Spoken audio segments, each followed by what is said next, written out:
ẹ̀jẹ̀ mi ní ẹ̀kí gbọ́ àkọ́bí ewé ayò ewé tún léje ìtún ló ní ọ̀tún ẹ̀ ṣe ìfà ló ní kan fà ẹ̀ mọ́ra àìbínú gbogbo àtàrẹ gbogbo méjì ọkà bàbà gbogbo mẹ́ta ọkà wáṣẹ́ orí ló túmọ̀ ẹ̀dùn gbogbo ọ̀nà ní túmọ̀ ẹsẹ̀ akọni ìmọ̀ tú ìmọ̀ ọjọ́ ìmọ̀ èmi ni wọn kì í dálẹ̀ wọ́n bá lọ mẹ́lẹ́mọ́ wọ́n á fi jó ẹlẹ́mọ́ akọni wọ́n bá lọ bèèrè wọ́n á fi jó ẹrùkù bọ́ọ̀wọ̀ wọn bá tẹ̀lé wọ́n á fi jó aláre àwọn mẹ́tẹ̀ẹ̀ta parapọ̀ wọ́n wá jọ ń pẹ́ mọ́ ẹ̀ẹ́mọ́ olóko jẹ wọ́n ń pa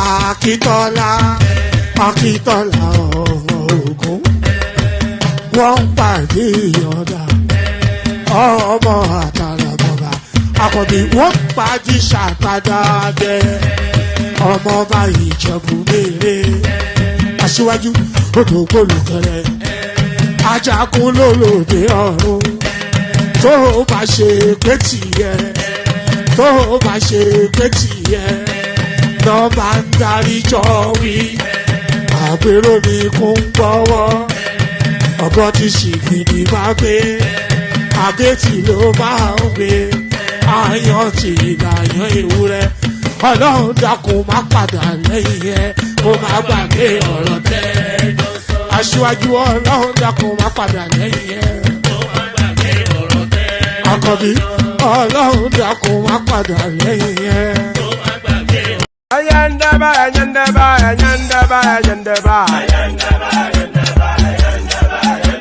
Ayandaba, ayandaba, ayandaba, ayandaba. Asima ayandaba, ayandaba, ayandaba, ayandaba. Wanama ayandaba, ayandaba, ayandaba, ayandaba. Subramia, baby, subramia, Soko sunu baby, subramia, Soko sunu baby, subramia, Soko sunu baby, subramia, Ejemo, Anamana, Ejemo, Anamana, Wanamejemo, Anamu, Karatuba dodiri tukuma tukutuba dodiri ndimo, Eguma wego. Para tuba dodiri tukuma duku tuba dodiri ndimo obodo jisike nubo serona oyibo it is everyone be free ayandaba ayandaba ayandaba ayandaba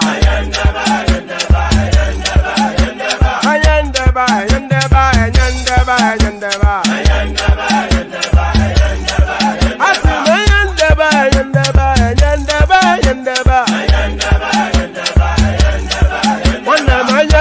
ayandaba ayandaba ayandaba Susu baby subramia Suku sunu baby subramia Suku sunu baby subramia Suku sunu baby subramia. Ladies and gentlemen, sometimes you just have to act like you are drunk, like you are crazy. Confuse your enemies, confuse them. Oh, that's yeah, we mo. Yeah, we mo. Oh, that's yeah, we mo. No basa he ga ponto mo. Iye de gugeme. Okwitara kara mi nguru ma mi ga kuru mu gwo ya baby mo. Abe Maria. Boy feeling. Ayandaba, ayandaba, ayandaba, ayandaba. Ayandaba, ayandaba, ayandaba, ayandaba. Ayandaba, ayandaba, ayandaba, ayandaba. Ayandaba, ayandaba, ayandaba. Asima ayandaba, ayandaba, ayandaba, ayandaba. Ayandaba, ayandaba, ayandaba. Wanama ayandaba, ayandaba, ayandaba, ayandaba. Ayandaba, ayandaba, ayandaba. Susu baby subramia. Soko sunu baby subramia. Soko sunu baby subaramia. Soko sunu baby subaramia.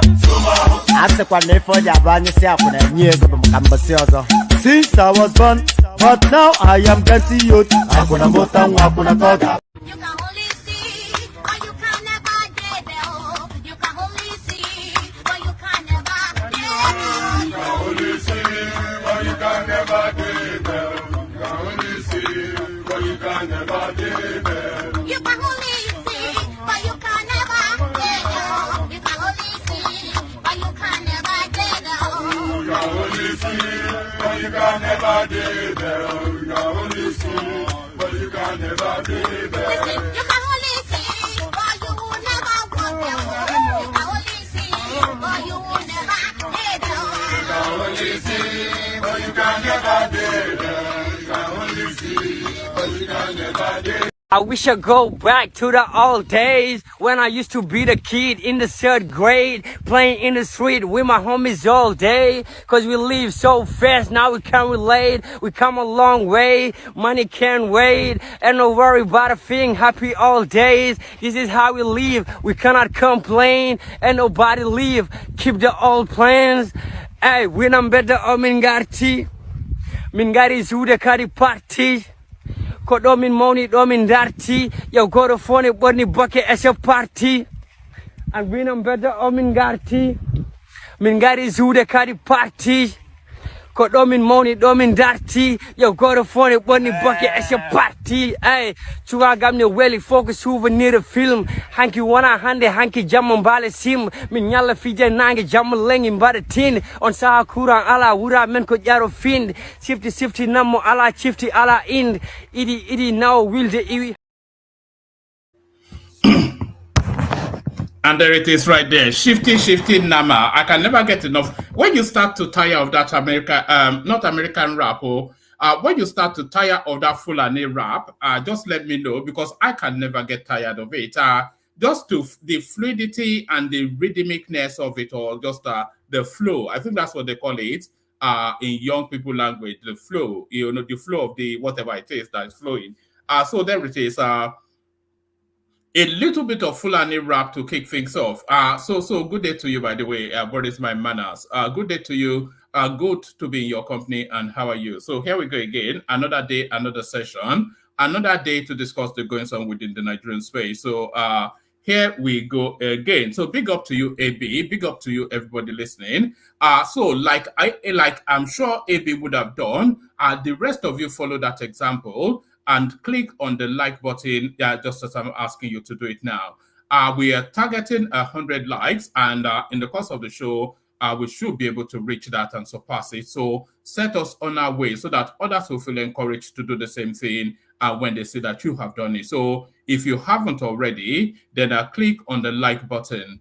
And if you're not already subscribed, then please correct that as well. You see, the like button should be going up as I'm asking you. But if you're looking at it, you see that it's not even going up, even as I'm asking you now. So if you've not yet, there's sufficient enough of us here for that number to have increased significantly. So click on like, click on subscribe.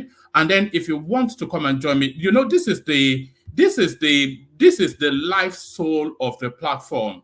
You see this link that I'm sending in right there? That's the life soul of the platform. The only thing that makes it engaging is the conversations that take place, and that is where your participation comes in. So if you've never joined us before, then today is that day. So click on that hyperlink that says StreamYard. Come establish your voice on the platform. All those arguing that you argue with your laptop, your widescreen, your whatever it is that you use to listen, your iPhone, all that argument that I cannot believe that he said that. Yes, I agree that that is the case. All that argument that you argue with the device that you use to, let me say that again.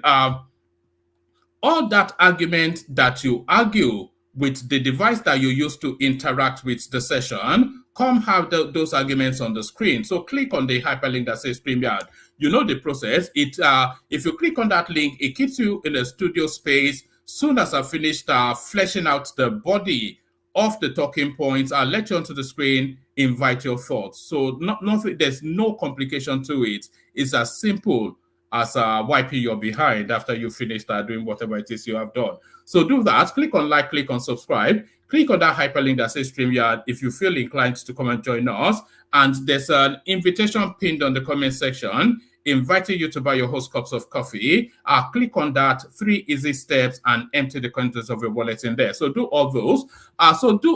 So what are we discussing today? We're discussing a myriad of topics to land wherever it does land. So I've lined up just we can only really call it a potpourri, and I'm not even trying to be pretentious with language, but there's nothing that captures it more than a potpourri. So we've assembled a potpourri, a licorice all sorts, a mixture of all beats to pull together into a session. But we kick it off with the headline narrative, which speaks to relationships with the Middle East. Saudi Arabia cancels visa of all Air Peace 264 passengers on arrival in Jeddah. So there it is right there. So what underpins this is the question. There's nothing more painful, by the way. You've traveled all the way, haven't fulfilled what you thought was all of the righteousness that lands you wherever you're looking to land, and then at your point of departure, you get put back on the plane and sent back on your merry way back home. So what exactly? Oh, who's playing music? I can hear music. So what exactly is in play there? Saudi Arabia canceled visa of all Air Peace's 264 passengers on arrival in Jeddah. I didn't even have that on the screen. So there it is right there. So you can read along with me as well. Saudi Arabia has cancelled the visa of 164 passengers airlifted by Nigeria's major carrier Air Peace on arrival in Jeddah from Kano on Monday and insisted that the airline should return them back to Nigeria. Hold on. Yes, I can hear music in the background. Okay, let me just let me ignore. Hopefully, it's not penetrating through. Okay, let's go. Saudi Arabia has cancelled the visa of all the 264 passengers airlifted by Nigeria's major carrier Air Peace on arrival in Jeddah from Kano on Monday and insisted that the airline should return them back to Nigeria. The flight took off from the Murtala Mohammed International Airport, Lagos, via the Aminu Kano International Airport, Kano, on Sunday night and arrived in Saudi Arabia's major city on Monday without issues. Let's do that. Oh, hold on. Bear with me 1 second. Let me play you a 5-second music just to attend to something. Una momento, por favor. Una momento. Let me just give you let me give you a little blast of something. Just give me just a literal 2 minutes.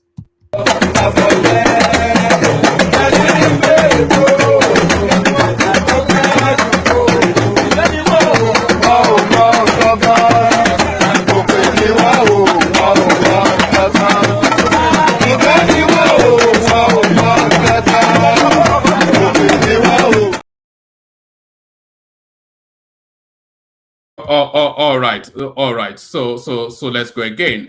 Third time lucky. Saudi Arabia has cancelled the visa of all the 264 passengers airlifted by Nigeria's major carrier Air Peace on arrival in Jeddah from Kano on Monday and insisted that the airline should return them back to Nigeria. The flight took off from the Murtala Mohammed International Airport in Lagos via the Aminu Kano International Airport, Kano, on Sunday night and arrived in Saudi Arabia's major city on Monday without issues. But on landing, the Saudi authorities announced that all passengers' visas were cancelled. A source who is familiar with the matter said that all the passengers and the airline personnel were shocked at the cancellation of the visas because during check-in, the passengers went through the advanced passengers pre-screening system, which was also monitored by the Saudi Arabia authorities before the flight left Nigeria. The source wondered whether what happened was a strategy to discourage the airline from operating. Actually, there's a better space that tells it better. Let me see. Because I don't quite like the flow of how that one is written. All right. Let's just carry on with this. A source who is familiar with the matter said that the passengers and the airline personnel were shocked at the cancellation of the visa because during check-in, the passengers went through the advanced passenger pre-screening system, which was also monitored by the Saudi authorities before the flight left Nigeria. The source wondered whether what happened was a strategy to discourage the airline from operating to the destination because since it started the operation, it has been recording high load factor, and even the flight expected to leave on Tuesday to Jeddah was already fully booked. When the Nigerian embassy waded in, Saudi authorities were said to have reduced the numbers of passengers that would be returned to 177 from the 264. Saudi Air has been operating directly from Nigeria to Saudi Arabia, and since Air Peace started flight service to the Middle East nation at a relatively low price, it has been receiving high patronage, and as a Nigerian carrier, it helps to conserve foreign exchange for the country. A source from the Nigerian embassy in Jeddah said that even the Saudi immigration personnel said that they did not know who cancelled the visas, but that they were cancelled when the airline was already airborne to Jeddah. The source said the airline was exonerated in all this as the advanced passenger pre-screening system, which is live between both countries, would have screened out any invalid visa and its passengers. The system accepted all affected passengers and passed them on. I think there could be a legal suit against the Saudis on this. Those deported were 177 passengers, and Air Peace has already lifted them back to Nigeria. They are on their way to Nigeria now, the source said. Industry observers attributed this to aeropolitics, noting that it is a way to force the Nigerian operator out of the route unless the government intervenes, adopting the principle of reciprocity. In his reaction to the, so it goes on to tell us the reactions, but I think we get the gist of that. So hard politics by the Arabs. So hard politics. They're essentially trying to squeeze them out of the market is what that tells us. Let's go on from that to this. Ajero, NLC, TUC declare nationwide strike. So now the pain of that loss in Imo State, it cuts deep. Organized labor under the aegis of the Nigerian Labour Congress (NLC) and the Trade Union Congress of Nigeria (TUC) have declared a nationwide strike. TUC President Festus Osifo, who disclosed this to journalists on Monday, said that the strike will commence midnight Monday and remain until government at all levels wake up to their responsibility. So I'm not quite sure, because this is an ambiguous demand, isn't it?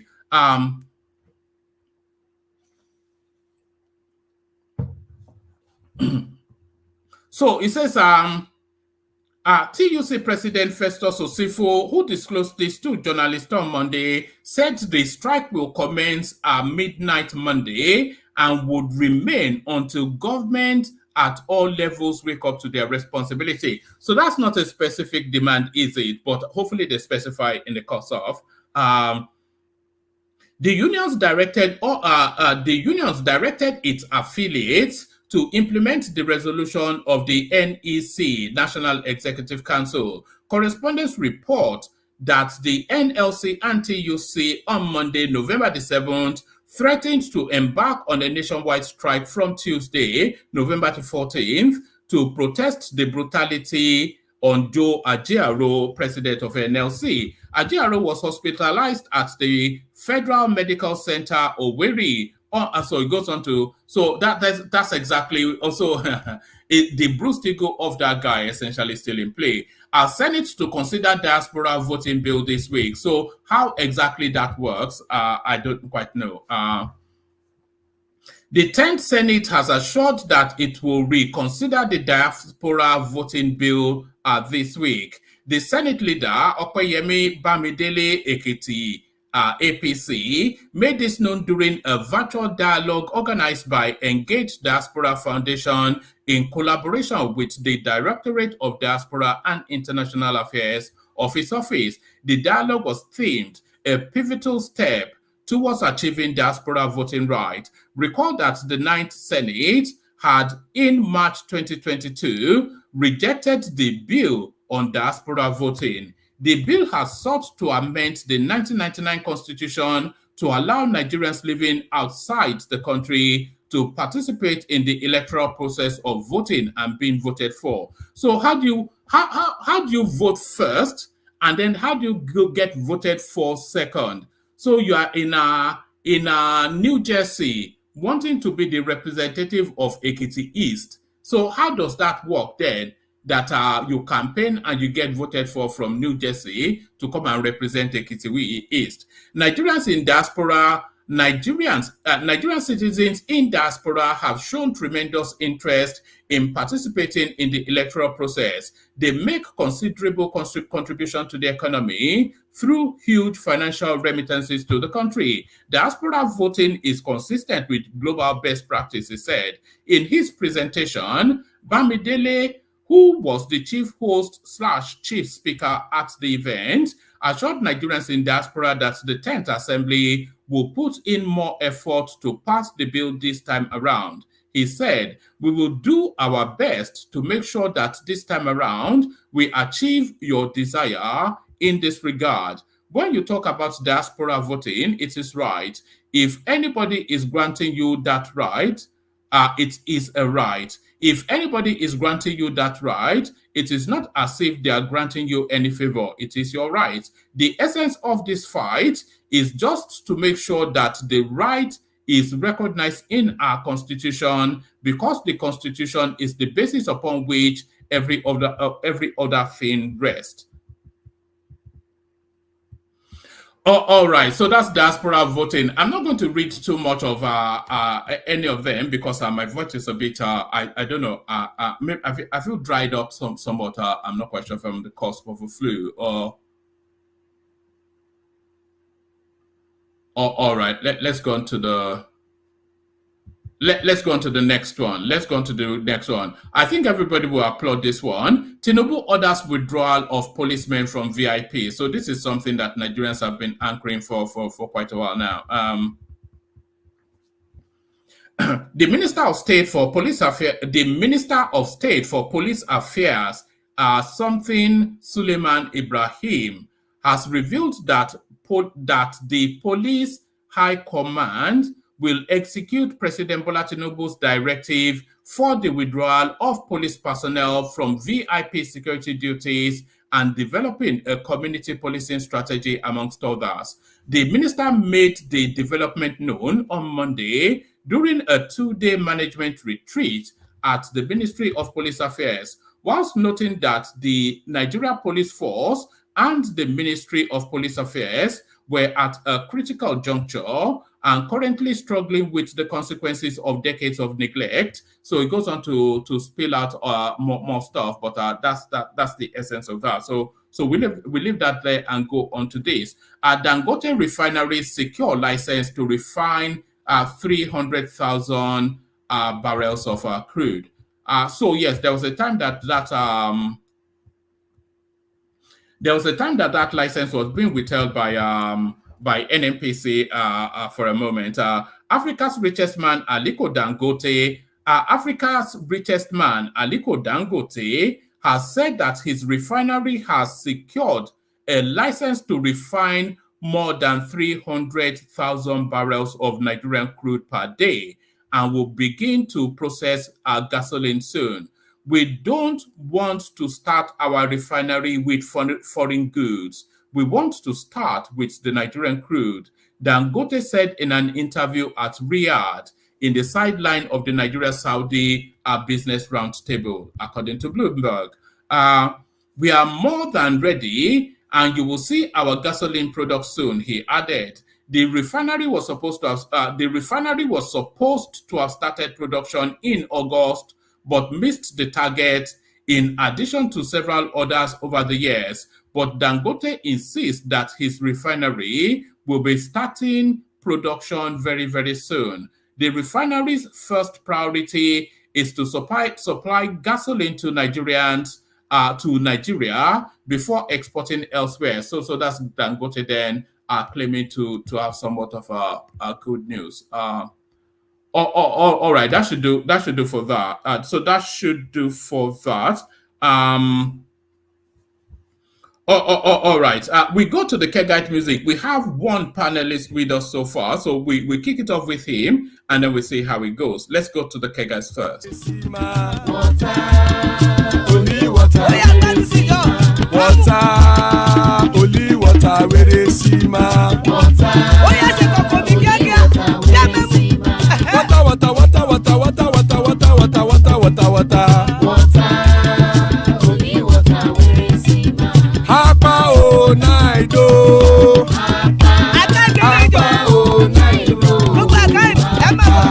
Hapa you don't come oh.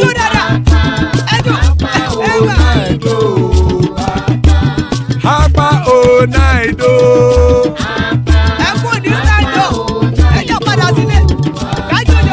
Oro keke elemu ye o.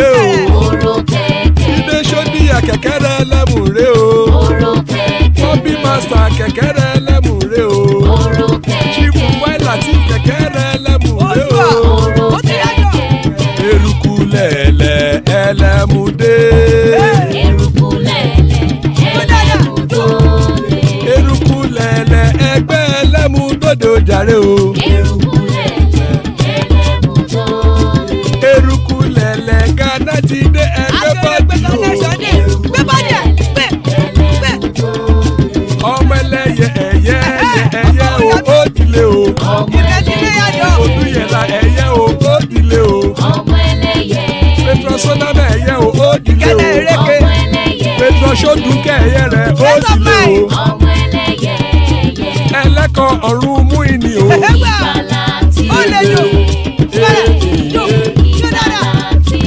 Àkùkọ ọ̀run méjìkọ.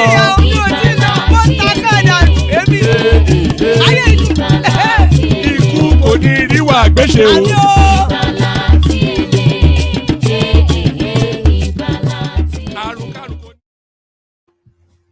And there it is right there. Ikú kò ní ríwà gbéṣe. So we've got Ajanle Koko for a company. So good to have you, Ajanle Koko. Let me play a couple of clips and then we'll kick it off. So we kick it off with Ajanle Koko. All right. So this first clip speaks to our feedbacks from that Dino Melaye space. So let's watch this. That even before the contest in Kogi is to start, that the People's Democratic Party is undermining its own fortune in our state. It is our party that is about to defeat our party in our state, not even the APC. By manipulating the delegates list. I will now believe that even if we go for primaries now, they will try to manipulate the process again so that their preferred candidate will emerge. Everybody knows this preferred candidate. And it's actually very disheartening. And I'm not going to hesitate because, of course, I'm not going to start speaking in riddle. The preferred candidate of the leadership of this party happens to be one man called Dino Melaye, alias Dino, who was the mascot of the presidential campaign. So if somebody was a clown in your campaign, and you are very pleased with his performance, the mascot, and he made you laugh or insulted people for you, is that enough to award the governorship ticket of our state to him? I mean, who are we talking about? The Dino Melaye we are talking about. Check his record. This man has never been employed one day. He has never, the only job he has done was that he came in 2007. I was in government then. He came to drop Obasanjo's name, and Ibrahim Idris gave him ticket to go and run for House of Reps. He went there and disgraced Kogi thoroughly. He was suspended from House of Reps and remained on suspension until that house, until that republic, until that tenure expired. Was on suspension. Fourth, his shirt was torn. That is the president who wants to award. It shows a lot of content from for the state we come from. For anybody to sit down and think that Daniel Melaye, alias Dino, that you now pick, I mean, you ignore everybody, you ignore senior advocates of Nigeria, you ignore captains of industry who are looking for this ticket. You deny them the opportunity of a free contest to just hand over ticket to Dino because he was the mascot in your campaign. That is very unfortunate. So we are calling on Alhaji Atiku Abubakar. We are not missing words about this.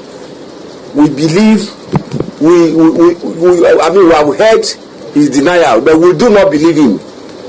We are asking that as party leader, he has influence over the secretariat. As I talk to you, the list from my local government, which came from the field, is here. As I talk to you now, I saw somebody downstairs who told me that the entire list has been changed. Because somebody who is close to the national organized secretary, one Baturi, they sit down here and just change the list like that. And we are party people on the field. Then at the end of the day, they will get defeated. Then for 4 years, we'll be running away from Yaya Bello. Yaya Bello will prosecute us with guns and thugs. And people will sit down in Abuja here, and anything that comes, they will change it. They are in national secretariat. They just change whatever they... Our presidential candidate, Atiku Abubakar, is in court. He joined the suit in March, challenging the election right from the polling unit that there was no fairness. Today is the one that is aiding our 3 August delegates. It should be given to, out of 10 people, 1 person.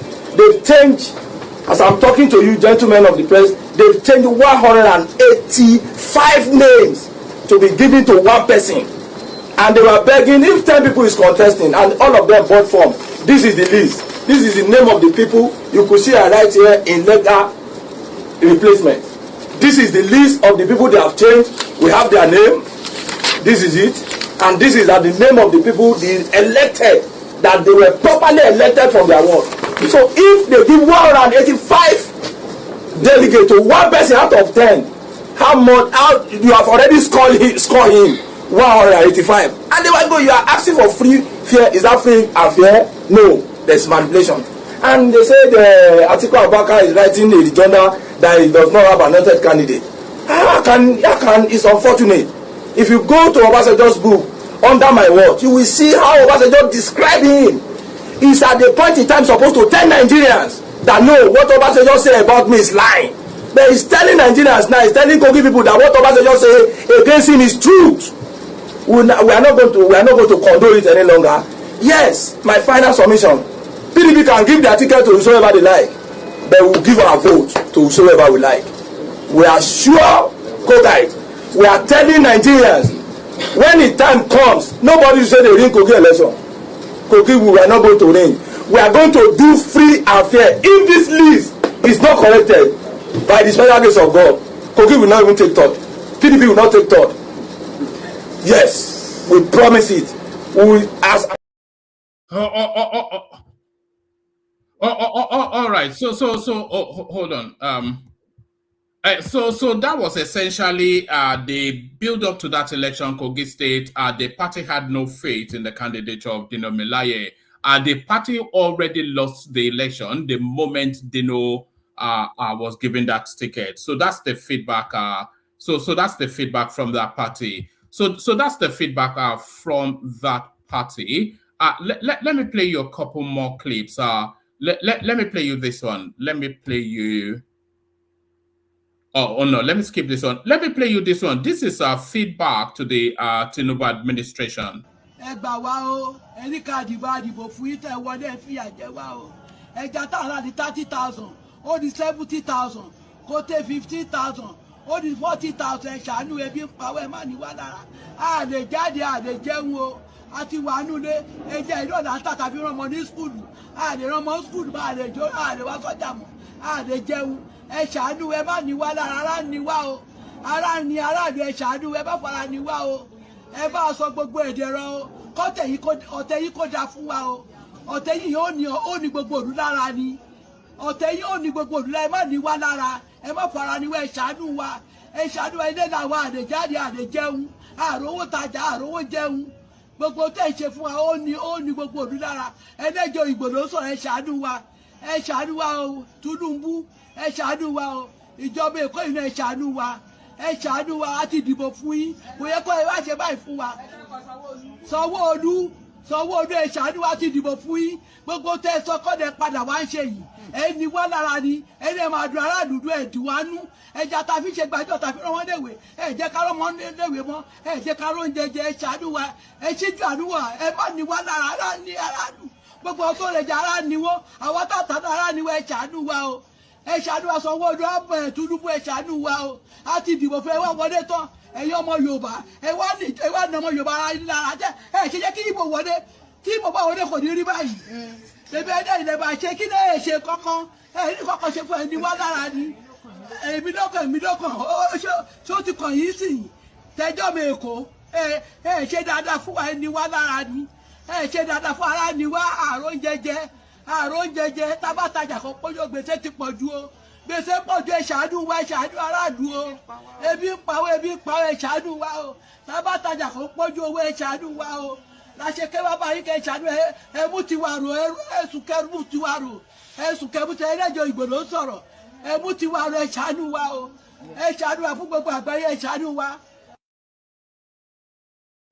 So that is the voice of the people right there. When were we having that conversation on how much it was to cook a pot of soup?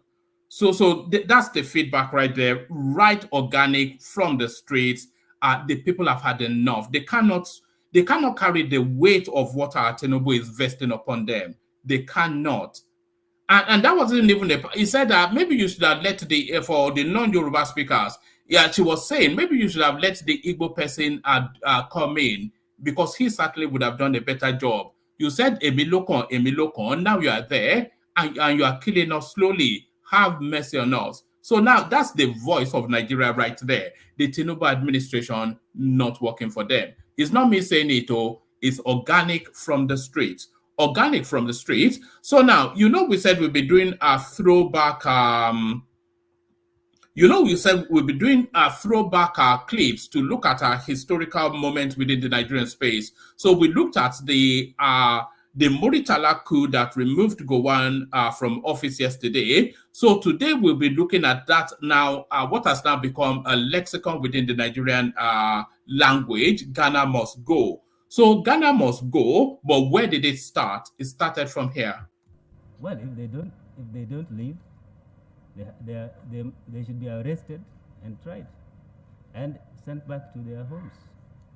But we have received presentations from some sister countries since we made the announcement. We gave them 2 weeks notice, and because of the presentations we have received, we have given an extension to 4 weeks, except for those of them who really have no job at all. For those who have jobs and they have no work permits, they are given these 4 weeks in order to regularize their position. They don't need to resign their jobs if they can get work permits. And for those who are in private business, they need residential permit, and they are given 4 weeks in order to obtain it. But for those who are not in this category, So that was a throwback to the past. That was the extra president. I think that was the Second Republic, wasn't it? Alhaji Shehu Shagari giving notice then to foreigners, and those foreigners, the abundance of were Ghanaians. So that was the birthing. That speech right there that you just said. That was the birthing of that now famous or infamous phrase within Nigeria: Ghana must go. 2 weeks notice to get out of my country. 2 weeks notice to get out of my country, but no notice ever to get out. Ajande Koko in the house, as we said, Bishop joins us. Ola is here as well as Dewale, so we're guaranteed a session. So Ajande Koko, do you want to kick it off? Are you ready, or do you want me to give you a moment? Ajande Koko, good to see you. Yeah, thank you, woman, and greetings to our listeners around the world. Click on the like button, share, and subscribe if you haven't done so. Let me start with that.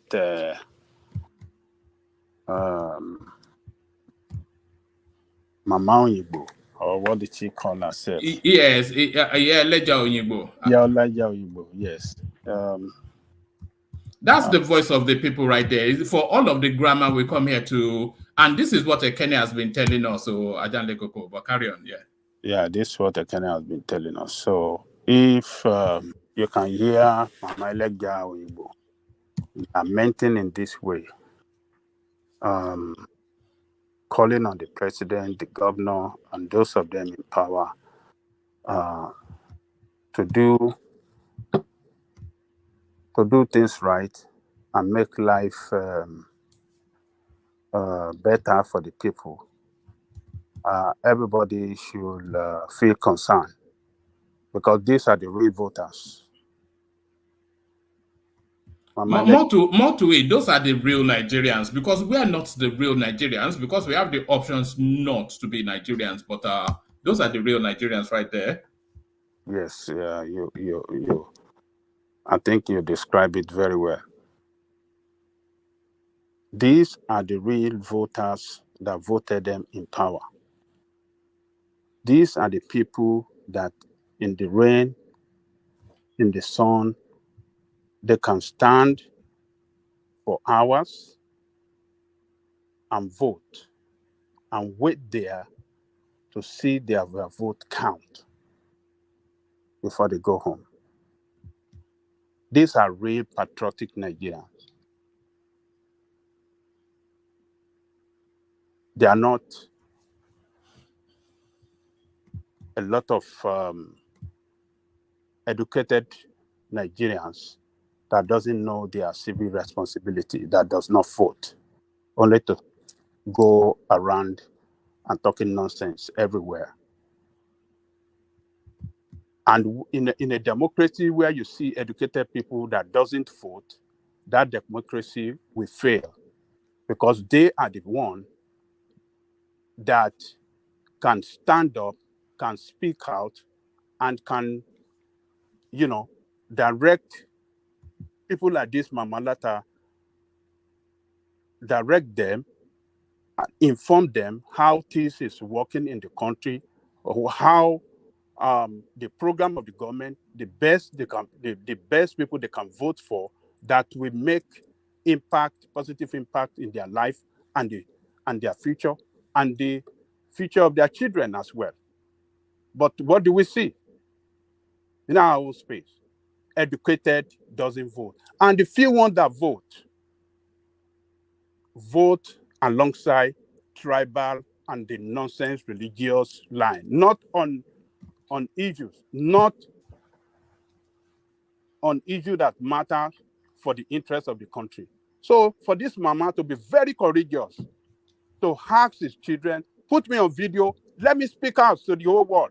Let me speak to Tinubu. Let him hear, let the governor. That's to tell you that, yes, she has been pushed to the wall. Not only her, a lot of them has been pushed to the wall. They have been they've been reduced to nothing economically. Look at what she's saying. She said, when we sell Eja, we don't even make money anymore. People doesn't want to buy anymore because it's so expensive. People are not buying. Her business is dying. you know, life is becoming economically miserable for her and a lot of Nigerians. So if they, but what have we seen? These people are sharing money to buy car, 160 billion, 1 point something billion for president's wife vehicle, 2 point something billion for presidency, and they are sharing money among themselves, and people that voted them in power are suffering, languishing in poverty. I hope that this video will travel far, we get to the presidency, we get to the governor, and they can start to put head together to see, look, our people, and I like what that woman said, one man, that what is the Emilokon? What is the end game of Emilokon? All the Emilokon that you campaign on, and we voted for you, what have you give us in return? Hardship and pain. And why didn't we even vote for Igbo man? All the Emilokon that you campaign on, that we follow and vote, maybe Igbo man will have done it better. That's to tell them that you people have failed. Maybe if we had voted for somebody else, maybe they would have done better than nothing that you people have done. So kudos to that woman. God will bless her. You know the thing is, maybe it's not been explained, but the real difficulty is that people do not see or understand a plan. They don't know, because if they are saying go through this suffering, because this will happen in the future, then maybe people can make the adjustments to that. But they don't see the plan, or they don't understand the plan, or the plan is not being communicated. All they're just saying is suffering being vested upon them.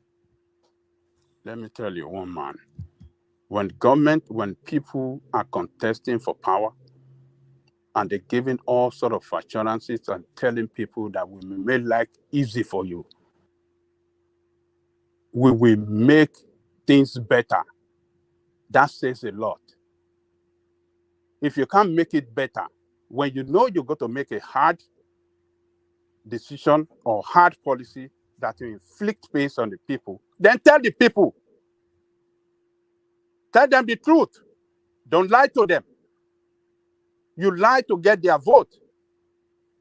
And only to effect policy that inflicted pains and hardship on them. That is bad governance. That is bad governance right there. There's no other way you can explain it. What do they want to explain? Yesterday, when we were talking about what do you call it?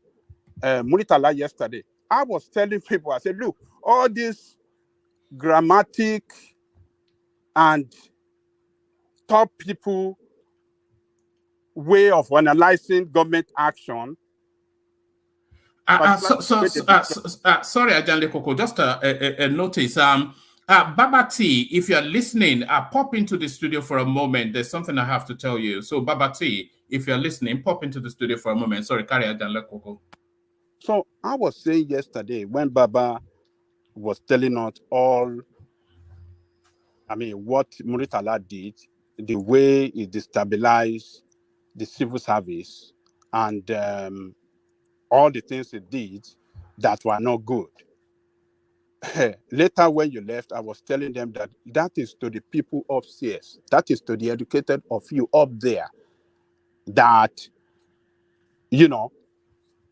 look at the changes he made and policies he made up there that did not favor the rich, or maybe it did not favor the country.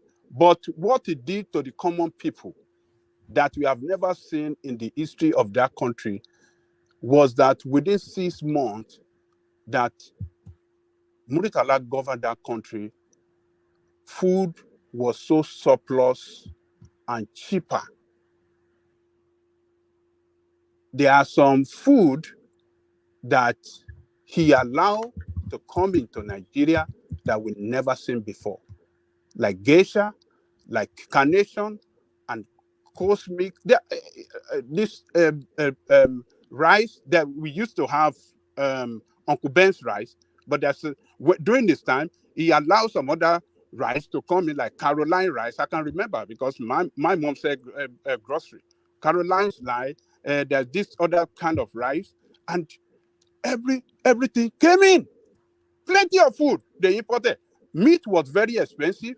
He imported meat from Brazil. We call it enromitala, and a lot of things. Food. Hold on, Ajahn Lekoko. Is it a lack of communication or a lack of plan, the Tinubu administration? Is it poor communication or just a lack of a plan? Lack of plan. Look, communication. There's no way you can communicate to the people when what they are buying before you came in, what they were buying at cheaper price, now, in your own time, the price has tripled. What kind of communication you want to tell the people that they will understand? They're not bad, and it tripled in such a way. Yeah, but we know that if there's an inevitability to it, and how it is inevitable is communicated to the people in a manner that they understand. Do you think that has been done? Even if it is what I'm saying, even if they go and communicate to people, Yoruba says, and somebody that is hungry doesn't understand Nago language. It doesn't understand it because it's hungry. This is what is happening to our people. To get food to eat is very hard. It's not that food are not available, but very, very expensive. It's beyond their reach. People cannot eat and they are convenient.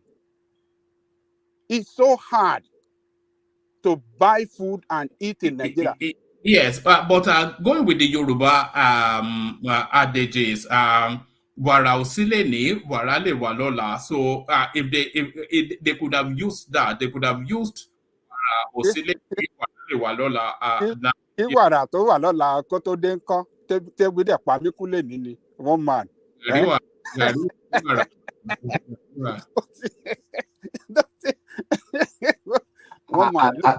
Ajahn Lekoko, can I interject you, please? Okay, sir.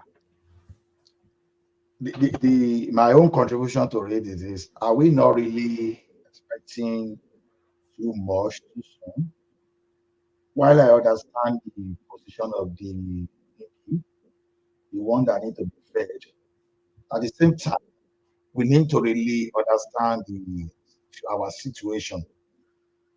We are talking of a country that was barely borrowing to pay subsidy to some people. We are talking of a country that's even defaulted in part of the debt servicing.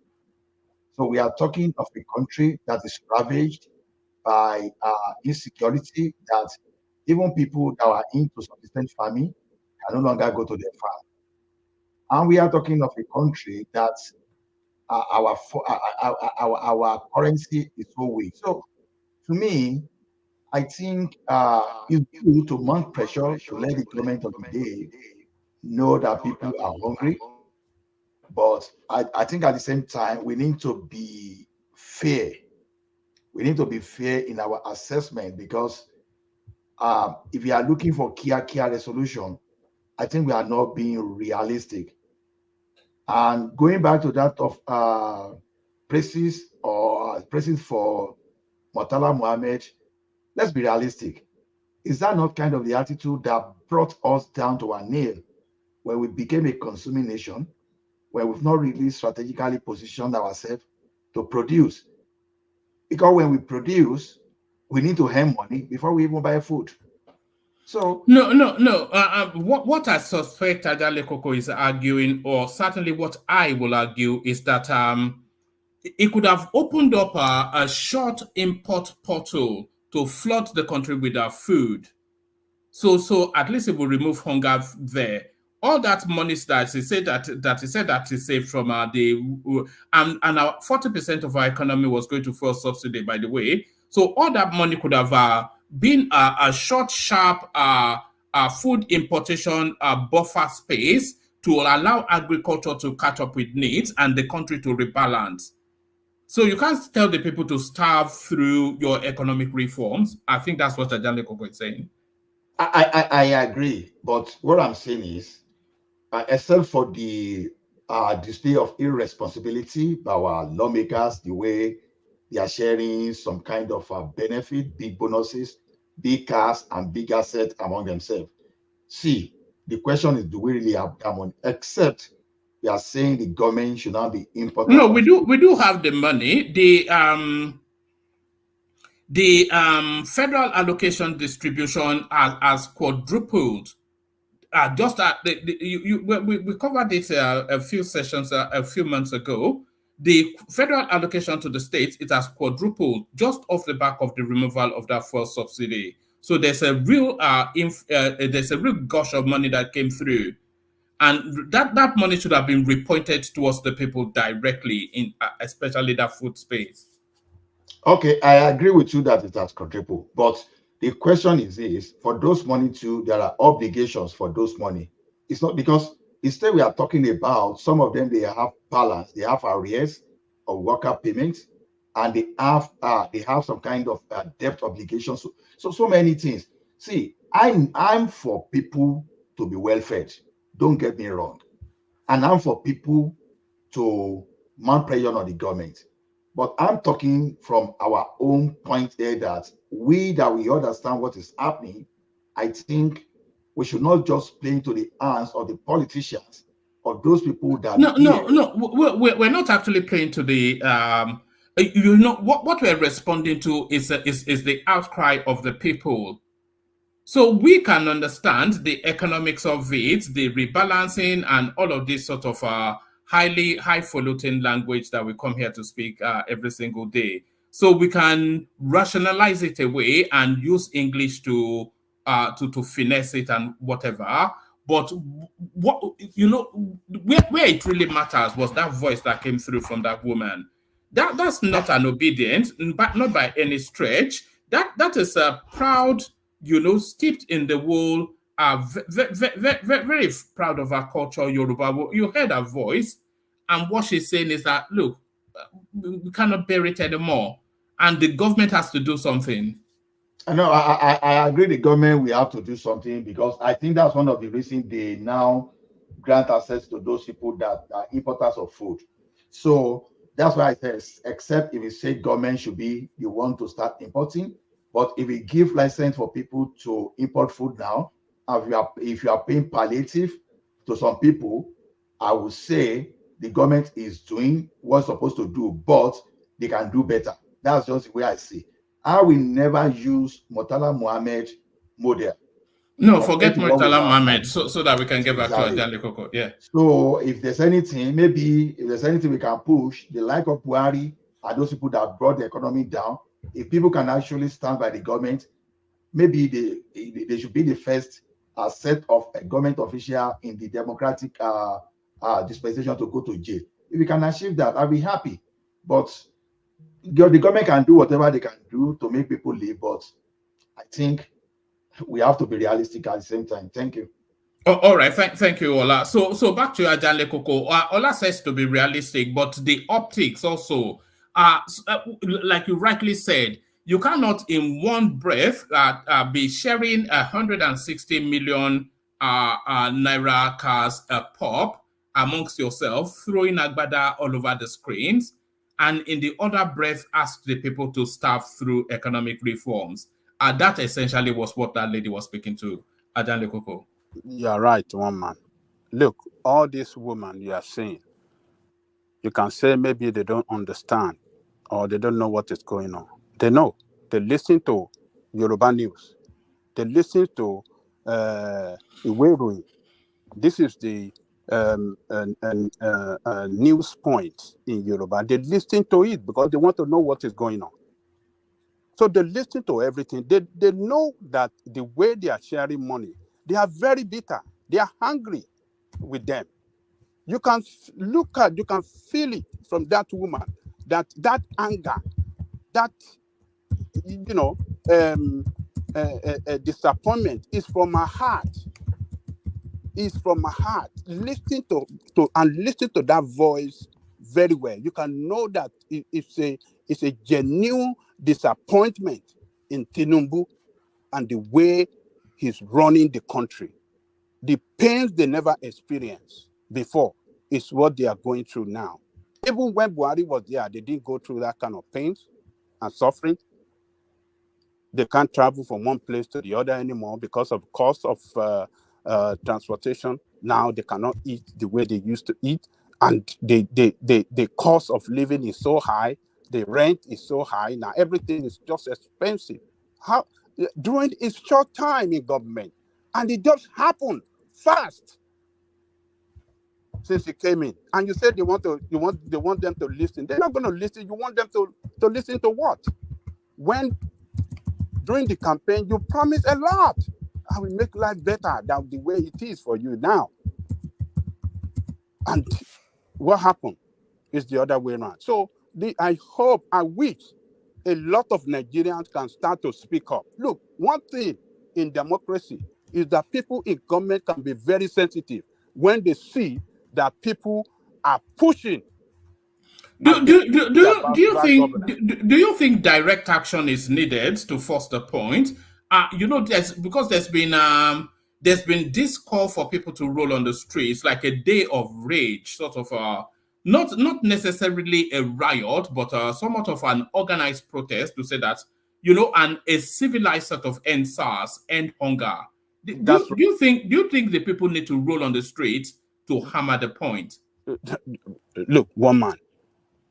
I'm looking forward to that. I want to see Nigerians going on. The only thing, it will be hijacked by the obedience and it will be turned into anarchy. No, look, if it is well organized, like you said, and the police can guide them through when they are doing this protest, police can be present just to show that, look, from state to state. Baba Jale Koko, please, quick question. I just want to interject you, please. Baba Jale Koko, I believe you live in America. I believe we are all here in America, and I believe how much do you buy bread? Oh God, I knew that was coming. I knew that. In fact, Mickey was saying that Bishop would do that, but you are doing it. How much do you buy bread last year, and how much do you buy it this year? First. Second, how much is interest rate last year? Interest rate to get a car last year is 12%. Right now, today, as for yesterday, is 18%. Baba Jale Koko, don't make it sound like it's only Nigeria is going through what is going on. I have a friend in South Africa. I have a friend in Ghana. Everywhere, things are difficult right now. I'm doing business. I know how things are going now. Things is very hard everywhere. You understand? Baba Jale Koko, don't make it sound that it's only Tinubu, it's only when Tinubu. We have tried all these options. We have tried different kind of economy system. Buhari do. We just have to face this thing once and for all. I know how much I'm sending to my parents as of last year. I double it this year because I know what they are going through. You understand me? When Nigeria needs to just be patient, we should just face it. Through the struggle, some people will their life, some people will buying. That's what we are going through now. That's all I can say. All right, so that's a narrative of collateral damage right there. But I'll bring that space home, Jale Koko, and then I'll move you on to another topic. Okay, so you are sending money to your parents and you double it. Why did you double it? If you don't double it, how much pain will they go through? They'll be going through serious, even more pain than that, the way that woman was expressing in that video. Look, this how do I say it? This defense that some of you will come up with. No, but there's some veracity to it, though. I'm not playing devil's, but it's a global Malay. Say in your country, where you are, my country, where I am, Ghana, as Kumi just told us now, Nigeria cannot be exempt from a global economic crunch. Yes. Jale Koko, can I ask you a question? Okay, go ahead. Do you want to create a new? Do you want to create a new dependency on the government? Do you know that if you give people free stuff, you can hardly ever take it away? It's the same way when we started subsidy that was supposed to be short term in the 70s or whenever it started, that it took close to 50 to 40 years before you take it away. It's the same way we got trained on this imported cheap stuff, essentially dumping, and made us unproductive. If your fight was for let Tinubu, I mean, of course, we need to address the change. I'm going to call it change management communication, the way they're bungling the messaging and the optics. That's change management. They're bungling. I said it before, many times before, that they're bungling it. But your cry should be for the government to go and clear all the insecurity in those villages, especially in Benue and in all those other areas where we can get productive in the farms. You're not talking about also bungling the national emergency that should be food security. You're talking about import cheap stuff to create another dependent class and to put some other product that we will never be able to win the people off. So let's channel the anger into meaningful stuff like productivity. No. I'm not sure that was what Ajaleko meant. Yeah, no. I have a reason. I have a reason. I have a reason. Okay. I have a reason. One man. I have a reason. Right. I logged in specifically for that. What Ajaleko is saying and what you two were alluding to, like, yeah, the people are hungry. Then there's nothing wrong in kind of like a stopgap measure of dumping or importing, let me use proper word, importing food and all. But when you import food, you cannot take it away. When you keep importing and importing, you cannot take it away. You just further put a bandage on a problem. The fight should be local productivity, getting Nigerians to be, I mean, Nigerians are well and able people. There's a reason why we're having all this high inflation driven by a lot of food prices. It's because people can't go to the farms, insecurity. So those are kind of the areas where it lifts the country up and addresses the problem. Hold on. Rather than romancing this importation nonsense. Hold on, Kulata. What's the gestation period of average farm cycle? It depends on the crop, from 6 months to over a year. Let's use yam. Yam, I'm not an agbe now, but yam will probably take about 6 months. 6 months. 9 months. Okay, 9 months. Oh, but let's depending on the breed. Depending on the breed. Let's say 6 months. Okay, if the farmers were able to go to the farm today, as you and I are speaking now, with all of the impediments removed, what happens in that 6 months interim? This is when you do the change management, the communication, because you can tell them, okay, in 6 months' time, this and this and this will happen. It's like when you're doing a project but what happens or something from today till 6 months is what I'm saying. That's the period that we're saying. People will bear with the pain and suffering if you tell them exactly what they're going to go through. They will change. They will change behavior. People are rational. They are reasonable. They know how we got where we got to. So they know we shouldn't perpetuate the cycle. So if you can come, no. You have to be able to. He has to be able to communicate that and then show them an exit plan out of it. And if you can give them an exit plan, then you are tied to that plan. They will hold you accountable for it. So if you mess up, they should kick you out. But let's not say all this temporary gap that's going to perpetuate the cycle of dependence. Hold on, Ekene. It is not to perpetuate the cycle of dependence. You can't take away a benefit once you give it to people. It's the most difficult thing to do. Well, you can, because if it's time barred, then it's time barred. They're saying they're parachuting 6 months emergency payments to people. They've already told them it's 6 months, so they can manage it for those 6 months. But you cannot say that because there's food coming in 6 months' time. Then what happens to the people between now and that 6 months?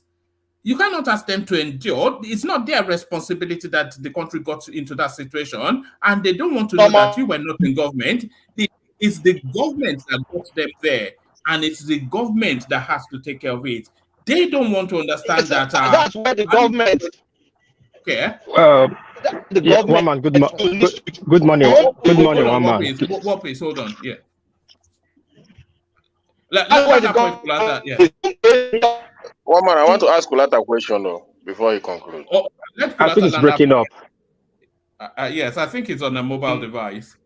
Yeah, but let me quickly say this. This collateral narration is just like making out Mandela out of Hitler narration. It's very funny. Like what man is saying, if it takes 6 months to produce a yam, so do you mean people will starve, go on 40 days and 49 hunger strike for that 6 months before the yam bear food? So people will occupy first before the food comes. And when the food comes, who's going to eat it? It's everybody as extinguished from the plans of the surface of Nigeria. Now, Kulata that is speaking here, and my other brother just spoke. They have doubled the money they sent to their parents. Why did they double it? Why did they tell their parents to understand the situation, that the economy is bad? Explain to them, make good communication so they understand. All this narration does not make sense. We say food, the countries, everything is hard. Yes, in Japan, yeah, it's hard.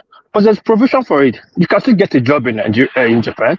You can still get a job in America. Even though it's $500 they are paying you. You can make plans for that $500. But in Nigeria, you cannot get a job. Everybody.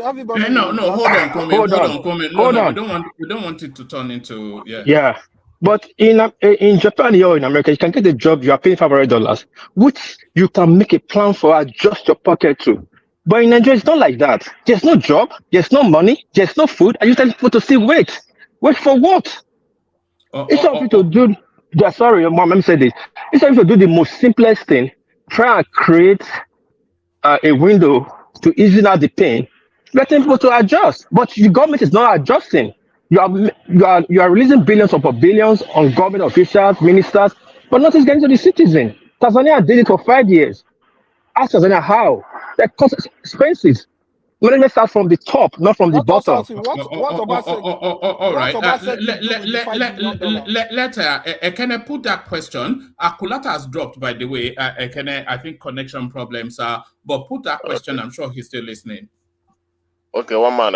First, I want to say that this period is the period of should supposed to be the period of food sufficiency, because you see a lot of there was not a lot of New Yam festival celebration, even though there are new yams in the market now, and tomatoes. These are supposed to be the most surplus time, as in the time to have the surplus of food items in the market, but we are not having it in Nigeria now, because all the new yams in the market now, you can get it at least 3,000 to 5, the cheapest one you can get.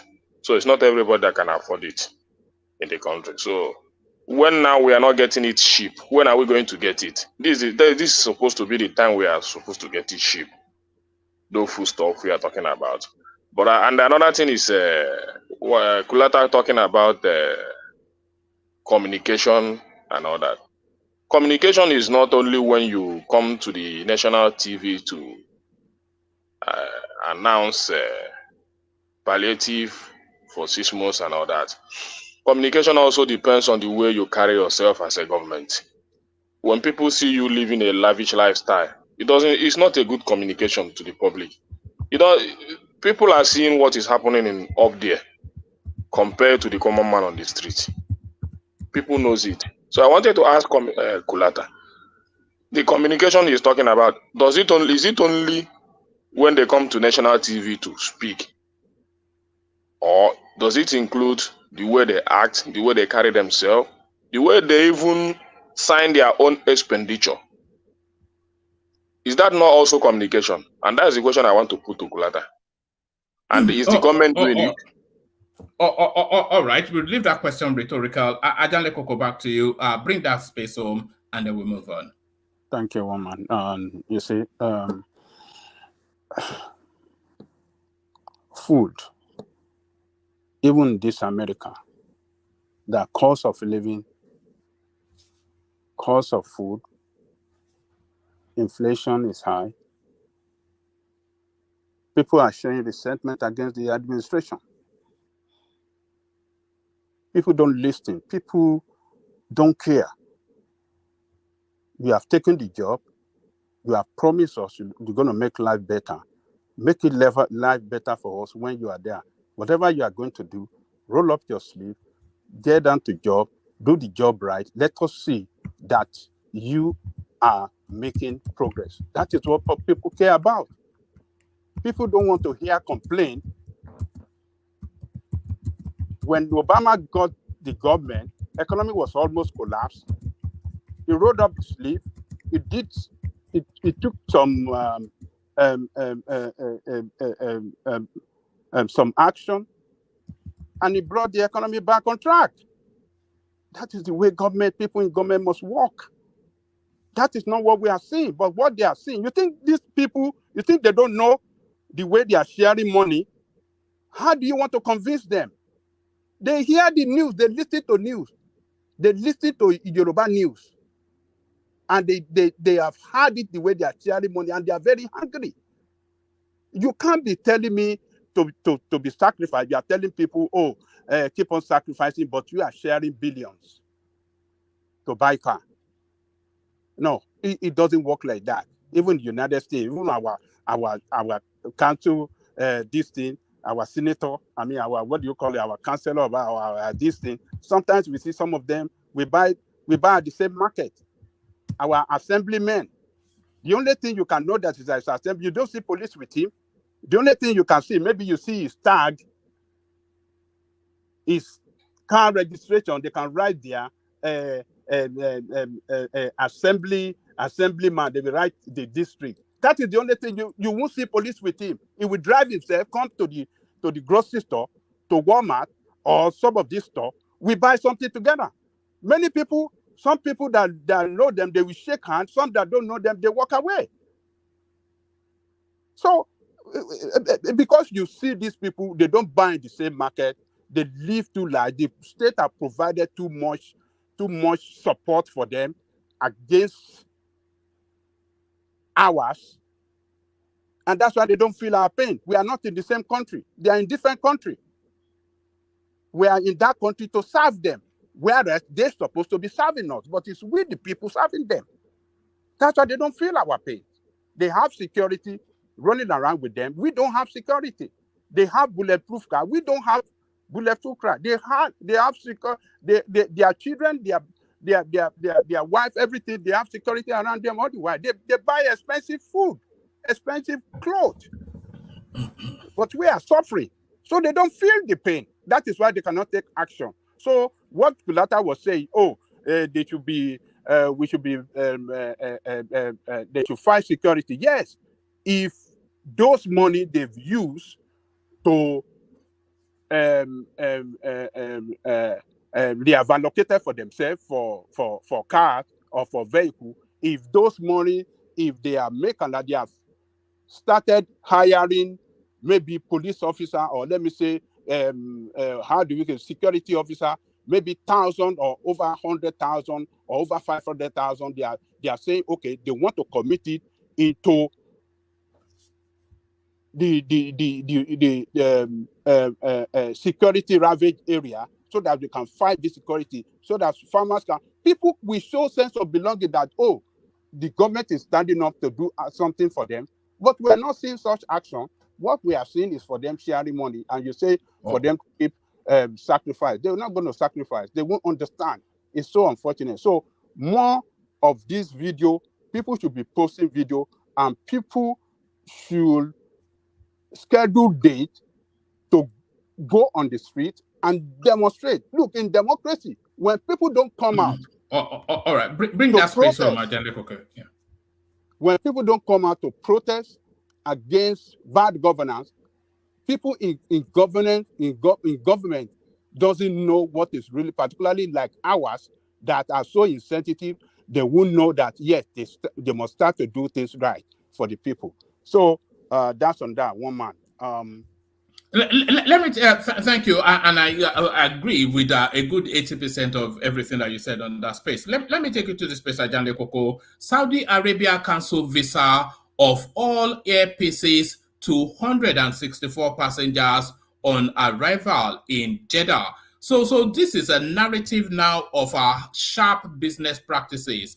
So apparently there's a system that simulates equally in Saudi Arabia. So as those people are going through the immigration structures in Nigeria, all of that thing is being highlighted in Saudi Arabia. So the ones that have not met with their requirements, they can just ask that they be removed even before they boarded the plane. It's called an advanced passenger something or the other. So all of these people have been cleared at the highest security immigration process, only to arrive in Jeddah to then be to have their visas cancelled. So it wasn't even that they were entering that country illegally, but they just cancelled their visa and told airpeace to take them back home. So when people started to go into the underbellies of what's actually happening, what's happening is airpeace has been granted the rights to fly to Saudi Arabia, especially to Jeddah. And airpeace, they are flying at a cheaper rate from Nigeria to Jeddah. Now, Saudi Air, their own national carrier, also plies that route, but more expensively. So essentially a narrative of a sharp business practice, Ajali Koko. One might say very sharp business practice, but the way they did it, I think it's not fair to the passengers, particularly to Nigerians that are not that have spent so much to buy tickets and to leave Nigeria to only to get there and cancel their visa and return them back to Nigeria. That is not good. It's not fair to Nigerians. I think Saudi Arabia should have handled it better. They should have called on the Nigerian government to negotiate airpeace and work out some pricing modalities that will we promote business between both countries. But for them to go to that extreme by punishing innocent Nigerians, I think that is very ridiculous. And I think Nigeria should protest. Nigerian ambassador, what do you call it? Nigerian ambassador to Saudi Arabia, as well as our external affairs minister, should be able, to protest on behalf of those people, and if possible, to get some compensation for them, because that's a lot waste of time, waste of resources, and it is not good. It's very, very unfair. They can do better than that, but that is not good for to our Nigerian people. I don't like that. And if Nigeria is a country that the only thing is that you won't see Saudi people in large number coming to Nigeria. It's Nigerians that will fly that Saudi airline from Jeddah to Nigeria. So I would have suggested that if we are to be that Saudi people as well are flying in large number to Nigeria, Nigeria should reciprocate in the same. No. They can reciprocate by sort of limiting flight from Saudi Air to Nigeria. They can punish them that way, because that's our foreign policy now. It's a policy of reciprocity. Oh yes, but Nigeria is not a country. Nigeria doesn't have any strength to fight or to challenge big nations. Yeah, strong nation like Saudi and some other. Nigeria is a very, very weak nation on all fronts. Nigeria will be the loser. We will lose most. Our president was just there a day before yesterday, or when was that? Last week, begging for funds, begging for their investment. Will it be able to challenge them? It can't, because Nigeria is a begging nation. It's begging around the world for help. So we cannot do that. But the best thing is to, diplomatically protest using our highest diplomat, the foreign affairs, to protest on these people, and possibly, if they can work out things, compensation, give them their money back, or revalidate their visa to come back when they have worked out after working out the pricing issue with what do you call it, Oyema, and let that business between us, let it continue on a friendly basis, and we can't. Saudi is important to us now. They have the money. We don't have any money. They are the boss. So you can't fight your boss. You cannot.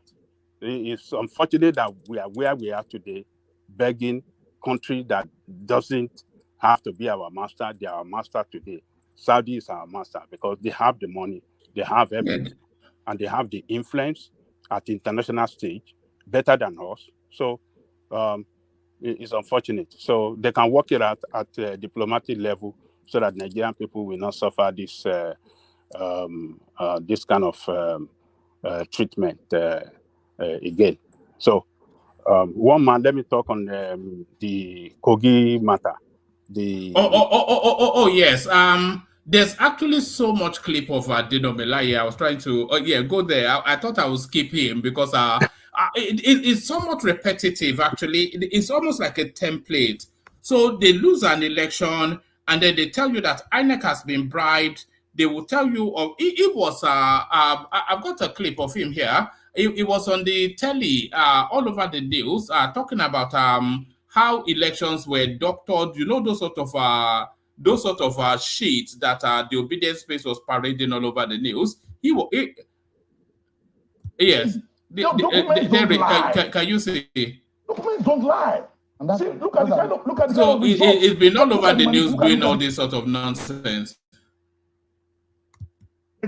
And 97% of people who registered voters voted. Nigerians, let Nigerians see all the documents I've shown you. The last one I showed you, show Nigerians and let people see. The documents don't lie. Documents don't lie. And see, look at the kind of results. Look at the cancellation. Look at the correction. Is it the original result that has been taken to for the collation? This is what we have on the RF. This is what was posted on the RF. This is the original result that we were given. Your party agents have. We have all this, and it's not. You go yourself as you are sitting here. Ask somebody to check it. Yeah, we're checking. They are the ones there, and it is on this mutilated result, on this translated result, that the stooge of Yaya Bello was declared.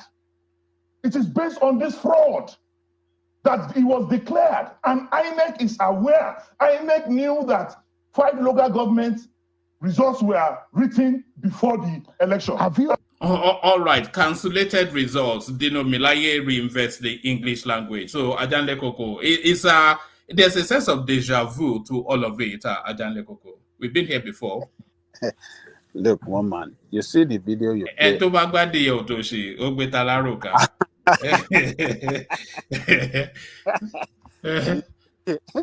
You see those people that you showed earlier, the PDP people that were protesting against the manipulation of delegate for the primary that gave the ticket to Melaye as the governorship candidate of the body. Look, that video was an incident that happened before the election.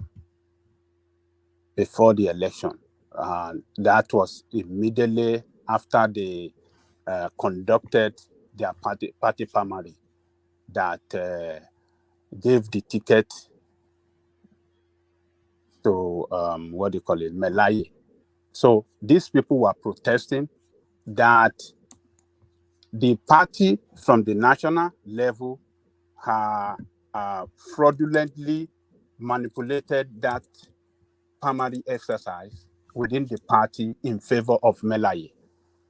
And they swore on that day that if the party did not do anything, did not correct what they were asking for, that they would destroy PDP in that state. So they did not work for PDP. A lot of PDP big weight in that state did not work for Melaye because Melaye to them represent it's not their choice. The primary was not conducted on the free and fair basis.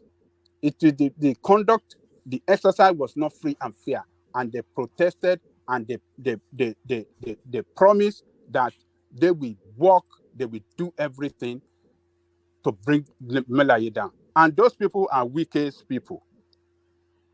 Those people you are seeing in that primary, that video you are showing, they are weakest people in that state. So PDP, by their internal wrangling that they could not solve at the federal, the same thing happened in Kogi State. So I'm not saying that what do you call Yaya Bello did not rig election or did not falsify. I'm not saying that too. But PDP as a party have problem on their own. So Melaye should address that. A lot of is is it not in the East Senatorial District of the party? All the former assembly members of PDP move to declare for APC candidate. All the former. And those are the power that be in the party. A lot of leaders of the party, maybe in the East or in the South, I can't remember. One of them, they all move out en masse to declare for APC from PDP. So how would what do you call Dino? How would he win? His house was broken up. It's not in that do you remember that I've deleted it now, that Isaac Fayoshe clip, he was telling us that even the campaign money given to Dino, he just pocketed it. He didn't Who knows? That one might be saying what he like because it's not in the party, it's not there, it's in abroad. How does he know that? No, that's Isaac Fayoshe, not Ayo Fayoshe. That's his younger brother. Yeah, I think he lives in London. No, he travels around the world anyway, spending his brother's stolen loot. Yeah. Oh, okay, good. He lives in Australia. How do you know Walmart? He lives in Australia. How do you know it's in Australia? I follow the guy on Instagram. If you see the sort of lifestyle that guy lives, there's nothing within him that can afford that lifestyle. Yeah, he's as dumb as they come, and he's living like Walmart. And he's living like an Arab prince, as dumb as they come. His brother wasn't living like a pauper before. That doesn't mean that he was poor before. His brother became governor. So, do you know he was a delivery man in London before his brother became governor? Anybody can be anybody before. Right. It's always going to be So what changed between him being a delivery man in London 10-15 years ago and now living like an Arab prince? What was that windfall that came through? And within that time slot, his brother was governor. Even that former governor was a cab driver in London. It's called dividends of democracy, one man. Dividends of democracy. This is it now. He doesn't have Nigeria Limited. Even his brother's connection is enough to make him rich because if he handled the business or budget and all that, he could also make money from that. Not necessarily stealing government money. Not necessarily, but sweetheart deals, padded contracts, all of this sort of the usual accoutrement of my brother. So he's guilty by association now, right? Well, from poverty to Arab prince lifestyle. Why are you? What are you engaging with Dewale? I don't know what Dewale is. Defending his Ekiti man. Oh, right. Okay. Yeah. Ekiti Parako. Okay. See, I don't blame this or your Egba people. They've corrupted the rest of the Yoruba land. Ekiti not known for trouble or fraud or anything before. Now Our you mentioned, yeah, Is Fayoshe not with the FCC? He had to his take case, special his permission to case is go on still medical pending. leave. Yes. No, forget about it. That one is there's no that one case is going gone. on. It's gone. All right, back to Ajane Koko. Ajani Koko, it's a waste of time to talk about Dino Melaye and PDP in Kogi State.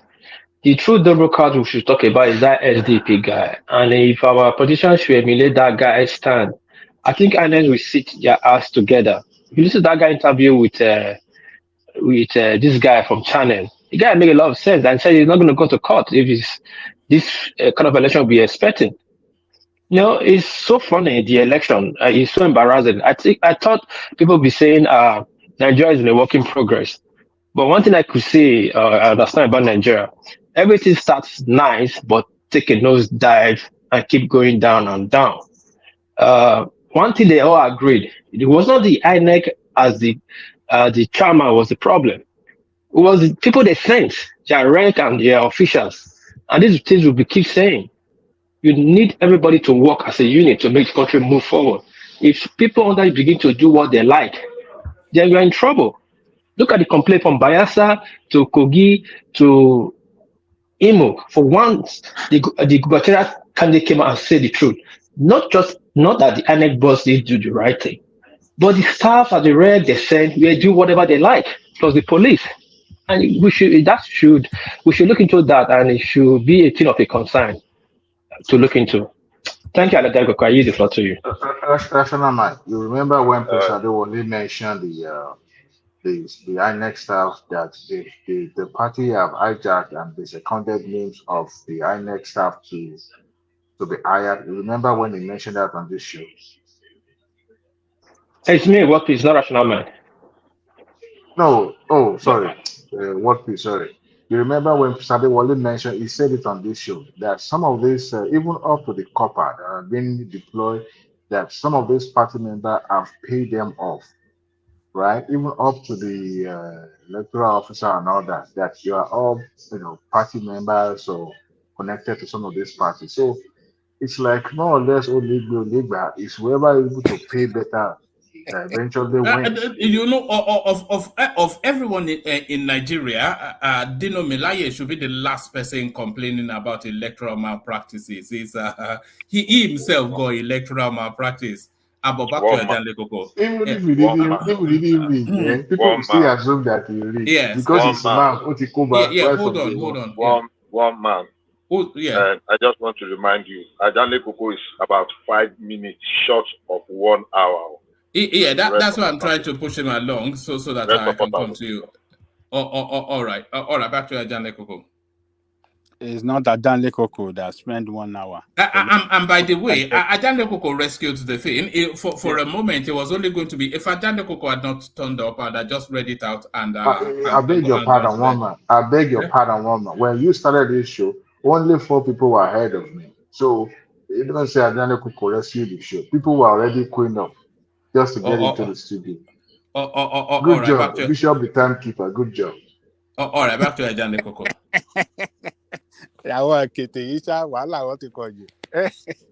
Well, one man is Dino Melaye should face the reality. His party is in turmoil. His party is not, unity does not reign in his party.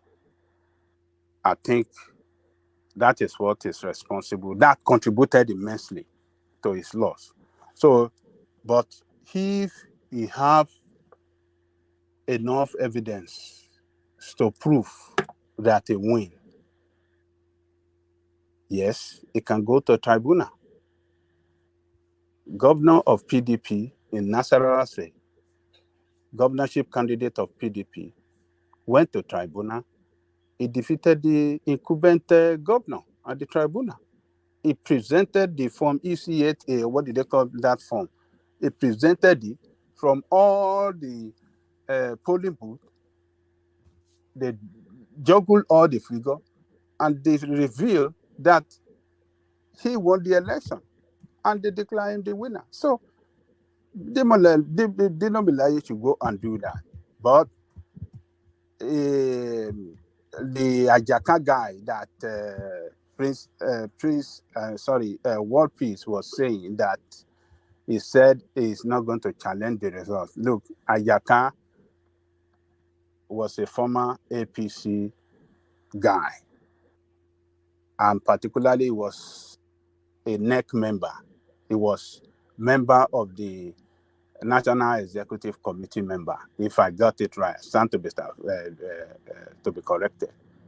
So he's connected with APC at the top, and like you said, he doesn't want to waste his money. APC won.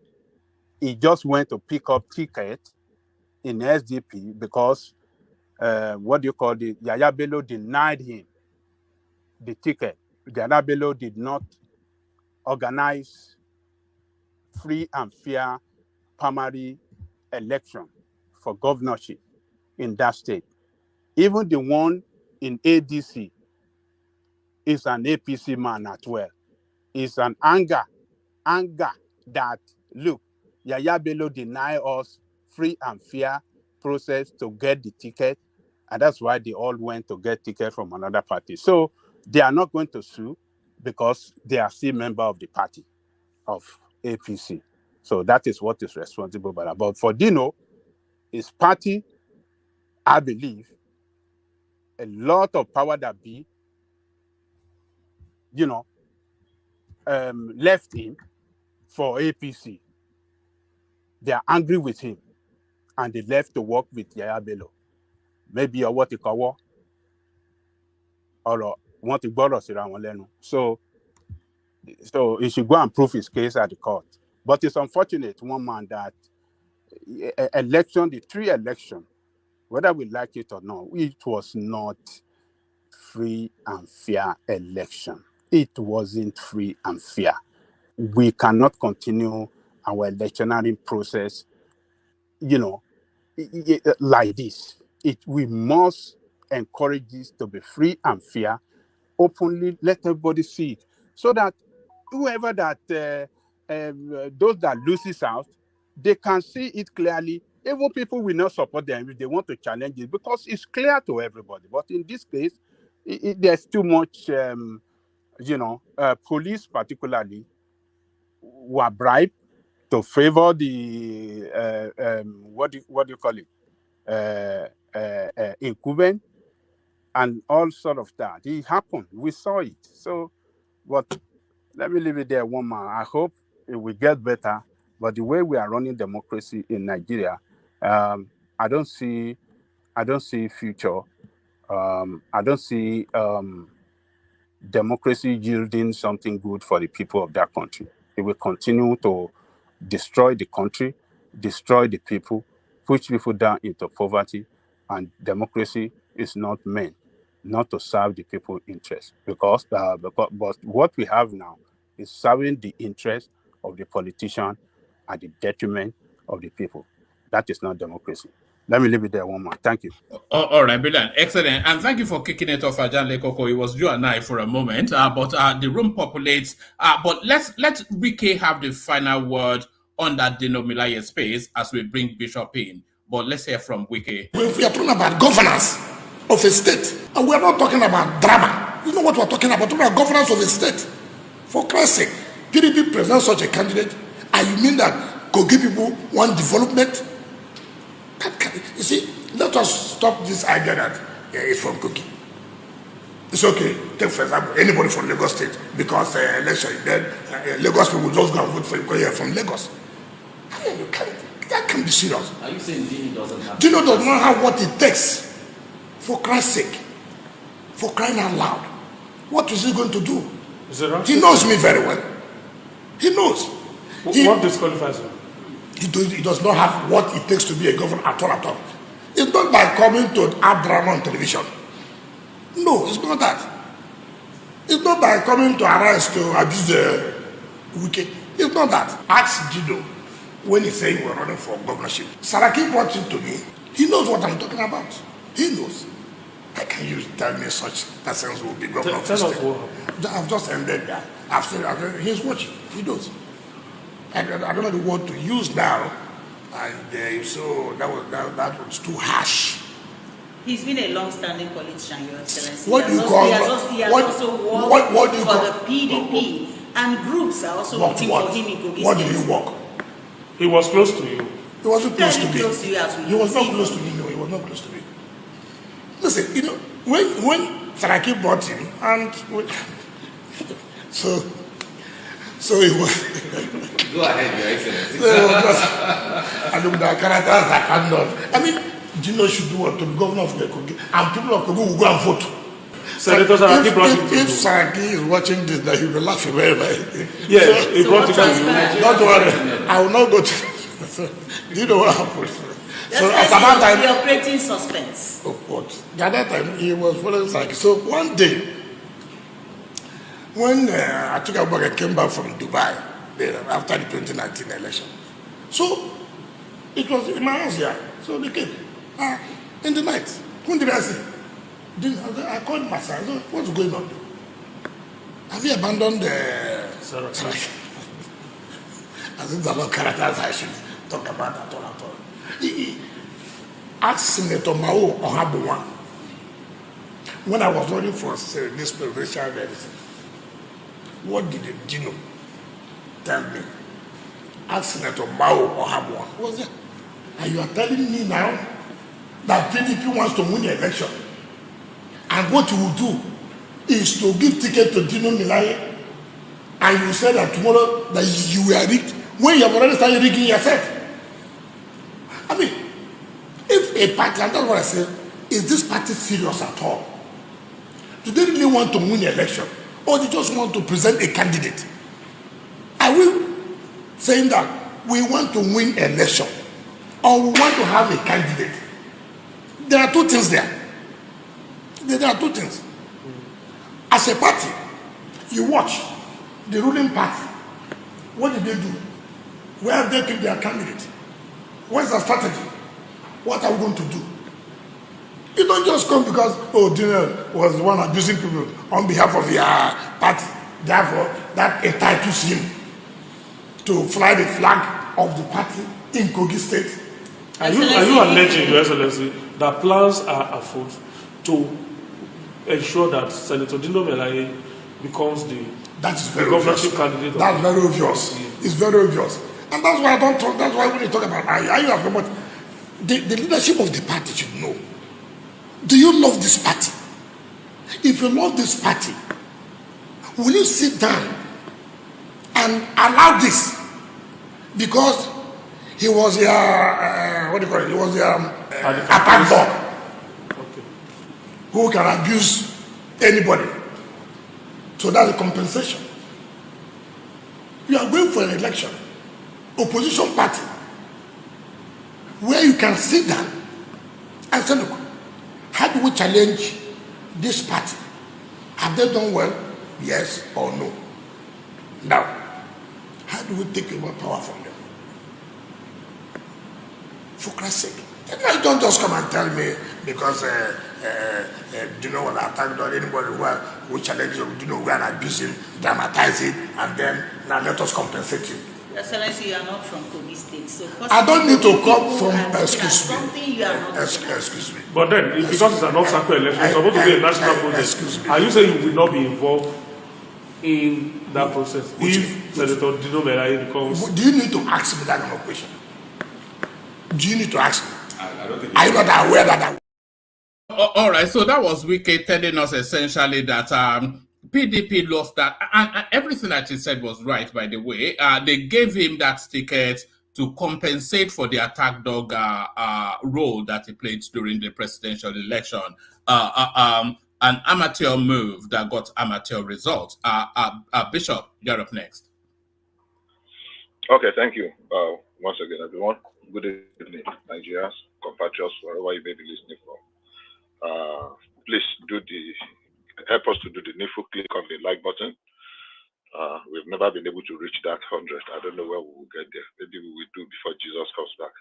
By the way, let me state that this is 6:45 p.m. one man, so that you will not rush me off. Yeah, maybe I should start from where you just stopped now, on this wiki,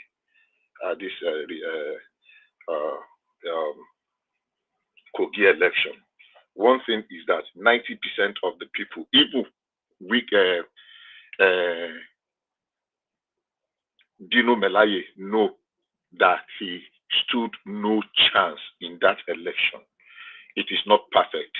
I will say there is hardly any human endeavor that is perfect. Dino himself did not go out to vote. He was just looking for what he will use to just castigate and discredit the process. He did not go to vote. He did not mobilize his agents that he was supposed to give money to. So how do you expect magic? And he was telling you earlier today, even some people win election from prison. And Adale Koko is using... How do you know that he didn't go out to vote? He himself, was he not asked this afternoon? Was he not asked? He said he didn't. He did not go out to vote. He did not go that out was to what vote. he said. Tactically, he was evading it. That at least It after was all, in some the people were news in too. prison. That some people were in waiting for prison. And he's expecting to win the election. So we know that he did not mobilize the agents. Because he knew the outcome already. He knew everybody that became. He was alone in that election. So if you are now using his ranting to not discredit the whole process, there were challenges. There will always be challenges in any human endeavor. It should be good. We appreciate. Okay, they can improve in certain area, but to now say it was the way we condemn it, it was predictable that Ododo was going to win.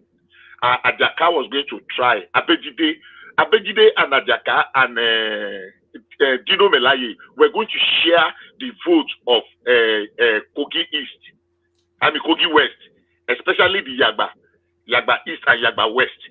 And they were in the minority, and they split their vote into 3 or 4 different ways, even with the other one, Razaki, what is his name? So there were 4 or 5 Yoruba candidates from Okun. And the arithmetic will not add up. So maybe there are discrepancies, there were some issues here and there that they can work on, but we cannot use it to now say, oh, it was a sham. Let me just end that one. Then Dino know that he did not stand any chance in that election. Having said that, let me go to the issue of that woman you played. One man said, somebody said something. I was trying to see if I could see what the person said. I did not. But my position will not change. You see, there is this saying in Yoruba. I don't know who will help me to interpret it. Yoruba used to say, and Yoruba still used to say,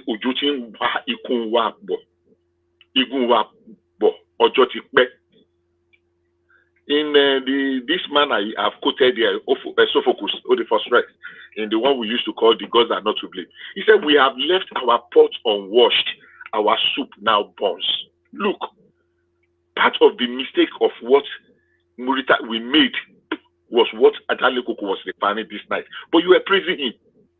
When Singapore and Malaysia and Indonesia were roaring, were looking for, they were not planting palm kernel in their country in Malaysia in 1970.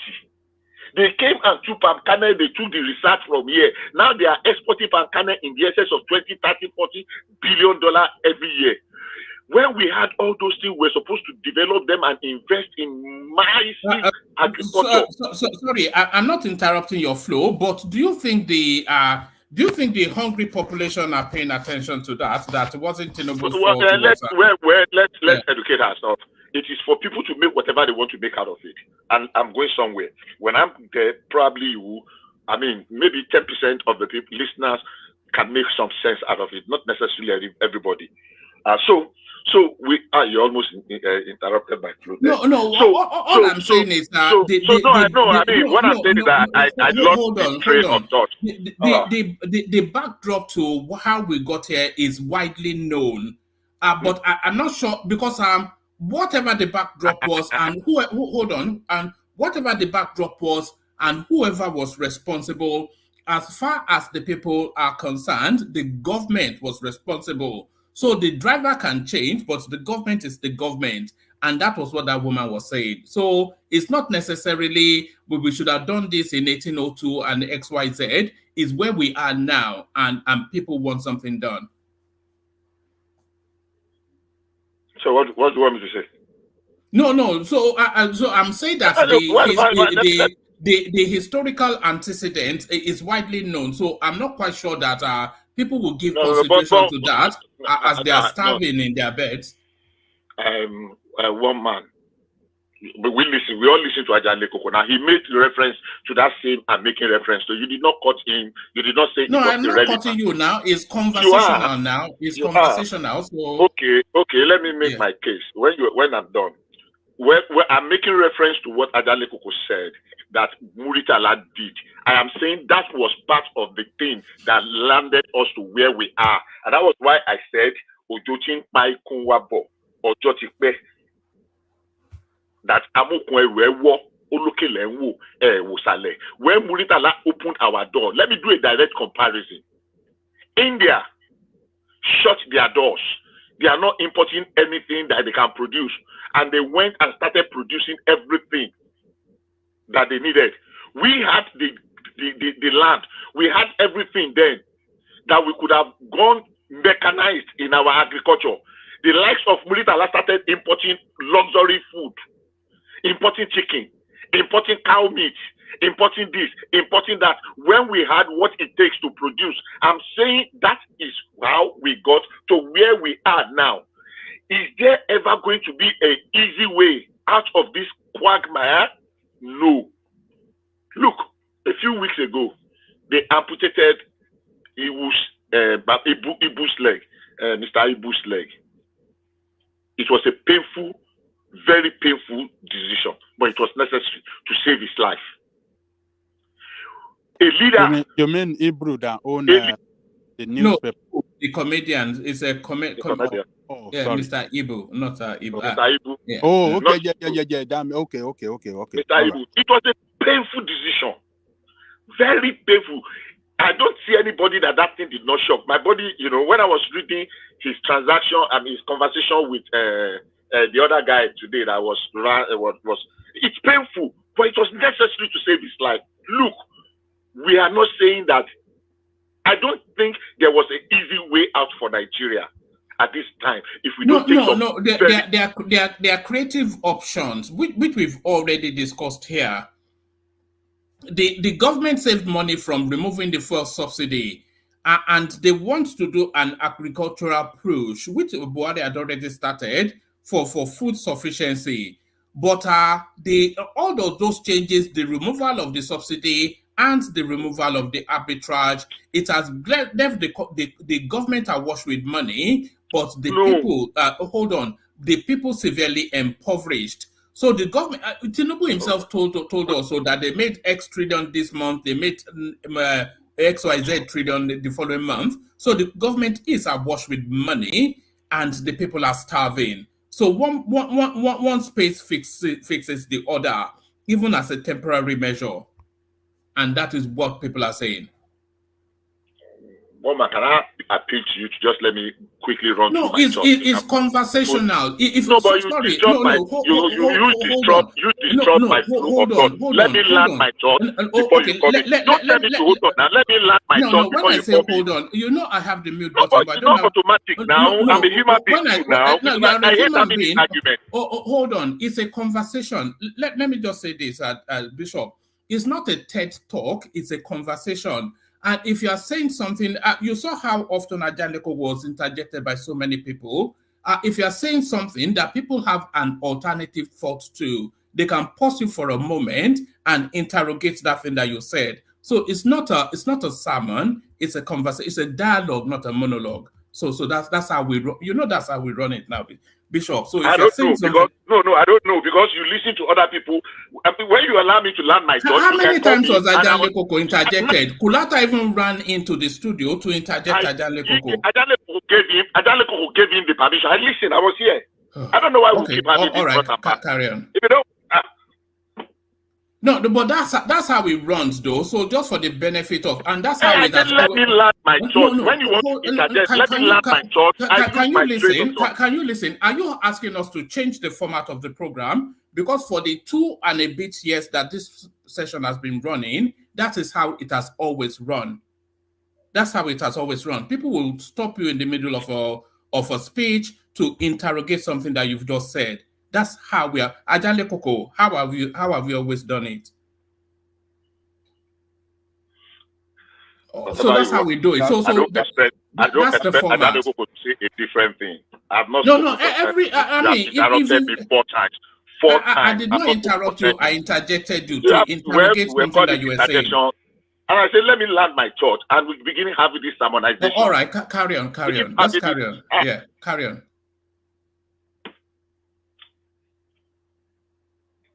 You make it very uninteresting to say. No. It's not uninteresting. You make it so. That's the truth. I mean, let me land my thought 4 times in less than how many minutes? Okay. Let me just say. So my position is very simple. We should have done this many years ago. We keep pushing it down because we have had leadership that lacked courage. And the change is not going to be a stroll in the park. I am very certain it was going to come with some very tough pains. And anybody will tell you, even the people, I believe very strongly, the leadership that is taking the decision is very well aware of the pain, temporary as it may be, that is going to inflict on people. One thing we can do is to keep selling hope. Look, if we go back to opening our border and importing all manner of food, it will destroy the agricultural sector. I will not come and invest in poultry, in farming, in agri, if I know government is going to open the flood of the import whatever tomorrow, that will now make me not to be able to sell my eggs, sell my chicken, sell my produce. I will not invest if I cannot be sure that gradually we will grow and we will be producing. As bad as we say things are in Nigeria today, there is shorthand in farm hands. There are people that want people to do harvesting, to do farming, to do this, to do that. People are not there. Everybody wants to ride Okada because everybody wants instant gratification. So our attitude to work has a problem. Our population ballooned between 1980 and now, seriously ballooned out of hand. We did not increase our cultivated land. We did not increase our food production. Simple things that we can produce locally, even if it is in small measure and multiple, small, but multiplying the, how do you call it now? The acreage. We were not. Simple things like tomato, we were importing. Tomato, we were one of the largest importers. We were importing, people will not eat akamu, they will not process akamu. We were importing Kellogg, we were importing cornflakes, we were killing local production. We had agricultural and research institutes everywhere in Nigeria.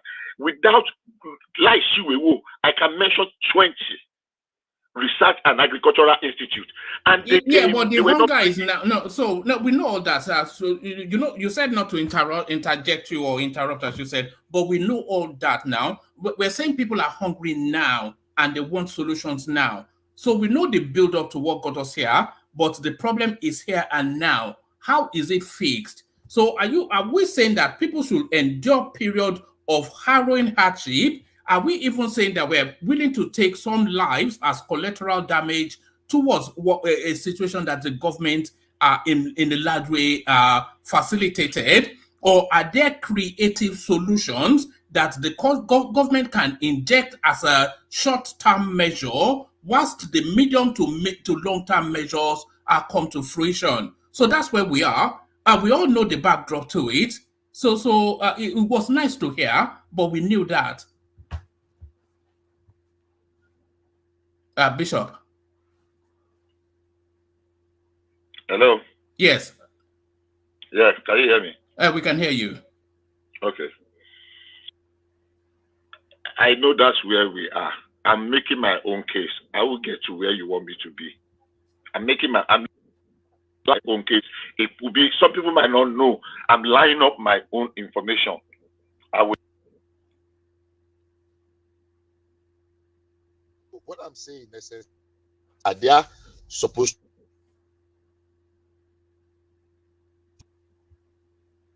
And what are the quick fixes? Are you hearing me? Yeah, we are now. You Hello? you dip for a moment, but you're back. Okay, I don't know what's happening. So what No, I'm you're saying back is now. Carry on, yeah. Okay, what I'm saying is this. I just led a build up. I know I was going to be able to talk everything in 10 minutes. That look, yes, this is how we got to where we are. If we say we should open the borders, we are going to destroy local production and local farming. So what do we do? In the real sense of the word, food is expensive in Nigeria. It's not that there is no food. That's one. Two,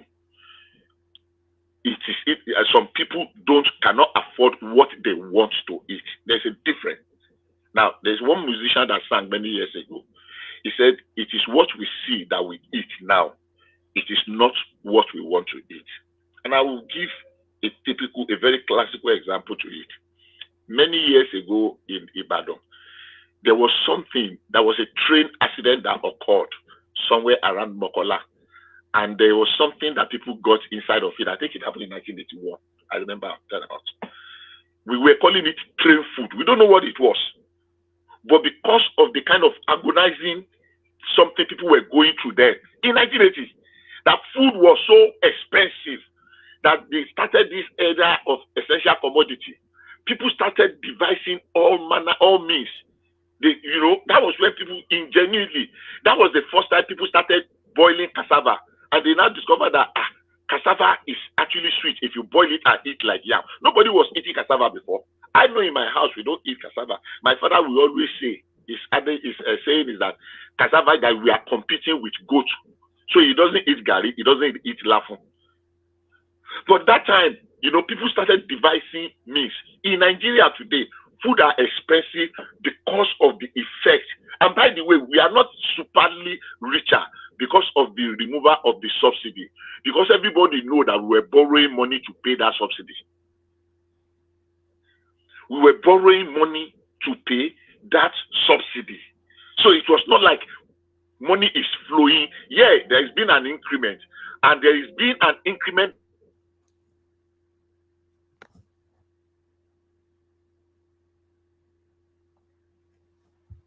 Bishop, we lost you. Bishop. He dropped. No, I think maybe he's driving through some space that he lost signal. It's not dropped. Hold on. It looks like no, he has dropped. Okay. Ekene, you're up next. Bishop, come back and then carry on. Ekene, you're up next. The one man, I really don't understand what Bishop is saying, but I wanted to ask him some questions because he said that he's saying a lot of things, but nobody is saying that Nigeria will not should not go the way of production. But he is saying that Nigerian borders should not be open for food to flow in. But he forgot that even the current government has already made that announcement. Even remove restriction on either 48 items, including oil, rice, and turkey and all those stuff. So what sense is he trying to make there? So when I say that I have not understand the policy of this government, even to fight the hunger that is in the land, I mean it. I have not understand it. If they say that we should go the way of production, why then do they have to even remove that restriction at the first place? If that argument is what the bishop is making, because he was trying to make Aja's point, not makes look nice. You said you want production want food production, all this and all that.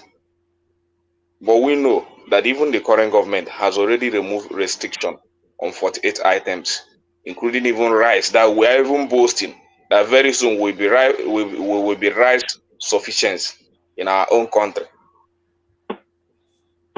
So what point are they trying to make in that aspect? Okay. I think I had you. All right, Bishop is Number one. back. Yeah, I've been back since. You put me back. Yeah, I know. I put you back on the screen. I listened to Kene completely. I just felt that he said the same thing. You want to start repeating it. So let me respond to that before I just conclude, land my thoughts. I thought I would. So now, number one, there was no ban on those items. There was cash restriction that you cannot get dollar for it. So what the government just did recently was that they said, look, those items were still coming in, but people were now going to the open market to go and look for the dollar, which was putting pressure, unnecessary pressure on the dollar at the open market, making black market to be very lucrative. Now say, okay, come and buy, come and contest for it in the I&E window. Remove that restriction. Because many people seem not to understand the technicalities involved in that thing. Like there were bans on the food importation. There was no ban. It's just that government was not allocating dollar to time. The same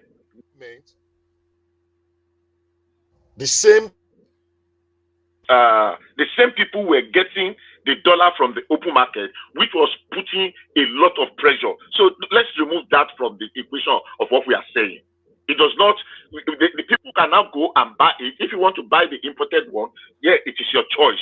If you want to buy the local alternative, it is your choice. So it's really not, I don't know how to put it. It's not an argument that is fit for this particular topic that we are saying. Now the issue is this. Yes, we need to increase production.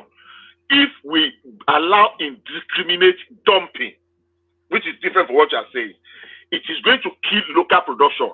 And I will give you 3-4 examples. When there was this... Sorry, Bishop. Nobody was suggesting indiscriminate dumping. But they were talking.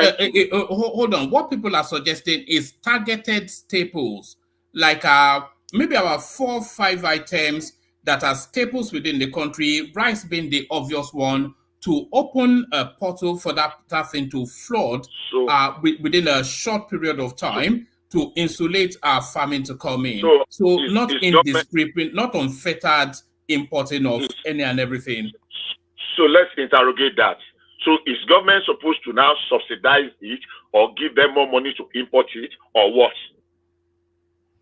No, government should liberalize the importation of it, which is what they are already doing. Yes, so that's what they are already doing, and facilitate for it as well. Maybe even put a little subsidy to it by way of moving the subsidy to food. I don't agree with putting subsidy into imported food items. We are going back to the rabbit hole we are trying to dig ourselves out from. Number one.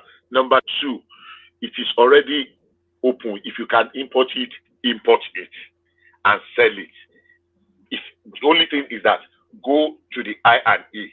Instead of subsidizing it, government is already subsidizing local production by investing hugely in 3 areas. Number one, our blending plants and fertilizer industry has increased tremendously. Number two, government is subsidizing heavily on seedlings and what they call it now, chemicals. Number three, government just entered into an agreement with John Deere. Instead of importing mechanized, let those people come and establish so that at least if we know the number of farmers, that everybody have access. If you have access to mechanized farming implement, you can more than quadruple your output. If you are farming 1 acre, you can turn it to 10. If you have those things, but they cannot happen overnight. And if we make the mistake of not subsidizing importation, it's a difficult thing between a hard place and the rock. It's a difficult, I know it's difficult to explain to people that you say are hungry. Hey, but if we go back the history of how Abu they hungry in Nigeria, I do tell people, oh, Ilu Leko Sowolo de Okurinki was in 1960.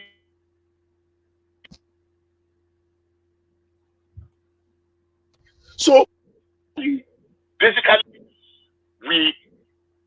and then the woman that was complete, that as much as I pity the condition of that woman, I know it's going to be a painful walk. But if we can just endure and get out of it, we are going to.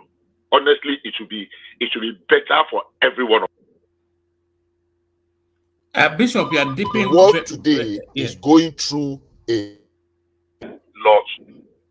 Hello. Your system is just is moving quite sharply, dipping, then spiking up and down. But carry on.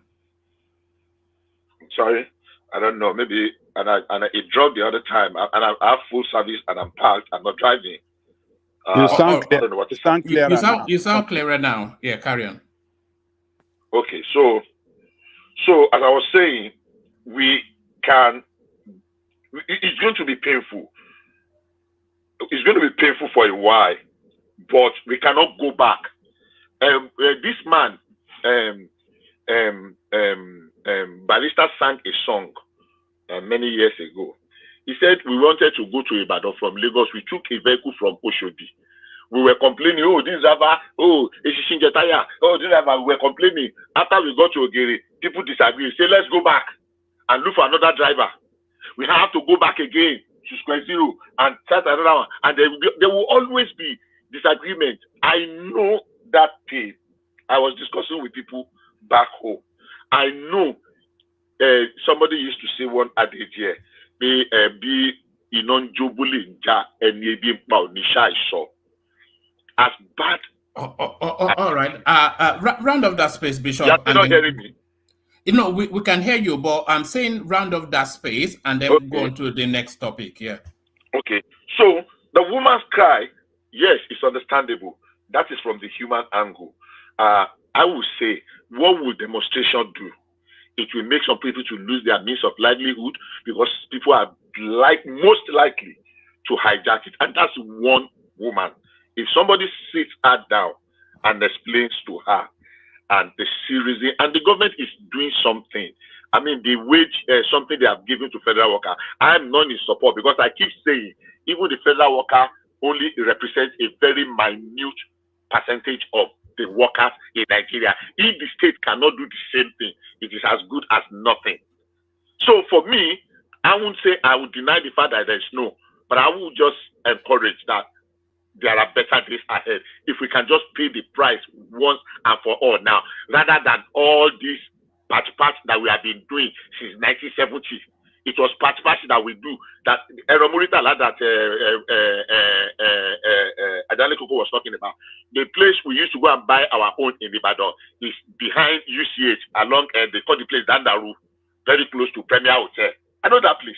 We used to go and buy, they would carry the meat, processed meat, which we had no business in doing, which would have concentrated and pick some items and make them our national crop and take, advantage of it. So for me, yes, the pain is there.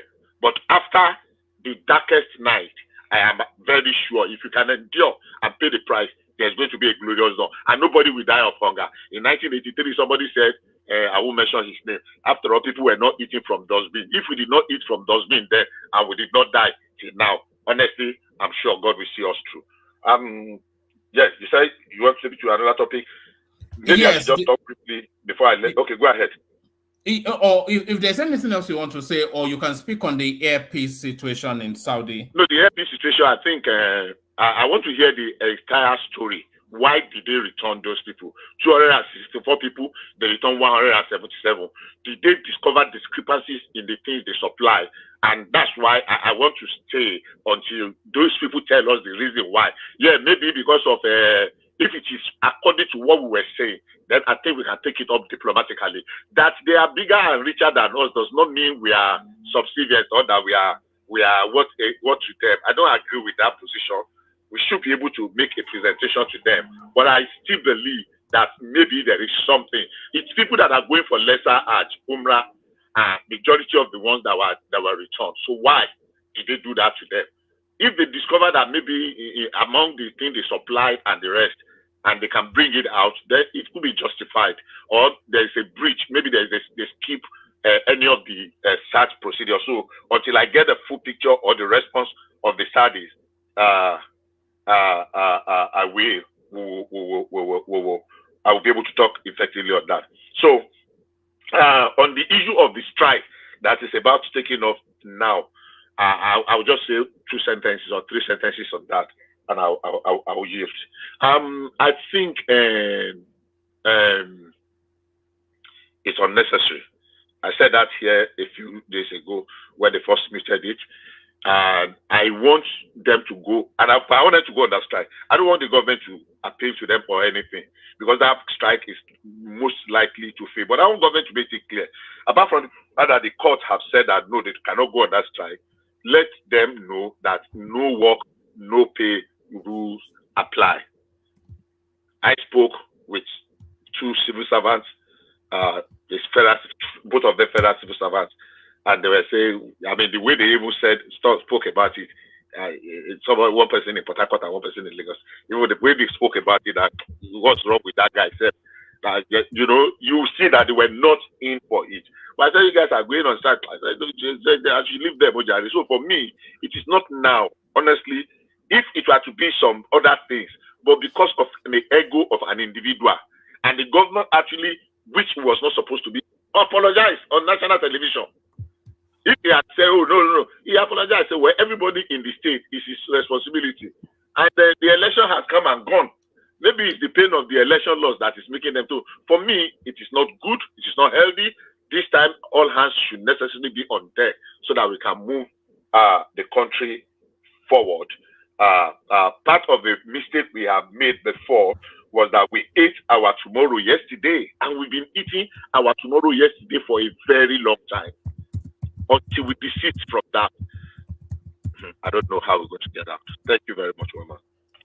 Thank you, Bishop. So that's the excellent, majestic Bishop. Of course, excellent as always. So that was the brilliant Bishop. So from the from the brilliant Bishop, a man of equal brilliance, Dewale, you're up next. Dewale. Omar, give me some minutes. I'll be right back. All right, let's go to Charles next whilst Dewale is gearing himself up. Charles, you're up next. Hi, one man. Ogweni, I'm impressed that you stayed the duration. Usually you bail after 10 minutes. Yeah, well, we've had a long holiday over here, so I think... is that what's it called? Remembrance, yes. Yeah, so... Did they make you wear a puppy? They always make us wear puppies. Yeah, they do, yeah. They do. All right. So I'll talk on the video of the woman. So you see the problem with Nigeria. So let's just look at. I think the whole problem really started from the devaluation. Okay, so basically, economically, the devaluation is meant to correct a couple of things, which is one, to reduce, boost your imports and reduce exports.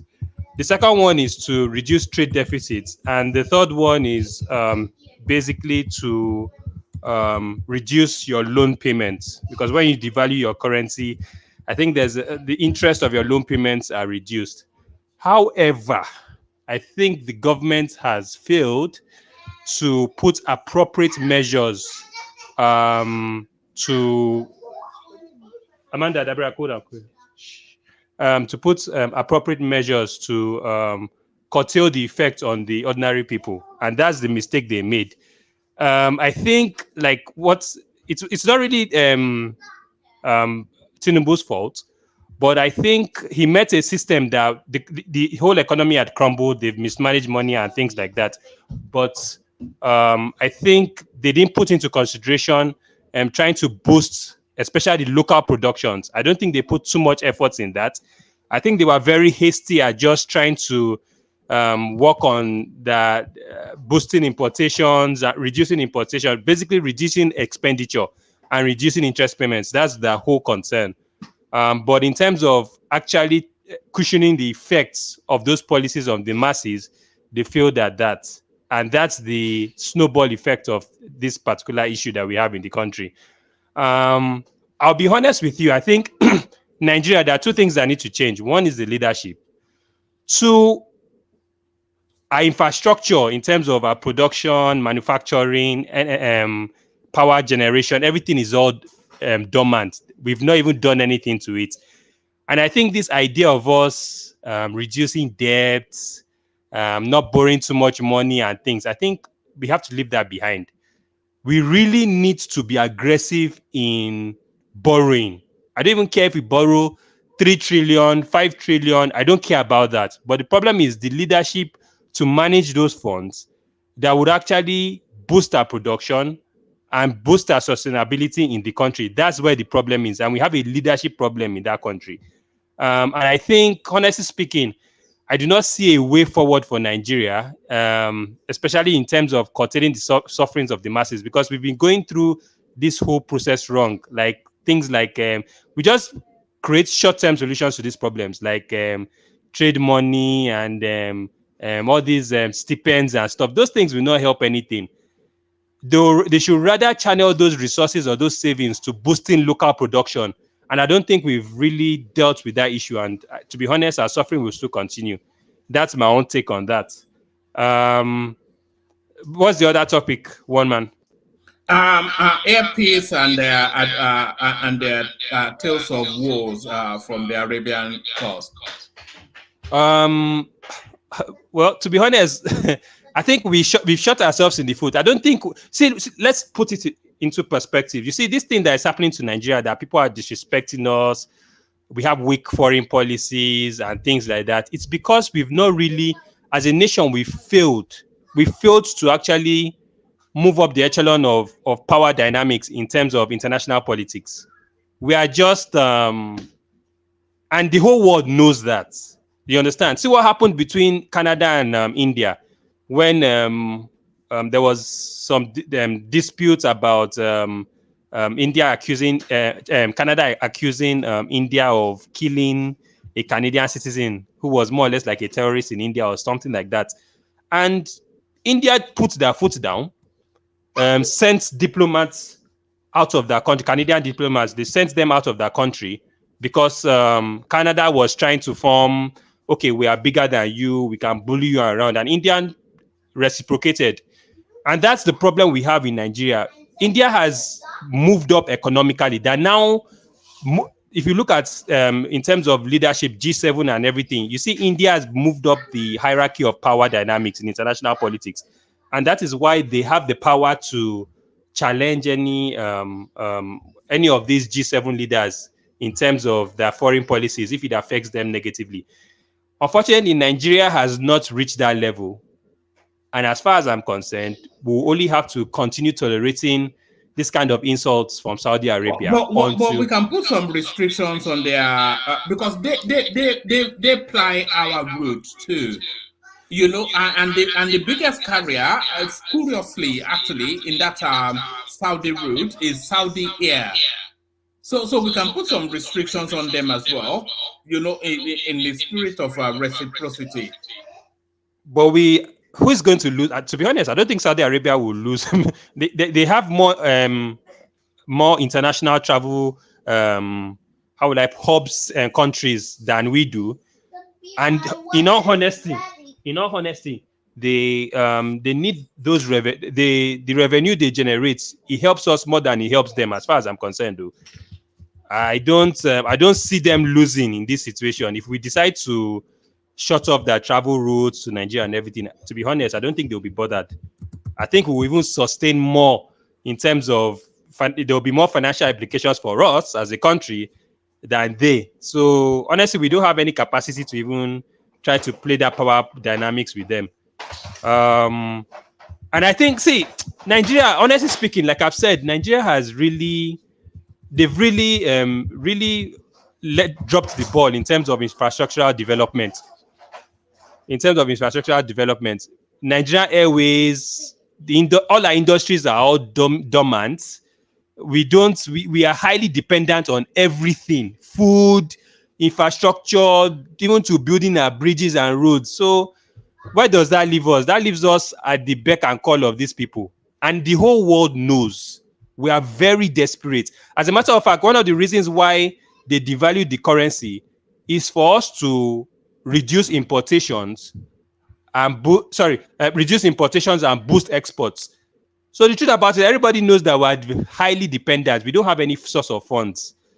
And to be honest, I think we have a long way to go in building that country. The whole system has to be broken down, and we just need to just start from scratch. As far as I'm concerned, that's just it. You know, if there was ever an argument for a military, Charles, I'll be muting you when I'm speaking. By the way, we're getting bounce back from you, but I know there's a bug on Chrome, so it's not anything that you're doing. If there was ever an argument for a military coup, it's what you've just said now, because I've always been of the thought that if we can have a military interjection for a period of 18 to 24 months, so that abandons totally this constitution and all that we have identified as the things that have been stymieing our development as a country, all of that can be addressed within that period, and then we can rebrand from the learning to propel ourselves forward. But if we continue with this so-called democracy, where they are writing and then cancelling out and writing on top of writing, you saw what the things Dino presented. We're on the road to nowhere as we're headed at the moment. But if there was ever an argument for a military intervention, that is it right there. But you can speak on that and then pivot on to this headline: Senate to consider diaspora voting bill this week. So they abandoned it under the Buhari administration. They said no, but they're revisiting it again. So how does it even work? So do we go to our individual embassies to vote? And when you are talking about diaspora, we're not essentially talking about us in the West. We're talking from Chad to Niger to all of the... So it's an unworkable idea by reckoning. But what are your thoughts, Charles? I think we're just... we're jumping the gun here. We've never even perfected the one at home. We're going to diaspora that there's no form of check or anything. I don't know how that works. I don't know if we're going to be voting via... I don't even know how we would. Like, to be honest, that's just a waste of time. I think those if they are able to manipulate results that people are standing there to see right in front of their eyes, is it the ones that are from thousands of miles away that will be credible? In all honesty, I think they're just wasting their time. Yes, they want to make people in the diaspora be part of the process, but I think that would only... I don't know. The system is not too trustworthy for them to even start implementing things like that. Because back home, where people are physically on ground, we see a lot of rigging and a lot of manipulations. So I really don't think they should even bother with that until they've perfected the system back home. I think it's a complete waste of time. That's basically what I have to say. And in terms of Nigerian politics, yeah. Actually, the system back home has been perfected, but the political class, the people in the political class, they don't make it work. So we have, we have technology that assists now to vote, for accreditation and for declaration of election. Election result. We have it, but the politicians doesn't make it work. We in abroad, we in the diaspora, I don't think would be if they put in place technology that we can use, to exercise our voting right. I think it can work. It can work with us here. We're not going. But Angelico, don't you think that? I think, to be honest, it won't work. Because look, so how many does the Nigerian government even know how many people are even in the diaspora, won't this bring out a process where you have ghost voting, like them manipulating people that are not even abroad or anything like that to add to their numbers? Honestly speaking, I would not trust that process one bit. I won't trust Let it me one bit. just add one simple thing for what Daniel Koko said now. Americans that are voting in Whose diaspora. system is echoing? Is it one man system or who? No, it's from Charles. There's a bug on Chrome, so a lot of people coming in via mobile devices. Charles, why didn't you use YouTube now? Don't use Chrome again. Yes. It's a because even the system tells you as you are coming in that your system it's a bug on Chrome. So what I was saying is that Americans that are voting in diaspora, they vote via mail-in ballot. They are not using technology to vote. They are voting through mail-in ballots, and they use their embassies to collate and send it in. So because I don't know why, but if we say we should use technology, the more you advance, the more people that will bug, that want to sabotage you, they are advancing, and it's like they are always a step ahead. So technology might not necessarily work, except we want to use mailing. But I want to agree with what Charles said. I think we are jumping the gun. Let's perfect what we have first and make it work before we go that step. It's not going to work if we are waiting for it to work, because the politicians are the problem. They are the problem for the electoral process in Nigeria. It is not the system. The system is there. It's been there to work well, but the politician doesn't make it work. So if our own here is going to be mailing, they should design it, they should make it in such a way that we can have access, we can register for mailing, and we can get it and vote. It is nothing difficult. Why is everything? It's not the process now. Ajale Koko, you've already identified where Charles was speaking to. What Charles was saying is that elections conducted where people are standing there monitoring the process, they manipulate and rig it. So when you're now saying that people should be voting from tens of thousands of miles away, it's just meat and drink for the Nigerian politician. They'll just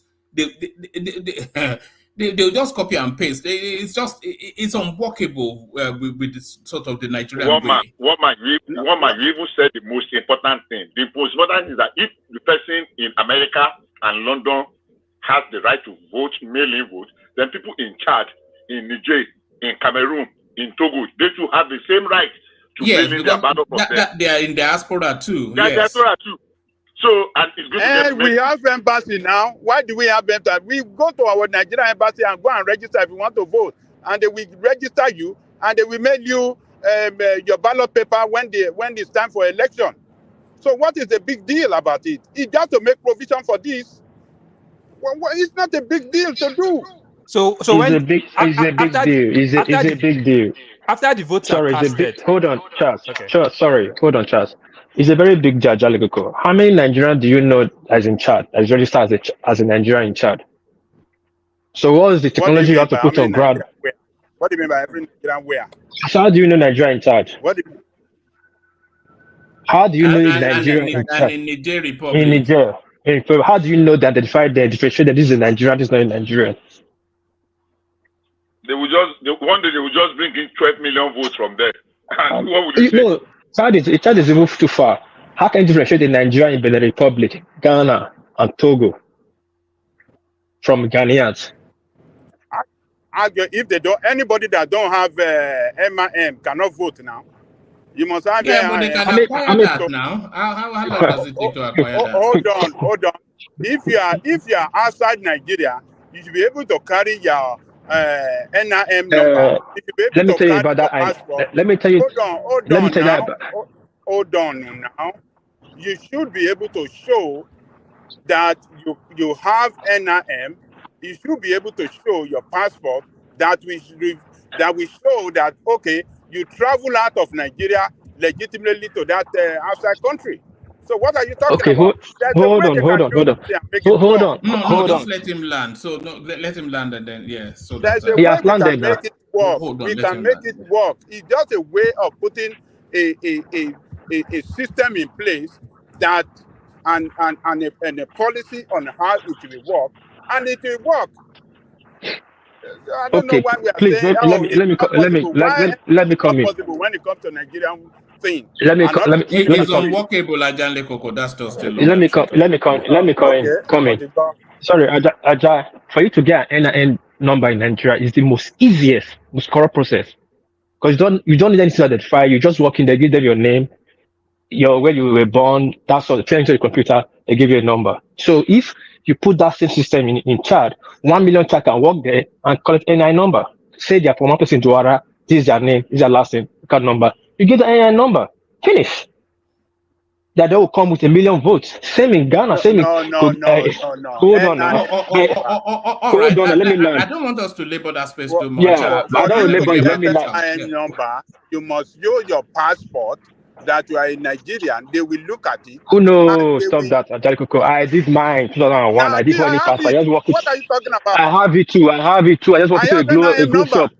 I walk into a globe shop. I give them my name and all that. I didn't go with my Oh God, passport. can you hold on? For you Hold on. to That's get not the, NIN that number, that is not the question. That's not the what I'm All saying. right. What Let's I'm not saying. get into No, NIN numbers. yeah. I'm not going to NIN number. What I'm saying is this. The process is not achievable from outside. First of all, you don't even know how many Nigerians are outside. Second of all, half of Nigerian population outside don't have a number. How many Nigerians comes home every year? Let's say we have more than if you 12 million don't Nigerians have outside. NIN Hold on number, now. then you cannot No. vote. Hold on, All right. Dalikoko. Let me All land right. now. Let me find Yeah. the number. Let me land. All right. Land Yeah. and then we go If back to you Charles.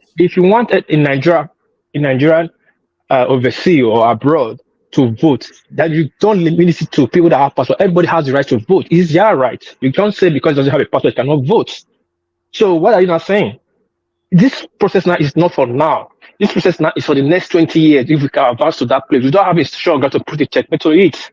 We are too forward. We are putting the cart before the horse. This is the problem we are having. Thank you, one man. All right. Thank you. It's a silly idea, isn't it, Charles? Yes, it is. Yes. It's just, I think they're just, as far as I'm concerned, I think these guys, the way politics is run now, you see, I think we've bastardized the whole system. I think now they're only looking for ways of perfecting the whole rigging process, taking it to another level. I don't think that the real intentions behind this process is just to create more avenues for them to manipulate the figures. I don't think they're really honest with their intentions. Then the last topic of Dino, I think Dino even shot himself in the foot. For him not to even vote, from what I heard, he has no even right to even come on TV to contest or talk about any elections, because that in itself is a complete wash from his own part. He dropped the ball, and I don't think he even campaigned that well to even to start contesting on any election. So for Dino's matter, I think is a lost cause. He has no right to even talk about the elections or the results or the manipulations. But in a nutshell, I'll just round up. I think Nigeria Before you round up, speak to us about the headline on the screen, Charles. Tinubu orders withdrawal of policemen from VIPs. So if there's one policy, I suspect you will agree with that one. I don't know. It's good. It's a good, to be honest, it's a good one. Because the insecurity in the country, we need a lot of personnel on ground to deal with it.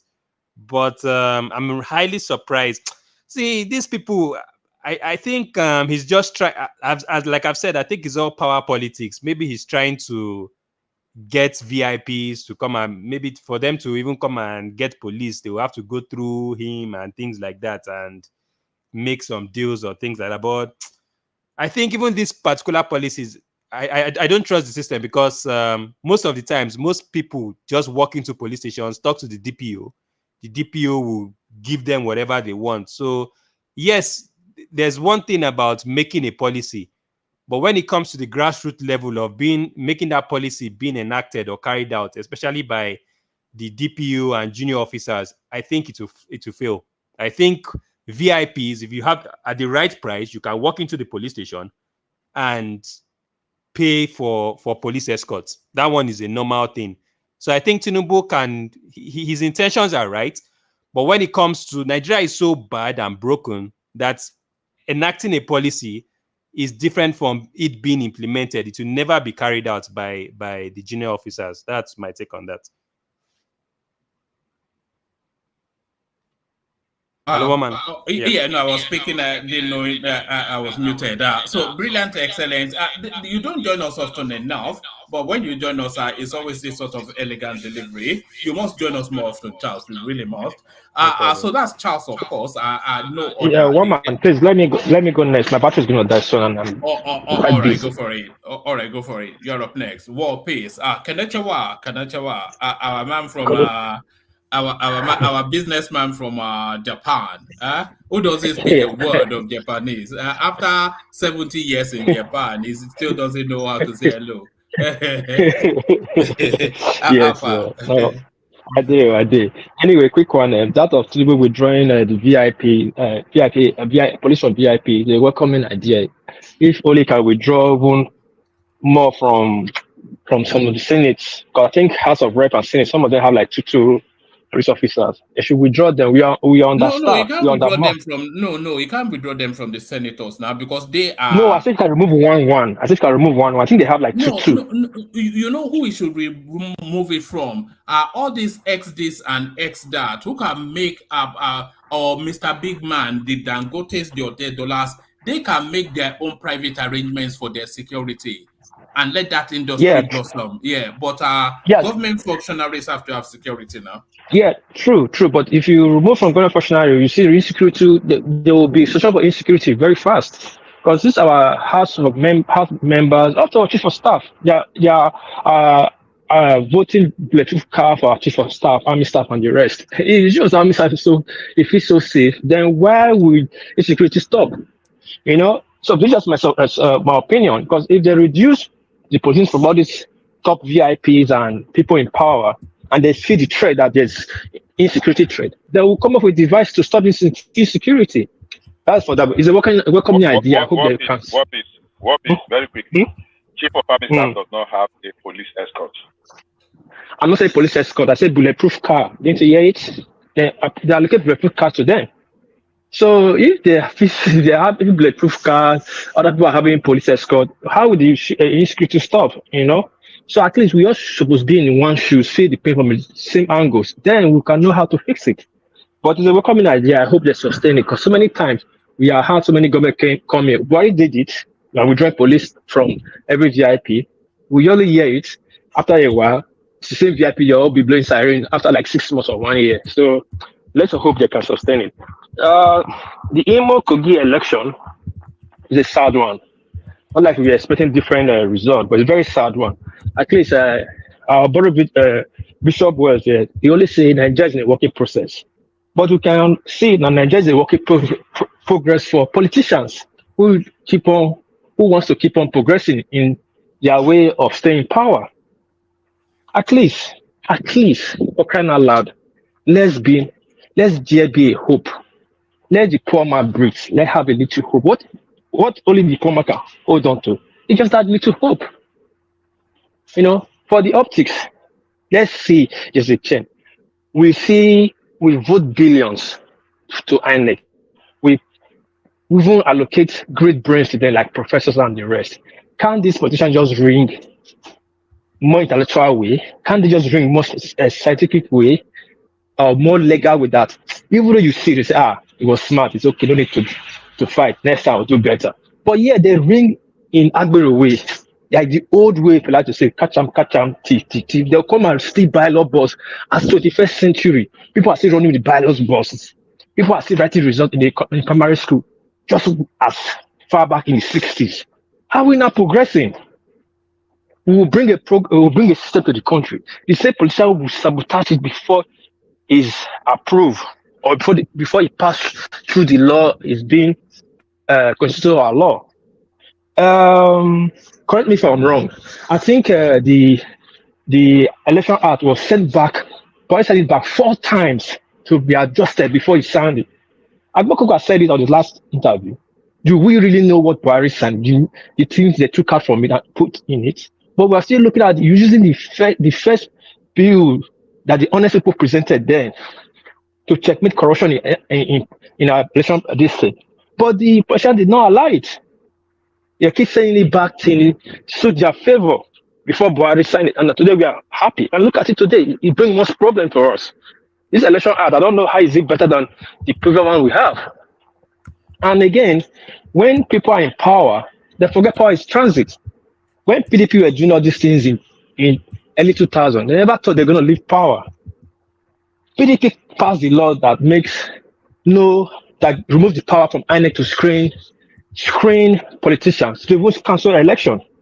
So the Inec does not cancel election, does not have the power. Inec cannot screen a politician, even the result cannot. It's left for the party to do that.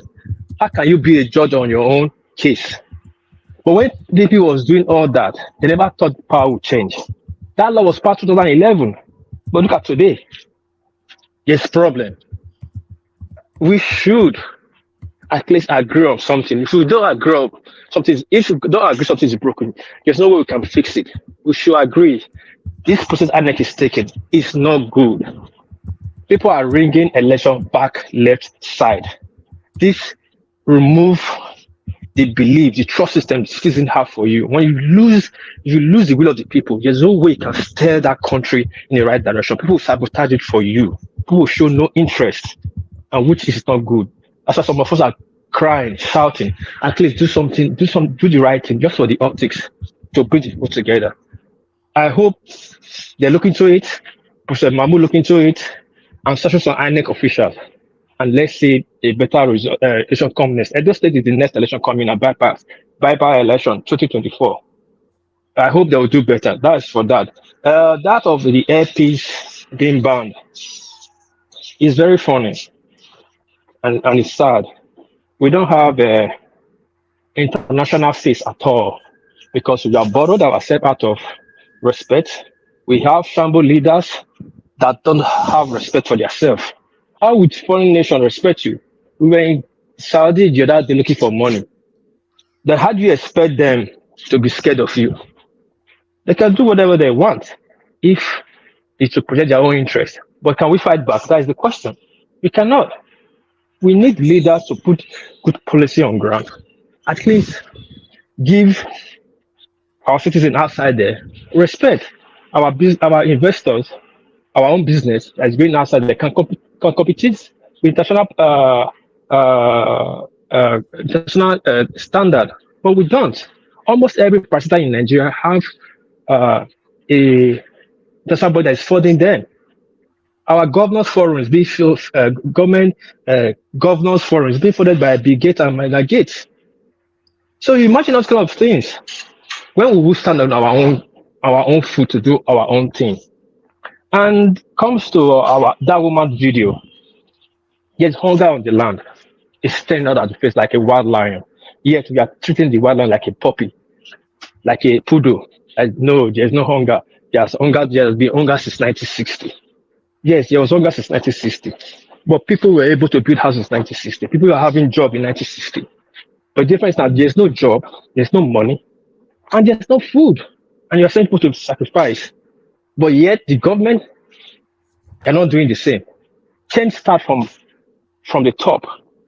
The Tanzania governor, president that passed on in 2022 during the COVID, he turned Tanzania economy around within 5 years. He met a very strong corrupt system, but he fought the country to stand still. He cut spending from both the parliament, the house, whatever they have. He cut all their expenses plus his own. And you see the country turn around. And he put a lot of strong measures on ground, a lot of strong policy for the international investors. Because Tanzania, I think 40% of their income is based on tourism. It put a lot of strong policy on ground. You saw all the all the strong, all the big investors in that country. They ran back to the country, the white people, to do the right thing. The economy bounced around. But fortunately, COVID took the guy. And yet we have more super brain than that guy in Nigeria. And we cannot repeat the same. It's sad. People are hungry. Because it hasn't happened to us, our loved one, that's why we are saying we should make sacrifice. Somebody said at least 6 million people will pass away like before the country to make sacrifice for the country. Now the question is, who are among the 6 million that will buy? Because it's not our loved one, that's why we don't feel it. If it's our loved one, we'll be the first to be on the streets screaming at this government. Government is continuity. We should not forget. I not say Tinubu cause the hunger, but his government, his party created a lot. You should not shake the goalpost. Buhari did not rule in PDP. Buhari ruled in APC. He's continuing from APC.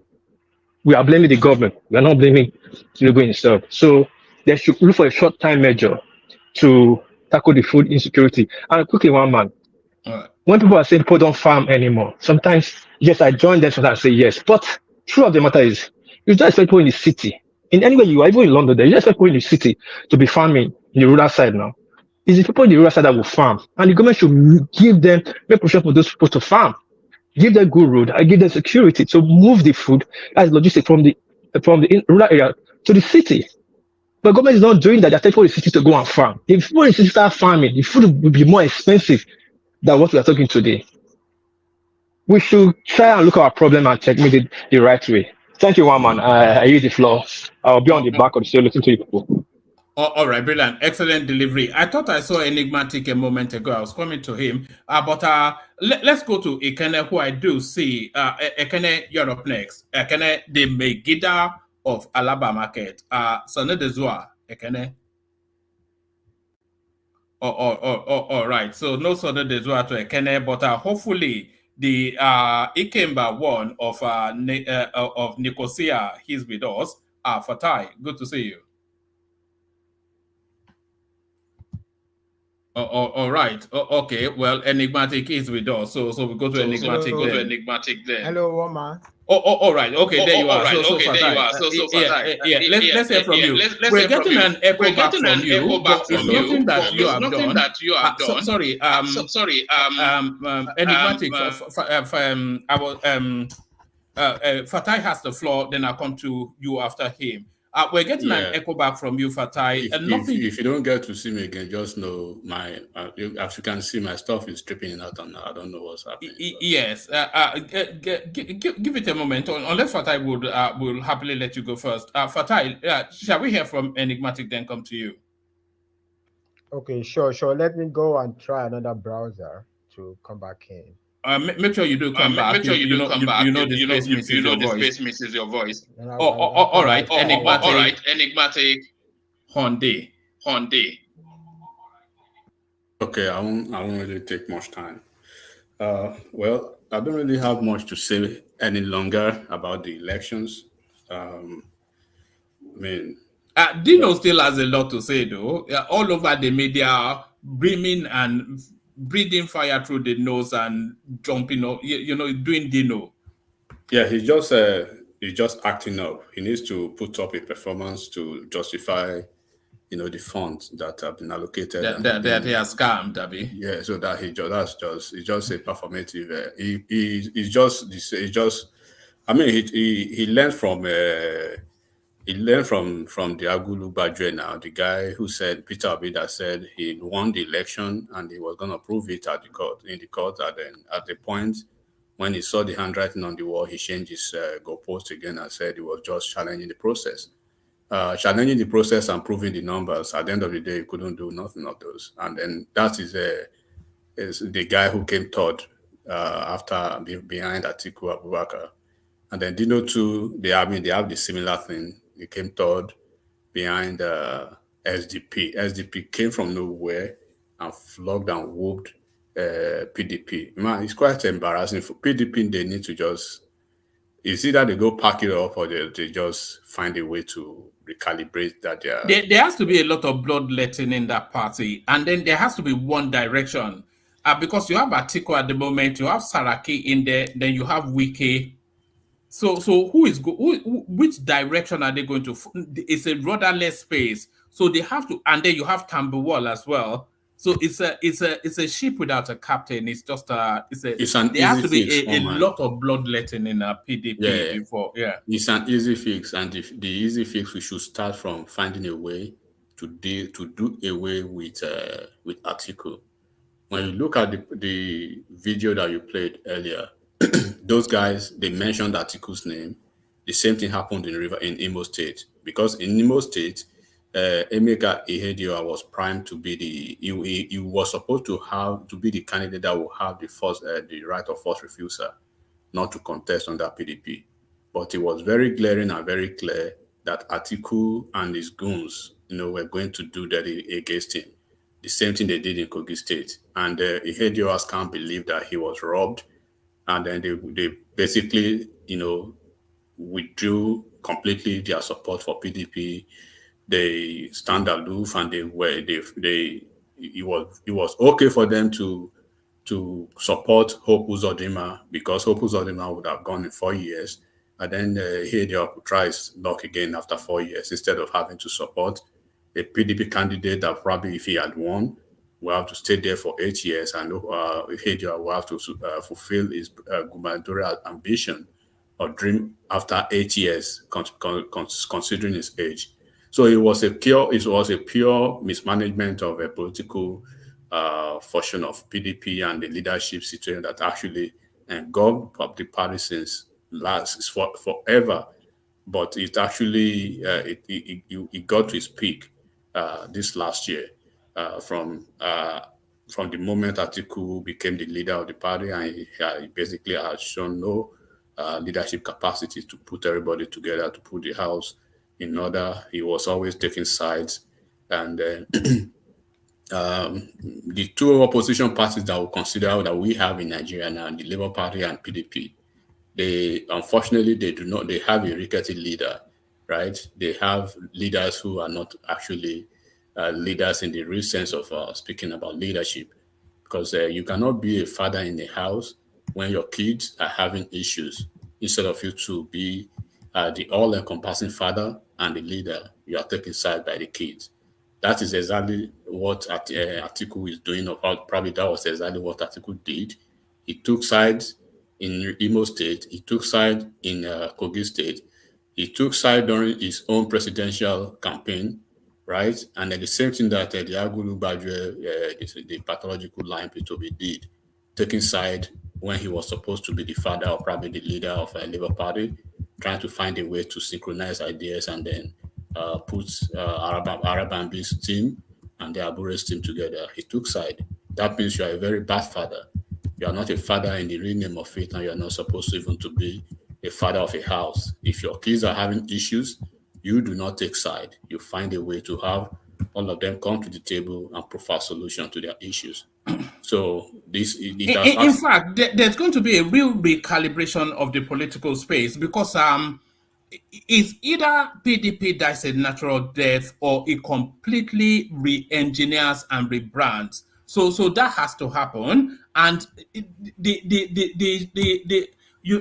this town is not big enough for the both of us. That's saying that town certainly not big enough for Atiku, Tambuwal, Saraki, and Wike. Only one of them can emerge. And more so, it's not big enough for Wiki and all three. So that space has to play out. The labor space has to play out as well. As soon as the Supreme Court verdict comes in on Joe Ajaero, there'll be a lot of bloodletting there. So over the course of certainly the first quarter or half, the midway through next year, it's just going to be blood on the carpet in all of the political parties, maybe even the APC as well. Yeah, I mean, my focus is I need a very strong and virile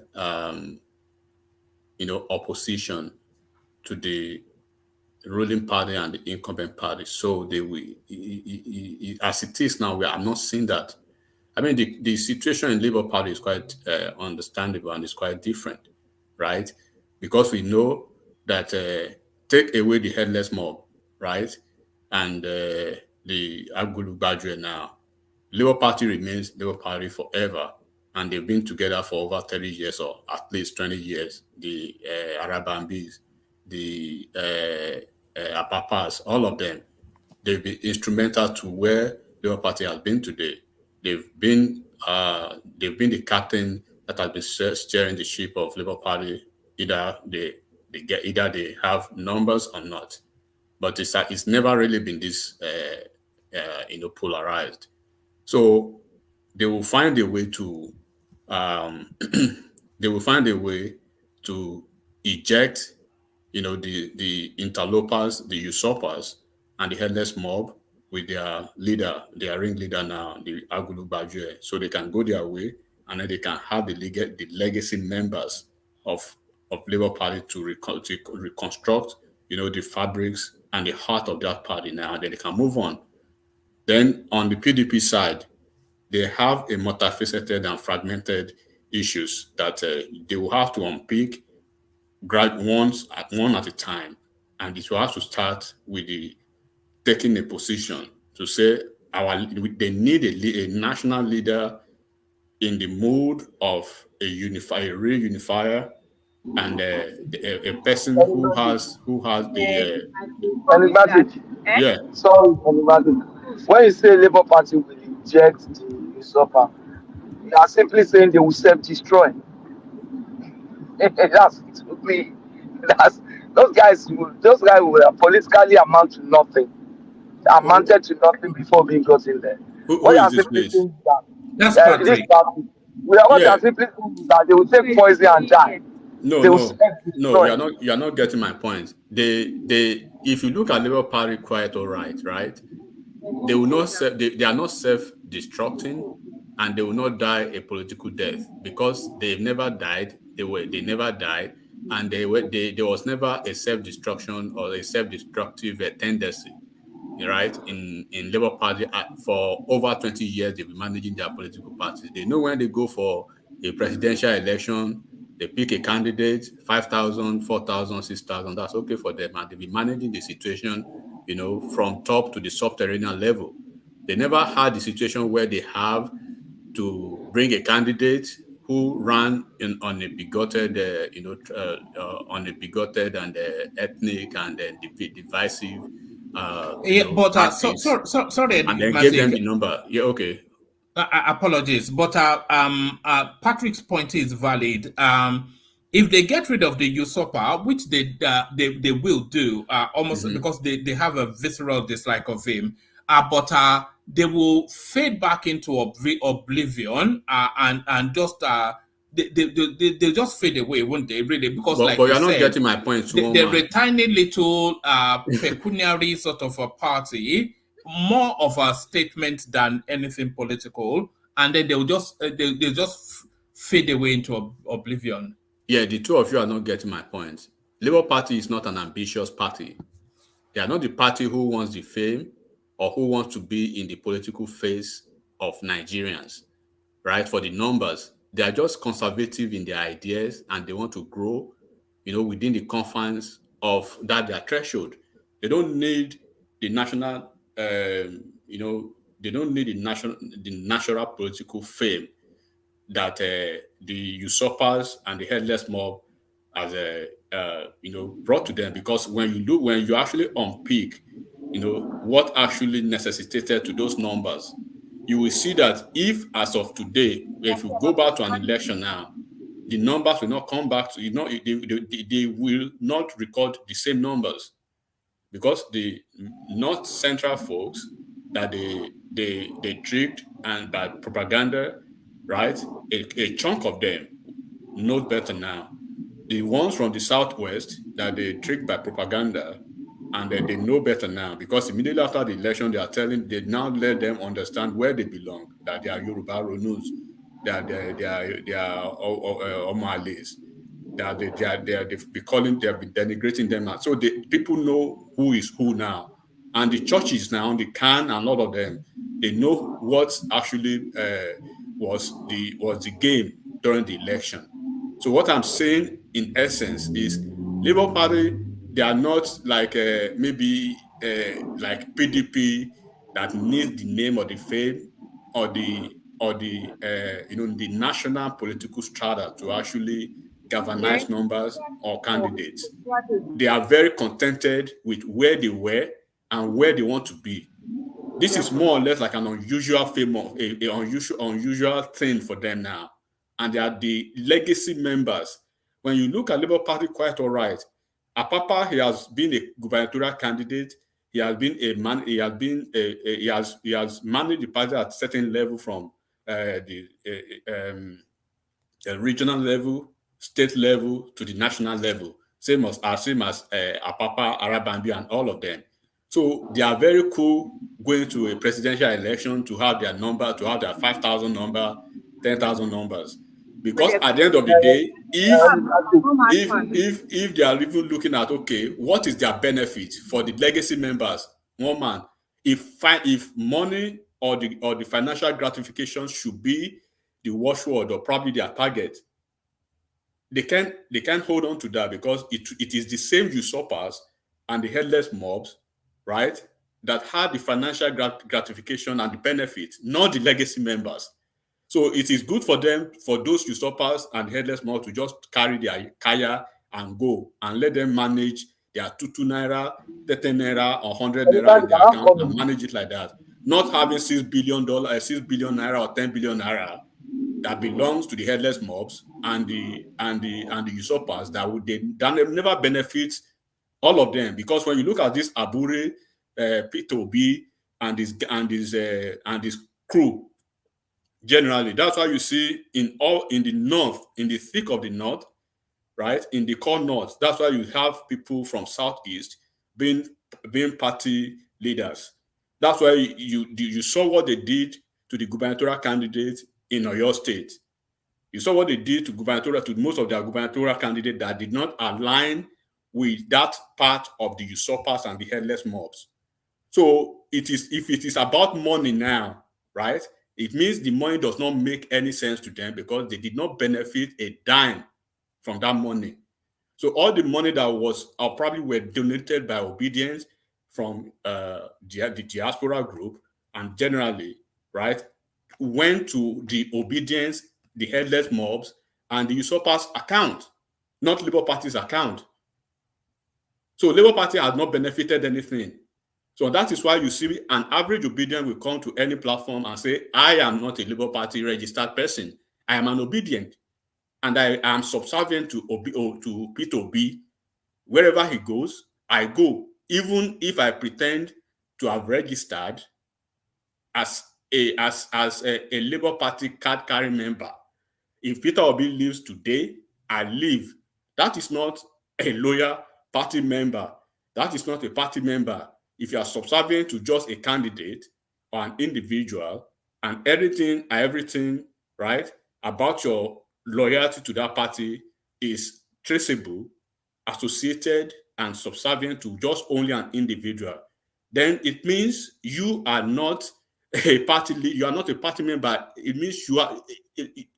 There's no symbiotic relationship between you and the party, which is Labour Party.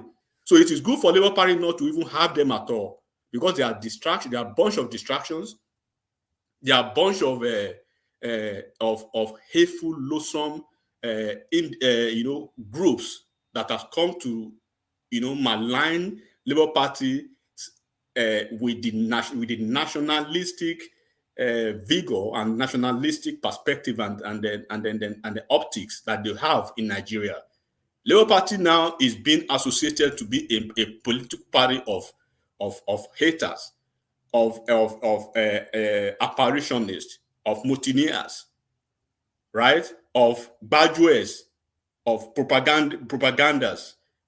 They never had those definitions or these accolades in the past until they had all these headless mobs, crawl into their midst. So they have to find a way to get them out. They are like an existential threat that they just have to find a way to they can go to ABGA or they can go to PDP and go slug it out if they will take them there. But Labour Party, they are a stain on the fabrics of Labour Party's nationalistic posture. They are not seen as a nationalistic posture again. They are being seen as a political party that has been hijacked, that has been rechristened to be one of, quote unquote, an ethnic or a tribalist group now. So it's not when it favors the usurpers more than it favors the legacy groups or the owners of the party, so to say. Then what is the point? When they are there, they didn't feel their impact. So when they leave, their impact wouldn't be missed. That's the way I see it. So it's like Tobama Joshaka, Kojo Oshaka, Tobama Je Oshuku, Kojo Oshuku, when you were married to a woman, she was with you, she didn't feel your impact. Then when you leave, your impact wouldn't be missed. That is absolutely what is happening between Labour Party and the headless mobs now. So they are two unequal groups. They are just alien to each other. So Apapa, when you look at the kind of Apapa's politics and how he's been coming, go and look at the history of Apapa when he fought Lamade Shino, may so rest in peace, when he fought him to stand still. When he fought Ajibobi, may so rest in peace again. When he fought him to stand still in Oyo State, when he was the gubernatorial candidate of Labour Party, when he fought this same Apapa, when he fought Mimiko of Ondo State to stand still, when this same Apapa fought Oshomole to stand still. So they have an agenda. They are a folk, or they are individuals with an idealistic ideology politically. They are contented with the little tutu naira they have. They do not need the billions, the dirty billions or the bloody billions that the obedient come with. They can go to hell with their billions and do not disturb their party. Those guys are okay. Don't you see they are okay, one man? If they are not okay, they won't be in the party for 20 years and be building it and come to elections every 4 years and take their 5,000 presidential votes or 6,000 votes and go back and come back in the next 4 years. It means they are okay with that. They are not ambitious. They are just a political force with a cause for the egalitarian society. In many ways, they are just an Aluta movement, really. It's just, those solidarity. That's what they are now. So they're not anything. Can I say this? Yeah, This but your background noise was why I was muting you. Yes. Exactly. I think it's a bit difficult to say that they are a party that doesn't really have ambition. No, they were feeding people for presidency. Now they were trying to feed people for that position. You understand? We are just trying to draw a conclusion that they don't want to be, they don't want to achieve. Which party does not want to produce the president or something? It's just that this is the first time they're having a very strong figure in their midst, and they are not used to it, so they don't know how to manage it. You understand? They've never had this kind of opportunity to make this kind of statement. This is what they've been praying for. Yomi has been there for years. Nobody knows him, but now people know him. You understand? I'm sure he's riding on that too. You understand what I'm saying? They want to win. They want to win elections. They want to grow. They want to slug it out with people, but they are not just getting it. So this guy is giving them the weight. Apapa has been playing his politics for Oshomole to stand him, but did he win Oshomole? Did he win Lamadation, or did he win? Just there. You understand? But that's not the point. Is look, for certain political parties, when they have their candidates on the platform, there are certain amounts that is accrued to them through Inec and some other stuff, just for them to run the political parties for the next maybe 12 months or 24 months. Like I'm saying again, right? Of course, a lot of people they can go into politics to be ambitious. When you look at Omoyele Sowore now, you understand clearly that Omoyele Sowore. Are you trying to break into somewhere, Patrick? No, my son is driving, so I'm directing him. All right.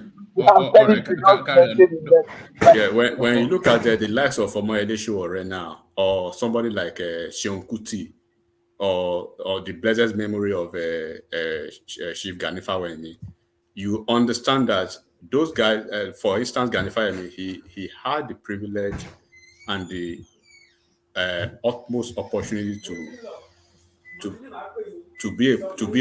have joined or probably be a member of a prominent political party then, like PDP. He chose to run on the platform of a fringe political party. Seun Kuti has his own MOP group, right? Omoyele Sowore, AAC. But when you look at these folks, when you look at their ideology of politics, they do not have the same ideology of politics like somebody like Peter Obi, right? Who wants to be something at all costs by force.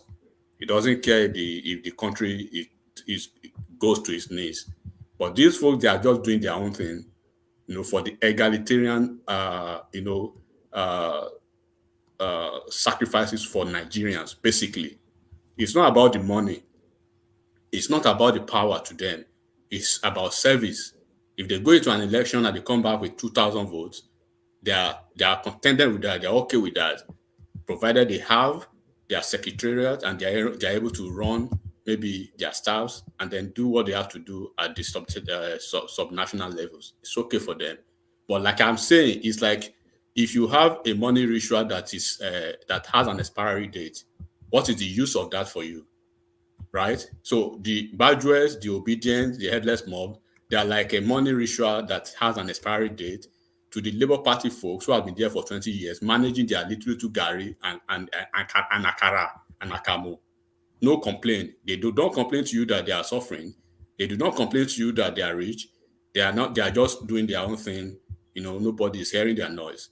You are hearing their noises now, and then the prominence that has actually thrust them into national embarrassment now, that everybody look at them more or less like apostate individuals, like unpatriotic Nigerians calling for almost everything bad for the country.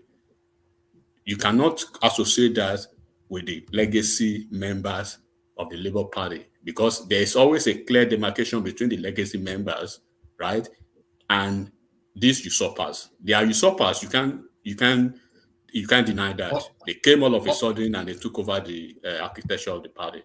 So basically, that's what happened in PDP in Kogi State and then in Imo State. So those guys who were the heavy hitters of those political parties, they basically withdrew, their participation in the election and their support for those candidates, because they saw the candidates they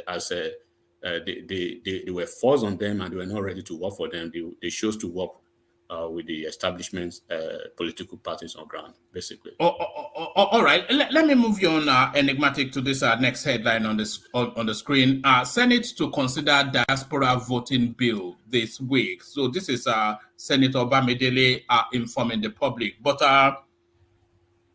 a lot of people querying, one, if it's necessary, and two, how workable it is. So how practical, how workable, what sort of logistics are required?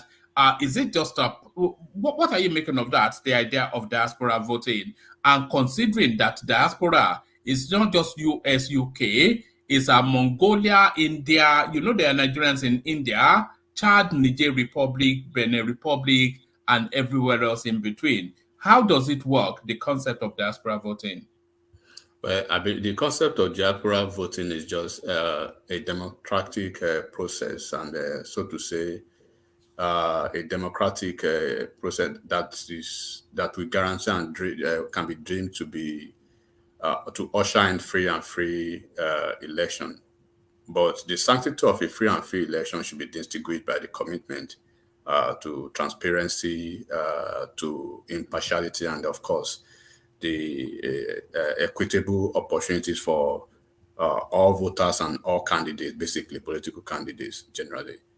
But within the electoral framework, Nigerians, so to say, or individuals generally would enjoy the liberty to express their political inclinations, devoid of any form of coercion or intimidation.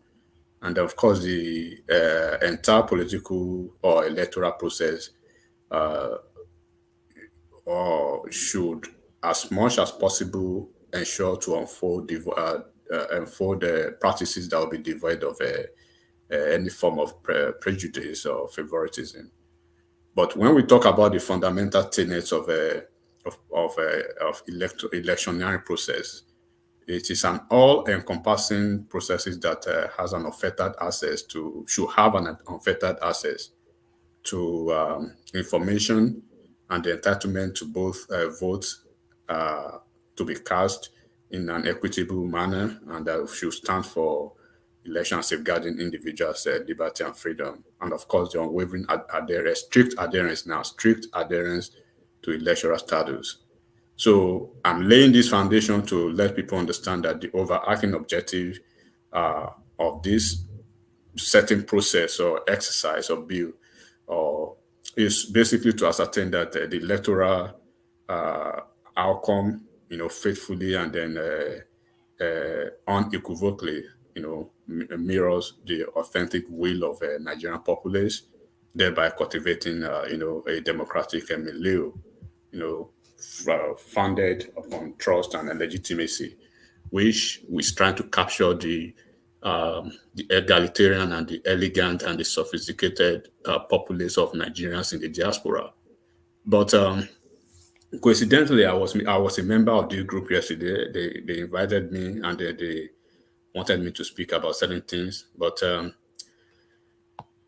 typical of our Nigerian society, one man. I was there. I joined. And which group? Which group? This diaspora group. Voting something. Okay. Yeah. So it was an expansive group. Yeah. It was yesterday, almost 300, and then there was the first phase was some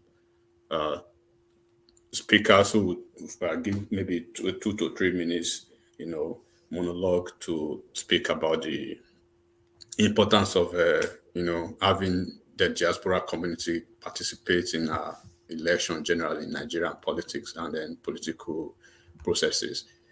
But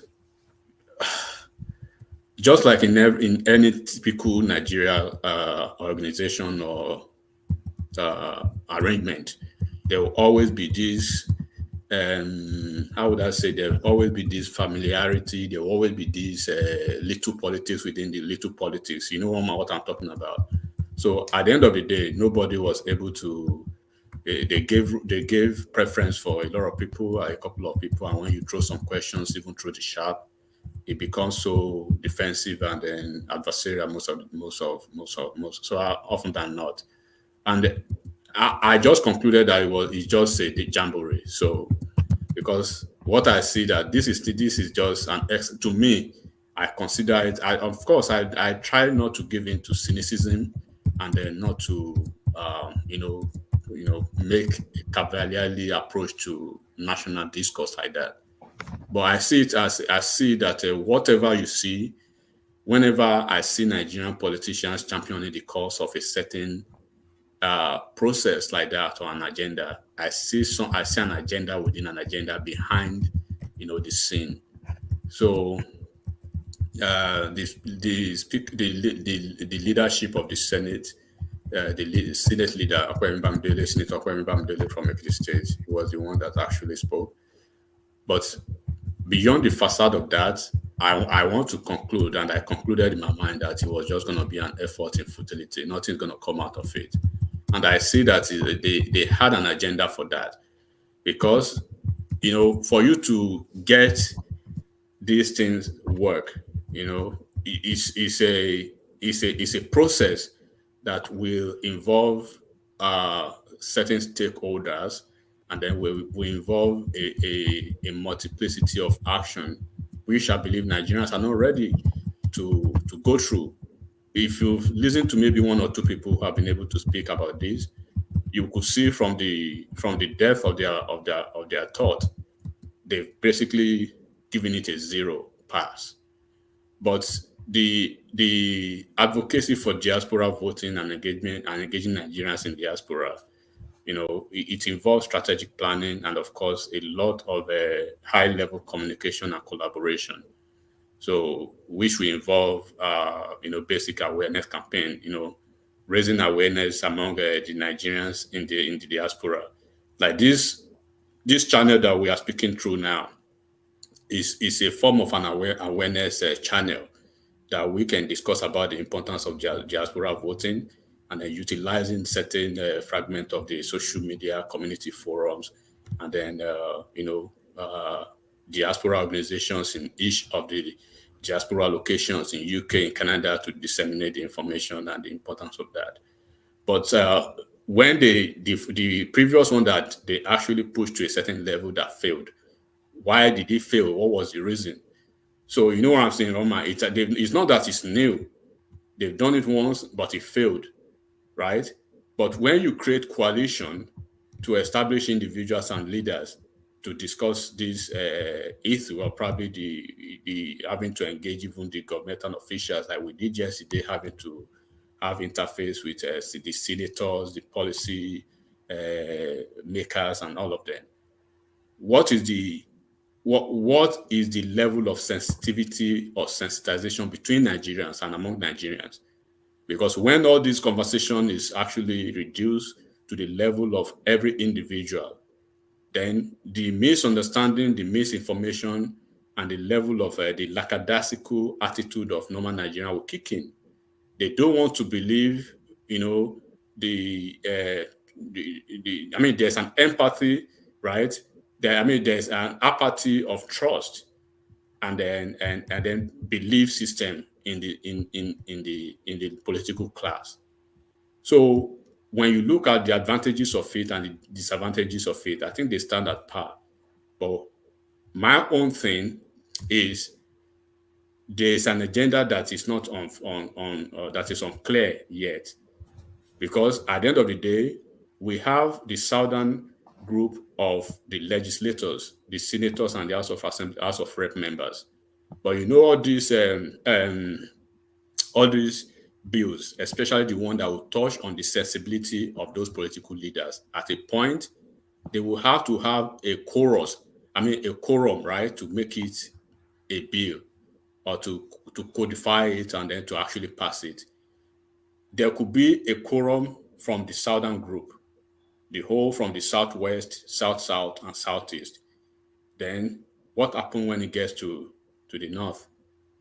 Because from what I'm seeing, that's my own idea now. I see that probably they are trying to use this diaspora voting. Who do you think diaspora vote advantages more in terms of it's the north, isn't it? That's because where I'm speaking just go to and now. pass those ladies from Niger Republic and tell us they are Nigerians, and then that is where I'm speaking to now. I think they are trying to use it to checkmate the northern hegemony, because there is this general belief that a lot of the northerners do not live abroad. So the better part of the Nigeria population abroad usually are from the southern part of Nigeria. So this diaspora voting now, there could be these concerns of manipulation and this resistance to change, from certain individuals within the political cycle. So for some lawmakers, especially, let me speak, some lawmakers now from the northern part of the country may quite be hesitant to adopt these new voting patterns or these new voting methods, because they will believe that it will expand the franchise, especially if it challenges, the status quo from the north. So, for instance, look at the numbers in the US. There are more southwest, southeast, and south people. I found, that's my opinion, that's my conclusion, that lives in the. No, I think that's factual. There are more people from the. Sorry, I didn't even let you land. Carry on, but I think I'm on board with you with what you're about to say. Carry on. From those areas in the UK, in the US, and in Canada, for instance. So, and then when we conclude that we have like 15 million or approximately 16 million Nigerians that who are qualified to vote within the diaspora community, and then when you look at those numbers, and probably maybe 2 million or 2.5 million of them are just from the north, as against almost 13 million or 14.5 million from the south. Then, if this bill becomes law and it's passed and assented to, then that will, the resistance to change will definitely be a thing to deal with, especially from the north.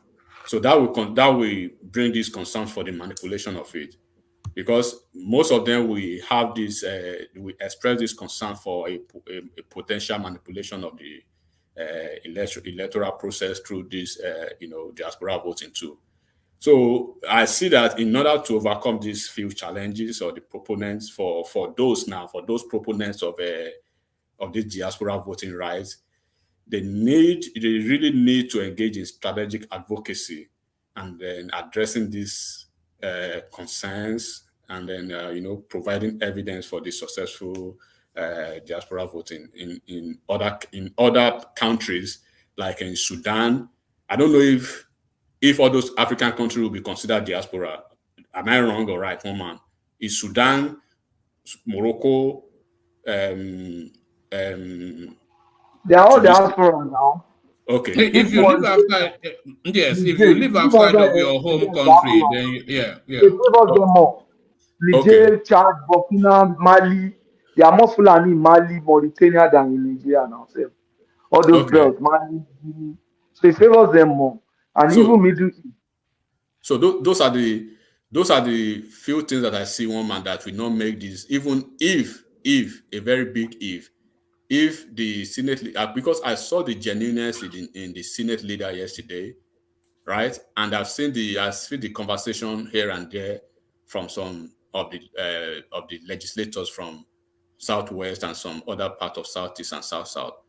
But the thing is, all these bills, there will be apparition from a sector and a section of the Nigerian political space, and they have the voting pattern and they have the voting numbers because they must form a chorus. A chorus. How am I saying chorus? They must form a quorum.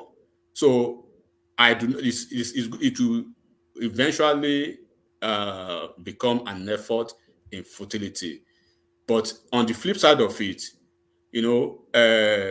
persistence and patience, which are considered very key while in advocating for policy changes, and like in every strata, economic policy changes, and like we are saying, persistence and patience is always one of those key ingredients.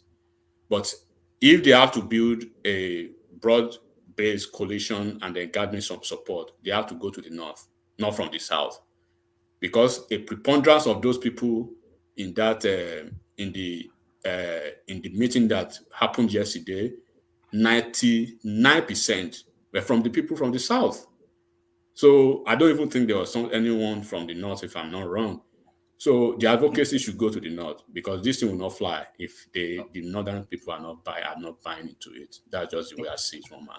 All right, brilliant, excellent. Of course, that legal training never wasted. It's now innate, baked into his DNA. You see how we delivered it. If he had said, that's how I say it, my lord, that would have exposed him. But I hold steady, enigmatic, just for as long as we can, at least hold enough to hear from Fatai, who is always a delight to hear from. Fatai, the Megiddo of Nicosia. Hello, woman. Fat eye. Who punched you in the face? We give you fat eye. Fat eye. One man, what did you say? Who did what? Who punched you in the face that gave you a fat eye? I gave it was my mama. She punched me while I was being born. Yeah,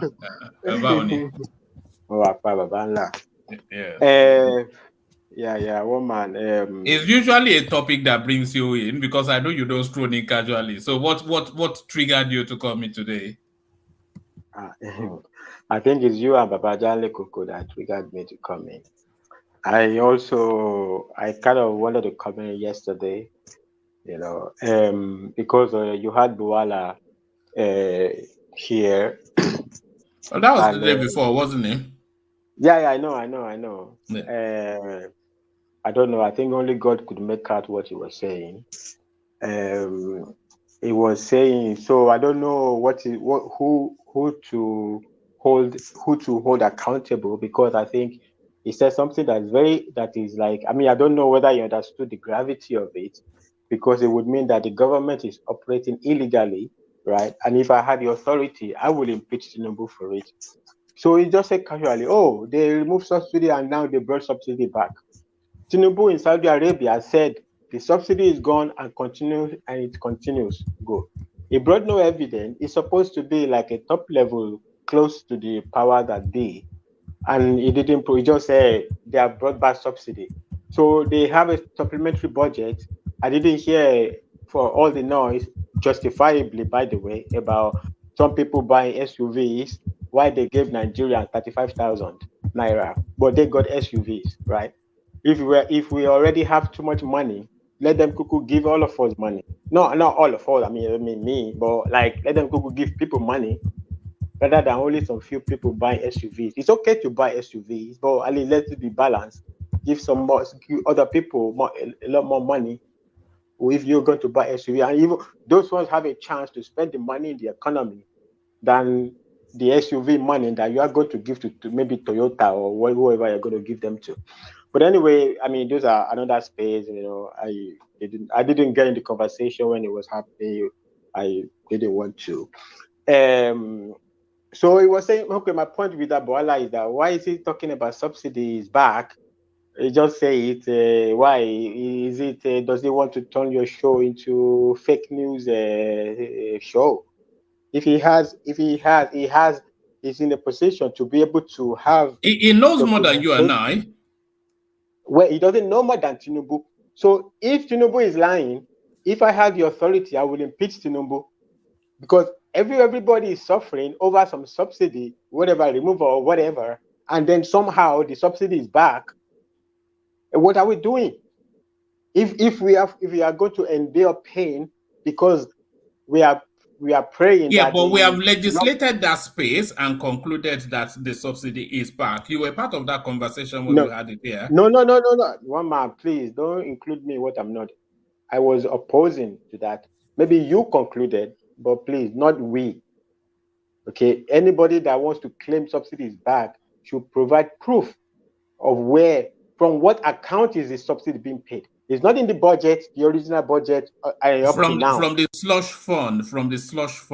What does that mean? The money kept under the table, that's the slush fund. Oh, I don't know what that means. That's illegal stuff. You mean that they are illegally doing stuff? So why is Tinubu not being impeached for it? If people cannot be suffering, and they say subsidy is gone, and people are suffering, but they are paying subsidy, the petrol price is not going down. So he should be impeached. Yeah, but it's not spiking up to reflect market. Anyway, we don't know that argument in the past. Yeah. So I just wanted to say that I didn't know what he was saying, the Boala. If he has proof, no woman, all these are but he has a greater authority to speak than you. I don't care. It's not me authority. Because he's more in the know. He's more in the know than you. He's in the know, but Tinubu, he doesn't know more than Tinubu. And I'm saying, yeah, but Tinubu, yes, he's accusing him of Sakama J, obfuscation. No. One man. I don't even have argument who knows more than who. If he has proof, I think it's a legitimate thing for the Nigerian people to know. Anybody that has documented whatever, I mean, that is the job of the opposition. It has to be brought out to the public. Bringing not I interpret, if this, then this, if that, then that. That is stupidity. If you are in a position of authority and you know that this is going on, bring it out. Otherwise, shut up. He should shut up if he can't bring out the proof, just to come and say, oh, I'm in the know, so I would know. Hey, bring it out and spreading until he can prove it. Is a fake news until he can prove it. Somebody is lying, either him or Tinubu. Who is lying? Who is lying to Nigerians? Somebody is lying to Nigerians. Who is more invested in lying to Nigerians? That's the thing. No, and I would say a government under pressure is more invested in lying. No, one man. The government has a proof that is not paying subsidy, which is the supplementary budget. The subsidy finished with the original budget end of June. The supplementary budget did not include subsidy. So if they are paying, if he has a proof that the government is paying illegal money, he should bring it out. That is strong enough to bring out, to be an opposition. That is strong enough. If he has proof that the government is paying illegal money, why doesn't he bring it out? Then he is corrupt too. Then is he collecting bribe not to bring it out? If anybody knows and they are not speaking, they are part of the corruption. They are part of the problem of Nigeria. No, because the country cannot be under the water, and some people know Have stuff and they don't bring it up. Have you read Romeo and Juliet? Fatai? Everybody knows Romeo and Juliet, one man. Okay. So then you would note this quotation: "A rose by any other name will still smell as sweet." Do you know what that means? A rose by any other name will still smell as sweet. So either you call it fuel subsidy or you call it intervention. The ultimate thing is that the oil is still being padded at not the true market value, which is the experience of the Nigerian space, by the way, because it's not tracking. It's not tracking international prices. One man, please. It's just one man. You have a good show. Just keep it like, you know, you are very. No, I told you, one man, I have respect for you. Don't be following all those people who don't know what they are saying. Okay, I mean, how much speech does somebody has to lose to say that? Forget what the international whatever price is, right? There is no way in the world where you wake America. No matter. Let me even bring it back to subsidy gun statement. So. No, whatever Joe Biden says today, you're not going to wake up tomorrow and pump price in America goes from, let's assume it's $5 today. And tomorrow, literally tomorrow, you wake up, it's $20. Never in the history of the world, it will never happen. So all this international crude price, you can forget about it, one man. A lot of things pad let me use your word, pad, right? A lot of things, there's a lot of padding between international crude price and the official pump price in the natural cost of things, which includes a whole 1 million things that eventually it could even include taxes. It's so many things. So there is no corresponding relationship between crude price. The crude price you're talking about takes ages. If I buy crude today, that crude today or whatever is the price of crude today does not mean today it has effect on the pump price today. This is not, can I say one time, it's not Panla, you go today, Panla price today is like this, and that is the price you brought it home. No, it takes time. This all the stupid games they play on the society. Some billionaires. No, the country cannot look. Woman, here is all I am saying is this. These are how corrupt people, if they know that Tinubu is paying for subsidy, they know they are in the authority, they know. They don't bring it out. They just go everywhere and say, subsidies back, and they are playing back the, what the heck? Are you a baby? Are you a baby? Bring it out. We need to know the country is suffering if according to you, on the pretense you are paying subsidies, this is huge enough, the economy is crashing. And you're like, it's bad. Then you are even more corrupt than, even if you believe so, you are more corrupt than them. You forget that Tinubu is an accountant. He can play a bit of abracadabra. Tinubu is not an MPC. Tinubu is not military. It doesn't matter. Whatever it is, let them bring it out so that we know. One man, the subsidy is paid from the budget. The budget does not include subsidy. Where else are they paying it from? That is what they need to bring it out. That's where they need to bring it out. And this guy. But you could have turned up to tackle Daniel on the day. No, one man. Actually, it was early on. He was saying that I was so disgusted. And by the way, when this guy comes on your show, you almost turn your show to parental guidance. He wanted to go to the toilet. Who cares if he wants to go? You can just off his video and mute himself, and the people keep speaking. You are all even showing the toilet activity. What if his phone turned on or right down and people start to see what they don't need to see? No, I did that. I think I actually put Prince Daddy on the screen. But after you then kept showing him who is doing his toilet activity. I would know. I didn't show that. What's this? That I don't slaughter our eminent guest. What's going on? No, I don't know. Just because he spoke against Tinubu, now he is no, it's not because he spoke against Tinubu. He came to spread fake news. The country does not need all of those things. He came to spread fake news. If he had proof, he bring it. No, he came to share. He came to share insights from the topmost echelons of society. Exactly. He's using the authority. He's using the cloud that is well connected to be spreading fake news. That's what it is. If he has proof, let him bring it. Yeah, but you don't know to the contrary to insist that it is fake news. No. I'm not insisting anything. I'm saying that The subsidy is paid through the budget. If it's not in the original budget, it's not in the supplementary budget. As a Nigerian, and as all Nigerians, we need to know where it is paid from. From miscellaneous. One man, please. It's not about argument. It's about the opposition should hold the government accountable. If they know that money is being paid, this subsidy, like the number one issue in the country, is being paid illegally, and all they do is they are worse. They are more terrible. That's my point. They can bring it out. Otherwise, they should shut up. What I want to say. So this national if you remember one day, there was a time you brought a story. It was a long time. It was before the election. The Nigerian embassy in Vienna, where they were selling food, they turned into a restaurant. Yes. Yeah, we were having a good laugh that day, and it was a story. It was around that time Professor Patu Tomi was going about advocating for diaspora voting, and we were having a jolly good laugh. That look, they've turned Nigerian embassy into a restaurant, and yet they want the diaspora voting. I mean, what is the National Assembly doing? What are they doing? They've got their jeeps, they've got their SUVs. Can they pass a bill that will help the economy? So they put the distraction of a story about some. I think they are looking for a way to acknowledge the contributions of the diaspora space to the Nigerian economy, which is quite a sizable amount of the economic activity in that space.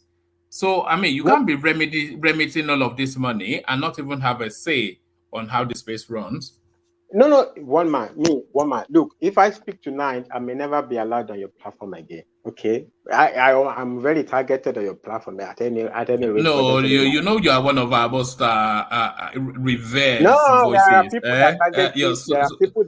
There are people that target me on your platform, but I don't care. I don't care. I can always fight for myself, so it doesn't really matter. I'm just saying. Look, I think I heard one bro say here today that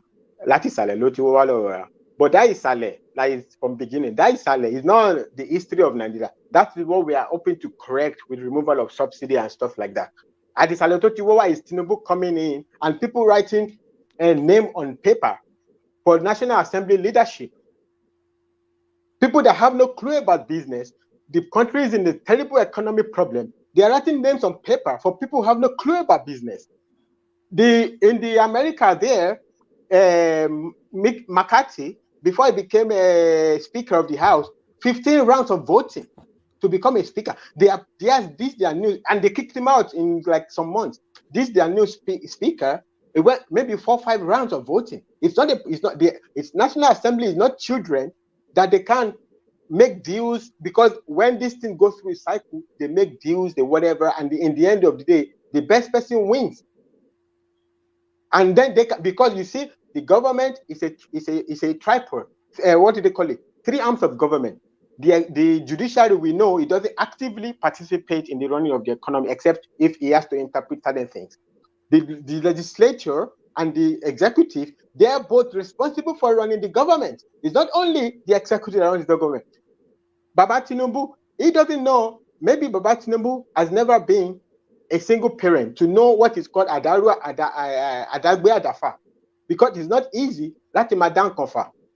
It's not only him that will run the government. It's with the National Assembly. If the National Assembly, what have they been doing? What do you remember anything that they've passed about the economy? They are all sending emails to their prayers to their emails, and everybody is suffering. What the heck is going on? They couldn't buy SUVs from the prayers they sent to their emails. They got extra money, they got prayers in their emails, and then they take another money to buy SUVs, and they give the people 35,000 naira. This is what you get when you are writing name of leadership of National Assembly on paper, and you say, oh, they didn't give voting. Somebody didn't give voting. Is that what we are talking about? We need to run the country.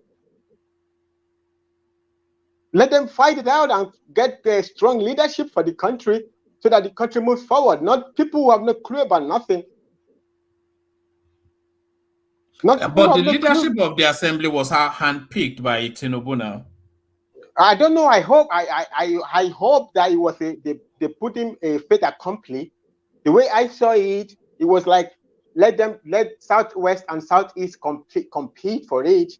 That's all or whatever the South compete for it. I don't know whatever. That's what I got, and it was made fait accompli, and he had to go along. I hope so. I hate to think that it was part of writing the name on the paper, because that's a disgrace. The first job the National Assembly should have done is pass a law that says never again in Nigeria should our National Assembly be treated like a bunch of children, because the only children you write a name, something on paper to go and buy, you write biscuit on the name on the paper to go to the shop because you can forget. Because if these people, if they need to be written on paper for them to choose their leadership, I don't know how. If they can't handle that, how can they handle a more complicated economy, a more complicated lawmaking? If they can't handle how just choose your leaders, they can't handle that. They have to be written names on paper for them, and they will be able to handle the country. No wonder they are buying SUVs when everybody is hungry. No wonder. They made a negotiation on the supplementary budget and on what they call the palliative. The SUV was a result of some negotiation they made on the supplementary budget, on the palliative, on the ministerial, whatever. And so they got their own. But what was the final arrival for the people? 35,000 for people for people. 35,000 naira. And but you get where is the balance? 35,000 naira for 6 months. All of that total together is not up to their own money. It's not up to. Is it enough to buy? How do you create a balance in the economy with such discrepancy? That is a template for a balance in the economy.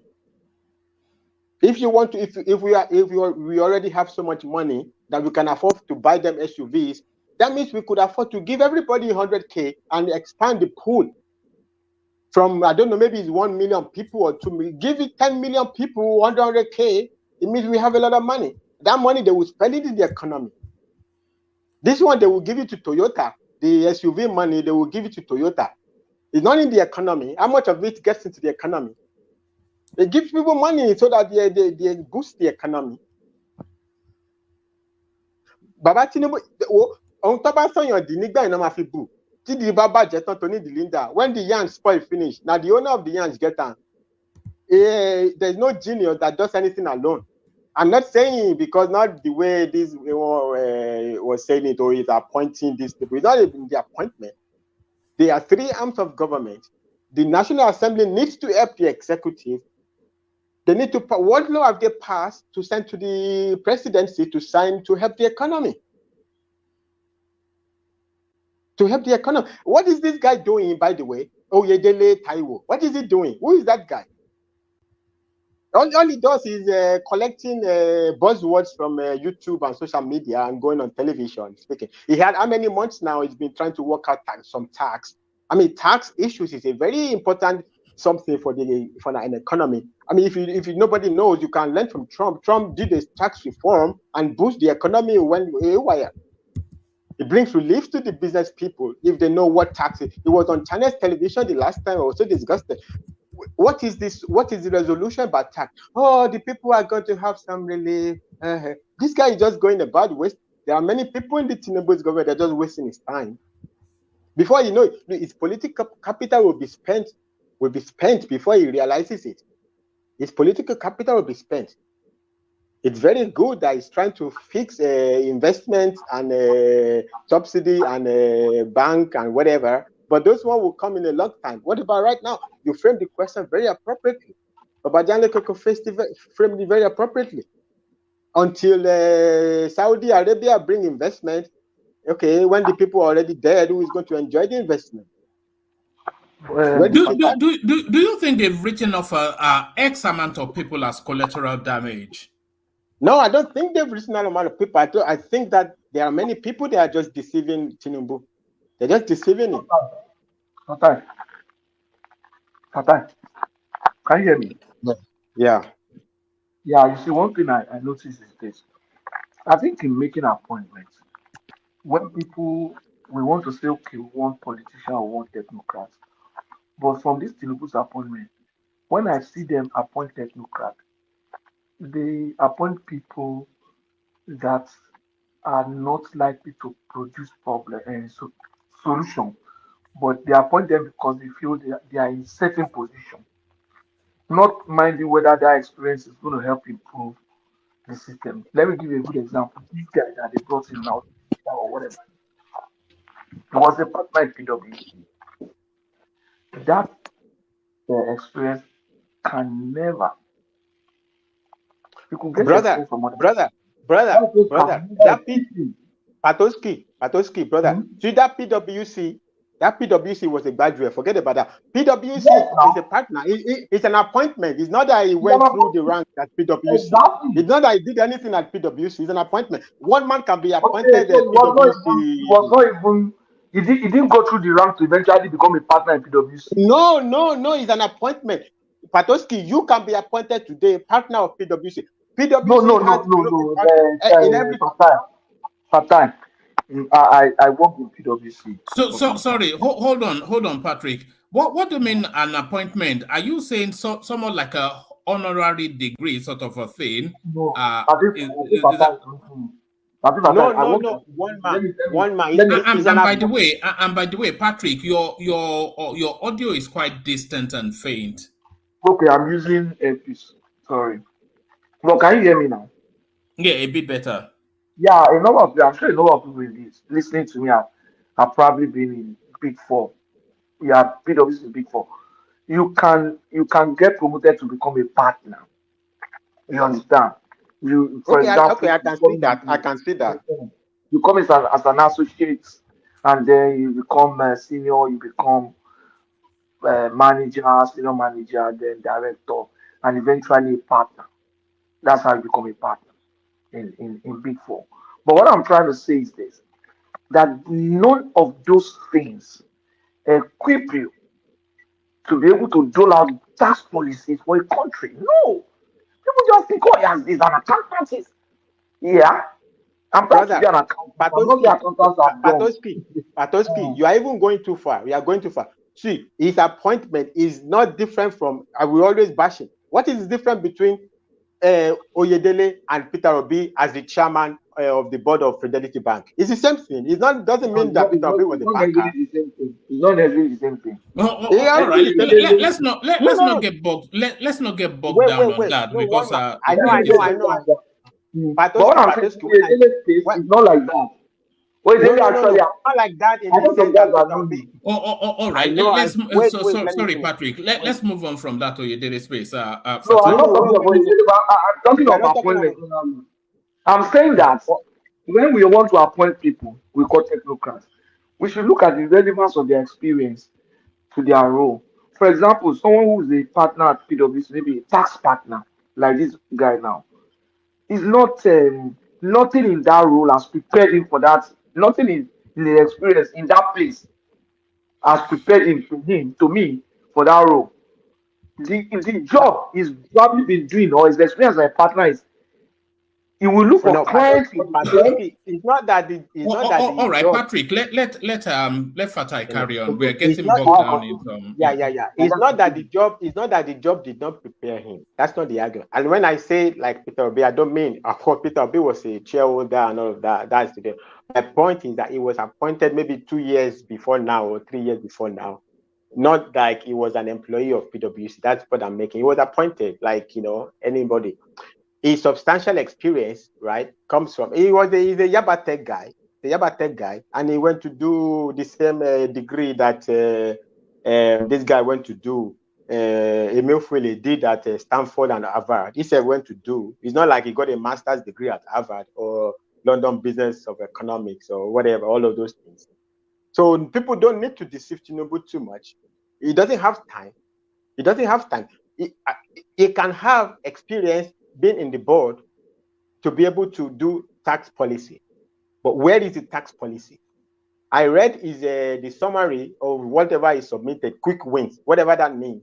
He's talking about the central bank, the currency. What does he have? Can you do tax for us, please?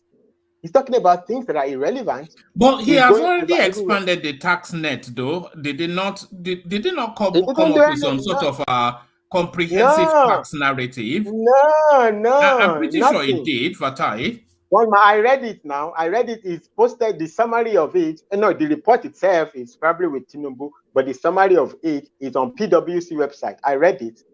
There's no tax direction there. There's no tax direction there. They're just wasting Tinubu's time. He's meeting with everybody. We want the tax policy. It's going to help the economy. We don't want all those jamborees. Ayo is saying he grew through the ranks, not an appointment. Do you have a personal gripe against this guy? Who?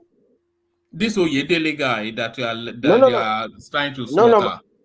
No, my personal gripe is look, one man. A lot of things is going on in that this thing that's now. It's not about any personal gripe. It's not about any personal gripe. Where is the tax policy?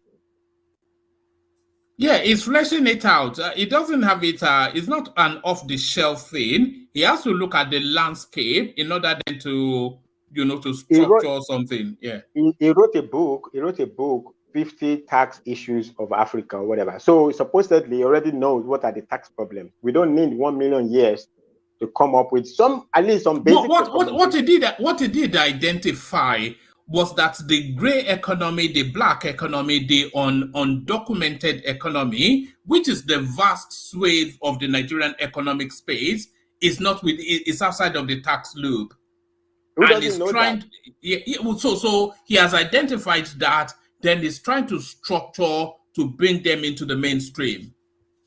I don't know. That's not the story that is new to anybody. You don't need that. You don't even need an expert to tell you that. Anybody can just tell you that.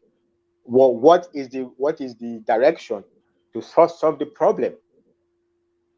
What is the direction to solve the problem? I'm not talking only to him and him. Also, all of them, National Abio. Look, Ndume went on national television. They said to him, why did you buy a SUV? He said, well, the roads are bad. One my friend is driving Camry. Well, I said, why did you have to buy a SUV? He said, well, I have a friend, he's driving Camry, and the roads are bad. We can't be driving Camry. I mean, they will spoil. Can you imagine what kind of ridiculous? That is like the leadership. The roads are bad. That's why you are elected, so that you can see that the roads are bad and you can fix it. That's what they go on television to tell us. The roads are bad. That's why you have to buy SUV. So the people, they are the ones that should experience the bad road. You shouldn't experience the bad roads. Why didn't you just buy jet? Why didn't each member of the National Assembly bought a private jet? I mean, why did they buy SUV? They could have just bought private jets, each one of them, so that we know that they don't need to say, hear no evil, see no evil.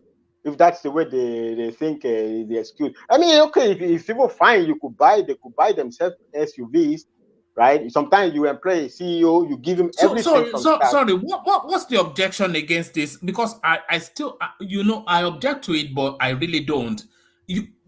Are we saying that the parliamentarians are not entitled to vehicles to go to their surgeries, to engage with their constituencies, etc.? Or are we saying they have to use their personal vehicles? Or what exactly are we saying? What's the objection to that? Vehicles for parliamentarians? Well, it's two objections. First of all, the excuse that the top leadership of National Assembly is giving is an insult to Nigerians to say that because the roads are bad and so your car will spoil on the road, therefore you need an SUV. So what about the people that are driving on the road that is bad? So it is them that should be experiencing it. You people should not drive on the bad road. Are you trying to hold on? Are you trying to draw a commonality between your average Joe, the hoi polloi on the streets, and parliamentarians? Okay, of course. Are you saying they should have the same lived experience? No. They shouldn't. They are better human beings with two heads. Well, by virtue of position, there's a hierarchy. I know. Are you trying to say there's no hierarchy in society? No, there is hierarchy. That's why I suggested they should have bought private jet instead. It's not the SUV will still spoil the road. Will still spoil the SUV anyway. In the end, it's not really that sophisticated. They could. It's a bit like people objecting to Remi Tinubu getting a retinue of. Are they expecting that to? Do you want that to be calling Uber anytime she wants to leave us? One man. That is number one. The second objection is that if we have so much money that we can give them prayers in their email, we can afford to give them prayers in their email and also give them SUVs, we should at least be able to spread the wealth. That's the other one. Spread the wealth, not 35,000 for the people and you are getting SUVs. The imbalance is too much. Maybe a little bit slimmer, the imbalance, not that wide. Okay, the money needs to be in the economy. The economy needs to be sustained. You know, the objection should not be the SUV, but a foreign SUV. So I buy your argument that the money should be in the economy, but we have several assembly plants who transmute and present to be manufacturers. So they could have gotten Innocent or any of these vehicles and satisfied with that. So if they are gotten that, but I object to it going to Honda in Japan, but I don't object to parliamentarians getting vehicles. One man, on a business point of view, they have made a good argument that they said that the Innocent production, whatever that argument was, okay, you could take it 50-50, you could take it, right? Okay, what's the difference? They are claiming that Innocent is packaging, so in other words, Innocent getting the money, Innocent is still going to bring in the parts from abroad. So it's essentially, so the difference is not really that much. So it's just like they are buying the whole bundle from abroad. Innocent is going to buy maybe 70%. So they are buying 100% from abroad. Innocent is going to buy 70% from abroad. Okay, you could say, well, the 30% still go in the economy, and that is better than. Yeah, okay, that's an argument. I'm just saying 50-50, you could leave it to them. But that's not the point. The point is, where is the money for the people? Why are the people taking 35,000 naira while you are getting SUVs and prayers in your email? That's really the point. The people are more likely to spend the money in the economy. The poor man that will get that 35,000 naira, he's not going to send it. He's not going to go abroad for holiday. The money is going to spend in Nigeria, and he's not likely to hold the money. He's going to use it to buy something. So why don't you increase a little bit? I'm not even saying to give them 1 million each.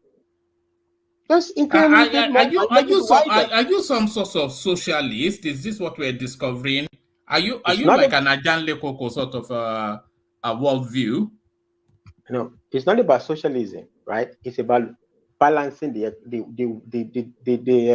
bench of the economy. If you have so much money, if they are telling us that we have so much money now, right, that everybody can afford to get all the top people can afford to have all these, why don't you spread it a little bit?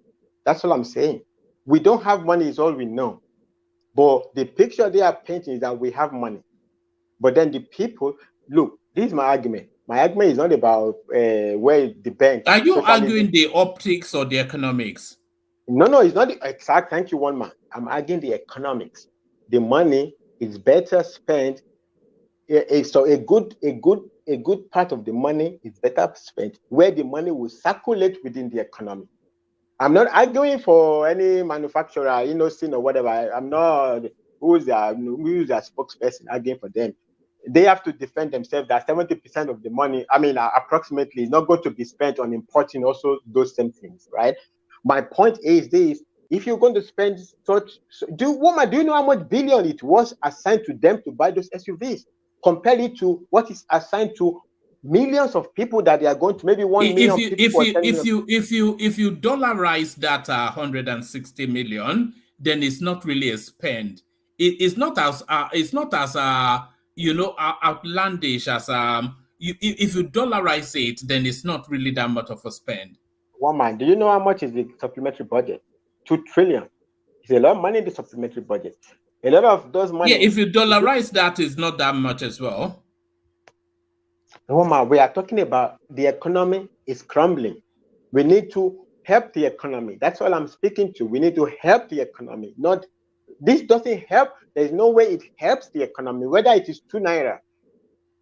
How does it help the economy when you don't inject the money? If we have money now and we are going to do a supplementary budget to do a little bit of regularization, I was thinking the supplementary budget will be more of taking care of the economic space. That's my argument. I didn't know that the supplementary budget would be a buying spree.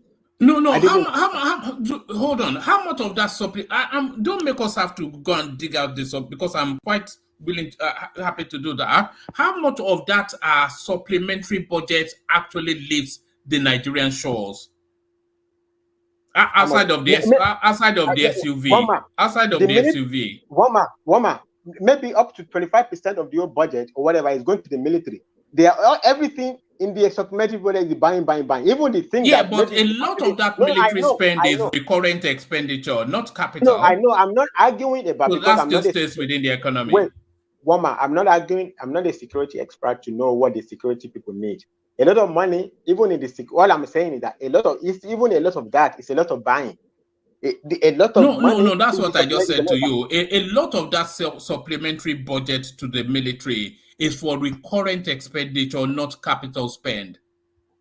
What do you mean is the current expenditure? That's allowances. Is the yard? No, that's not a lot. It's not going to be paid for to buy the yacht. Is it not money going abroad? Is it for Nigeria? Yeah, but that's been cancelled now. That's been cancelled. The yacht has been put to the... It's not cancelled. It's not cancelled. It's there. They still retain it. And every money that is budgeted on the vessel, they're going to use it to buy equipment or whatsoever from abroad as well. Yeah. I don't. You object to the military. You object to the security forces buying equipment. No. I'm not a security expert. I'm not objecting to the military. I don't know what they need. They know what they need. They know the quality of what can help them. Right? I'm just saying that the supplementary budget is a whole lot of buying and it's not balanced with a lot of money to go into the economy. That's my argument. So I'm just saying, okay, even if you said even the military side also, there's a lot of buying there. Like I'm trying to bring out every segment of the supplementary budget. There's too much buying. Majority of them are not even buying in Nigeria. And they're not thinking that Nigeria is produced in Nigeria. Let me put it that way. I mean, maybe it's not their fault. I'm just saying that me as a person, as a Nigerian, my expectation. You see, you don't actually understand that supplementary budget. Don't let us. No, that supplementary budget is actually quantitative easing. If you want to know, it's a capital injection into the economy, and not more than 30% of that supplementary budget actually goes towards. What do you mean quantitative? What do you mean quantitative easing? Quantitative it's a specific thing. It's an economic ideology, is it not? No. It's a specific thing. But it has transmuted into an economic ideology. No. Quantitative easing. Let me just handle that 1 minute. Quantitative easing is a specific terminology that has to do with money printing.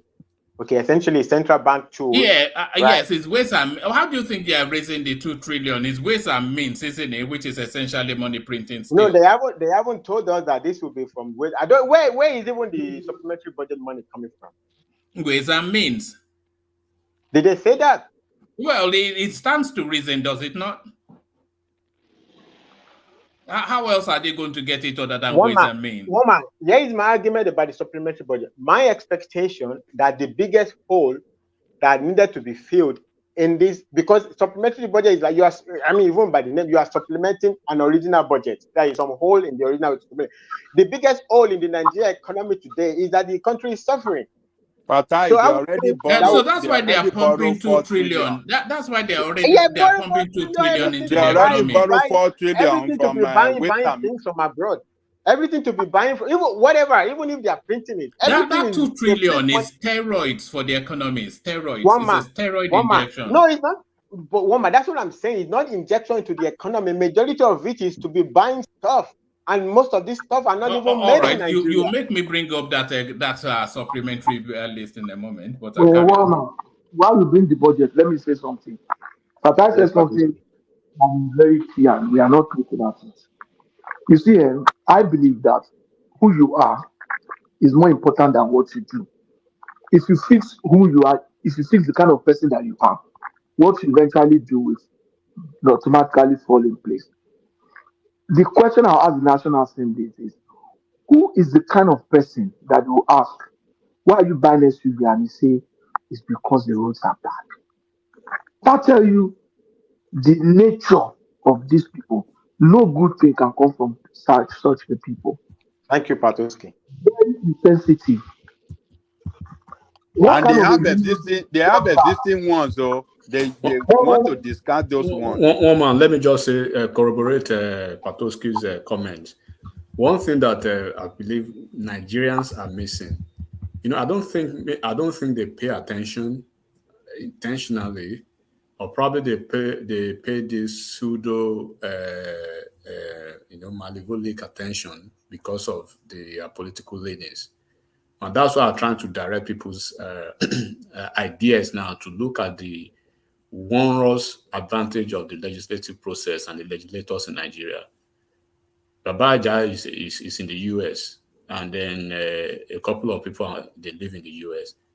If you look at the Congress, both the upper chamber and the lower chamber, when we may say, okay, sometimes they are probably truculent, or probably you see the vehemence in their attitude, or just these loathsome manners, the way they lash on to each other. But I enjoy it. Why do I enjoy it? Because they are holding the legislative torch to put fire, on the heels of this Enigmatic. of the executive. Enigmatic. You should also apologize for that. You people are the people pushing for, like, they didn't give vote. Their leadership of National Assembly should have been well contested. In the process of contesting, hold on, Fatai. Hold on, before you go there, let me just land this. Of course, I may want to excuse our democracy for now, because it's still at its nascent stage, even if you like it or not. No, sorry, it's not a person. I was just excited. No, but say I love you, bro. Though I'm just it's not a personal attack, but I just I know. I'm really crazy about that space. No, I'm really crazy about that space. You cannot personally. No, you cannot personally. A trained lawyer shouldn't consider anything personal, because even when you get to the when you get to the law, when you are basically projecting your case, a lot of things land on you. You just have to find a way to. But when the obedience are kung fu fighting you take it personal now. When the obedience are kung fu. No, that is if it is brilliant, if it comes from a point of brilliance, right, and an idealistic approach in a very objective mind. I believe from an objective mind. We are not talking politics now. We've gone beyond the politicking. In the heat of political moment, right? Nobody is trying to yield ground, and then we are just trying to. So that time is different. We are talking about policy now. So that's why I'm talking about the US.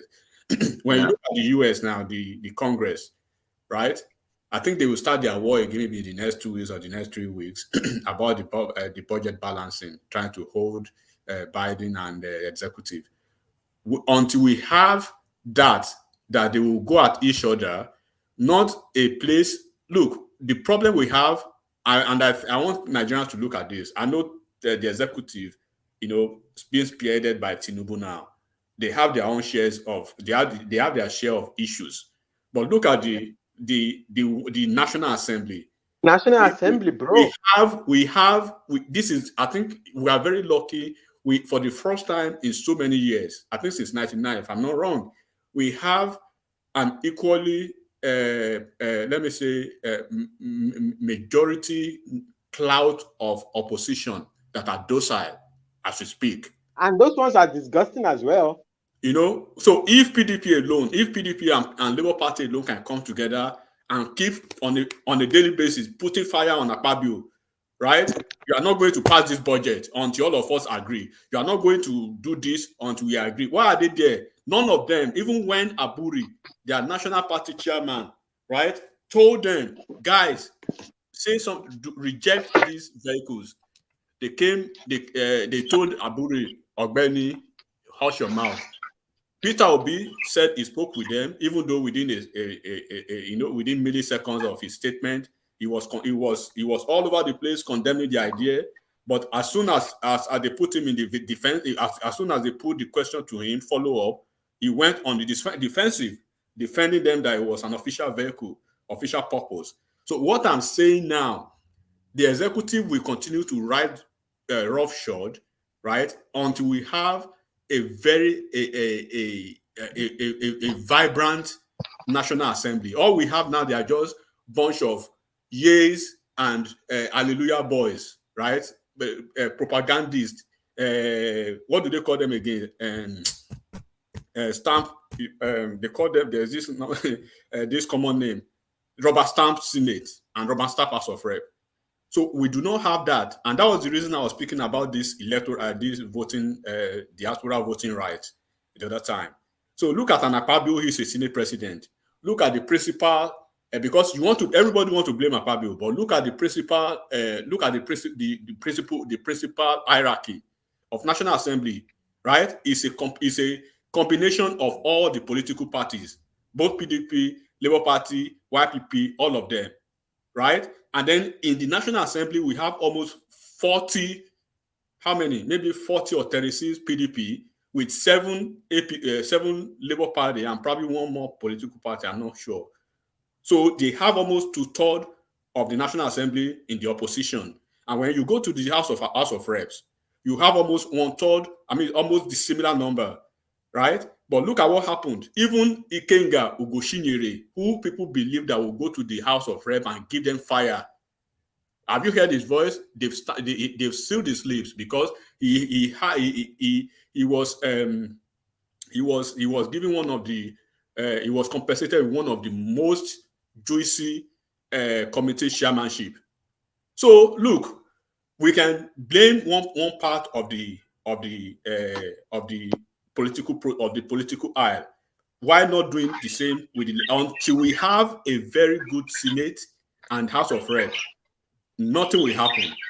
As we have Biden in America, Biden wishes to roughshod, right, on the House, on the National Assembly here, but because of the Republican not giving the latitude to the Democrats in the Senate, and then the Democrats not giving the latitude to the Republican in the House of Rep, you see how they always come into the table to discuss ideas, right, and then put it to vote and go 3 days, 4 days, 5 days on our issue alone.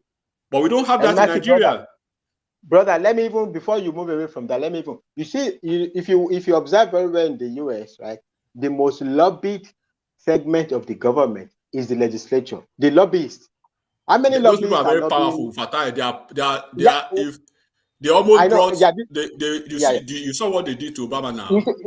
I know. Do you know what I want? They brought Obama's government to nothing, almost nothing. The point I want to make is this: how many people is lobbying the White compared to how many lobbyists are lobbying the Congress, right? Because that is the real engine of the economy. The real business people, the law that will be passed that will favor their business, that will do this. You know why, Fatai? All right, let's navigate it back to Nigerian. But do you know why, Fatai? Do you know why? Yeah. Because they make themselves, right, useful by basically respecting that that plurality of power. In Nigeria, right, Akpabio and even the National Assembly is even better. When you go to those sub-nationals, to the governors, to the states, oh my God, those ones, they are just a bunch of dogmatic iflefu. All of them are just doing nothing. Yeah. If the governor said you cannot cough, they will not cough. They are just there. They are subservient. They are appendages of the executive in the states.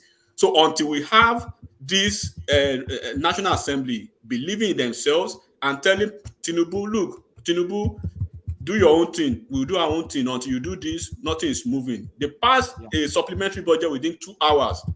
We have PDP there. They cannot even raise a motion. We have a Labour Party. They can't even raise a motion. It was a member of the same incumbent party, Aliu Dume, that was raising motion for opposition. Can you imagine that? What are the opposition doing? What are they doing? So enigmatic. To even land it, so that not to take too much time. Here is my own point. We need a National Assembly that will help the executive. They should please help the executive. The priority of Nigeria now is not diaspora voting. We just finished one voting. We need laws that will help the economy. That's what we need. We need the economy to move forward. But They don't need to Fatai, be they don't need to be gaslighting us with diaspora voting. They don't need to be gaslighting us. you now, you know the majority of the old ones will come back. So all these things that Animatis is talking about, that's the normal thing that's supposed to be. You understand? But these ones are the ones maybe they came in under the wing of an Obi or a Tinubu or something like that. And most of them are inexperienced. You understand? That's why an Yeah, improvement yeah. has very experienced. But you know, a lot of them, because of the primaries they did in their party, a lot of them didn't come. I get you. Yeah, I get your brother, They need brother to- Patoski. That's why we are appealing to them. We are appealing to them. We don't need a diaspora vote. What I mean, not that we don't need it. I don't know if they need it, but the priority right now, they need to pass legislation to help the economy. They need to do something to help the economy. It shouldn't be Adagwe Adafa, only the executive. The executive is not the only arm of the government that will help the economy. All right, take us to one more to another talking point, Fatai, and then before you do that, let's knock on the door of Dewale, see if he's still with us. He's been quiet all the way through. Dewale, are you still there? All right, all right. Move us on in the conversation, Fatai. What else? What else caught your attention? And then we go on to Patrick from there. Yeah. The only other thing I would say is that if Baba Tinubu also will help himself, I think the Attorney General needs to do a little work as well to help us probe what happened to what's going on with the petrol price, right? Because the energy, whatever form of it, is the end. So if they increase price overnight 3 times, but if Tinubu thinks he's a genius, he's going to be able to bring down whatever it is, inflation or whatever it is, without bringing down the cost of energy. I think he's probably joking. I'm sorry to say, okay? During the election, he promised Nigerians, Amagbewale. That doesn't mean subsidy. You don't need to give them shishi subsidy. They don't need shishi subsidy. That the price of that petrol doesn't need to be that high. If that price is high, little wonder 3 times the price of everything. The Attorney General, if they are competent, they can look into that area. And these billionaires need to help the economy. Okay, they are already billionaires. They will not be poor. To even get into petrol business, you're already minimum. You're a millionaire. They are rich people. It doesn't need to be this way. We don't need to be so inhumane to our own society. No, we don't need to. Why are we making life difficult for ourselves? If it's a foreign country doing this to our country, we should probably go to maybe economic war against them or whatever, something like that. Are we doing this to ourselves? Even though I don't particularly enjoy the guy very much, but I consider it the greatest question. Rufai Hosseini asked Emile Kyari, how did you come about this 300 or whatever percent just overnight increase in price? Can you offer an explanation? It's not fair. It's not going to be able to solve the inflation, all of this problem with high energy costs. Yeah, indeed, there's an international dimension to it, but there is nowhere in the world where you wake up the next morning, no matter what the president says, that you wake up, not literally, you sleep, you wake up, the price of petrol times 3, from less than 200 to over 500 or maybe 6, I don't know, whatever it was. That is cruelty. That is cruelty to our people. Has nothing to do, or at least even if you want to be generous, has very little to do with what the president said. And Tinubu's fundamental mistake, he didn't look into that at that time, because he thought it will happen, but it will not happen quickly, because that thing is in every commodity.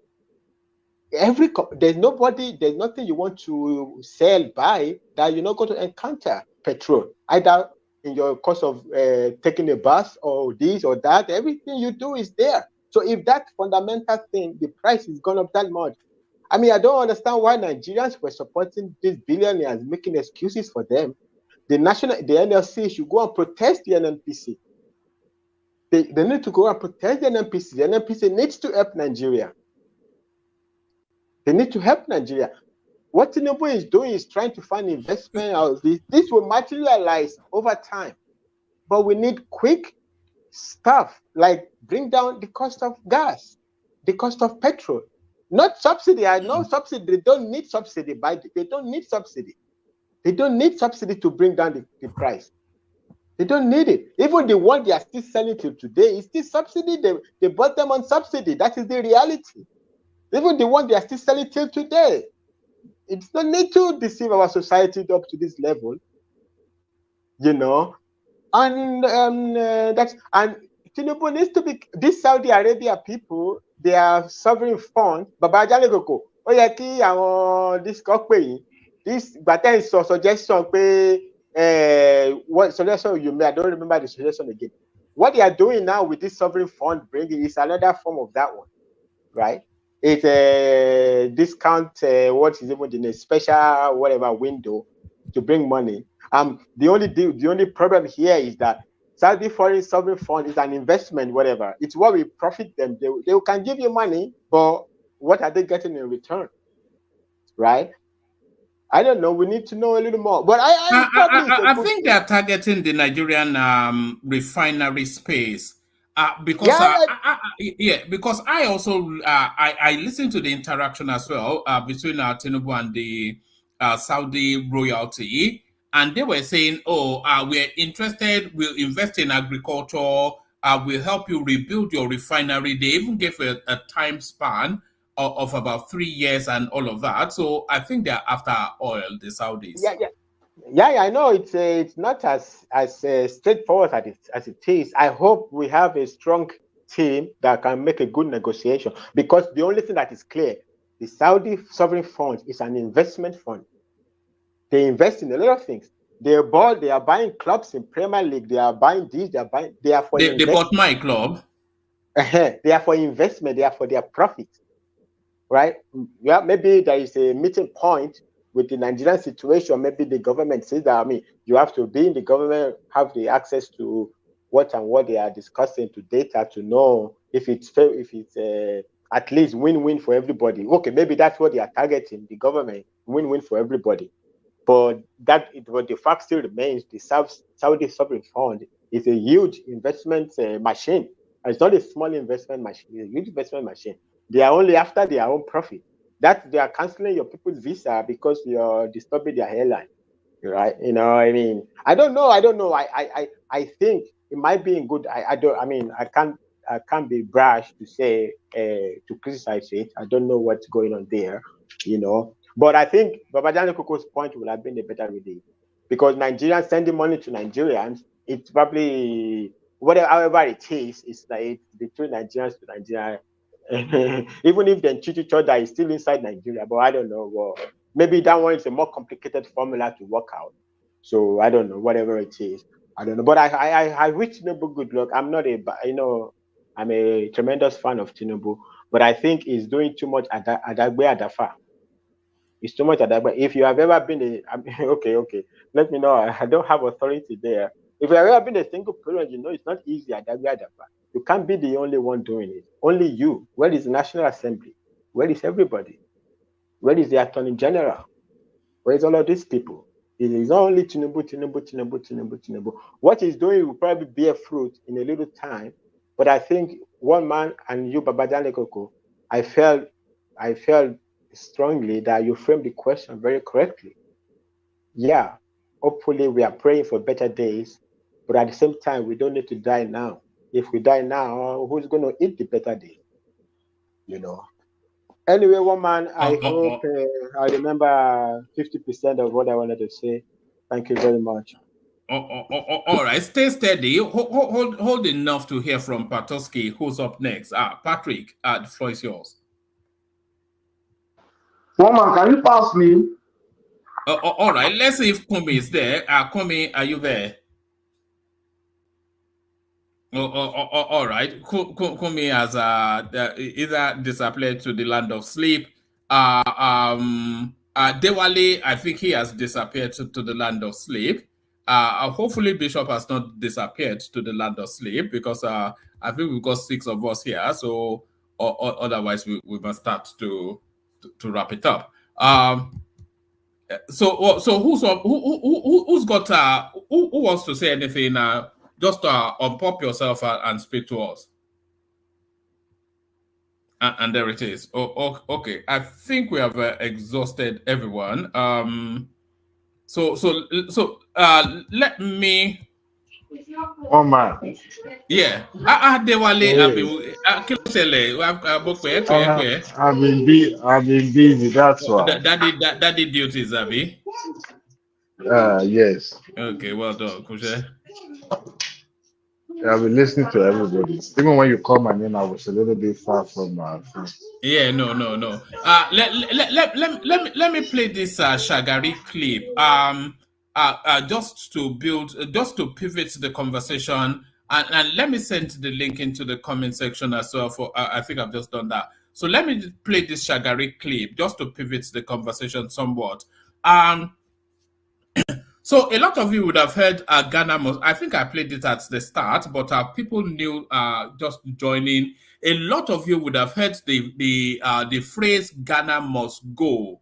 So Ghana must go, and in fact, even we use it. It's a reference term for a form of cellophane. Is it polystyrene bag? So that Ghana must go. So a lot of you would have heard that phrase, Ghana must go, but it wasn't anything to do with that bag. It was really to do with the policy position that the Nigerian state adopted however many years ago. So there was a time that Nigeria was inviting foreigners to leave the country, and they gave them a short window. But don't let me explain it. Let the president of that time explain it. So this was Shehu Shagari, erstwhile, once upon a time, the Nigerian president. So listen to this. Well, if they don't leave, they should be arrested and tried and sent back to their homes. But we have received presentations from some of our sister countries. Since we made the announcement, we gave them 2 weeks notice, and because of the presentations we have received, we have given an extension to 4 weeks, except for those of them who really have no job at all. For those who have jobs and they have no work permits, they are given these 4 weeks in order to regularize their position. They don't need to resign their jobs if they can get work permits. And for those who are in private business, they need residential permit, and they are given 4 weeks in order to obtain it. But for those who are not in this category. Okay, so that was Alhaji Shehu Shagari, President and Federal Republic of Nigeria, Second Republic. That was the guy, by the way, that defeated Awolowo. When Obasanjo, the first introduction of Obasanjo to the, actually, let me play you another clip. This was somewhat the first sort of introduction of Obasanjo to the Nigerian space. So look out for the people sat on this panel and see if you can spot Obasanjo. Fellow Nigerians, events of the past few years have indicated that.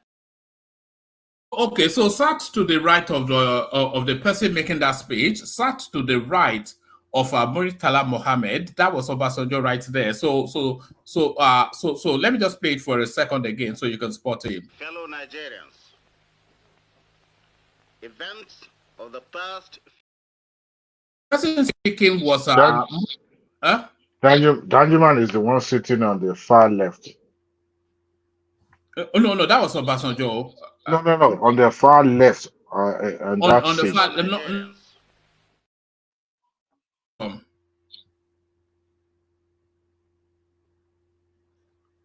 So there are two. There are. You are gone now. There are three people I'm wearing. here. I'm here. No. You muted. There were three people wearing an army uniform. The person speaking is Murtala Mohammed. Sat to his immediate left is Obasanjo. To his Yes, immediate, of course. to his immediate right is Obasanjo. To his immediate left is Bisala. No, Yes. unless we're looking at it differently. Fellow Nigerians,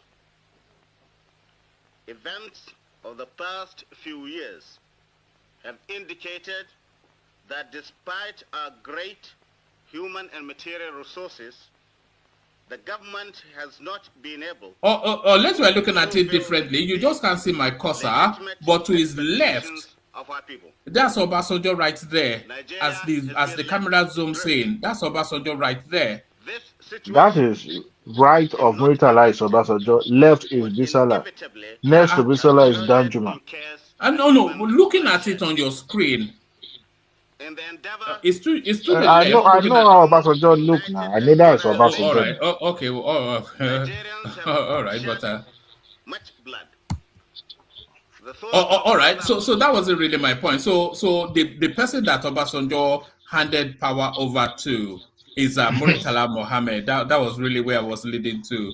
But that was Murtala Mohammed inviting foreigners to leave the country, and very quickly they started to pack Ghanaians into all these cattle herding trucks, all these long trailers that we used to herd cattle from north to south. That was how they packed Ghanaians into that space. And then they had this, is it polythene bag? What was it, polythene or polystyrene or whatever it is? They packed their goods into those Ghana must go bags, and then they drove them to the borders of Benin Republic, and then they threw them out of the thing just into and that was how the phrase Ghana must go. That was how it was birthed. But Dewale, the floor is yours. Well, it's yesterday we were talking about the how life was in the era of Murtala Mohammed. That means life was good, right? You know, economy was booming because importation was the order of the day there. But isn't that even intriguing enough that we are deporting the West African members from our host country as if they were the bane of our woes at that time? As at that time, I don't think ECOWAS was created. Was ECOWAS created? Somebody can fact check me. I don't think so. But then the Organization of African Unity was already in existence. At that time, we thought we were on top of the world, that the sky is our limit, and Ghana was just crawling. But look at where we are today. Today, I was watching a video clips on the YouTube. You know, Walmart, this African American in diaspora coming back to Ghana stuff kind of a program. There was a particular lady that spearheads that program. Invited a couple of African Americans, with some programs lined up, and I looked and I watched that show with keen interest. And in my mind, I was thinking that this is where the role that Nigeria is supposed to play if we get our priority right. And I was imagining, can you imagine that a Ghana now becomes the gateway for the African American to connect back to their roots? Nigeria should have been the one occupying that position. But unfortunately, we don't see anything good in tourism. We don't see anything good in, building alternative economic. There's one Black American that's actually doing the Nigerian. He calls himself Search for Uhuru.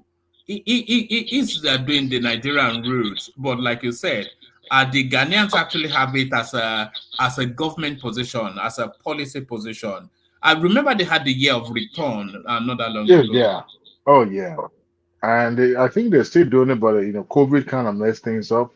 But I think they're also reviving it. The clips that I watched was recent, and honestly, I almost wept because some of the programs, not that they're extraordinary per se, but it just connects these folks to their roots, and they are willing to pay the price. No matter how much it costs them, they are willing to pay. You could see through that video. Can I interject? Yeah. No, let me tell you this. It's not only Ghana that is doing that. Liberia is doing it. Sierra Leone is doing it. Even the East Africa country, I'm very sure of Uganda and Kenya. They are doing. In fact, there are a lot of African, not African, the so-called Negroes in Uganda, and a lot of them are investing in Uganda, especially in agricultural business and real estate. I think one of the impediments that we have is the way we portray our country as the citizen of Nigeria. All these things that we are peddling on internet about fraud, we don't say anything good about our country. If one man can remember, there was a day on Kaisora Zoo, and Kaisora was saying that an average engineer in Ghana earns $2,000. He was doing that one deliberately to portray his country that engineering firm, if you want to come to Ghana, this is what you earn. Actually, what he was saying was not true, but he was projecting his country in a good image. But all we can say about our own country is Kaizo is from Kenya. Yes, that's what I'm saying. I say Kenya. Yeah, that's what I'm saying. So if we as Nigerians, all we say on internet is about fraud, 419, juju, and everything. We don't project. How many? Sorry, Simba. That's not actually what puts them off. What puts them off is the violent crimes. Is the Fulani headsmen. Yes, it's not only that. Let me tell you, they can deal with the fraud, but they cannot deal with losing their lives. Apart from that, let me tell you one man, even our nature, do you understand what I'm saying? And that's why you see that some other country, they don't like Nigerians. Our combative nature, the way we talk, the way we do our things, not many people can tolerate that, if you want to agree with me. But that's what they admire about us, though. So, I mean, they admire it, but they can't tolerate it. One man, Simba, one of my friends told me that Nigerians, why are you people always shouting? So they are not listening to us. I said, that's true. When we talk, we don't know how to talk like quietly, We always speak at the top of our voice. Let me tell you this. The other African countries I work with here, especially the Ghanaians, the Kenyans, the Ugandans, Tanzanians, I admire them a lot. Very humble. You can say so many things about them. You mean very subservient? Are you saying they're very subservient? Now you sabi that one. Now you sabi. I just love them. I just love them. Sorry, Simba, but you see the thing is, all these African Americans or all these type of peoples wanting to come to Africa. They want to have a Western experience in Africa. And that is to say, they want to come to a space where people are subservient to them. You know, the Black American that comes to Africa, he wants a white experience. That's what he wants. But he's not going to get that from Nigeria. You are getting it now. You are getting it now. You are getting it now. Yes. One man, I believe you've traveled to other countries before. If those countries' attitude and their character are not positive and welcoming enough, you won't be spending your money by maybe. And Nigeria is not positive and welcoming. No, the Simba was right. We are too aggressive. I don't agree with that. Look, I've seen it before.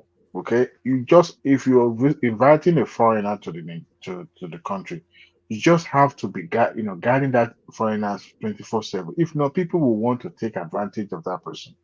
As you are right now, you can go to Brazil. You don't need anybody to chaperone you. You know what you need to do. But our home people will pretend as if they're doing you a favor, but then they will be biting you. They want to exploit you.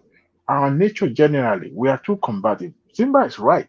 All those thoughts came to me when I was watching that video today, and I was like, I don't see Nigerians as cool-headed, easygoing like this. I don't see us that way. So we should be treating African Americans like Onyibo and saying yes, sir, yes. We're saying yes, sir to African Americans. These people already have their perception about Africa, as if when the African Americans see Nigerians, they assume all Africans are like us, are like Nigerians. you know, obnoxiously loud and, combative in nature. That's what we are. But you see, even though they admire that we are not subservient, we are not passive, but they also know that this could also be this is a problem for us because it's more like an image, and once you have it in your mind, you can't erase it. I watched that video. These people went to the village. You're right about the security, but also the attitude of the host country. Honestly, I believe Nigeria should have been the one, doing those things, hosting people from diaspora, selling the continent. But South African is doing it, like Simba said. The other West Africans are doing it, but we are lagging behind. Even the one that we have in Badagry, the similar to the one in Ghana, it's not even been looked into. The federal government is doesn't. You mentioned earlier, I think it was you, Wama, when you referenced the car that Muritala was driving when he was the head of state. That Mercedes Benz is still in the museum in Onika. Let me tell you this thing. There are cobwebs in that what do you call it? Museum. Cobwebs. Even the car itself. Look at the museum. Look at the tomb of the first president in Ghana. Everything was lined up to be enticing and inviting to the foreigners. We don't have such in Nigeria. We don't. We don't even have a functioning museum that you can go to and say, okay, this is good enough. No. So unfortunately, like yesterday, we were talking about they've eaten the Nigeria's future in the 1970s. We're just passing excreting the waste now, and the video you showed earlier, one man about that woman lamenting about the cost of goods and services. Look, those things are going to be popping here and there, for the next couple of years. Let's be factual. But you see, because one person is lamenting, even yes, the entire country is lamenting, but globally there's an inflation. Somebody raised example of American even raising their interest rate twice in a year, which is uncommon. But you see, here in America they have inflation, but it's not hyperinflation. What we used to buy at $5 is $7 because of the global. Can you guys still hear me? Yes, carry on perfectly. Carry on. Can you guys still hear me? Yes, we can. Can you hear me? Hello? We can hear you. Hello? Can anyone hear me? Hello? Can the comment section tell me if you can hear me? We can hear you. Hello? And we can hear you and your dog. Hello? Mama. I can hear you. Hello? No, baby, no. Dewale, we can hear Hello? you. We can hear you. Oh, okay, good. I think Mama is the one Can that you wants hear to me? read. Can you hear Okay, me? great. So, I kind of lost my thoughts. So, I'm sorry about Can you hear my me, child. I though, was Dewale? reading reciting our numbers. So, Dewale, can you hear yes, me? Tell our me. attitude. Tell me That if you, woman that Dewale. was lamenting on that video. Look, we Oh, are also living I in a don't think country he can where hear me. government is not regulating price, so anybody can wake up tomorrow and charge arbitrary price. I could remember very well in the United States during the COVID, people were buying medical equipment such as mask and gloves, even sanitizers and all that, and they were selling it at the arbitrary price. And people started calling police on them for price gouging, and they were arrested and sent to. I'm sorry. They were sent to jail for selling arbitrarily, and it's against the law. And government can't set price because this is a free market country. But one thing they will do is to try to influence how that can be possible by giving incentives or enticing the manufacturers and all that. And they've tried that so many times. There was a case where the manufacturer of a COVID, no, not COVID, what do they call this? Diabetics medication was invited to the Capitol to and the Senate kind of had a session, and at the end of the day, they tried.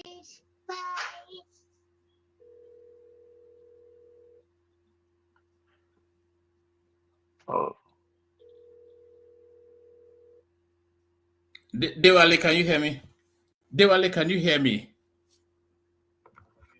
Hello? One man can hear you. One man can hear you. Yeah, no. I'm wondering if Dewale can hear me because He's I not don't think hearing you.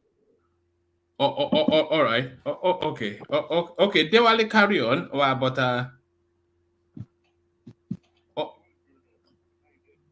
all right. Dewale, carry on.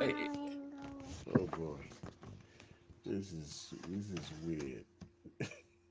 Can anybody still hear me from? We can all from hear the you, studio? but I'm not sure that you can hear me. Oh my. Look at this guy. Dewale, after all that long wait. All right. I'm not sure if Dewale can hear me or any of us, so I'm not quite sure how the conversation can go. I can hear you, woman. Hey, you can hear me, but Dewale cannot hear me. Dewale, let me phone him. Let me go out and come back in. It's quite unusual. This is some magic tricks going on there. Yeah, Simba, you have the floor now. It defaults to you. I'm not sure if Patoski is there. I think Patoski said they needed a moment. So Simba, let's hear from you. Okay. What I want to say about this clip, this Shagari clip that you Ghana played to us. must go. Yes, Ghana must go. No, if you want to tell us ourselves the truth, the only booming period that we have in Nigeria was during Gowon regime, and that was at the time of oil boom between 1971 and 1975. ECOWAS was established in 1975, exactly July 28, 1975. So by the time, hold on. Did you look that up, or you had it in memory? No, I actually check it. I check it when Adwale raised it. Oh, okay, yeah, okay. Because I've heard you do something similar, and I just wondered if you had one of those retentive memories. But I carry on. Okay, so we have that one in place, but as at the time Mohammed took over the power from Gowon, our economy was almost going down the drain. In fact, that was when we started experiencing austerity in Nigeria, and that was what actually influenced his decision about what we discussed yesterday of importing things to Nigeria, because Nigerians were already crying for hunger. So as at the time when Obasanjo came in, that was when he instituted the Operation Feed the Nation, and he wanted to improve our agricultural output. That was when they also established his own farm in Ota using the government land and money. In fact, some people even termed it Obasanjo Farm Nigeria Limited. But that Operation Feed the Nation, OFN. So what I was saying is that by the time he handed over to Shagari, we are already in an economic mess, and that was actually what influenced the decision of Shagari. Because the way the South Africans were feeling that the foreigners are actually taking the jobs of their job, that was the same way Nigerians were feeling that time. That because if you look at most of our secondary school, then I remember in my secondary school, majority of our teachers are Indians and Ghanaians. So what Nigerian government felt was that chasing the foreigners away will actually open door for Nigerians to take over those jobs. And so that was what actually influenced that decision. And another thing is that if we remember, 1969, Busia in Ghana also did the same thing to Nigerians in Ghana. So some people were not even looking at the economic situation that time. They were even thinking that maybe it's a reprisal attack on the part of Nigeria. So that was why they actually chased the Ghanaian. But it wasn't only the Ghanaian they chased away. The Indians also, that time, they left Nigeria. So that was what happened.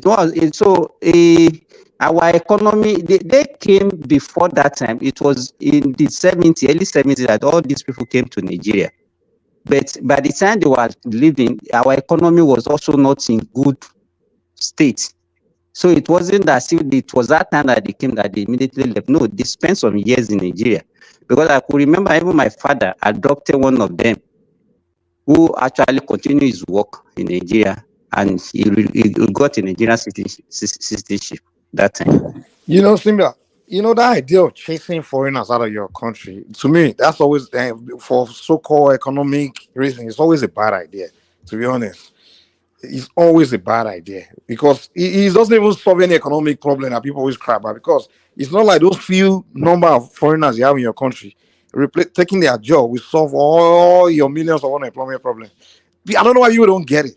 And what they don't understand about foreigners is they are actually good for your society because they bring something new. They work harder, they're more ambitious, they even they're not in a comfort zone. So they are actually the best. If I become president of Nigeria, I will start an immigration program where I'll be migrating people from countries like China or some high IQ countries, hardworking people and creative people into your country, because they will now introduce something new to your population, new way of doing things, but some countries don't get that, It happened in Uganda now. Just on what you said, did you say importing or facilitating for the immigration of or the migration of high IQ people into your country? Germany actually did that about 3-4 years ago. Remember when there was a huge crisis in Syria? They just opened their borders and then took about 1 million because their population is dwindling. And they need the workforce, and they took just about 1 million Syrians into Germany at that time, but they vetted them so that it was the ones either with the potential to train into. That's what America has been doing now. So they just handpicked the best million out of Syria. They took it out and took it to Germany. Exactly, and that would just because they did, and their skin. A lot of people complained that it was a racial sort of a thing.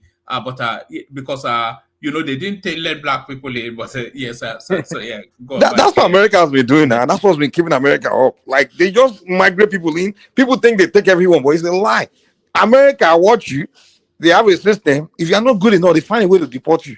They only keep the best of people from other countries. That's what they do. That's what the American immigration is about. And that's what's been keeping the country like really progressing. Different ideas, different people come with hard work. They are hungry. They don't come here to try to look for government to assist. They just want to go to work, get busy, become successful. And they go to the top schools.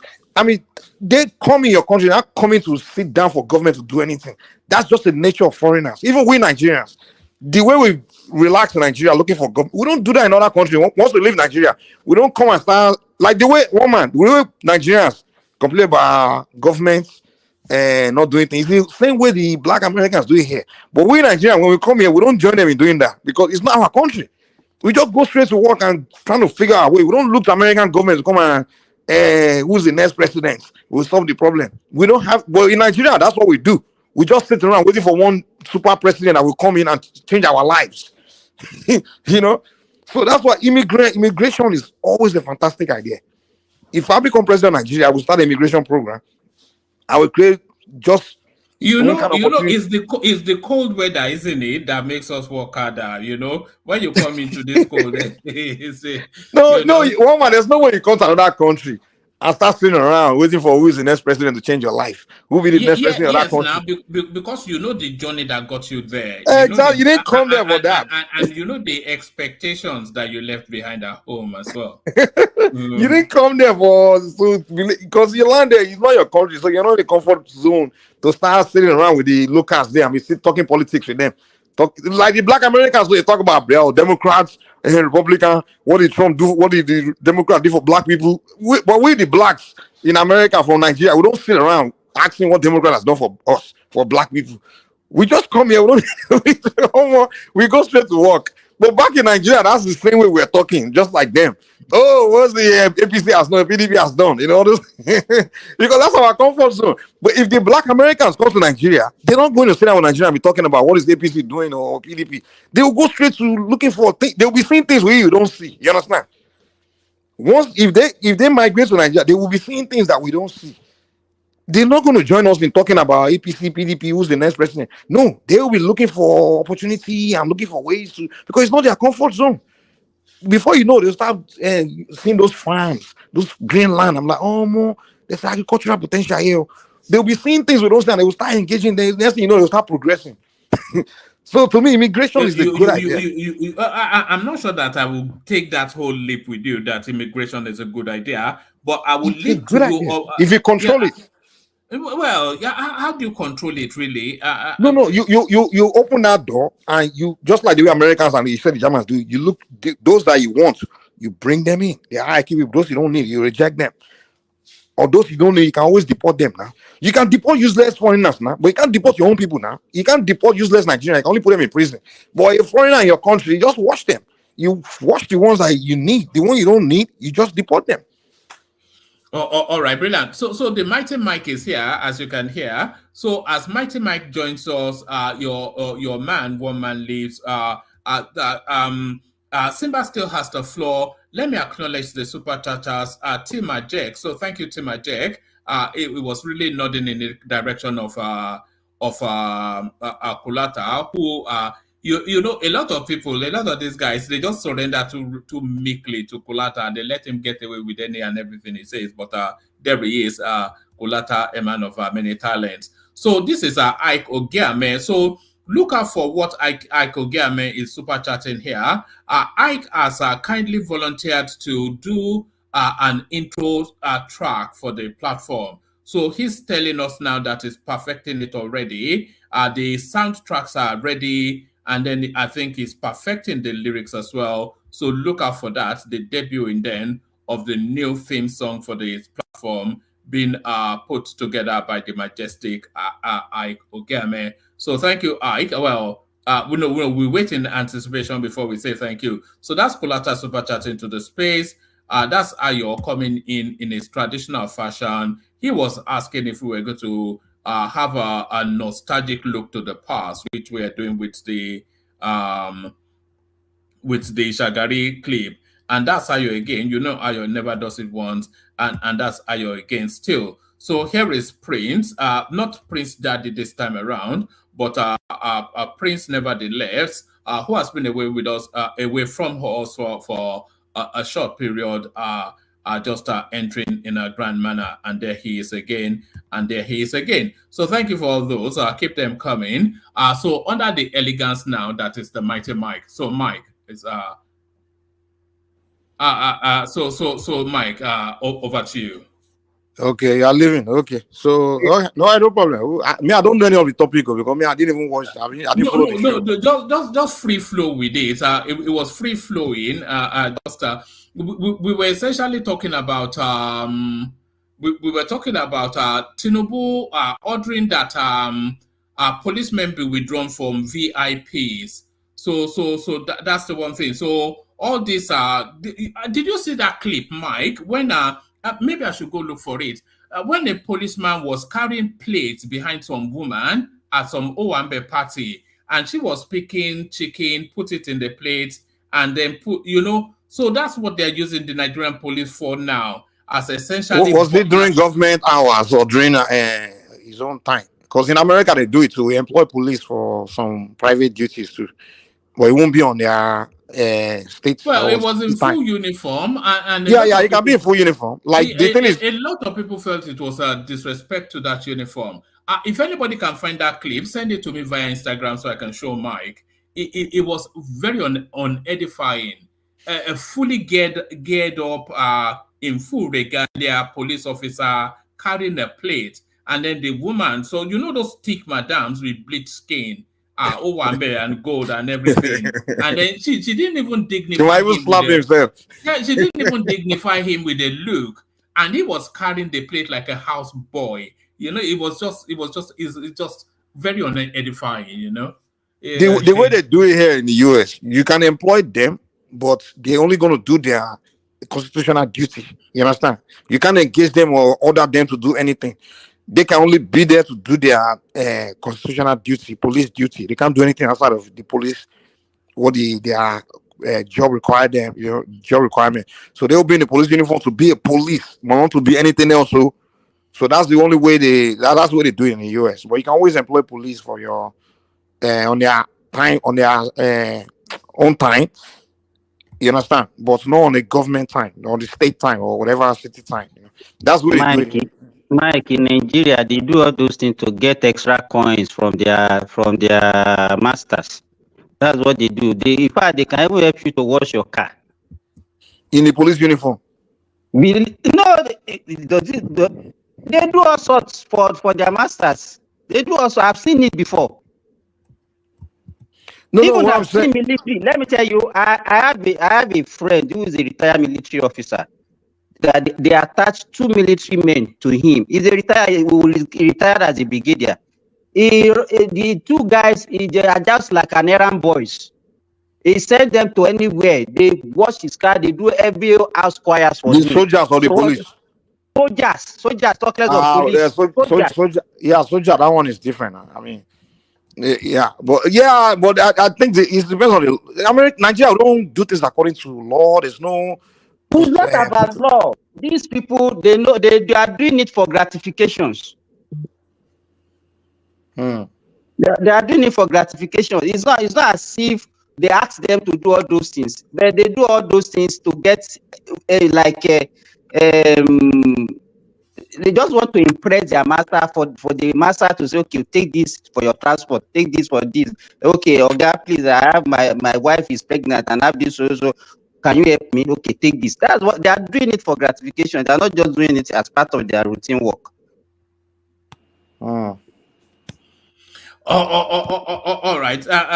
So I sent you a few talking points, Mike, but just play it by ear. So let me bail out, hand over to you if you're happy for me to do that.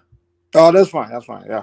All right, okay, brilliant. Thank you. Mike, as per what you are talking about importing foreigners, if you look at let's say for example countries where we have foreigners, the so-called foreigners. We have them in South Africa. We have them in Zimbabwe. We have them even in Kenya. As the local learned from these people. Instead, what we do is to cry. They cry, exactly. Look at South Africa, for example. Have they learned from the whites in South Africa who still hold their economy, who's still in charge of their economy? Zimbabwe took away the lands from the white Zimbabweans and handed it over to the black. What came out of it? Were they able to use the land the way the whites are using it? I think there's something that is wrong with our DNA. You are right. Something is wrong with our DNA. But one thing is, we're very intelligent ones among them. We learn something from you. We try to learn. Okay, let me give you an example, right? The way we do, let's say you're an entrepreneur in Nigeria, you own a restaurant. In Nigeria, we have one problem with customer service. We suck when it comes to customer service, right? Now, somebody from another country where they get the game of customer service, he comes there, he opens a restaurant. Now he's performing better than you. You as a Nigerian are going to ask yourself, how is this British man, whoever guy, how come all the customers go to him? Next thing, you trying to watch or get with either study him, spy, and then you as a Nigerian will learn that, there's something they do there. They have good customer service. Then you will learn that. What I'm saying is this. We go behind and instead of us to look at what are they doing right, what are their additives, what are those things that they are doing that is making people to patronize them. We will not look at that. We always look at a way to bring them down to so that we don't like competition. What will happen? Wait. This is what will happen. Listen, this is what will happen. A typical Nigerian or a typical African will probably say, this foreigner is taking my business, is killing my business. They will complain like an idiot. But the thing is, the government, country like America, for example, they protect that foreigner. You understand? That quality foreigner they need, they protect them. So, but unfortunately, country, me as a government will make sure that I will know all these things. I will know that, okay, this is likely to happen, but I will protect that foreigner, right? Now, you as a Nigerian, once you realize that this foreigner is not going anywhere, the government is protecting him, you will Now ask yourself, what's the other way? You either learn from him or you freaking you collapse, your business collapse. So if you're smart or if you're forced to like learn from him, guess what? You've learned something. And then from there you can teach your own people. So that's what we call brain gain. We actually he's called that's why our society get Let me give you a practical example. I think Ola is there. There was a time we wanted to break the monopoly of DSTV in Nigeria, and we had this local this thing that he got some right to beam a premiership in Nigeria. He couldn't sustain more than 1 or 2 years. Who? That the owner of that, I've forgotten the name of the company. If Ola can remind me. Go TV, right? Not Go TV. Not Go TV. Go TV is still DSTV. That guy came. I can't remember the year precisely. I know the one you are talking about. I know the one you're talking about. Is the name that I can. I am also. Yes. It couldn't sustain it was a local owned. Yeah, you are right. You're right. Yeah, two reasons. I mean, for one, it's not everyone that will come and succeed. Two, maybe that government we're not protecting the guy. I'm not sure we have that government that have that sense. Or you have the idea. Mikey, let me give you, for example. Let me give what yesterday we were talking about something similar to this. There was a day I wanted to buy a TV here in Saudi Arabia. I had this driver I used to use, an Indian guy. I have a place where I've already primed my mind that okay, this is where I'm going. It's very close to my house. You know, this Indian guy convinced me to go to an Indian shop. You understand? He said he will not even go. He's not going to take that. He will take me there. But I will get a cheaper brand. This is a very good one that he will not even add to my transportation. You understand? That is the spirit. And because they call it Lulu. Lulu is a very popular supermarket that the Indians own, and they have it in many. In fact, they said it's one of the. Lululemon. Lulu, yes. So in fact, they said it's the highest employers of India outside India's subcontinent.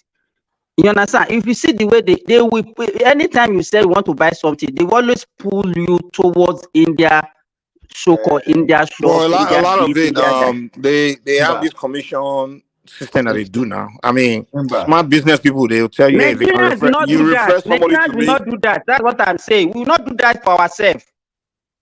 It's not bad because I don't know. It's a big supermarket. I don't think this one that you are saying, I don't think it's possible because it's not as if it's the one buying it for me.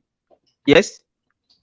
You see, one thing is this. You said something the other time. There's something wrong with our DNA, and this is where I normally disagree with. It's our orientation is the problem. It's not. I don't think it's DNA. No, Orientation. Exactly. When we say orientation, orientation is not what can just come upon us.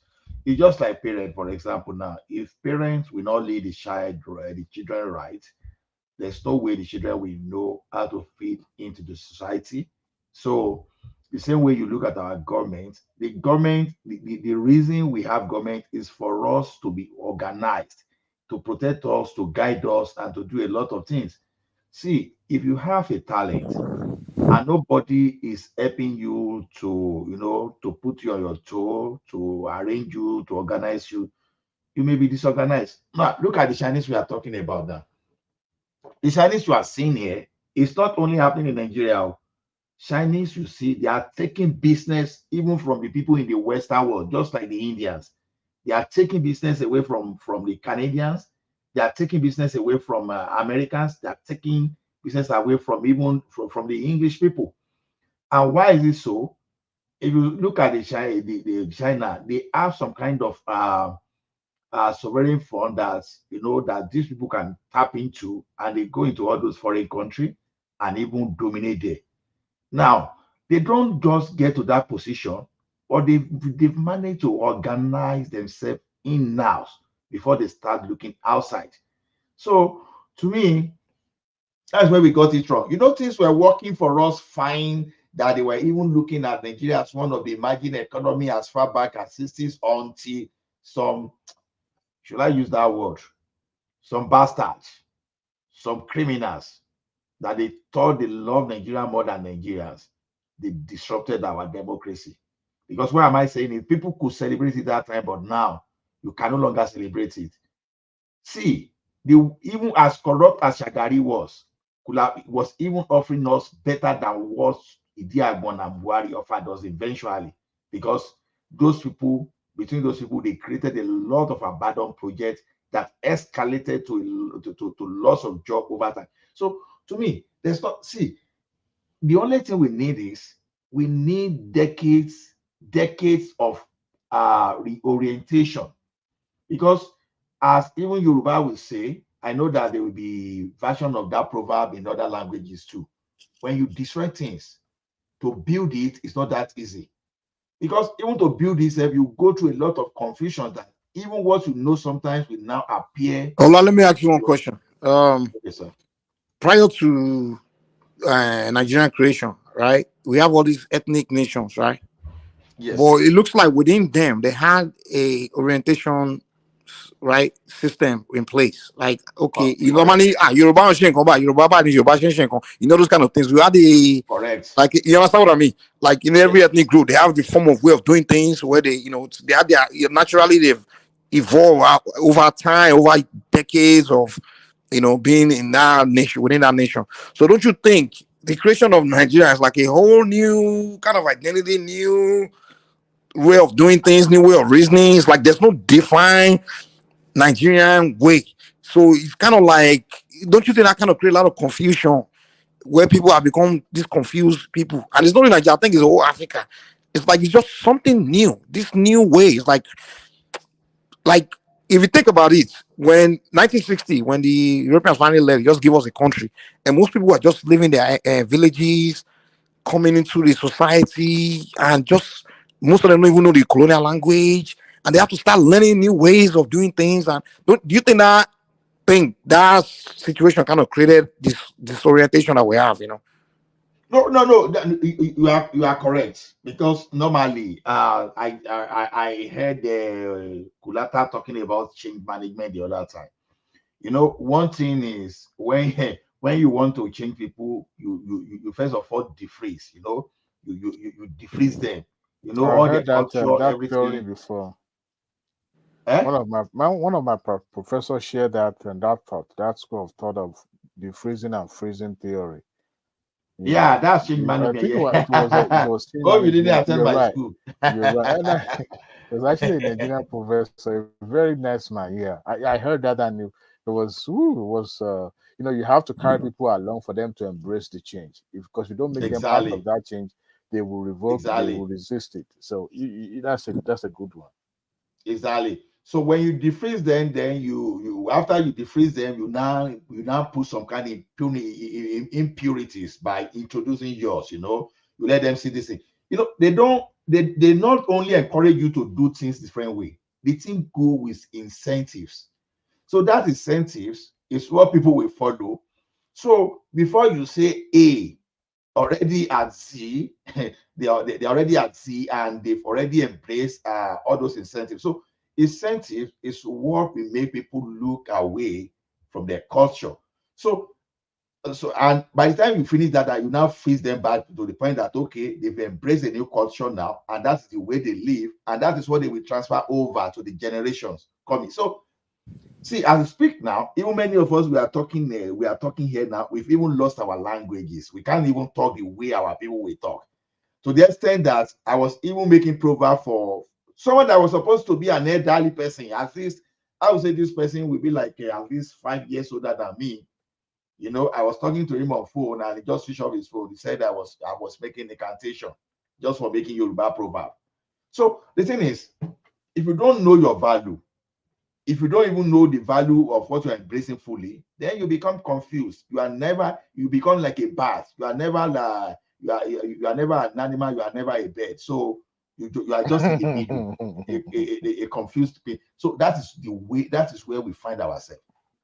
Now, for us to get our orientation back, for us to get a new orientation, we must have, intentionally, it must be designed. This is where we want to go, and we must have someone that will follow through. That is someone, because if you are changing someone, you have to follow through. You have to, authenticity. You have to make sure that this thing you find where we want to find ourselves in the next 10 years. You keep imposing that thing, you keep instilling, so people will embrace that thing. And But how do you it get it change. to the people now? Is it shouldn't have to be through schools or I mean things like that? It has to be through both schools and in the public space too, you know, within the Public society, because incentives must have to that follow. means you have to fund public programs, which we don't have. I Yeah, don't it's think we not have the okay. means Okay, to do that. look at it this way now. You want people to be hardworking, right?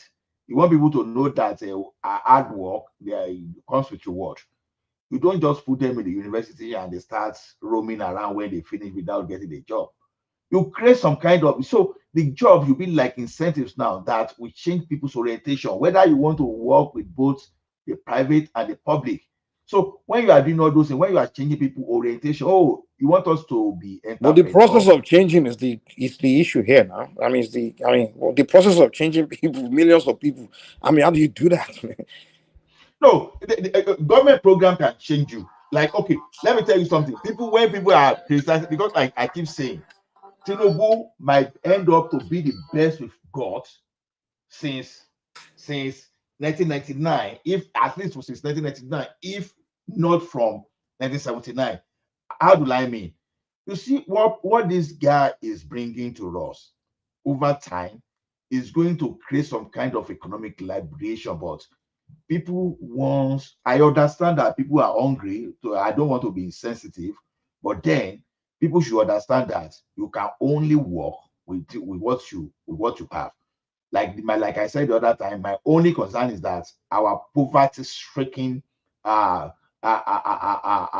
legislator that love large life, even though the people from the constituency are suffering. Those are the people creating some kind of headache we are facing now. Because if those guys are prudent enough and they are sensitive enough, I think they should say, okay, we just want to cut down on our lifestyle for people to know that we are serious.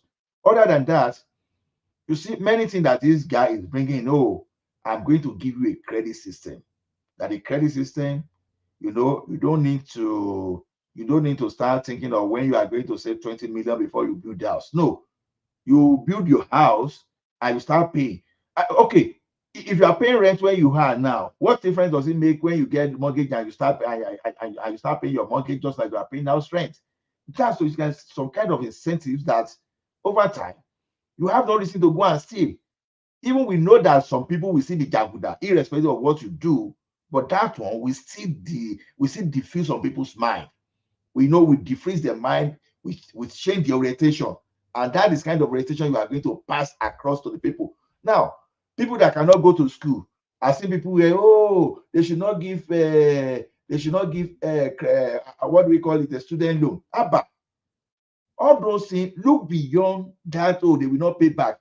The thing is this: is going to make money available even to fund education on its own.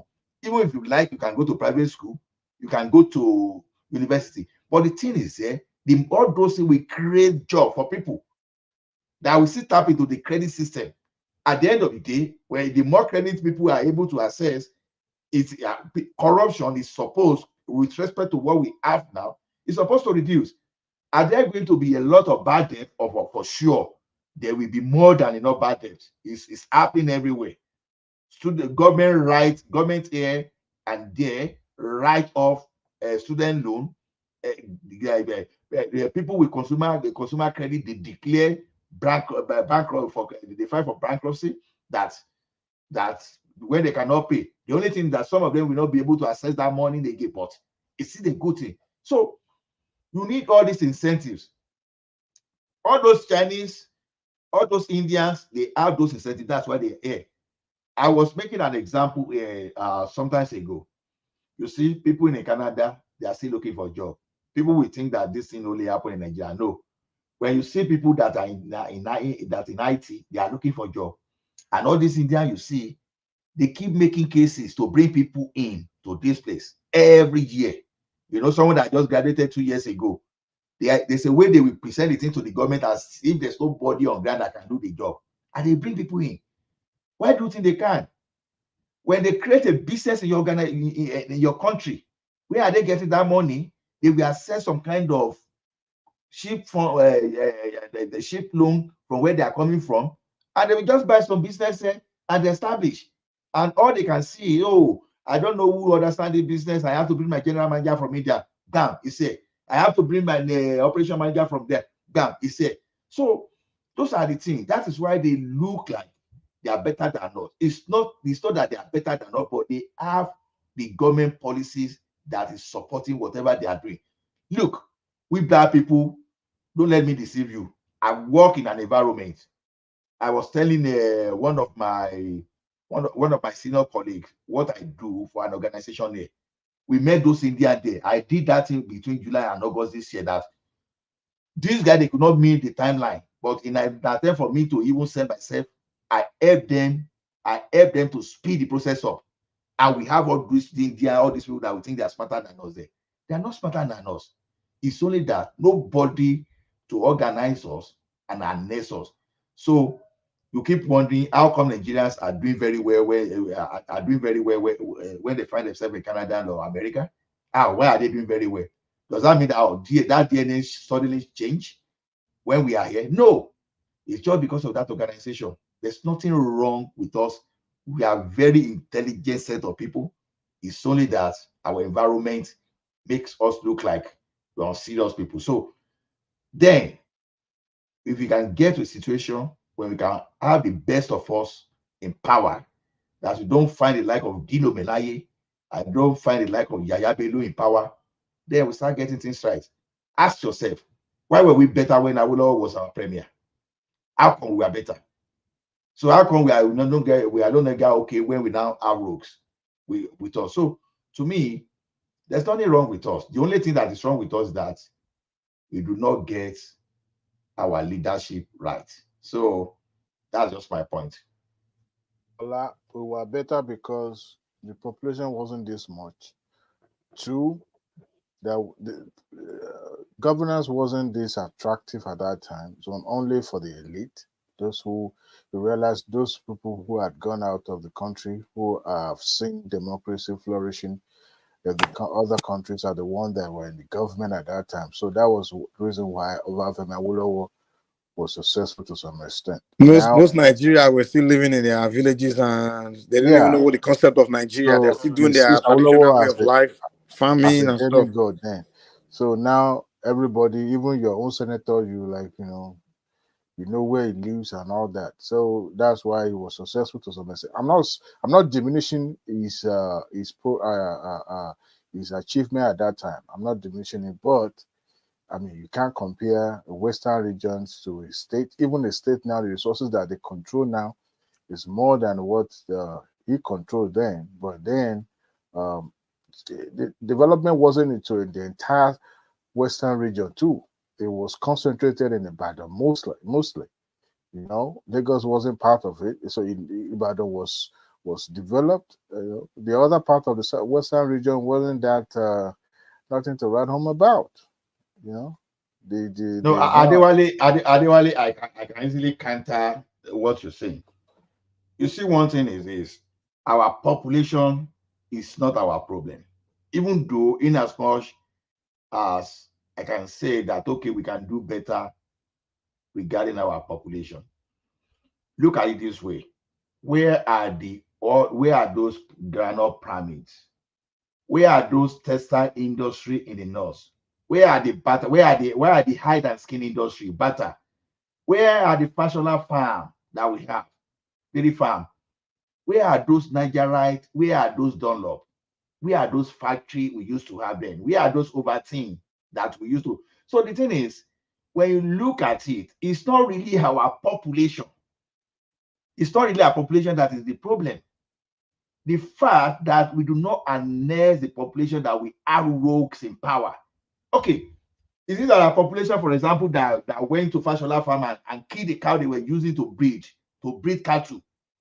You understand? To breed cattle. Then is it a population that killed them, or I don't want to curse today again, because anytime I remember this, I want to curse all this military administrator. That they went and you took that bull and you killed it for just weekend, just to celebrate.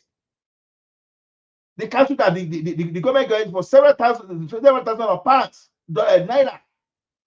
And one rogue, one stupid, one If I say it shall not be well with the generation, I think it's not too much. It's not too much of a mouth. But Ola, These stupid people, they went and killed that thing. They destroy everything around our economy. It's not the population, because see, Adewale, but you also our agree with me population that is supposed to be our asset, not the otherwise. So, okay, the population is what the Chinese people, the American people, or the Western people, is what they saw in China, is what they saw in India, that they took production to those places. How come they are not seeing that kind of a population as an asset for them to get cheap labor to survive? So the thing is, we have evidences everywhere that the population is not the problem, but when you deindustrialize yourself because of your greed and you start importing, that's why when they are saying the other time that what we were celebrating about Murtala Mohammed, it's so easy to say, oh, people were enjoying that time. That was why I was trying to shift. It's not enjoyment. Those time was even in the normally, people were supposed to be weeping for Nigeria, because that time, instead of importing, even if we were importing those food, we were supposed to be developing our agricultural sector. In the 60s, we were feeding ourselves. How come that when we are now celebrating in this thing, that we were importing cow, we were importing meat, we were when our factory is there, that is where the problem started. So to me, our population today, if you use, we are, as a matter of fact, we are supposed to be using the population to be competing with. In fact, now the Chinese now, they are not supposed to be becoming more expensive for the global production. It's supposed to be a area like Nigeria now, because I was saying something like a joke here that the application that can that can develop here, let's say web-driven application, web application now that I will develop for you 5,000. As I'm competing with someone of Fiverr, for example, someone in Nigeria will say, oh, don't worry, I will do this thing for you for $200, $300. What's that telling you? It simply means that the cost of labor in Nigeria is supposed to be cheaper for the global environment.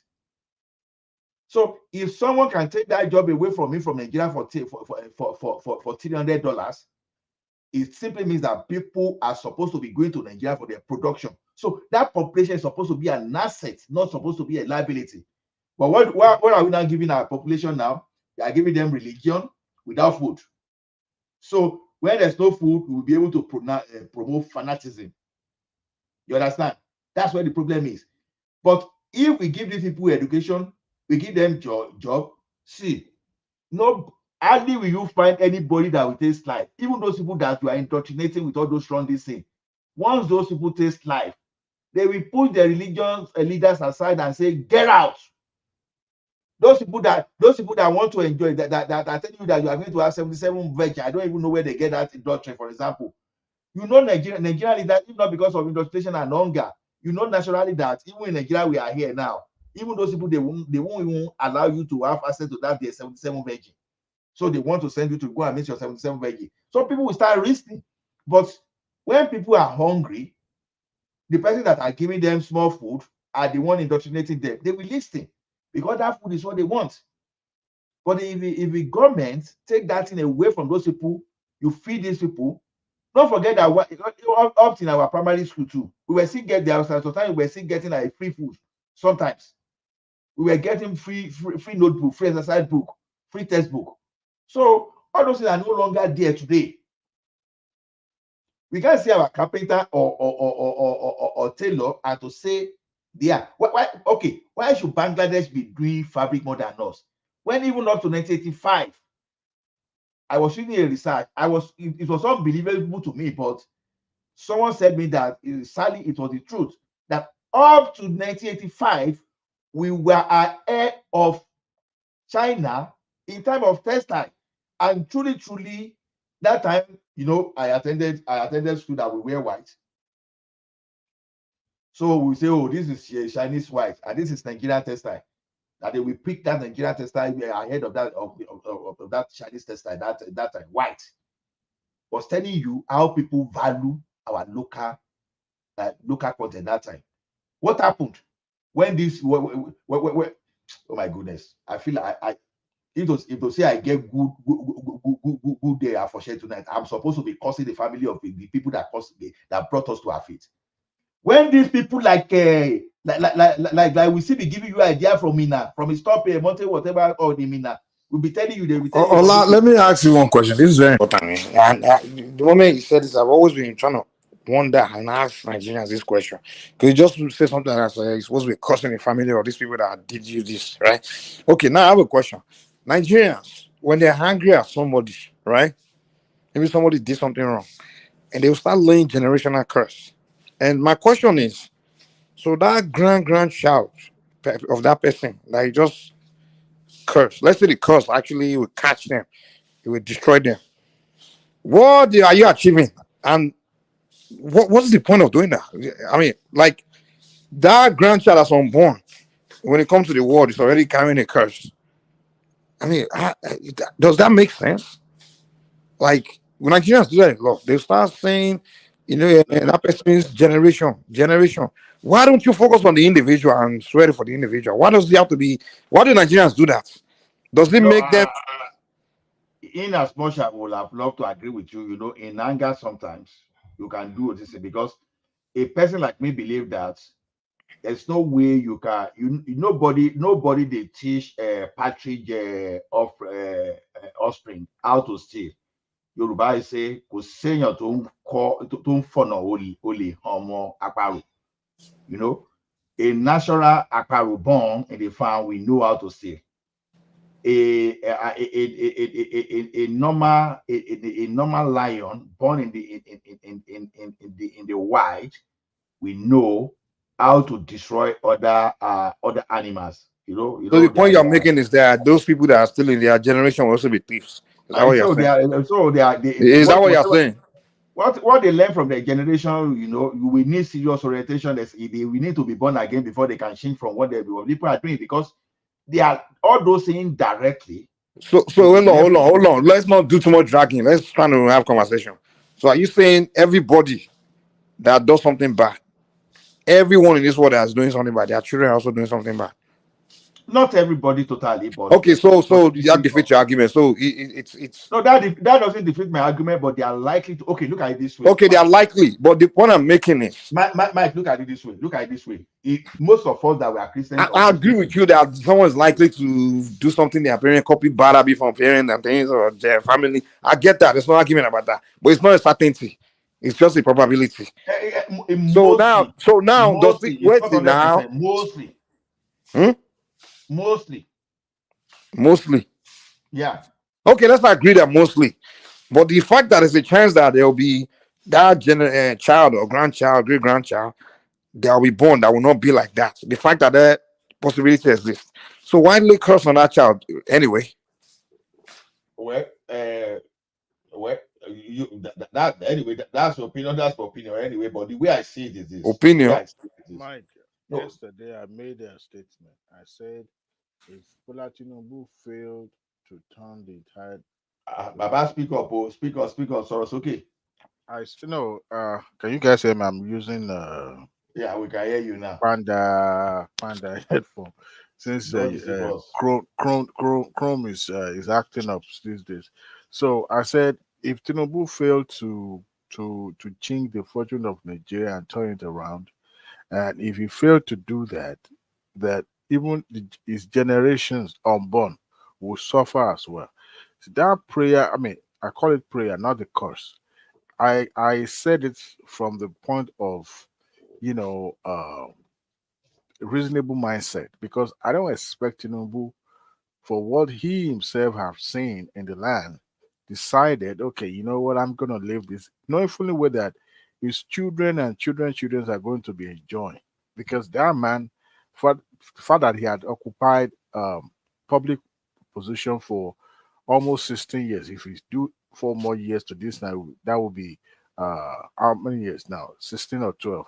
So there's no way you can tell me that his son will not benefit from that position that is occupying as a president, and him occupying that position also failed to make use of that position to better the life of people. That's why I made that statement, so that it's justifiable, because to me, it's a statement that is warranted if he doesn't apply. No, there's a difference between saying that you want children to reap the destruction that their father create, the handwork of their fathers or something. So that way, I understand that. I understand that. But what I'm saying is, someone offends you, and you are not saying, hey, this thing, someone offends you. Now you want to curse the person, right? Because he offends you, not because he took from you or he destroyed your life, or he just say he's just angry at someone. Now you begin to swear for the generation unborn of that person. I don't understand that. I don't do that, Mike. but That's what Nigerians do every day. And I begin to ask myself, maybe that's the root of our problem. Maybe a lot of things we are dealing with is as a result of curses that people before we were born, they've been laying on. My Farabale. Africa is like you see that. one thing is this. You see one thing, let me just tell you. Even though in my anger, I may say anything, right? But Yoruba says something like, ẹni tó bá ṣe nǹkan èpè, òun lè pè máa mú. Ìwọ tó ń ṣe nǹkan èpè, kò ní mú ẹ. Okay, so that let's say that Baba Shenko Ekpe, that person individual Shenko Ekpe. So do you still believe that grandchild? So Mike, we want us to is it good that Ekpe should catch that grandchild? So you say that Ekpe should stop on the head of the person that committed that offense, right? Simple as that. Okay. The question, that's what I'm saying. It's the same as crime. People that commit crime on a daily basis. You punish the individual. You don't go and pick their children and punish them. But even in the Bible, it is stated in the Bible, now. Forget Bible. We understand. Okay, we understand when someone uses his own hand. Wait, guys, wait. We all know it's natural that Simba, as it is, so if you don't work hard, your children will not inherit two good things. If you work very hard, you achieve a lot. Your children will enjoy it. We get that. It's something to do with your own hand and things like that. But you want it to mean, so if you can inherit a good thing for your father, I don't want to inherit a bad one. No. What I'm saying is, wait. There's a difference between somebody using his own hand to destroy his own generation. It's another thing that someone else is using. Is someone else going to destroy that man's generation because you have issue with the man? It's not good. That's what I'm saying. The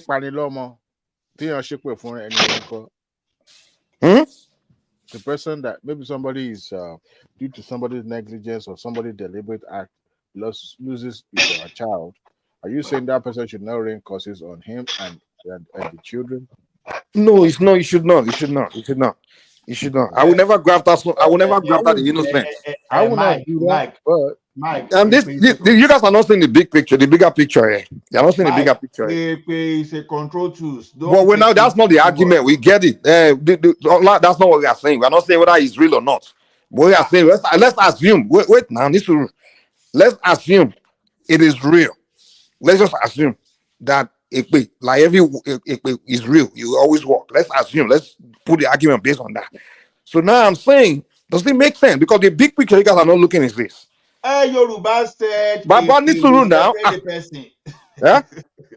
Nisuru, wait. Okay. Nisuru, what I'm trying to say is this. A society, right? It takes the people of that society to build that society. Now, you belong to a society. The children of that person will be part of that society. Now, if that person's child is gifted, that gift will be for the best interest will be best used for that society. Now, let's say that person you are cursing and that grandchild will be born with special gifts, special talents, where you can turn society around. Now if you turn that society around, your children will be of that person's child generation will enjoy from that gift. Now you say because that father offends you, now you don't swear for him. Now you don't. That's why we swear for him. I don't destroying potential, destroying talent, destroy everything. So now who really suffers? Is it just that individual or the whole society? Okay, Mike, we are too spiritual about this. I Society. told No, you, I just finished let's not move the goalpost. wait Let's just stick to all the hypothetical argument. Let's stick to it. no, Is well, the so I Don't said, try to. I I don't told like you, when say, Nigerians do this. Want to run away from something. see, let me tell you one thing. Yoruba said, "Ẹni tó ṣe nǹkan èpè, èpè All máa that, jẹ." we know that. That's not the argument here. Let's stick to We what we don't are even need saying. to If you argue don't it want to again. discuss it, then don't discuss it. Don't try to move away from it. We know. I'm just trying to make sense out of things we do. Stop trying to. I don't like when Nigerian divert and don't Let run me away. tell you, Mike. That's Let why me our tell you now. mentality doesn't change. We'll continue to do some things that wait, don't make sense because wait. we don't want to address it. Let's try Let me to tell make you. sense out of what I'm talking about. Don't try to run away from it. Mike, I'm wait not running now. away. If you are seeking Ola's opinion on this, his opinion is going to be different from every other person on this platform. Exactly. He also said that he doesn't do that. But the thing is this: No one is making accusation here. Hey, but you are talking about just a small My percentage. question, I'm saying, why do Nigerians do that? It's common. Because It's common. No, you can't control how people feel and what they say or what they do. I'm not trying to control here. I'm trying to make sense here. What are you guys doing this now? Mike, listen now. Listen. You can't get answer from us because what we all feel. If you don't have an answer, then don't give me an answer. You don't need to start telling me not to. So why are you asking us then? Why are you asking a lot then? Say you don't have an answer and let's move on. It's not like you start creating some. Whichever answer it gives you, you will never be satisfied. So why did you ask in the first place then? What did I ask? I don't know if you have the answer. I just ask, hey, why this? If you don't have the answer, don't try to tell me nothing. People place curses on the people, on their families, on their generation because that is what they feel at that moment. It's emotion. It's terrible. It's terrible. Well, to you it's terrible, but like I said, to you it's not terrible. No, I don't do that. But I'm not saying you do it. I'm saying those that do it. Does it make sense? I'm not in the position to judge people. What do you mean you're not in a position to judge what makes sense or what doesn't make? Are you kidding me? Wait, are you saying Epe now? Are you saying it's affecting us? I never believe that. I don't know. Yeah, I know some Epe does. Adewale, Ekokimulu gbagbe story. Sorry, Mike. Just a small percentage of lineage. So let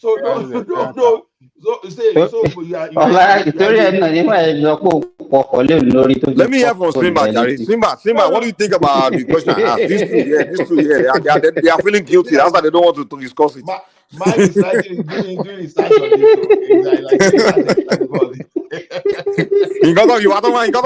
That's their habit. That's why they are feeling guilty. They want to run from it.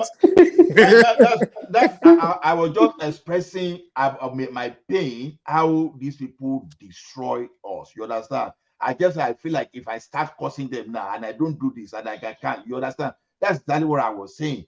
You understand? So the thing is, we were okay before some people decided to use the grid to destroy us. You understand? We were leading China in some things. We were one of the fastest growing economy until what. Okay, that's fine. Well, Simba, let me hear what Simba's opinion is. Simba, what do you think about it? Our fan is Simba. Afa doesn't curse. This one, Afa Simba, what do you think about the generational curse that Nigerians always throw at each other? What do you think about this? I think it's existence. People believe in it. In fact, if you do something, instead of them to place curse on you, they place that curse on your children and your generation. That's what they do. They want. Does it make sense at all? I think that's our nature, and there's nothing anybody can do about it. Okay, let's say, but there's some things about our nature that does not make sense, and I think it's high time we start to address it. This is what I think. There are some things we do, like there's certain behavior, so many things that we do that is just what we do. We're learning from parents, we're learning it's just our society. But those things, if we begin to analyze it and look at it, they don't make sense. But then when I'm trying to talk to people, okay, there are some things we do in our life that doesn't make sense. How about we address it and maybe perhaps we can just dump it? But people will just say, I want just leave it now, it's just where we are. But if it's not helping you, at one point you have to address it and say, maybe we just need to stop this. Simba, when you are no. Allah, don't do this, man. Don't do this. I'm trying to have conversation that just make sense out of it. If you don't, some people may educate some people watching or something. But to me, What I think. Simba, Simba is more Simba. I mean, you get what I'm saying? Like, No, does it I make? know, I Let's know. not. It doesn't make sense. It doesn't make sense. Okay, But at okay, the that's what same I want to time, hear. it doesn't make sense. But at the same time, I that we can't change. You can't change it. You can change it. There's nothing I can't change. You can't change people. They feel what they You feel. can. I'm not saying you can change people. You have to, but it's good to Mike, address. let me give You you. can Let me give change you. Let me mentality give now. you. What In do you mean you fact, can't even change with the mentality? Mike, let me tell you this. Even with the advent of all this internet and social media, it's even making our situation worse. Yesterday, I saw a doctor discussing one guy who came on social media. They are sharing the video on an elite platform, and they were speaking and commending the guy. This guy finished from Samuel Ajayi's Crowther University. He said he finished about 30 years ago. I don't know whether that university has started even graduating people 30 years ago. Probably So that he want to came know with his NYC certificate, his university degree certificate, and everything. And he said that for the last 13 years that he has been looking for a job, all the job that he has been getting, nobody asked him for his certificate. That even to make it worse, that one of his primary school mates was even the one that employed him. You understand what I'm saying? So, and the guy bumped the so-called certificate, which I don't believe it is true. But instead of the people to castigate that idea, first of all, your parents wasted that money on you to go to a private university. You came out 13 years ago, you say you are still looking for a job, that people are employing you, they don't ask for your certificate. And the only thing you can do is to come on social media that you are good. What are you trying to portray to the society? You don't see that you yourself you are a failure for not even be able to think outside the box to do something for yourself for 13 years. And the only thing is that what are you selling to the public that they should not go to school, or all of them should come out and be burning their certificate the way the obedience are sharing their international passport the other time. You understand? So we have a lot of things, our orientation is so bad that I don't think there's anything that anybody can do to it. It's bastardized. I'm very sorry to say it. No, Simba. Look at what the implication of what we are seeing now before this thing degenerated to religious or whatever. Look at it this way. Someone look at the bull they were using to breed at Fashola Farm and just slaughter it just for one weekend enjoyment. What happened? You didn't even destroy that business alone. You destroyed livelihood. Some people were supposed to be educated because their parents were working there and were sponsoring them.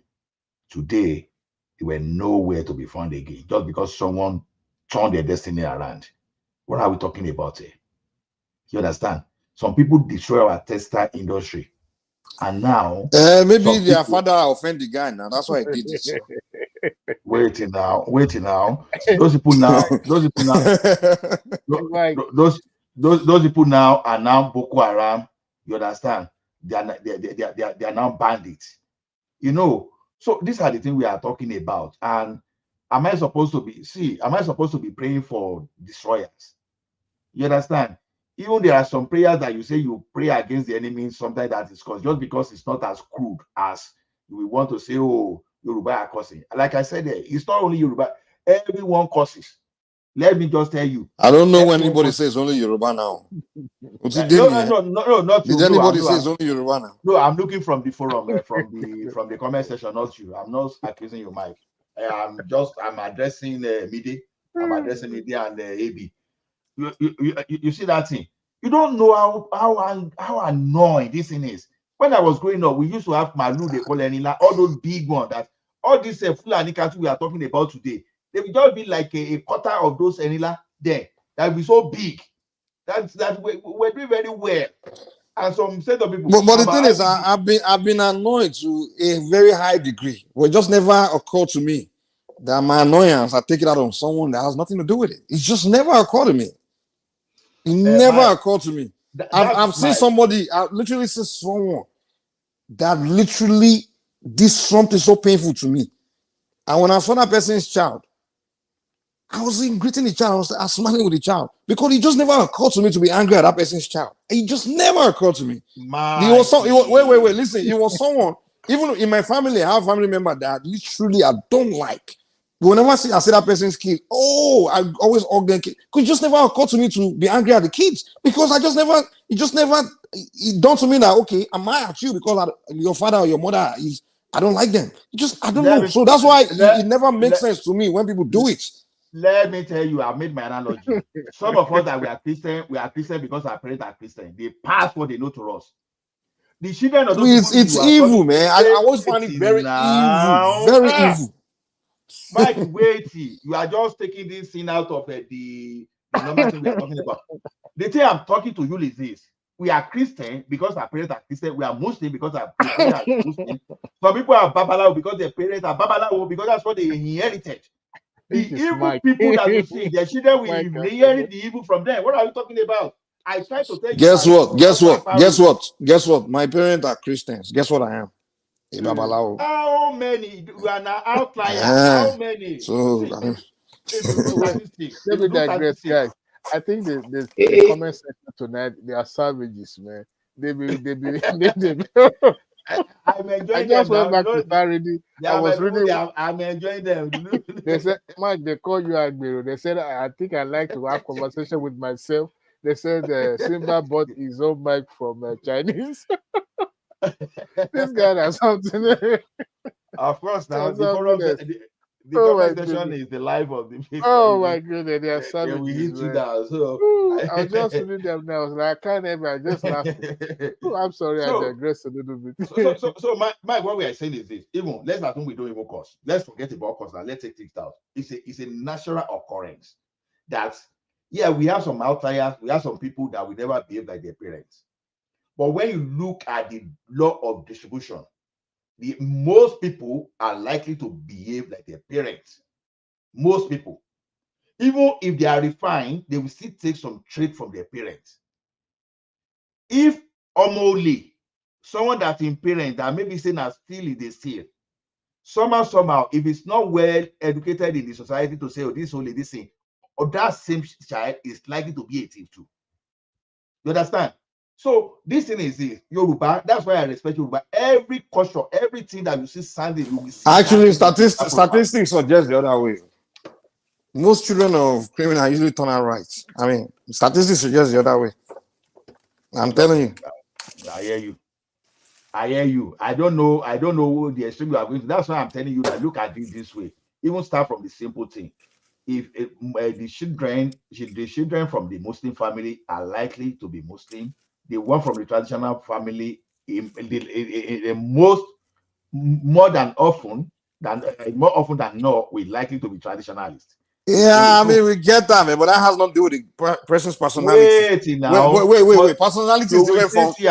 It's like, listen, what you are saying doesn't make sense because it's like saying a child that grew up in a house where they are speaking Yoruba, we likely speak Yoruba. Of course, you're going to speak Yoruba now. What the hell are you talking about? What does it mean? A child grown up in a house with the father's one personality is going to have the same personality as the father? No, that's a lie. How many people are born with their own personality.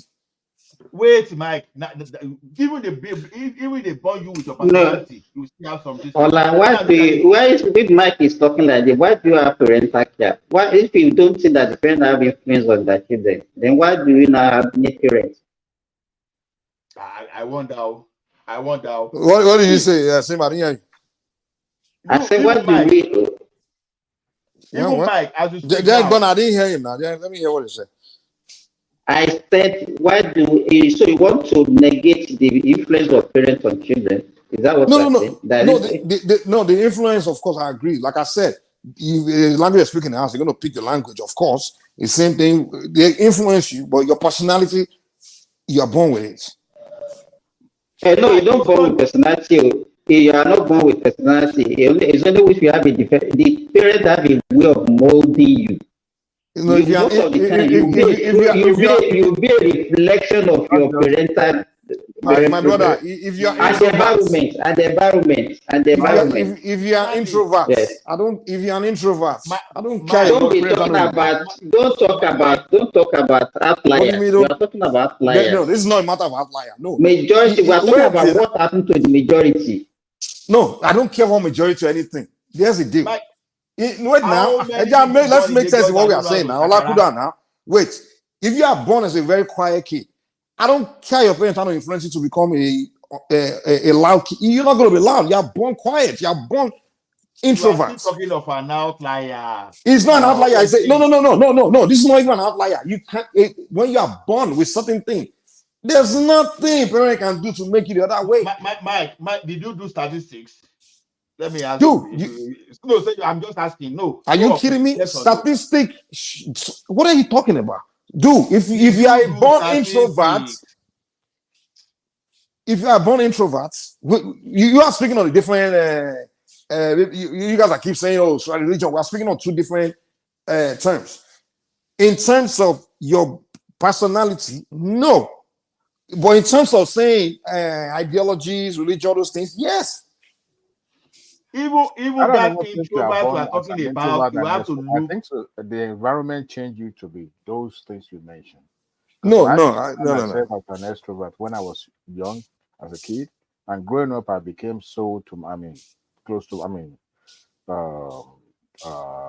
introvert, kind of like keep to myself. So I don't think you are born with it. I think you are something that you vibe and just grow into it and becomes who you are. Exactly. I don't think you are born with it because I was very outspoken.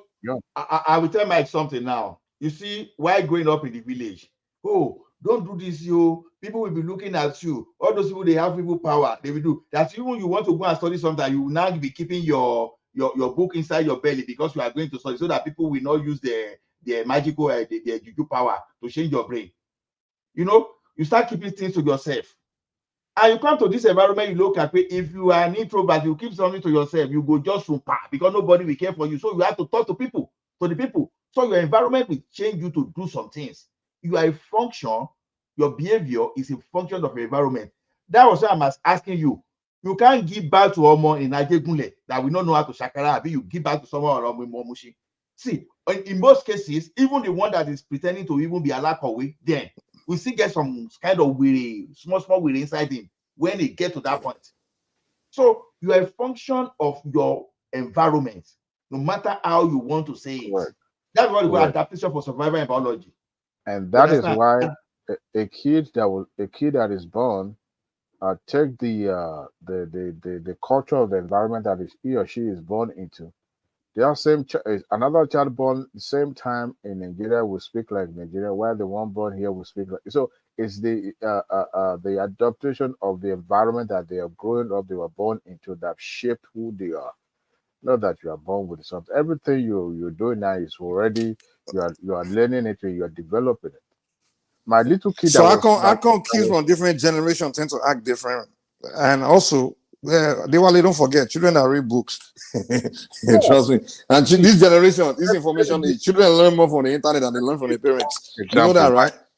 They learn more from the internet than they learn from their parents. Let me give you one example. My little child that was disturbing me earlier on the show, not quite long ago before she went to bed. See, every now and then, when me and our mom trying to do something, and we will tell her, no, wait. You know how we Nigerian talk now. Wait. We just said it, without even thinking about it. Guess what this child will not do? She will be repeating that wait. And whenever we try to give her a shower, trying to do something, she will be telling you, wait. No, stop. Because we say we do all those things. And she's learning it, and it's becoming part of her personality. All right. So kid brings some traits. It's not personal. It's more of a part of our habits. No, Mikey. In fact, we have passive and we have conscious one.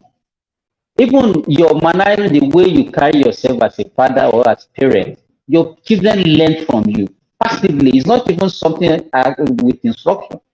You understand? If you're a good father, you discover that your children will take you like their mentor. But do you also agree that people unlearn things as they get educated, right? That one will be Hey, you intentional. So education also change you, right? You unlearn things. Okay, you pick things from the environment, but then when you become really, maybe you start reading books, you begin more exposed and things like that. You begin to realize that they actually I can act better.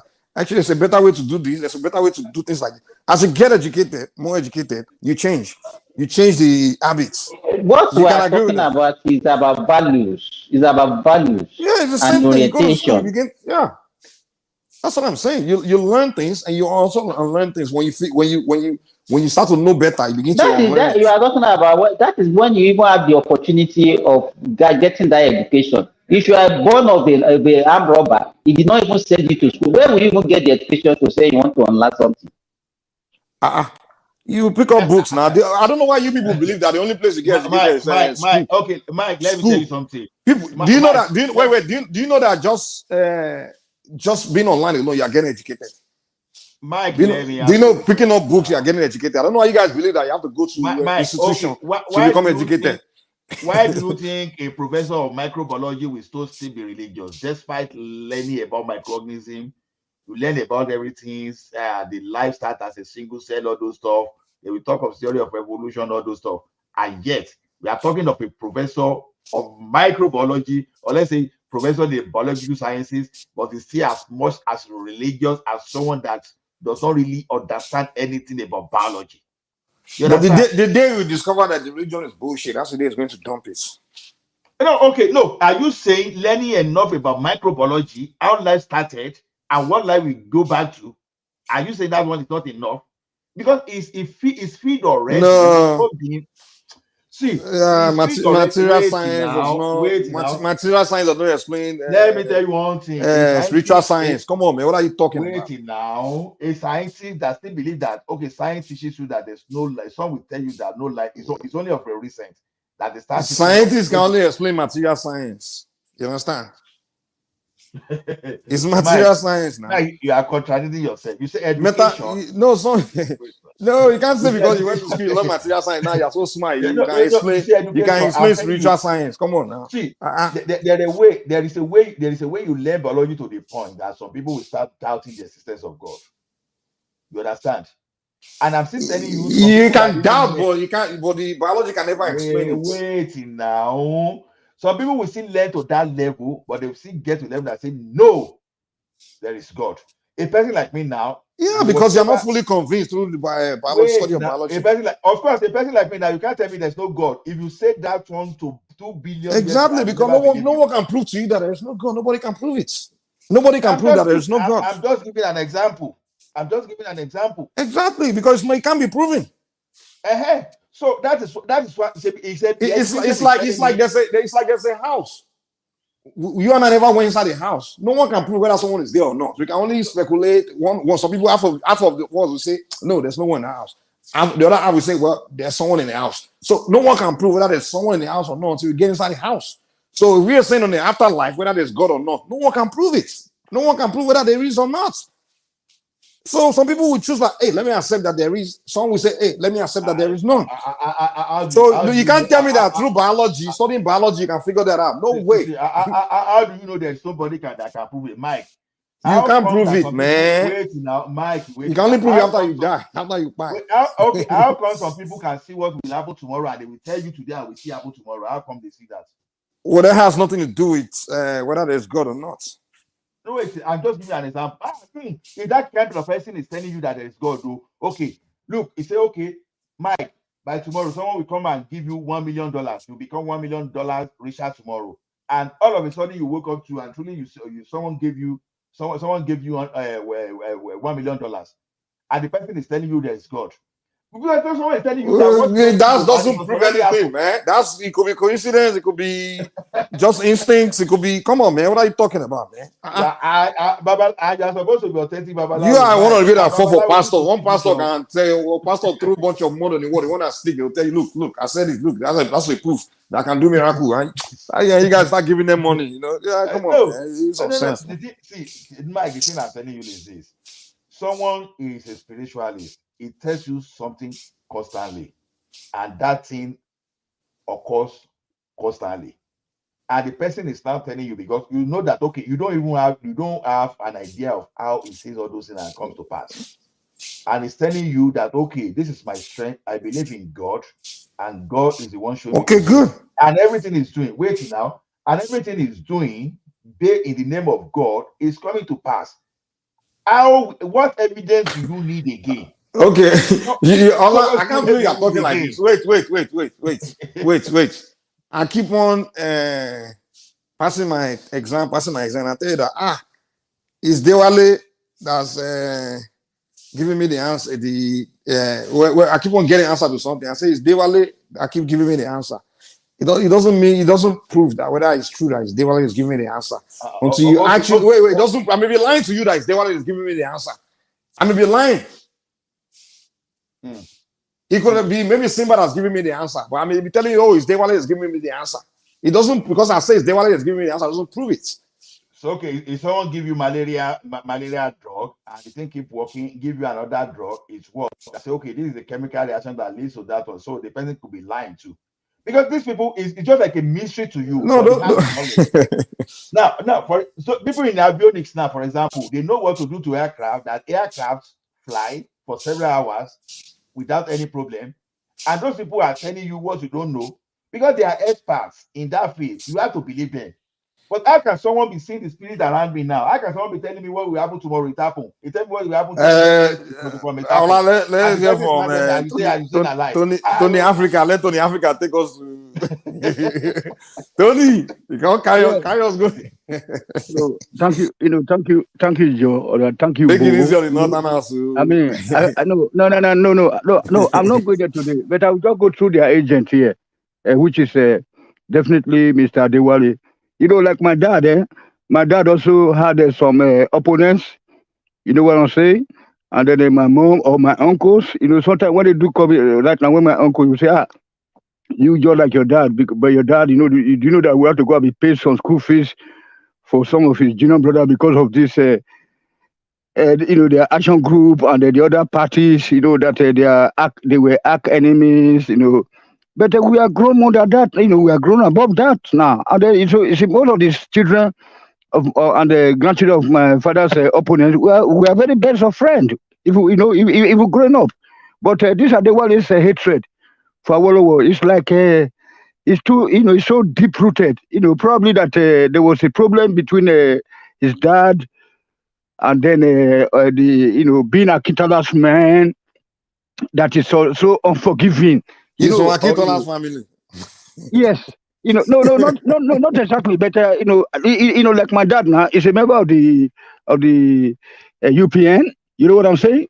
And you know that there are some people who also went to this national party, the Northern People's collaborators. You know what I'm saying? I don't want to call it traitors, because nobody actually know where the economy will head to. But if you look at the programs, if you look at history, going to America doesn't make a difference, because I know that most of the people in America, they are truck drivers. English language is not that difficult to learn now. Like my mother's younger brother, he was living in Apapa Marine Road there, Marine Road in Apapa. But his neighbor was a very big man. He can't even read that, but he can blow English because he was working abroad. You know what I'm saying? That's what I see. So Adewale did not study politics at all. But one thing that he just believed on what his dad told him. Probably them action group people, they hurt his father said something, because those days they said that they beat people. So like if you are born safe, in that time, in the time of action group, they have to go and hide you some places. I think you know that, Mike. If you are a first son, they will take you away from home, so that the political opponent will not come and attack the sons of the other political opponents. I think you know that already. So, but one thing is clear. When we talk of the Black African diaspora, that's what we call the African diaspora, not when they say Nigeria diaspora.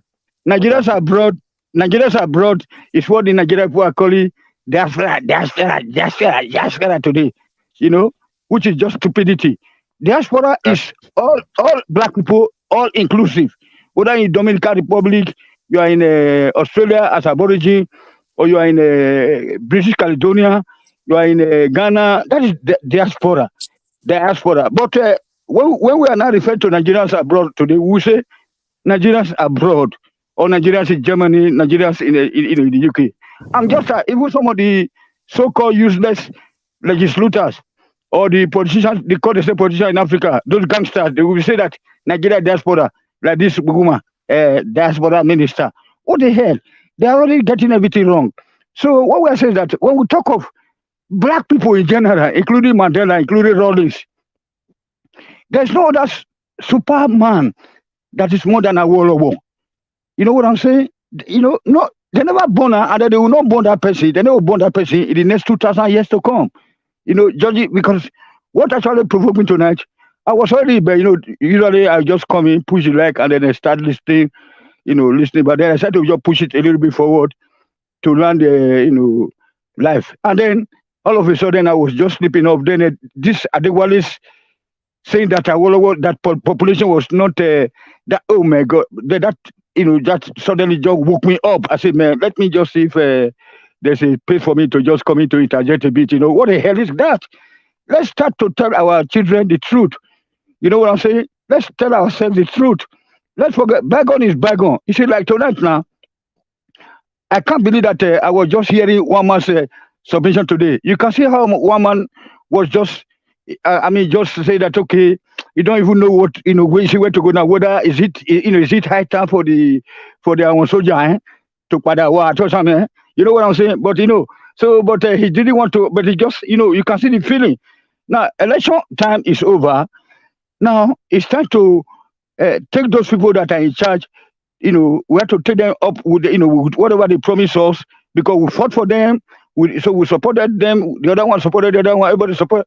But at the end of the day, once we agree, we not all agree that the election is over. Let us face the reality on ground. People are suffering. You know what I'm saying? So which way forward? How are we going to rescue the people? You know what I'm saying? That's why I want to say thank you to Ajani Koko tonight, and then Pato, and then Fatai. I can't believe. So I couldn't believe my eye. Mike, you weren't there yet, eh? But Fatai really, look at the way he fought. Even before he started to talk, he said, okay, I know that what I'm going to show tonight, it might be my last time here, because maybe that woman may block him. The woman said, no, please, you are free to air your mind. You know what I'm saying. So, but when we are talking about political programs, manifestos, you know what I'm saying. That's what we're talking about. Like the UPN. I think most of us are already born, not the UPN time. You're already 13 years old, or 14 years old, or 15 years old. You know what I'm saying. You're already in high school. We all know what transpired, at least. You know what I'm saying? So that's what we're talking about. You can't say that free education is a bad thing, or industrialization. Just like Hitler also developed Germany, that's what the Germans have been, banking on. They have been working on those foundations laid. So the foundation that are all laid for us, what the hell? Is it this 9-4? Aren't you guys ashamed that you have to be putting oil palm research now? Well, even though we have oil, oil palm in Benin and Ondo, and some part of Ikiti, even they say that all those people said they also get, so we not refine our palm oil, even though we have this national 9-4, what they call 9-4 in Benin, built by World War. Then you have all these people by Hill Industrial Estate, then Okumagba, where they have all these Goodyear tires. They manufacture Goodyear tires because rubber plantation is also very rampant in Edo State. You know what I'm saying? And data. So these are the program. That's what we're talking about. Due to that our will be alive, then they will discover oil, and then it's not using it to build our roads, to build our schools, to the point that even last time that I appeared here, it was 2 blocks. They were using to form table in some schools in southern Nigeria. And then they're using 1 block to sit. But today, the children are now just lying on the floor in many places. You know what I'm saying? Look at the state of Lagos. It's Lekki, it's Lekki and Ikoyi, the most important place to be looking at. What about the other 90% of the Lagos populace? You know what I'm saying? How are they living? When you're talking of this one build Lagos, the other one make this one or whatever. Look at it. Is it Lekki? It's Lekki and Ikeja. Also have an address in Ikeja, Industrial Estate. Sorry, GRA. Then they look with you there. You know what I'm saying? So I have also, I live a good, but at least, but we're talking about a country with no single line. No. Do you think that our will be alive, even though if that if he's not part of the government, but his disciples, people that are going to go in there, through his party, they will go with that political ideology, and then they will promise us that, okay, I will give you free education, I will give you free medical something. If you are going to polytechnic, you will get a bursary. If you go to university, if you colleges of education, people got bursary. My uncles, they went to school that time, they were getting bursary. And then at the graduation, they will give them Volkswagen car, but they come and dump it at our house. I was living at Mercedes Street at that time. One Pius and the other guy, they graduated and Henry. They graduated, but they didn't want to use the Volkswagen car that they give to them, Volkswagen Beetle. They come and park it on our street, at Mercedes Street. You know what I'm saying? Then they went out, they had money, then they go and bought this 504 SRO. That's what we're talking about. So you don't just come out to criticize somebody like Awolowo, who is like Napoleon, who is like all those Queen Elizabeth I. People who had their people in mind. People look at those cooperative societies or the companies. Every village in Nigeria, if Adewale don't know, he has to know now. That every village in Nigeria, in the West, including Edo Delta, Ondo, they were all having companies in their villages. When you go to the farm, your crops, once you harvest them, you take it down to that place, and then the government will buy it up. They will buy them up to be shipped out. All the ports were working, because the ports in Sapele and Wari, they were all by him. So nobody will come from the north to come and take over, like they took over the. Do you know that I'm always crazy when I hear like the Badu, all these names that even though that Amadou Bello told the Northerner that we will never legislate in the south again, and then they took your capital to the north, take your central bank, and then you are happy. Those are the people that prevented Awolowo from developing the country, in the first place. So Awolowo is a great man. So anybody that attack Awolowo, probably, so he just woke me up, Then I say, my God, what the hell is going on? So that's it. And then I didn't see Ola, sorry, I think Ola was trying to push back. What you have to tell, Adewale tonight is that Awolowo, probably that all those people in the America said they were even learning from Awolowo's progress. Before Awolowo could give free education, let me tell one thing, because I read deep history. The Western countries said, no, you don't have to give your people free education. Then he went to the ICC, International Court of Justice, to get that permission. Erlaubnis is in German. So then he got the permission to grant free education, of which we are still enjoying today. So when if you go to people that are the Yoruba group today now of Edo and the southwestern states, you can just imagine. You go to anywhere in Benin, all those Isha in Benin, Isha in Edo State, Urubu, all of them. They will go to them. They will do anything to take their children to school. All this because of Awolowo's vision and ideology. Also working with Chief Nahoro. So that thing is still what makes us to be human beings today, more than any other part of the country, because of this Awolowo's foundation, the foundation that he laid down. And then Siemens was already established about 160 years ago in Germany. But when Hitler came, the way he modernized it, then they decided to build on it. Till today, no single new discoveries in Germany has been made, apart from what Hitler left behind. All these supersonic rockets, this NASA, your American NASA, they were all developed by the prisoners of war that the Americans and the British took with Russia. That is why that they are able to go to the space today, try to go to the moon or whatever. All this from Hitler's foundations. All this our mobile network technology, all has been done by him. So you see that's why you can't challenge Germany today, because those things that if you are living in Germany, every day they show Hitler where he fought a war, where he developed this. Some underground cities, they still do exist in Germany. Underground cities, with parking laws and everything, with street lights. They are showing you how he keep people, how he help people, how he He will create some kind of cities here, normal cities with summer cities, like what you are seeing now in Dubai, where you see that they will just spread some umbrellas and then all of a sudden everywhere will be cold. That's what we're talking about. So I want to have already laid all those things down. And then secondly, lastly, so I don't take your time. As vice president to Yakubu Gowon, go and read your history, Mr. Dewale. Awolowo was the one that built all those refineries. Then he encouraged, private something like all these Volkswagen of Nigeria, Peugeot Automobile, etc. Just to name a few. And you guys, you'll be shocked to know that Range Rover is actually an Ibadan product, trademark. Range Rover. There was Land Rovers, but later, then the Nigeria version was say, okay, Range Rover, okay. So, but they decided to build them. And then I remember growing up around that kind of 80, you see them, they usually put their air conditioner on top of the bonnet. You know what I'm saying?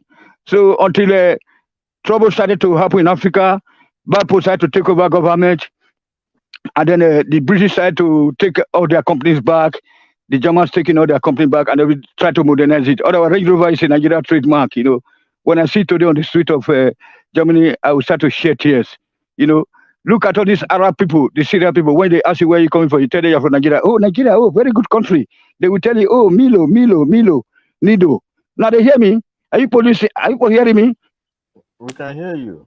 Yes. So they will say Nido. So it is what you can export or what you can do that they will remember you for. Look at the state of our national stadium, Mr. Dewale. Can you just imagine that if when Liberty Stadium was built, it's still looking better than National Stadium. I don't give a damn about what is happening in Abuja. I don't like that city. I'm even happy that they said that people do still all those metal rays or Arul rays. They said the city is deteriorating, which is very good because you know why? Because the moment they used to build Abuja, Chief BC, Ogubadejo already told us in those articles I read as a teenager. I read all of them in total that Abuja was going to cause Nigeria a big problem in future. You know what I'm saying? Because that they should have taken the capital to either an existing city. It did not, because it was just a kind of fight between the north and south. But now, where you live in America, you don't have the central bank in DC. You don't have the central bank in Berlin, in Germany here. So they still let them remain there and then be maintaining it. But today, the country is not united. That's why everything is just going bad. So as for Tinubu, I'm very happy that one man, the woman was not happy today with the situation of the state of our people at home. So I couldn't. I said, okay, no, I really regretted pushing the like button for him today, and then tuning in to be one of the of his viewers today. And then Patrick came in, then this guy Fatai came in, and then I was just he just wet my mind. I said, my God, that's what we mean to. That's what it means to be a typical Westerner. That is so objective. And then buttresses his or her points. In an objective way, like a Janikoko. You don't have to stick to one place. Like my dad now he said, okay, there's this Shaka Momodu. They hear of Shaka Momodu now. This Momodu in Edo State.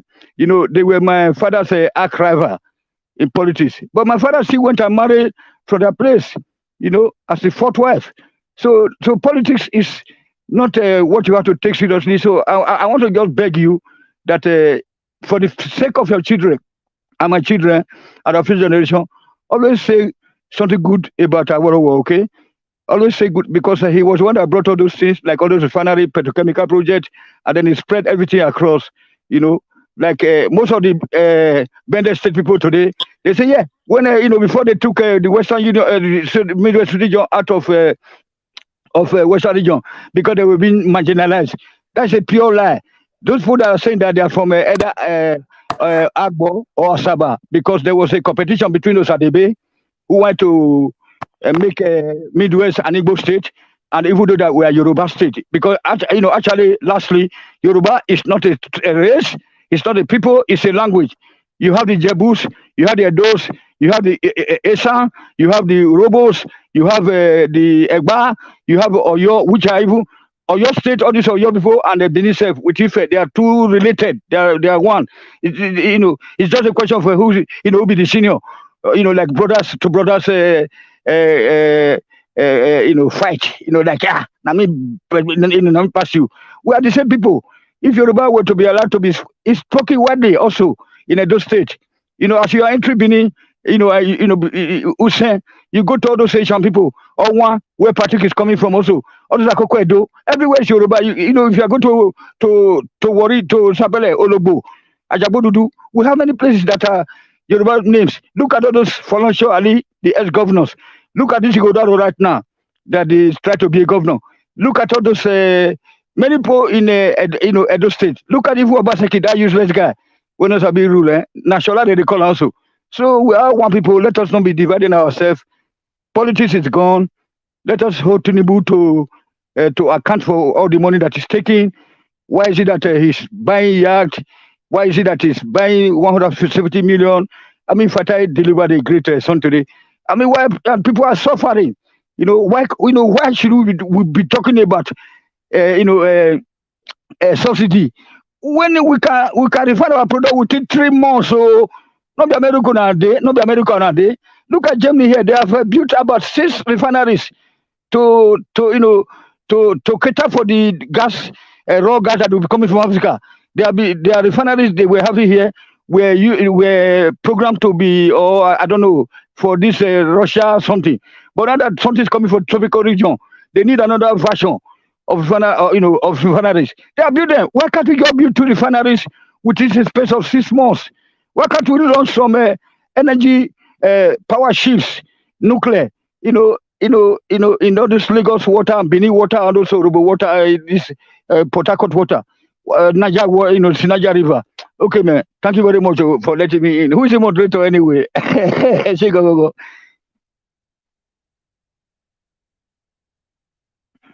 Hello, sir. You see that I allow you to speak well. You see? My brother, say I know the fact now. I know the fact. I know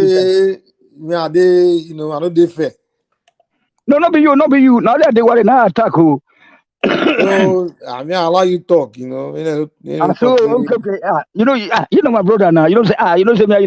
If I say me, you say we don't even chop before ourselves together. I mean, we don't chop for one more, play for one corner. Or those guys, or we don't jump for. I don't want to say, but recreation club. Where would they go carry all those the big men bags? Guess when they go to chop for Cotona for Mokola.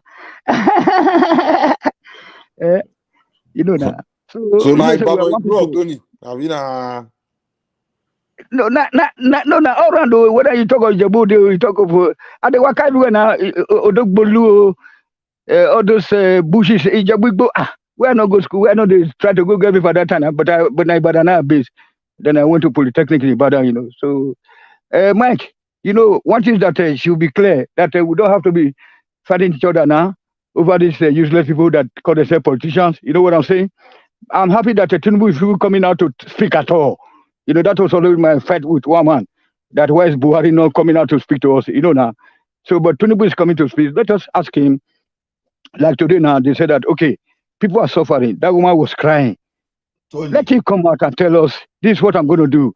In the time of our war now, now, even though it was not the president of the people, so, but you can know, so you know what others people did. Them Jakande, Ambosali, this guy, Bishop Ibajo, Anabajo, then adjusting, etc., etc.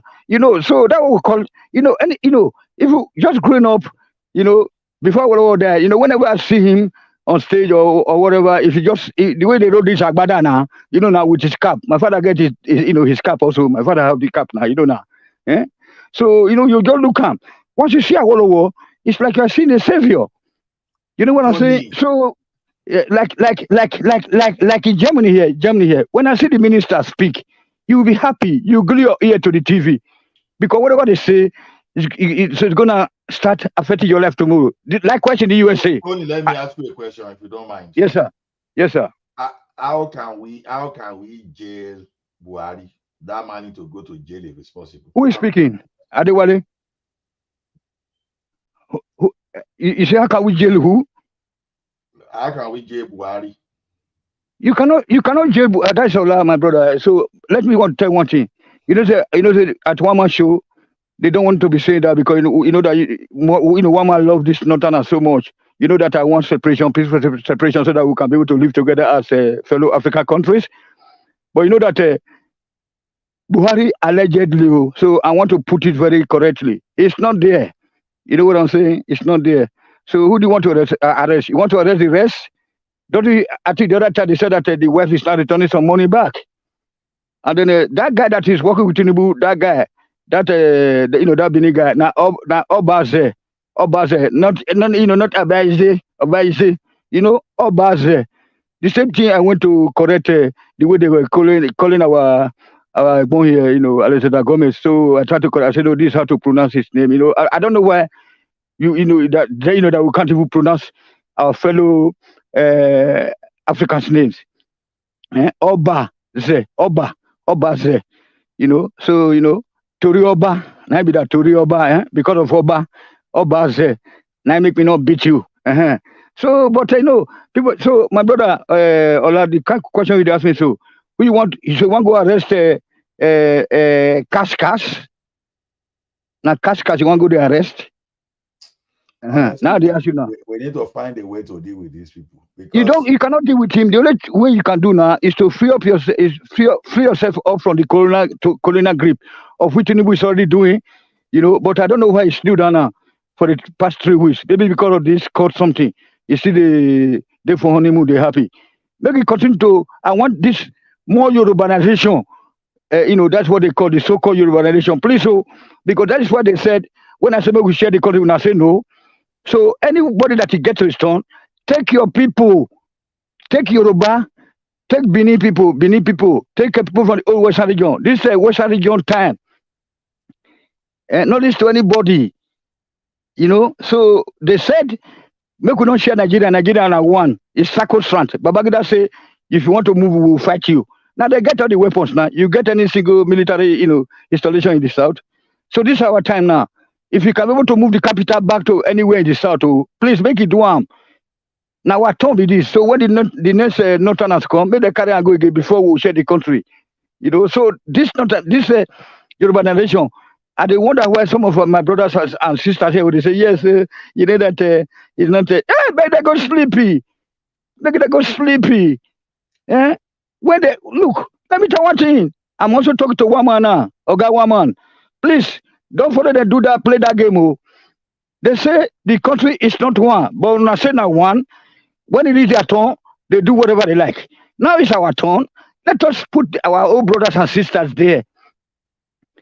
Nobody should come from the north as a minister as at now, because it is our turn. But take any minister, give the minister of state also, just to fulfill the. You keep saying you you guys always say you want to split the country. Okay, how do you let's say they put you in charge now and they give you the decision to split the country. How will you split it? How will you split it? No. Thank you very much. Give me the countries you will create. Give me the name of the country. I will give you. I'm educated in Ibadan. I'm very fast in getting your questions. So that's what Tinubu is doing right now. No. Forget what Tinubu is doing. No. If you want to split Nigeria, how will you split it? Hold on. I'm saying tell me the country you create countries. Hold on. The first time, wait. First time, you see the Northerners crying, foul, that we have been marginalized. Tony, I'm not asking you that, man. No. Hold on. No, you ask me a question now. I'm telling you how to. You cannot separate the country by challenging the Northerners. They will crush you. No. Forget. Let's say the Northerners agree that you should go and split it. Let all of us put Tony in charge. I say, Tony, divide Nigeria. How will you divide it? Like what would be the region? What would be the countries you create? No, hold on. Tell me the countries you create. It's simple, man. No, hold on. You're asking me a question. Let us not get it mixed up. So, listen to me, my brother. I've been a twist up. Don't get it twist up. Okay. So, I'm also a hip hop guy now. So now, let me tell you, my brother. The 20 they do now, the 20 happen now, it's organic. So, the people that sponsored him, they're already out of the equation. So you create Biafra, you create Midwest. That are not concerning me. No. Hold on. Nah, but Mike, no be joke matter now. Uh-huh. So you know, to ask a very serious question. Many people are still listening from the USA, although the Europeans might be asleep, but many people will So still play you back. will be part of Biafra. You join No, Biafra. am I crazy? What you concern me with Southeast now? You know, so it's something they worry you now, Abi. You don't know where me are they. You don't know where me are they. You know Biafra now. Which they worry you? I'm a Westerner now. I'm a West, but my capital city. But now the kind of your guy now. No, but I like him now. I like him now. I know like him. Are you not following some people? You see political. He says your leader now, so yeah, you be Biafra. No. It's my leader. Look. I love him. He's a great man because his people are denying him. Yeah, Hold on. Now. People are his people are hating him, but I must come out as a good guy to say that what the guy is doing for you guys is good. So man, his people hate him. But now I hope that they will go back. They will be back to their senses now. That what that guy will have been saying has actually Don't come worry, out to Tony. happen. Biafra will come soon. You get your Biafra. I want Adewale to ask me a question now. Not be you. They ask me a question, Mike. You don't say you know. Let Adewale ask me now. Not be cool, man. Not cool voice now. Uh-huh. Hello, Adewale. Hello. Ask me a question, sir. We don't go sleep. I don't knock out, eh? You don't give them a bedtime story. Everybody don't sleep. Yes. You know what? We should write a book, Surviving Tony. That would be. The guy put the one allowed to sleep, man.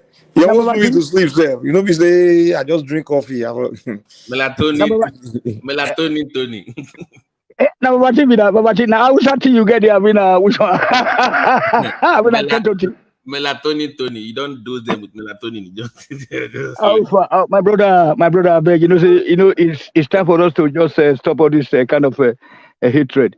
When a politics is going, like yourself now, your dad will tell you something about it. Sometimes I even have a problem with my brother sometimes because my mother's younger sister, they were fighting. And then my brother said, no, I will not go to that. I said, why? Now, Ayo, they call my younger sister, my mother's younger sister. Then I said, please say hello to her. Then, no, I don't go there and fight my mother. I said, why? Why should you be involved? This is sister to sisters fight. So that's what I want to tell Diwali, that if the dad was in the opponent party, and then my father was also in an opponent party with some other guys in my town, and they start to fight each other. They will hate each other like arch enemies. But I was just begging him tonight, for the sake of his children and my children and your children here, that we should try to embrace what is good. That I will watch programs. It has got nothing to do with the population. After all, the population that time was not that small too. If you compare to the population of America, what about China? What about all these other countries with a lower population? How could I have got first TV station?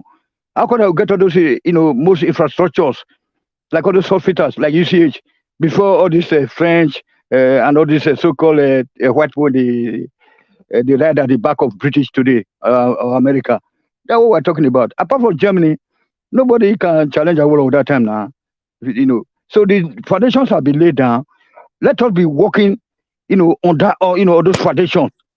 All this Ikeja, So Tony, you said Hitler built Germany. Did it? You say Hitler did a good job. Yeah, it was where where he stopped is where they are still working on. They never carried the German technology up. So you saying Hitler was a great man, I mean. Oh yeah, great man. But every day they do show him on TV how he was defeated, and how he defeated other countries, and what he made. They show many. Igbo now they talk on every day so that their children would know what happened. What on his bad side, his good side, they are showing it. Without no bias. And that is how countries should grow. But when we want to talk about our war here, they will say that you might have heard me also attacking people on some other platform when somebody tried to talk about our war. You know what I'm saying? Some people will say that, because of marginalization. That's why they say they want to carve Midwest. And I said, no, it had got nothing to do with marginalization. I said, after all, the free education was being implemented across the Old West region according to the history. And then most of the actors, his second in command was actually Chief Enahoro. Am I lying? It's the next man, now. So his second command was all this pipe-borne water, many things. They said that I will usually ask Chief Nahuru, what do you want for the people of Western region? They say that he says, okay, I want fair education. What do you want? You know. So then they said that the Chief Nahuru said that, okay, I want pipe-borne water.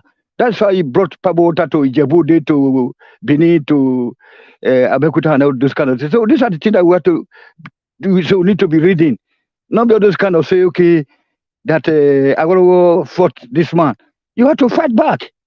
You know what I'm saying. You have to fight. When those other political party they want to kill him. You know. So you need to fight back. Hence all those wet here. Whatever they call them. They get other names where they call them for Benin. They other kind of names. So they all those Ogwegbe, Ogboni, and all those things. They came into not be anybody's fault. My brother, it's about self-preservation. You cannot say that, look, I'm not a Christian. I don't even want to be anyone. You cannot slap me in the ear or try to slap me there, make I turn the other ear for you. Before you slap me for the ear, if you're able to escape that, I will chop off your two ear. Before you land your hand. You understand me? So that between there. So don't say that. So he was not a saint, but he's a great man. Awolowo was a very great man. You know what I'm saying? If you say, what would they teach the children about his life and times? I don't think Nigeria will get to this state that we are right now today. And then according to this, they said that even one of those northern states now, because they were admiring him, his programs. If not that, who will bring you education? Why we all, everybody is educated, apart from some guests those days when they marry out in the old Western region like that, just for their papa to get some money. You know what I'm saying? Yes. So, but all the boys had to be sent to school, and there's some girls, but majority of the girls were married out. You know what I'm saying? So that's what we are talking about. So when we are saying that we are telling the world, these are international platforms, we have to be telling the truth. So if people listen to Adewale tonight, then the Tinubu will be happy. Say, okay, if Awolowo can do this for the people, do that so much for the people, and the people are not appreciating. So thank you, Tony. So you are saying all those mumu people for those mumu south people and those southeast people where they bash Awolowo for those channels. No. South people know they bash Awolowo. They never born that person now. Now wait. You have more bashing. Hold on. You have more hatred. One piece came here to bash Awolowo. No. You have more hatred. In Edo and Delta State, you have 100% lovers of Awolowo. But it's only in the Yoruba State. Hold on, sir. One piece was here fighting us. Awolowo marginalized. No. Let me explain that. Awolowo is hated in some part of Osun State, some part of Oyo State, then some part of Abeokuta. Make a return now. Tony, hold on. It's a question. I'm not answering. It's a question. Hello, Baba Tiabi. Yes.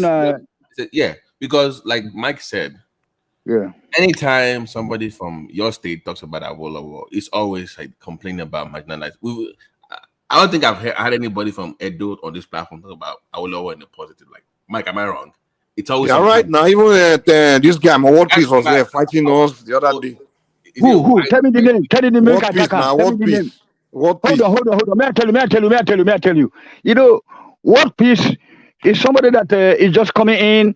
It doesn't follow his street. Nobody hates Awolowo in Edo State. His father loved Awolowo. Okay, so if you go to Bini, you go to Ishan, you go to Urobu, you go to even some Agwashi people, some Agbo, they love Awolowo.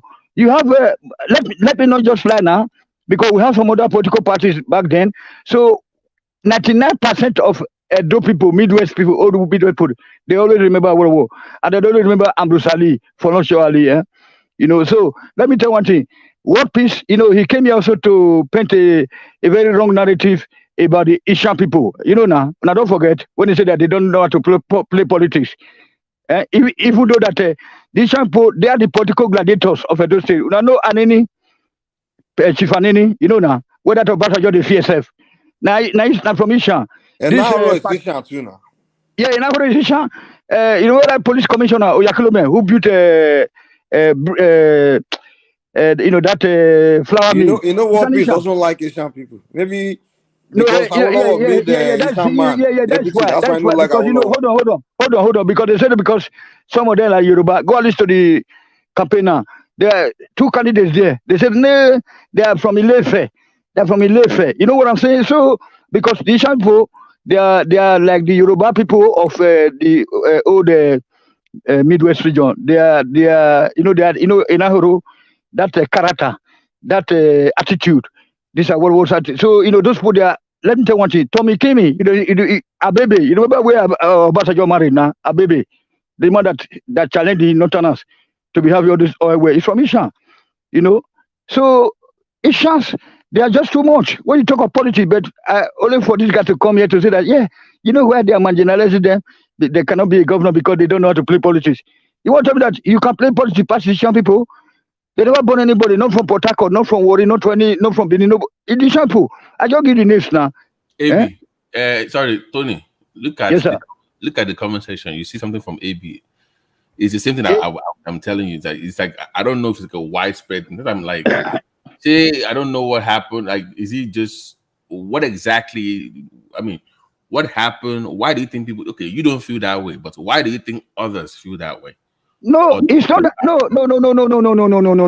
Please. Forget about this recent political. Is it fight or whatever?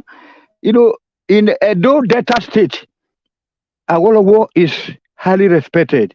That ought to Anambra State, okay?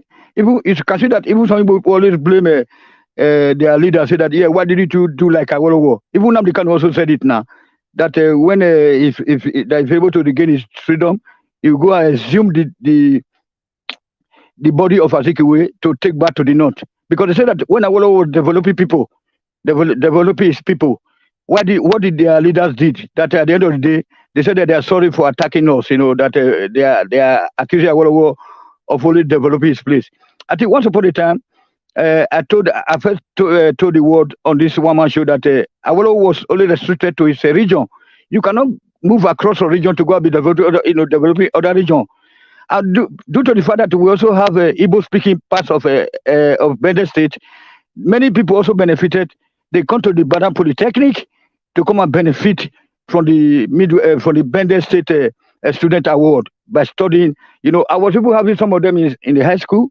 You know what I'm saying? Who are coming? Other the guys are coming from Bende State because they bear Uzo and Ugo.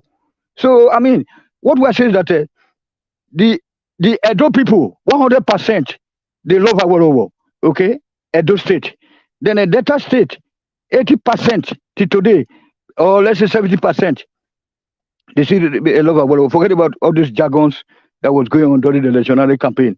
You know that, but today, people always say that, people of Edo State, no, forget about that. And they know that many people are bearing. They try to say they are Benin, or they are from they are Isha, but they are from Southeast. Okay, you cannot know them.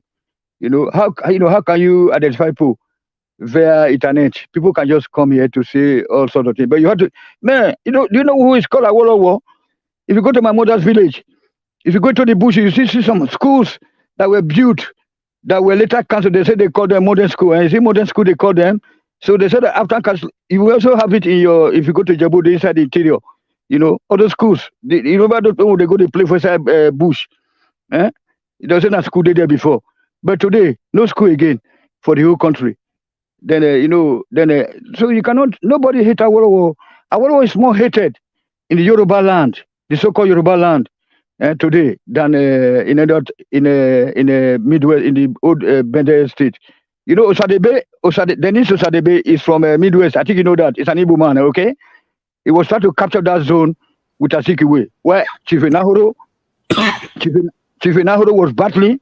We see, Chief Enahoro and Awolowo, they were battling not to separate the state. Hold on, not to separate the state, the siblings. But you see that it was complicated. So the Igbo people now, that they are, so they had it because they had the government, federal government, now the Osadebe party. So, but the Kotebo also, then Chief Enahoro and Awolowo, they have to battle. They have to say, okay, but it's really a good thing that Awolowo was able to create a state for the minorities. So that's it. So, which I think we did do. Hold on. When you use the word hate, like from the Yoruba's perspective, because I wouldn't say they hated Awolowo in the Southwest. It was more of some factions were not too comfortable with his quest to win the center. They were comfortable with him staying in his own region. No, don't try to sugarcoat it. Come to the center, but hold on. Coming to the center, I don't want to target. I will let you speak. Coming to the center, just like Tinubu did now, what we see was Awolowo's aim. So right on. No, but Tinubu learned from the mistake of Awolowo. He learned from the mistake of MKO. So what you see right now today in Tinubu is someone that studied the mistake of MKO, the mistake of Awolowo. But MKO, look, MKO was a traitor. MKO is one of the people that actually brought our country back by not allowing Awolowo to win. I'm not discussing I'm discussing the politics now. Because you say Yoruba hated, like some Yorubas hated it. I'm saying they hate him. No, they tell me this one. They hate him. They not like Jebuman, not like Egbaman. Egbaman not like Jebuman. It's just like if you go to Edo State. Hold on. Benin not like Isha. Isha not like Benima. Urobo not like Benima. Isukoman. Then you go to Wari. You know. I'm Afi Jebu Afegba, so I know what is going on. Thank you. I won't use the word hate. Is what I'm telling. That's too the strong word. It's more like very competitive. But why do you want to go and bring Akitola to come and kill people? But back to the politics of it. I'm saying that those that had issues with him from the Southwest was more of that. Some of them didn't think that he thought this thing through properly before having this ambition of his to dominate the center. Some of them didn't think that he had a good plan or approach to it. And they thought it was going to be detrimental to the Yoruba people in the Southeast. So that's why you are just putting that theory right now. That narrative is just wrong. Don't say that. Just admit. You know you are my guy here. You know, and I love you very much because I know the day you also came to this platform, Baba T. I know the day. Don't mislead the world. You know, everybody, their ambition is to be a president of Nigeria. So that they can develop everywhere. No. So they hate him because he was from Ikenne. Is your point? Thank you very much. Thank you very much. No. I'm asking you. I'm not saying that. I'm asking you. That's what you're saying. Yeah, no. The problem is that because it was the other political party were being used by people from the southeast and the north. You know that the northerners and the southeasterners, they have always been together ever. If I'm lying, let anybody tell me now. You know, I never see where the southwest and the south and the north people they meet face to face. I never see in my life since I was born. You know what I'm saying? It has always been Azikiwe versus with Amadou Bello. If you go to the history, then and then Azikiwe with Shagari and all this Wanchuku with them Babagida. You know what I'm saying? They were just following them to use the federal character to sideline us. You know this quota system and everything. You know that I mean. You guys say the truth. So what motivated Bruce Ali to start up this private university, state university project was as a result of that. Was as a result of the fallout from that discrimination against people going to school. You have University of Benin, you have University of Ibadan, and you cannot go to the University of Ibadan, University of Benin. You know that you also, you grew up also in Ibadan, most of them. So it's okay. When I'm a governor, let me create my own state university where quota system will not be a problem, an issue. So Awolowo, let us just call spade a spade. Look at all those landmark, all those laudable projects, which we're supposed to be banking on. You know, look at all those industries leaving Nigeria. You know, you can no longer manufacture tires.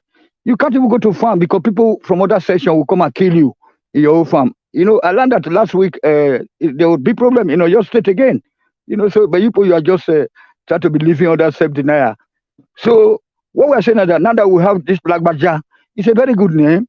You know what I'm saying? Black Baja, I like that name. Black Baja. Make it come. Make it go to the. I can't imagine myself or you guys living in your place in America, that the city you are living, a terrorist group is operating, and then you are not deploying all the whole aircraft across the country or the military installation to come and meet them up at that village or town. Can you just imagine that? You know what I'm saying, sir? So that's why the country cannot be together because we are not one. We are being forced to be the same. You know, that's why things are not working. So let me go back to Awolowo. So just admit it that even family to family. Sometimes I'm from a polygamous home. Sometimes your mother's mate will just hate you. You know what I say? In your face like this. Not be say nah. I mean for Korokoro eyes like this. So Awolowo was hated, more hated. The population of Southwest is also more than the population of Edo Delta, Abi. So more people in the Southwest hate Awolowo, and then one of them is what you are just seeing today. That woke me up. I was deep asleep. When I just heard that somebody was saying that population. So I said, let me just come back. Let me just come up a bit. To intervene, and then but the guy is not even saying anything about. He heard all what I've said. That we should please tell the youth the truth, and let them say that. I mean, are you guys not surprised that we can't even refine our oil today? And they were talking about floating naira, where you know that you cannot even if you cannot manufacture anything, how can you be floating your naira, your currency? What I mean? Why can't we revive all those? Meanwhile, now they are already outdated, all those voters of Nigeria, because Peugeot now they're having new versions.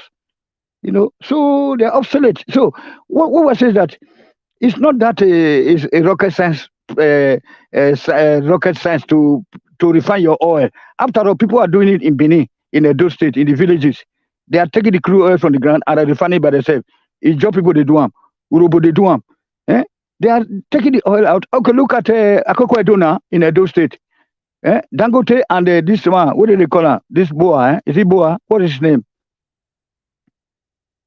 Babati. What is his name? Babati. You mean Rabiu? And Rabiu. You don't see they are fighting over Edo's property now, Edo Bush.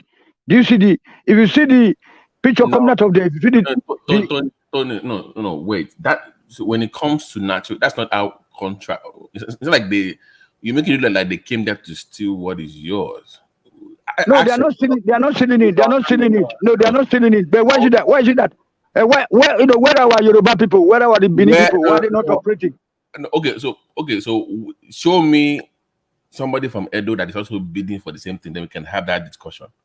He cannot because Obaseki is playing. It's a friend to Dangote. Then blame your own people for that. If I come that's what I'm saying. That's what I'm saying. Not only in my place, don't say in Osun State also, everywhere. And Nigerians, hold on. When it comes to mining and all those things, I can go anywhere in Nigeria and put the bid out there. If the people don't step why up, can't the government say no that it's a federal government property also, so that make them bring the refiners and then paying pay those people there. Go and look at the state of roads in Akoko Edo local government. That beautiful area. Tony, I don't know where you're going with it, but yeah, but these are not right. These are not right in the country. Okay, that's what I'm saying. These are not right in the country. When it comes to those things, you bid for it on the government. I'm not even discussing bribing behind the scenes. So what about solution? What are the solutions then? When it comes to mining, let me give you an example. Ogun State now, where I'm from, we have a lot of rocks, right? Yes. When it comes to gravel, Olumo rock is the symbol. When it comes to gravels and stuff, it is Egba dominated in Ogun State. That is our thing. We dominate mine when it comes to stones, lime, anything. It's what we do. If you show up in Egba to want to do that, then you're competing with the indigents. Then you must offer more. So I'm asking you, when it comes to whatever Abiu and Dangote wants in your state, show me Edo indigents that are also competing for the same thing. Then we can have that discussion. Thank you very much. Let me answer you now. What about what about our oil? Do you know that Oromo local government? I know that War Peace did not tell you that. Oromo local government is just about 20 kilometers from Benin City. Do you know that it's the largest oil producer and gas producer in the whole, in the only, the local government? Why so? But do you know that they have no single bank? They have no ATM. You see, so because the Northerners have to occupy all the oil wells, So can you tell me something about how do you take this oil back from them? Tell me now, I beg. Take oil back from who? The oil wells back. The oil well that are being occupied by these Arabs now. The Arabs. In Edo State. Yeah, Edo State, Delta State, to River self. They just give wicked small money and then because let me tell you the situation we found ourselves in the south. They give All it the to governors, hold on, sir. All the governors in the south, I would liken them to the situation in a classroom. The northerners actually own the school. The principal is a northerner, but the teachers are northerners. Sometimes the monitors, the class monitors or prefects, now, when they go to break, they will say make monitors, they will pick the monitor with the manage the class.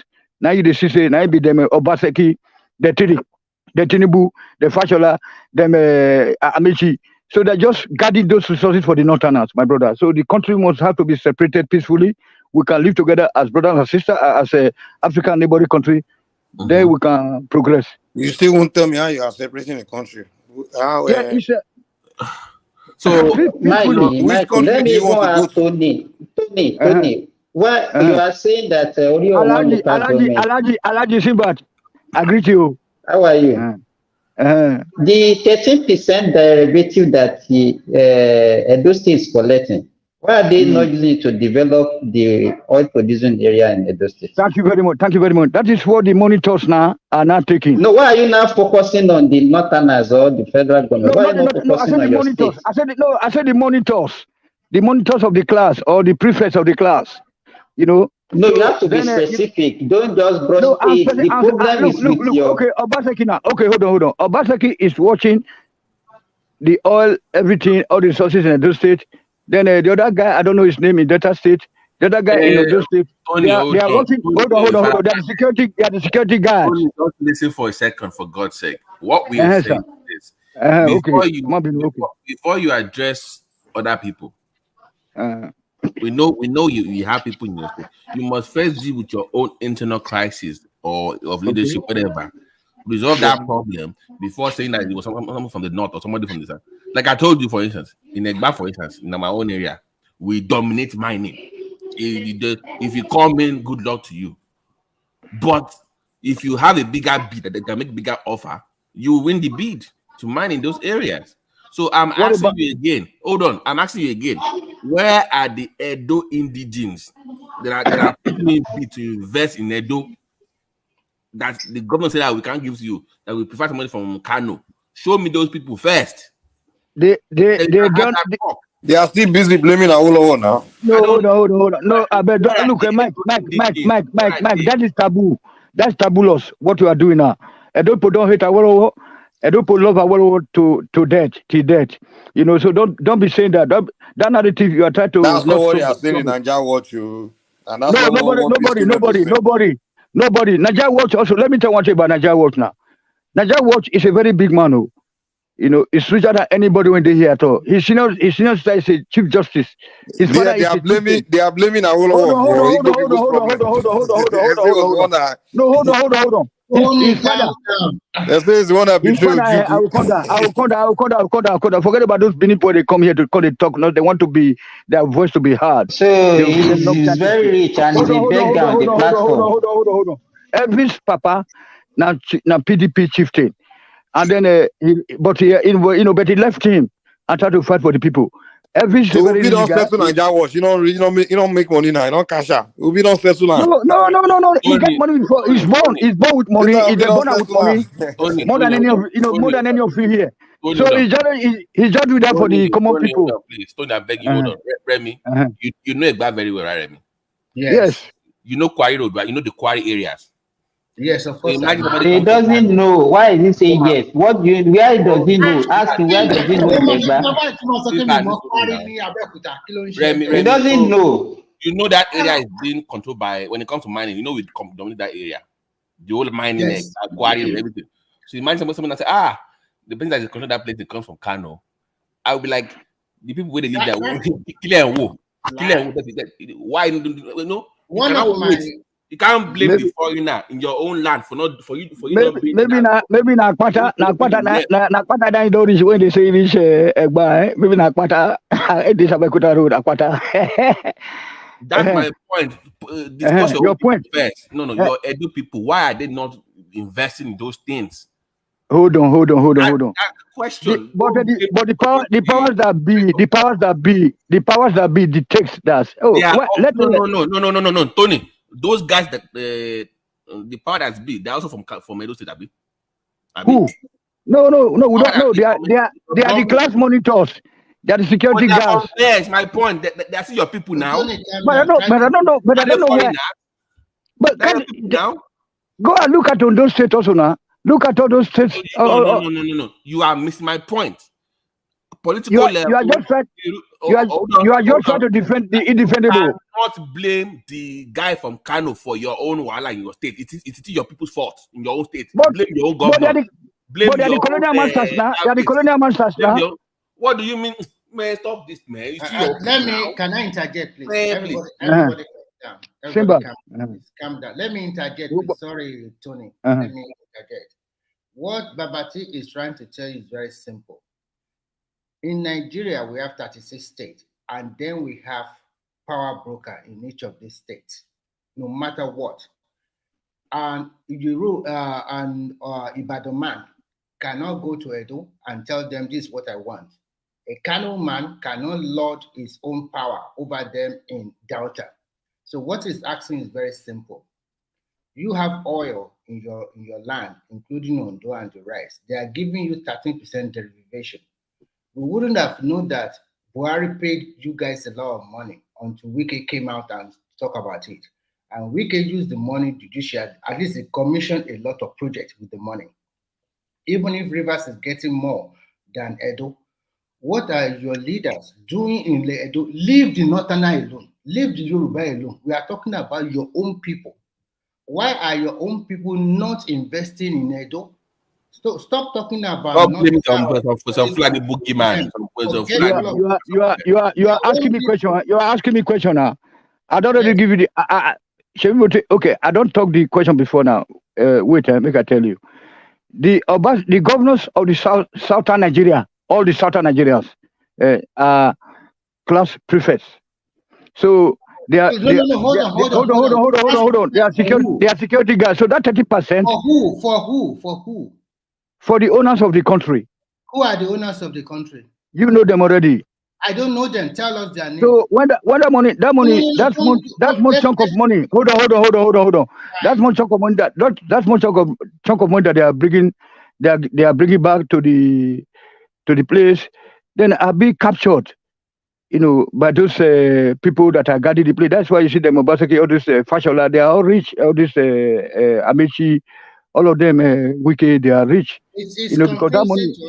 So Tony, talk about the Edo politics. Talk about your own people. Don't forget. Oh my God! I say Obaseki. I don't want to talk about the Shomole because Shomole is from the north. It's Adamu Aliyu is his name. Okay. Right. So from the north now. Yeah. No, I don't want to talk about north. I said that some people own the country, and then they own all the resources in the country, and then they will select some people among us. We can call them stooges or security guards, and then in a more fair way, I say they are class prefects who always look after the class for on behalf of the owners of the class. So once that money comes down, it's only 30%. Then they will not seize it to themselves. That's why you see the state of dilapidated roads in the whole southern Nigeria. I started my submission today. Your people are that foolish and weak. Look, hold on. Is Lagos habitable? Why are you guys fleeing to Lagos then? If it's not habitable, why is the entire south and south fleeing to Lagos? No go there. Hold on. Benin is not habitable. Ondo State everywhere is not habitable. You know me? That's because why you're all flooding to the southwest. If it's not habitable, you're all flooding to Lagos. They are not habitable. Look at the state of, look at the condition of people. It's not the same thing in Benin, in Ondo, in Ekiti, in Anambra, in all those places. We don't need to negotiate. Let us go to that regional system of government or the conference Jonathan had last. Then if they say no, state police and all those kind of stuff, then they will look for another way. Also, when I got to defend nothing right now. Since I not working the country. We cannot be experimenting every time. Go this, do that, go back, go front, go big. What we have now is good. But we are not in abroad. We are in abroad now, and more people are fleeing. More people are fleeing. More people are fleeing. Please, I beg you. Can you let us give me 2 minutes? We have 36 states now. What we should work on now is that how can the state control their resources gradually? I do not mean just give it to them like that. We should have a plan. Maybe first start with 30% or 40%. In the next 10 years, graduate to 60%. Then we should work on. You have to listen to the news. Tinubu is planning community policing, whereby they will recruit more people. And yesterday, they are removing from Tinubu directive that all police with VIP will be removed. He has already given the directive so that we can have more people to man for security purpose.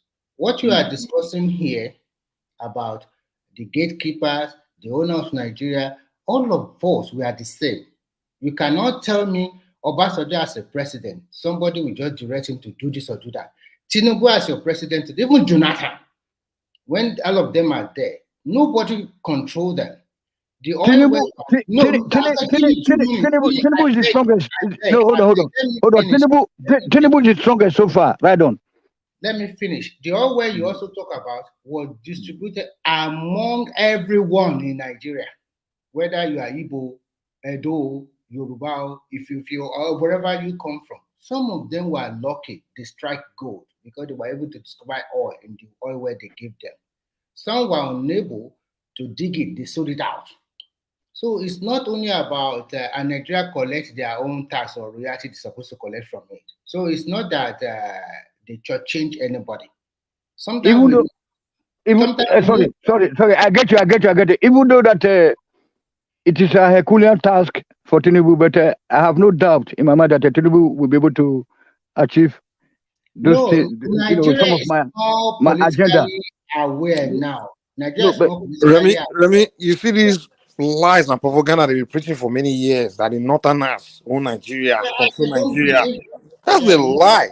Every tribe is represented. Hold on, Anisu. Every tribe is represented, has always been represented in that Nigerian leadership space. Yes. In fact, the key places where decisions are made, laws are made, constitution, the judiciary, most of the judges and all those in the Nigerian, they are Southerners, Southeast, South, Southwest, but they just trying to convince us, make us believe that these Northerners just at this one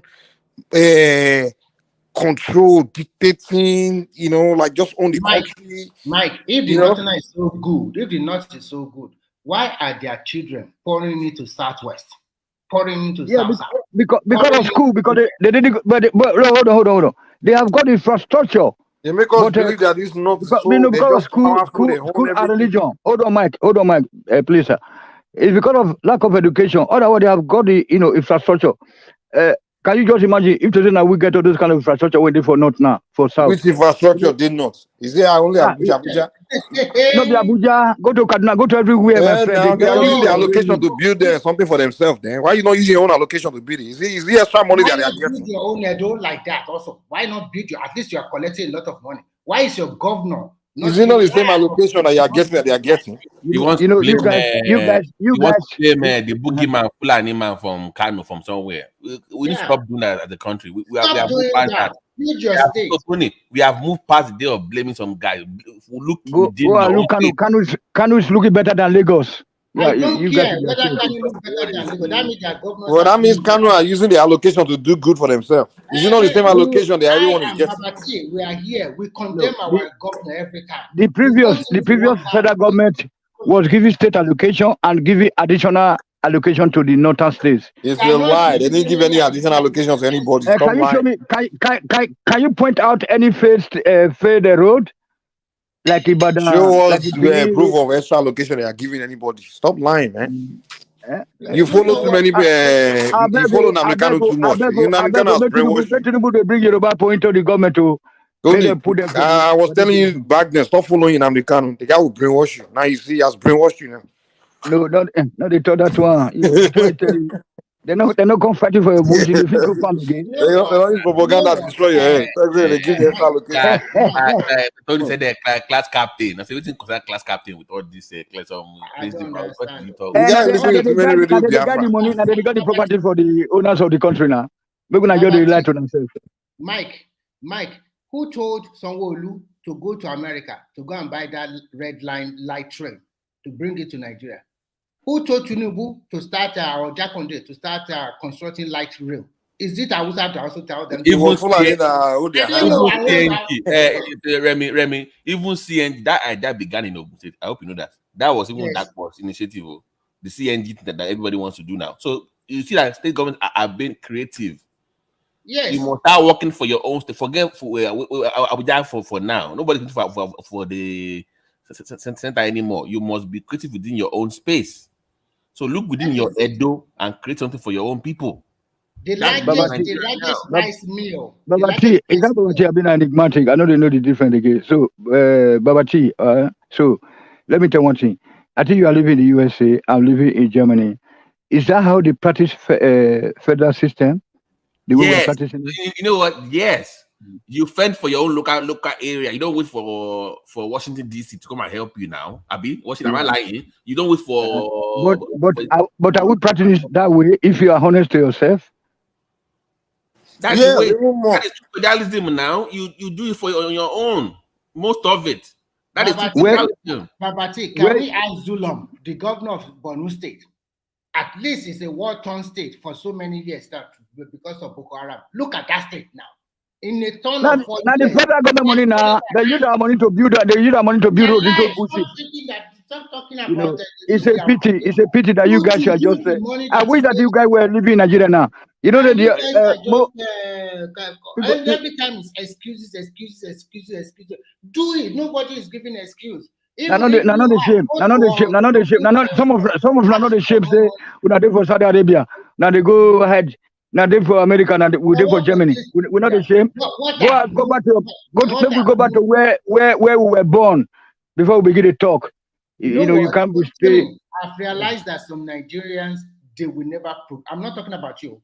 Some Nigerians, they like to just stay in one place, and they can complain from morning to day to midnight. And the second day, they continue to complain every day. Especially the south and the southeast. You blame everybody. Continue to talk about. Oh my God! You build a power station in Benin. You have to link it to the national grid. Hold on. You build power station in Benin. You link it to the power grid, national grid. You build a refinery, two modular refinery. They don't get crude oil to feed their production line. Look at they tell me something. They will carry those things to Algeria before they will come bring some back to us again. Do you know why I'm pro to federalism? Because it's not even Edo that annoys me. It's that Bayelsa state that annoys me. Yes, thank you. They get money. They are like all, and they are one of the worst in the country. I'm like, where is how many people live there? For God's sake. The state is so small. The population is small. But they get one of the most highest allocations, but they're the poorest. No, they can't do nothing because the power, the federal power back then. But we hope that the other Tinubu will be a different scenario, please. Don't always Tony, I want you to have something at the back of your mind today. The president is a president. The president does not have a power to tell the state governor, use that money, the allocation, this is what I want you to do. He does not have that power. Una see the election now. No, we are not talking about election. We are talking about how are your state developed. You know what? Don't worry. Babati just told me, he just make reference to Bayesate right now. Thank you very much, sir, for that. It's not easy for us. Look at the resources. It's not that big. It's only about 4 million people. With all the resources there, imagine. So the problem is that it is the power that be better. I hope that hold on. Tinubu is now there. Hold on. Tinubu is now there. Tinubu will change it. Stop doing that, Tony. There are countries that have maybe 1 million people as a country, and they are doing well. And what do you mean you are only 4 million? 4 million. Yeah, that's what I'm saying. I mean, no. I mean, we're only 4 million, so we ought to be enjoying life. 4 million is enough for you to get to do the right thing. They stop making. No, I mean, but we cannot because of the federal system before. But we hope that Tinubu will dismantle those. It's not they had the power before. I bet they are just doing whatever they like. You guys, you are not. Look, you don't even know Tinubu self. You when they talk to Remy, you they are abroad now. Now Nigeria, you feel survive for Lagos. You know, if you survive for 2 months. I survived for Lagos before I even travel out. I know why you travel come out now. What did push you What do you come? know what I try for? I try to come out for education, if that's what you want to know. I beg you, everybody they talk. I beg you, suffer. Many people they I still can decide show talk. you my certificate if you want to see. I will show you all my certificates. No, I know. Who not the educated? I mean, but the fact is made that the country is not working. That's why we hope that Tinubu will make it work now. We hope that Tinubu will change the status quo. Okay. So I said that Tinubu is doing well because I'm very happy for my own agenda. Hold on. For my own agenda, Tinubu is helping me to carry out my agendas by taking all those powerful posts away first of all from that zone, bringing it down. So I want you to Yorubanize more than what more than what you can imagine in your lives. Some of now when they come talk say, yeah, not true, make it give power to other people, make it not give power to anybody. It is our turn. It's turn by turn. They said that hold on. The time of the north is coming. Hold on every time now. The time of the north is coming. Hold on. Time of the north is coming. Time of the southeast is coming. This is our time. Make it use that time because it make it not go be like Kofi Annan when he was United Nations Secretary General. He said to help Africa. He said he will help other regions. So that other region will help place later. So let Tinubu Yorubanize or Beninize the space with the most powerful positions.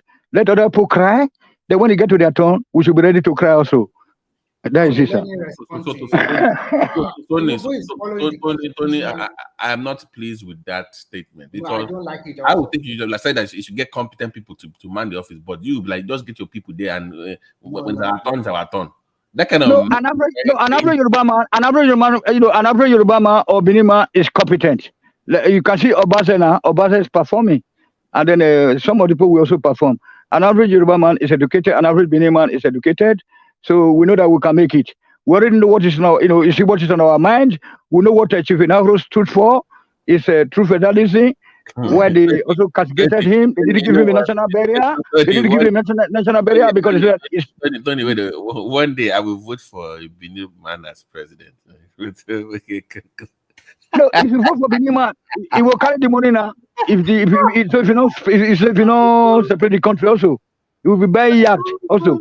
So, but we have to separate the country. But Tinubu is let us talk also. He has got his unique style. I like Tinubu now that he don't take power from that side. Also now.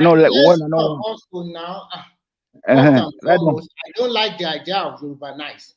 I like Tinubu to follow the constitution, and he has followed the constitution by appointing minister from each state of the federation. Thank you. It is his own prerogatives to appoint special advisors. Thank you. And all those federal parastatals and government others, he is balancing it very well. Federal capital, bring federal capital back to bring central bank back to Lagos. Central bank back to Lagos. Quick. Calm down. We are not talking about that. I'm not supporting all those NDA. We have to decentralize the federal department. Can you let me finish, please? God. Right on. Please. I am not in that angle. The constitutional issue, follow the constitution, appoint competent people, whether from any state as minister or whatever, that will deliver the job, that will do the job. Abuja is the federal capital territory of Nigeria. For me, not for me. Calm down. Can you just calm down? Let other people say something. You have been talking for more than 1.5 hours. Calm down. Nigeria is not the only country that moved their capital to another city. The same thing happened in Australia. The same thing happened in other countries of the world. So Abuja, as it is today, is one of the most beautiful cities, well planned in Africa. And all those infrastructure, CBN headquarters, everything, if you go to YouTube and you will see all those buildings there, they are quite beautiful. It's nice. It's a unifying factor for Nigeria. What I've learned in Nigeria is that every state and the people in that state should hold their governor accountable. Because every month, they are not even collecting more revenue, more money from the federal government. And federal government does not stop any governor for sourcing loan from the capital market to develop infrastructure in their state or to do whatever they want. Just recently, Oyo State governor he will start paying the civil servant 25,000 naira apart from their salary for the next 6 months. and we pay the state pensioner 15,000 for the next 6 months until they settle their new minimum wage. That is a good way to go. Look at Borno State.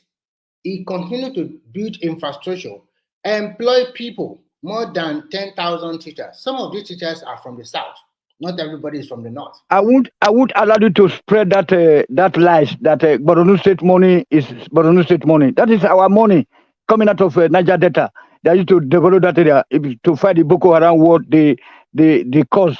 Right on. You have a right to say whatever you want to do, but you should also remember, before Nigeria find oil, we also have some other things we are doing in agriculture.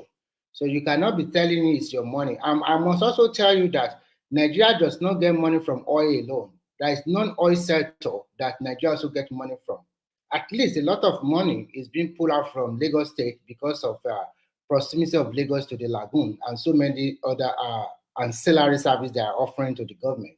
So stop talking. And if you also talk about oil, I want to bubble your, if you think in the next 5 years, oil will be nothing. The whole world is going electric. So let me tell you, most of these oil in Nigeria, they're actually being taken from they're actually in the ocean. Yes. Continental shelf. So all this our oil that these people always shout. Most of it is actually in the water. It's offshore. It's offshore. Exactly. That's why that one northern governor, remember that one northern governor when he made a statement saying the oil in no way, within the no, but the reason why I mention is because international law, your waterways is you have to measure your water, the ocean where it belongs to you. They measure your land, your inland, and then they use it to extend it out. So however far your inland is, like the tip of Nigeria to the tip of the north. So now they will not take it from the tip of that southern Nigeria to the. So they will measure that same distance out into the ocean. So that's your waterway. So whatever is there now belongs to you. So some of this oil is far out. So that water, this thing now belongs to us because the size of our country. So that's why that northern guy is like, okay, if they are not part of Nigeria, then that part of the ocean will not belong to us. That's what the guy was really trying to say. People misunderstood.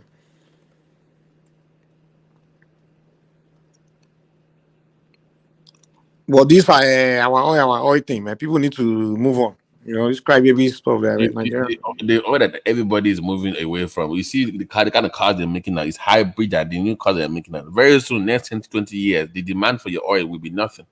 So I don't even know this obsession with oil. Nobody. And the thing is, if they really want to blame somebody for this sharing thing, it's not the northerners you have to blame. It's really Southeast. Because it's not the northerners that decide that we start sharing everything in center. It was the Southeasterners that decided, and those same Southeasterners, the one that we singing in the ears of these South people. Look, Fulanese, they are sharing your oil. Even though it was they are the one that came up with the idea. It was Azikwe, Ronsi, they are the one that decided, let's share everything. But then they will blame northerners. The northerners ever decided that, hey, we share the country. Well, Mike's clear love for the Southeast cannot be. I mean, the man loves the Southeast with all this. No, it's not that, man. Their propaganda is too much, man. You notice the one that annoys me that they're doing now. Like, they are telling that they're the only one. They are creating YouTube channel, just telling Nigerian history, documentary, Nigerian history.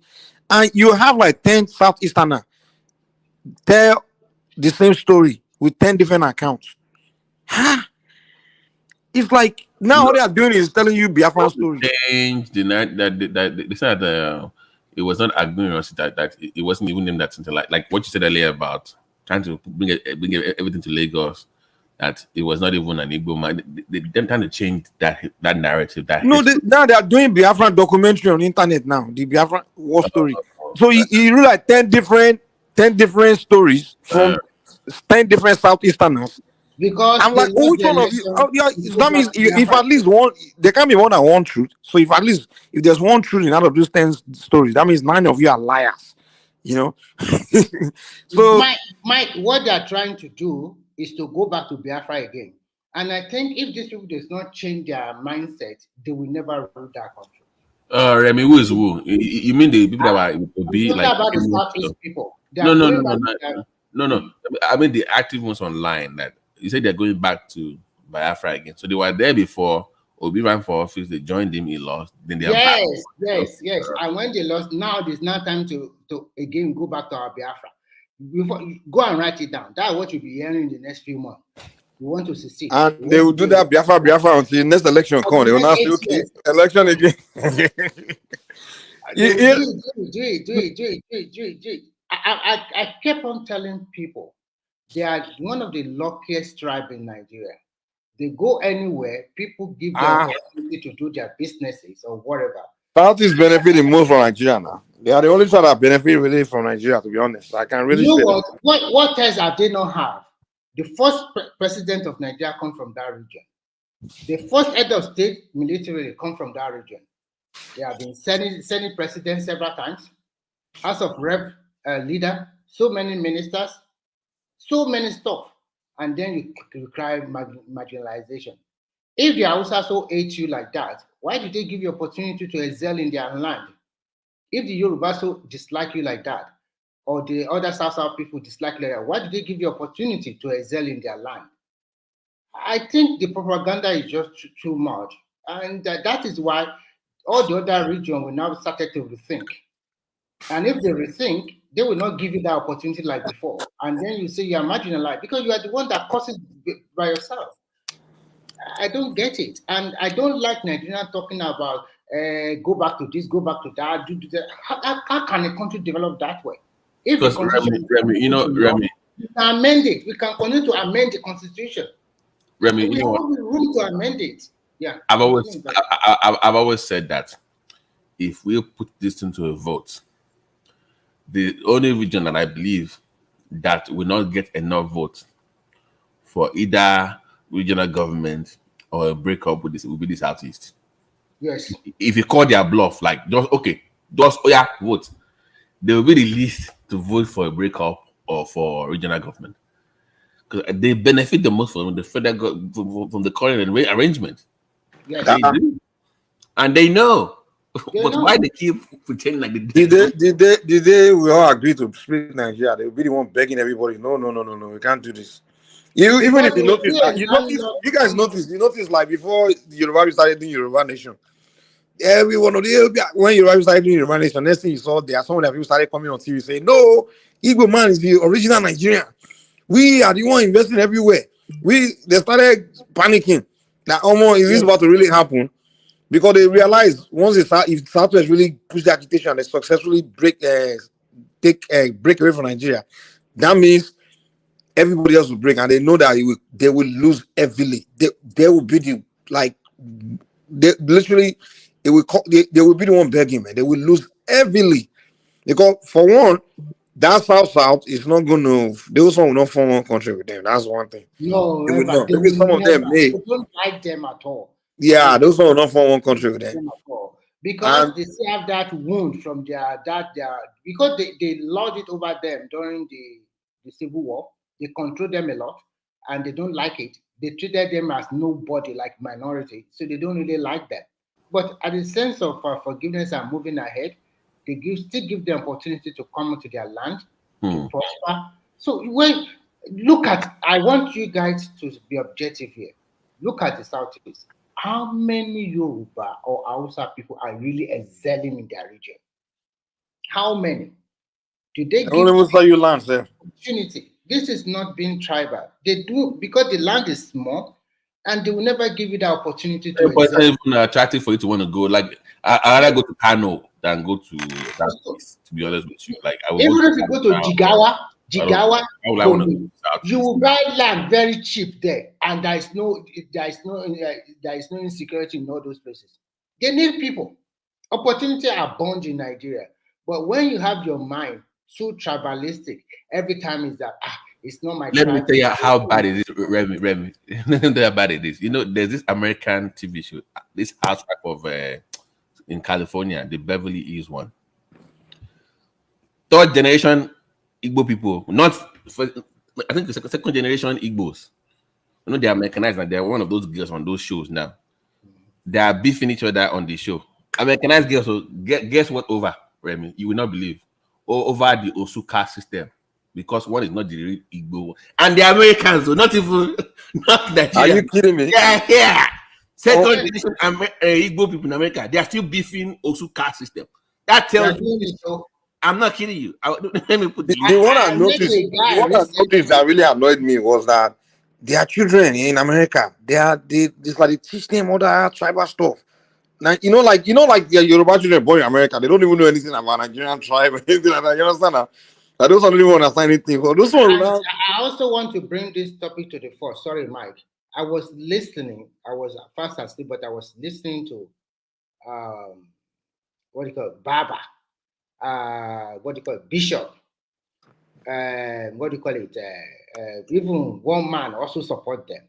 The way they rubbish Awolowo, I was like, are you kidding me? This is unfair to the man. That is wrong. Because of Awolowo, as the permanent secretary to Gowon, Nigeria developed very fast. Can you hear me? Yeah, Adewale was there too. I think you also rubbish Awolowo. Your volume is low. By the way, Remy, I put the link in the comments if you want to read it. The beef between this.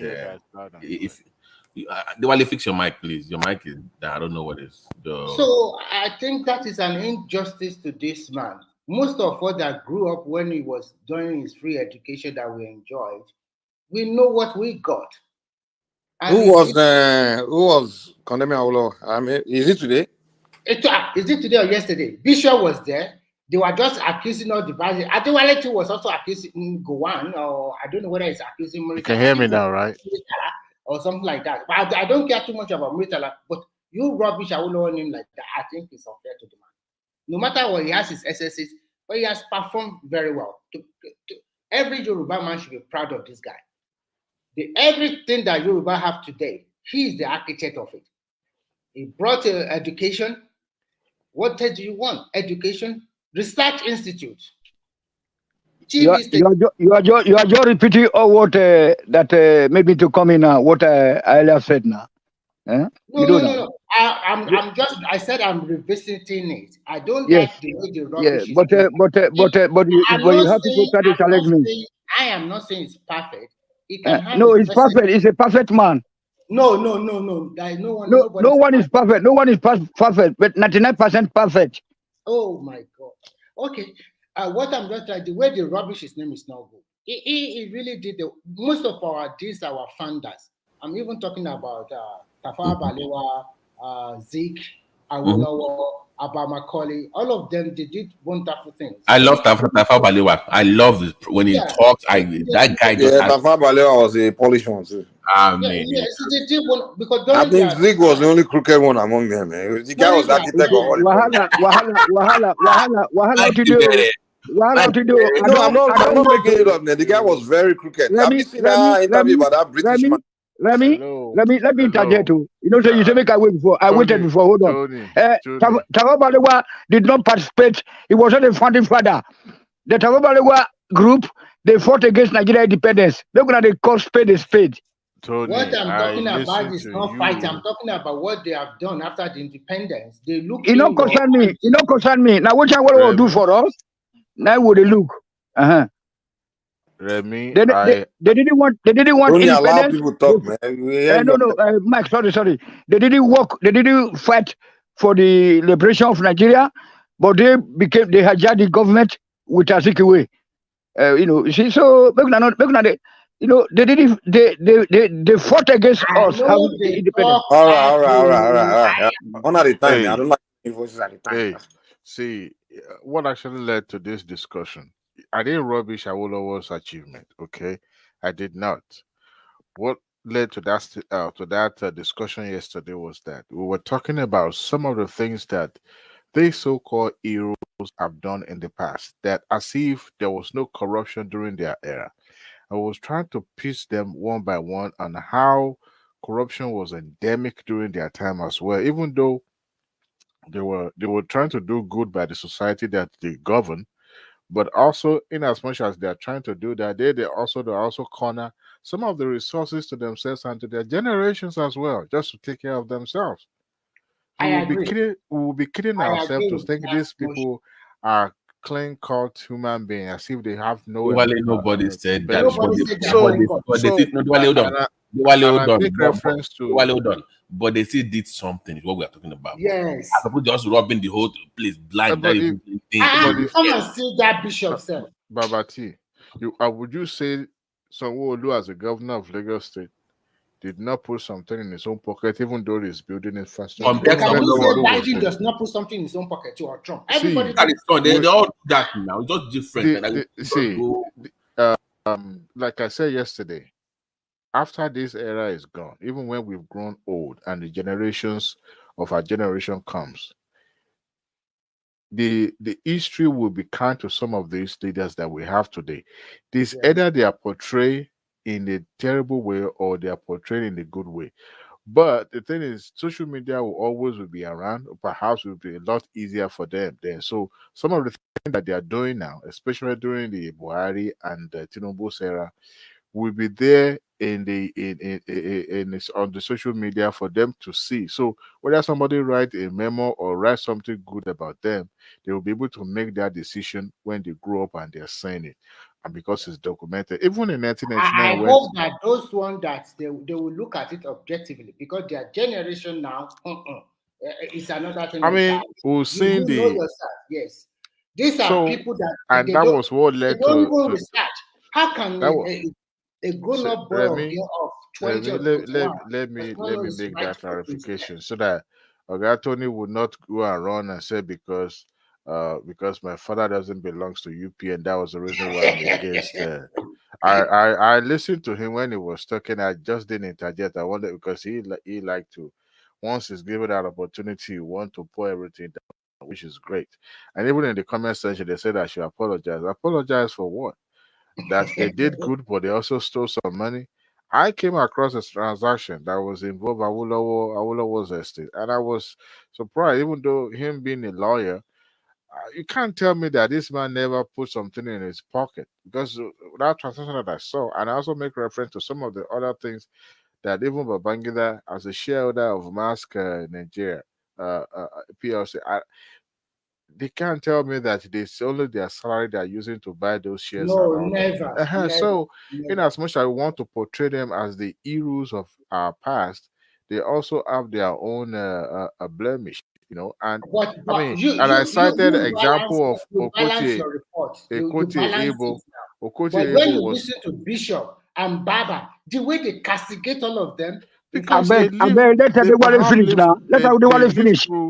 They live through those era. I want to believe they were already around at that time and they were already, active. They were around. But you see, is it not the same corruption that let us finish, let us land now. The first and the second republic is the same corruption. Some of them were killed, some of them were jailed, some of them, fizzled out to oblivion. So it's the same corruption because they themselves also were corrupted and they didn't do right.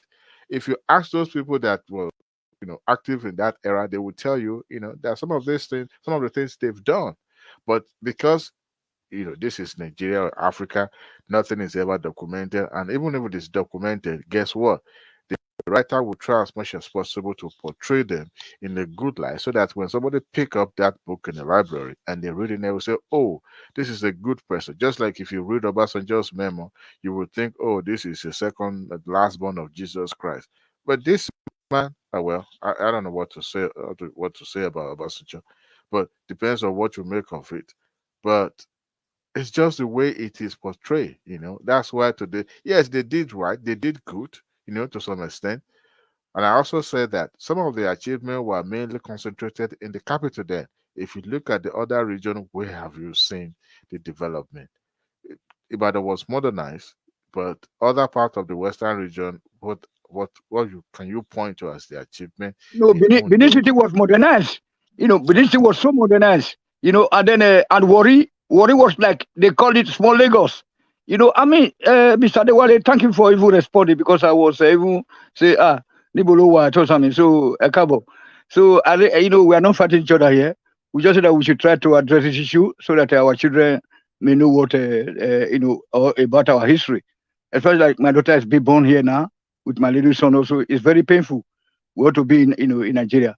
So apart from that World War, did he never had all those kind of like mansions like a Obasanjo, Mr. 2.8 billion, according to fella, when I was growing up, they use them. Hold on, hold on, hold on, hold on, hold on, hold on, hold on, hold on, hold on. I might be no, eh? So, but a World War is the greatest political gladiator. Well, when you talk of all those Martin Luther King, or you talk of the Malcolm X, or you talk of the Mandela, a World War stands still tallest. Look at those infrastructures. We made mention of whether Benin City was a very beautiful place. As at late 80s.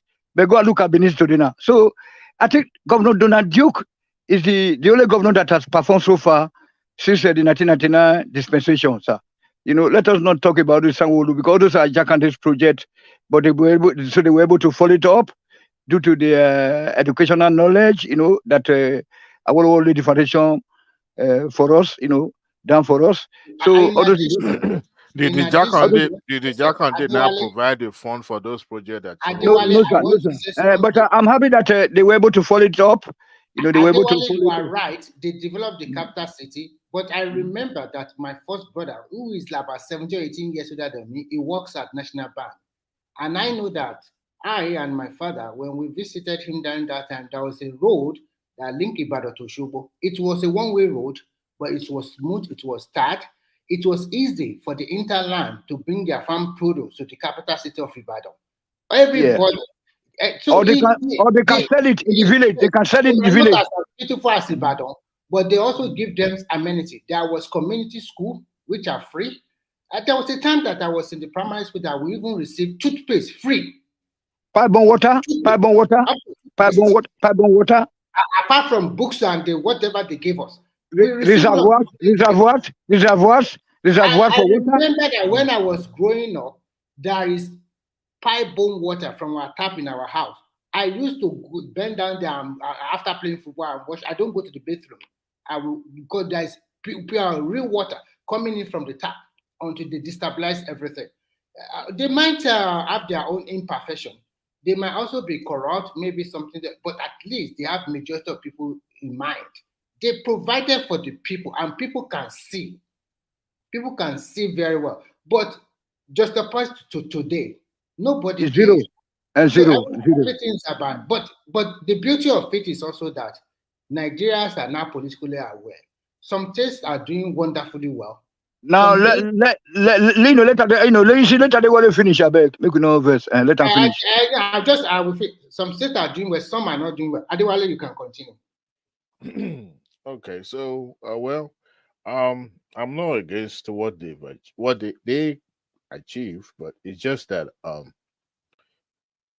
every time we sing that national anthem about the heroes of what do they even say? How do they say? The heroes of the impact of our heroes past or something like that. So that one will be the right national anthem. You see, Nigeria, that those tribal tongues may differ. In brotherhood, we stand was the best one. No, that one is when you are growing up. That was also an old one. No. This one is how the work constitution. When we call you Satanas, you have to obey, or I cross you. Okay, I hear you. So, if you look at the antecedent of these people we tag heroes, their actions were what led to coup to happens in the 60s and up to 70s before we have the second republic, second republic. So if they have done right by their people, the society will fare better and will build institution, and there will be no need for military to make incursion to public governance. So that is my own perception. I'm not saying that they didn't do anything. They did well. They did to some extent, but they also failed, because they are the one that started this corruption act. They are the one that were living, with a flamboyant lifestyle. They were the one that failed to strengthen the democracy, the new democracy that was placed in their hand. Some of them, fight tooth and nail to get independence and were in charge, but they also failed to deepen that. All right. So to me, it's not just even about the corruption alone. I will also castigate them for their failure to do that. Diwali, hold on one quick. Babati, what's that show you're talking about? What's the name of that show you're talking about? Those first generation. Me, I don't even watch TV again. Maybe I'm really checking out. Huh? Is the real life what? The one you're talking about? Those like American. I put the link in comment section. It's the real this is the housewives of Potomac or whatever. The reality shows in America, yeah. Yeah, and they are still talking about somebody's a cast or somebody's not, and they are frustration in America here. So only God knows what they discuss in their houses, in their homes when they were being raised in this country. Yeah, a lot of them in the West, they always like they are born and raised there, but they are so deep into that. Yeah. This thing. And the other Nigerian students just look at them like, what are you talking about?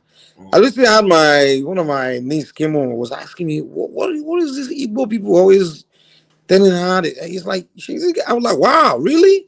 Like, she was confused. And she said, man, they don't like God, they don't like Yoruba people. They tell her they don't like Yoruba people and things like that. I'm like, in America, I have them. I mean, here. don't like Pansa. That's the way we raise these kids. You just teach them that rubbish, Then they will go out there well, not all of them, but because I've seen where I will meet some of them because they think I'm Igbo. If you think I'm Igbo, I look like Igbo person. I don't know why.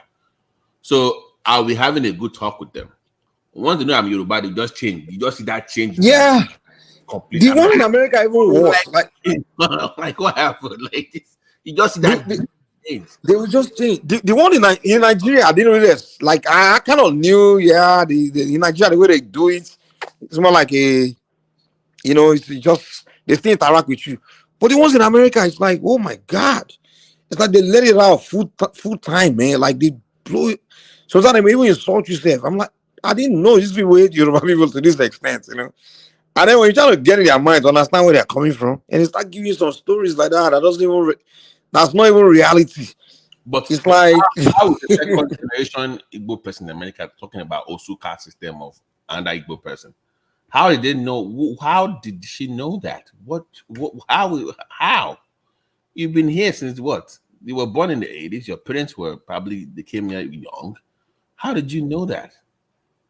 I don't get it. I don't think any other tribe does that in the diaspora though, where you're teaching them about some hate in the 60s or 70s or 50s. They put a lot of things in their children's mind, man, and some of it is very dangerous. Like some of the things they cook for death in their mind is like stories that's not even accurate, and they put you and those children will soak it in and they will actually be acting on it. And sometimes I just wonder, my niece was like in school that the Igbo kids just be attacking her and stuff. I'm like, what? Like, so I have to break the guest to. She's like, what's the reason? Because they don't know. We don't tell our children Nigerian history, all those kind of things now. So those don't know anything about our tribal thing that goes on there. Now I also have to come and ask me, well, what is the reason? What is going on? What is this? Like, they just call her she's Yoruba and they start attacking her. Like, come on, Nigeria has civil war and something happened. I don't know where to start. So it's terrible, man. It's terrible. I was talking to this guy, very smart guy, and saying, it was born in America. My dad, we're having like this good talk. Saying, my father told me when the Igbos discovered oil in Nigeria. I'm like, wait, hold on. And the way he was talking about, like they were the one that who told you all this? Give us those fake stories, man. And that's that because they hated them because they were the one controlling the oil and something. I'm like, where is this guy getting this from? When he told me it was his dad, I'm like, don't even worry, it's okay. You know this guy, Jeffrey, one Igbo American comedian guy, that's very black American. You know the guy, Godfrey. I think that's his name. The guy was talking to some, some white guys like that, and they were talking about Igbos. He was like, oh yeah, Nigeria, they always kill Igbos. They're still killing Igbos. I'm like, He said they're still killing Igbos. And I'm like, what is this guy talking about? He said they're always killing Igbos in Nigeria. They're still killing Igbos. I'm like, they're killing Igbos. Who's killing Igbos? And then the one was talking about that. I was like, So they kill Igbos because the Hausas and the Yorubas, they're jealous of the Igbos, so they're killing Igbos. I'm like, oh my God, man. That's why once they are exposed to the truth, I mean, I have people that are very close to my mind that had that kind of mindset. That is where I realized that there's a difference between an Igbo person that's never been to Lagos and the one that has lived in Lagos. There's this huge divide. So if that one has lived in Lagos, it's easier to talk to that person. But the one that never been to Lagos has always lived in the Southeast. Or just the Southwest. Hard, man. It's hard. It's hard. There are those ones in the Southeast, like they don't see any other narrative. That place, it's just straight. All they consume there is just an kind of narrative. So when they meet you, they already see you Yoruba as one enemy that they don't understand that.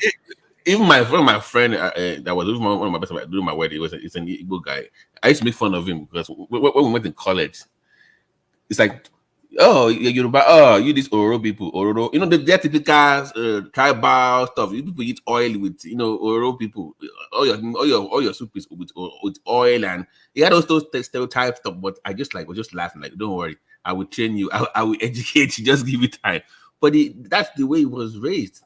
Yeah, everything they consume about the Yorubas or the North in that space is negative, nothing positive. You are into juju and money rituals. Like he had a list of people, and who told you all this stuff? It's like everything they consume is just negative. Yeah, it's not like Pansat now. The guy, we have to change him here. Dude, when Pansat first started coming to this platform about 2 years ago, this guy was giving us Biafran story. I'm like, oh my God, that age, that's what he still believe. That guy is so toxic. Oh my God. And he will just continue the same narrative every now and then. We are going to shoot them down. We are going to take over. We are going to do this. Do you know, Pastor was the reason why we had to start talking, giving a different side of the Biafran story here on this platform? Because when the pastor first came here, he told us the Biafran story. He said the Igbos are trying to liberate the Yoruba in the South. Yes. He said they liberate the South. They were coming to liberate Yoruba land, and Yoruba is called the Northerners. And the way he broke down the story was like, what are you talking about? I'm like, this at this age, this is what you believe? So you're taking your time to go and read and get alternative view of what he was. The guy, it's obvious Pastor was someone that grew up in the East and then from there came to America. He never lived. Remy, how can somebody say online that there are more Igbo people than everybody else? Pastor never lived outside of Igbo land. He lived in Igbo land, came straight to America. Because you live across Nigeria, therefore you are you have more population than everybody else. I'm like, where are your numbers? Where are you quoting these numbers from? I don't understand where you just come up with this thing. And they will stick to those kind of things, and they will keep saying it over time. And before you know it, you start believing it, and you don't win an election. They say it's because you suppress the vote. I don't know that kind of. I don't get it. So even if they suppress their vote, why can't their so-called be proved that thing in court? You have opportunity court of appeal. You do not do that. And you're expecting court of appeal to help you check everything by themselves. Who does that? It's a lazy work. They know what they're doing. The guy lost the election fair and square and nothing happened. But they continue to propagate. The idea was that if we cannot have this, then we have this. Initially, they want to have one. And second, when Ubina came in, they said, we can have both. If we cannot have both, we have one. If we cannot have both, then the whole country must burn down. It's not, and if you want the country to burn down, you will suffer more because you are the one that travel all over Nigeria with your businesses. So if you think you can get the opportunity you get during the last civil war, then the people will give you back your stuff. It's not going to happen again. Unfortunately, Yoruba people will never sit their children down and be teaching them evil of the past or something that happened in the past. Most Yoruba don't talk that way. Yoruba parents will sit their children down. It's all about what do you want to become? What do you want to do in future? What are your plans?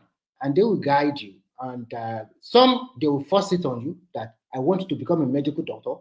I want you to become a lawyer. Some, they will not force it on you. They will sit you down. Which one do you think you have the strength? They also look at you. Yoruba parents, most Yoruba parents will never be talking about what happened during the Second Yeah, World War. nobody has time to sit down and start discussing No, another tribe and how much did somebody. I've never. No, even my grandparents don't even discuss. Yeah, my brain never discussed Nobody that. nobody Today. discuss. I don't. They never, even all my brothers and my extended family, they never discuss something like that. It is me, I read everything by myself. Sometimes watch Me, I have to go and research the whole thing myself, sir. I didn't even. I mean, like, I just knew there was a civil war, whatever. It was never something we talk about or family. None of my parents ever even discussed Biafran war with me or anything. They don't even, no one in my family ever talk about it. It's not in our consciousness. It was when they began to. I realized that was something they emphasize. They talk about a lot. That's why I want to do research. Do you know one thing? My best friend when I was going on is Folly.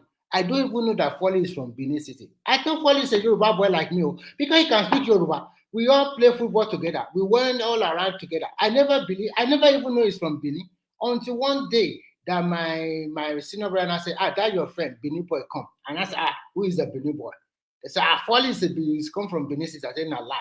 That guy, you cannot call down one of Benin boys from Beduna. He can speak Yoruba fluent. I even can count how many days he went to Benin himself. I don't even know. I don't care. It is this generation that people are not talking too much about tribal things. Nobody cares during that time. All our Igbo, No, it's because in Lagos now, no one. All our Igbo neighbors back then, they spoke. They were Igbo, they spoke Yoruba. They they even speak better than some of them do Yoruba. Yeah. Yes, now. Some of them can read and write Yoruba. Some of them Yoruba. There are many of them who speak Yoruba better than even and today. Those one of them that are very infused with Yoruba people, you can never see them selling this stupid ideology that all those core ones are selling all around. They won't talk that way. They won't do that way. Because some of them get this free education. No, my problem with those ones, this one that grew up in Yoruba land, they know better. But the thing is, but they don't correct though. There are other ones that are ignorant. They can't correct them, or you correct them. But then sometimes they always trying to side with them. They will kill you in your village now, or maybe burn their property down. So you better you keep quiet and move ahead with your life. Okay, that is the truth. Can't you see a lot of shallow grave they are finding all around in the east today? So nobody. I used to worry against those ones. Like, are you guys crazy? Are you guys going to keep quiet? Watch your people just be attacking other people and you don't correct them. But then when this guy came out in public and correct them, Joey Bukwe, they burned his house in this village. They burned the guy's house, man. They said, don't come back to Igbo land again. I said, these people is serious. I think Nigeria have to see. To be honest, man, I think the Nigerian state have to sit down. They have to sit down and address it, because what I feel is that their grievance is being ignored, and it's not a good thing. So, Mike, if you give them opportunity, sit down. What are they going to? Don't you think other regions in Nigeria also have their own complaint? No. The thing is, no, particularly whatever it is, because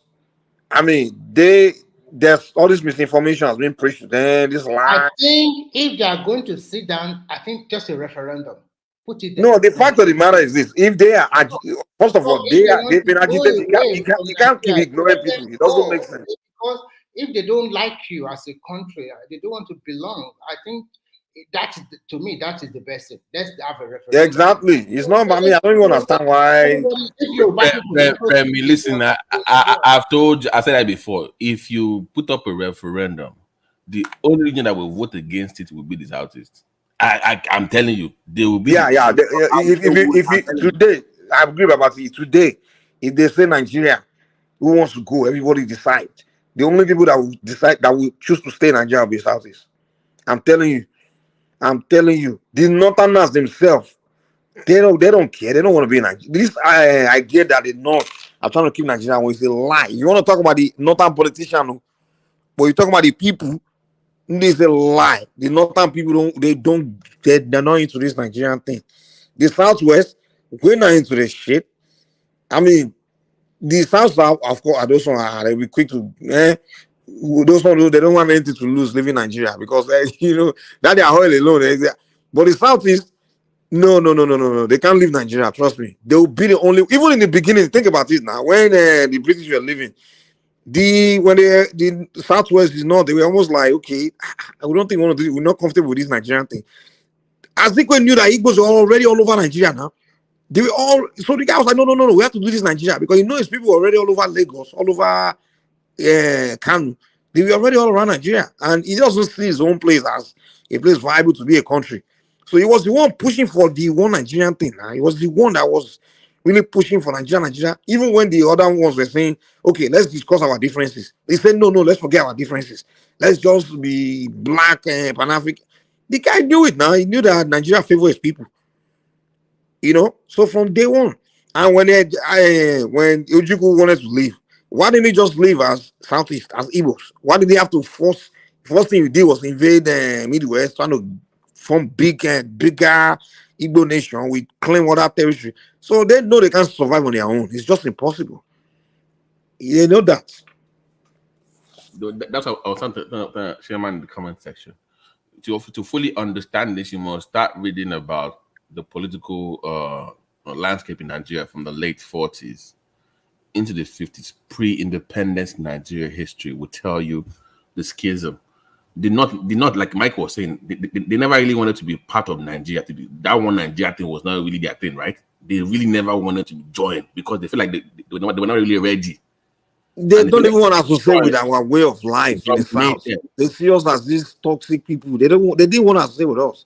The way they do things, they are honest way. We have very, very treacherous mentality we have in the South. Particularly, they don't even want to share country with Igbos for one.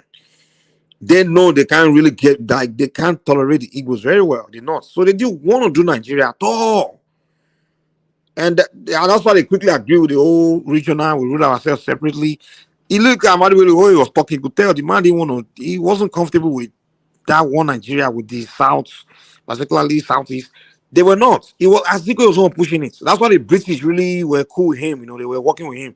It was working closer with the British now. Like, so if you notice, those alliances were always being pushed by those Southeast or Southwest.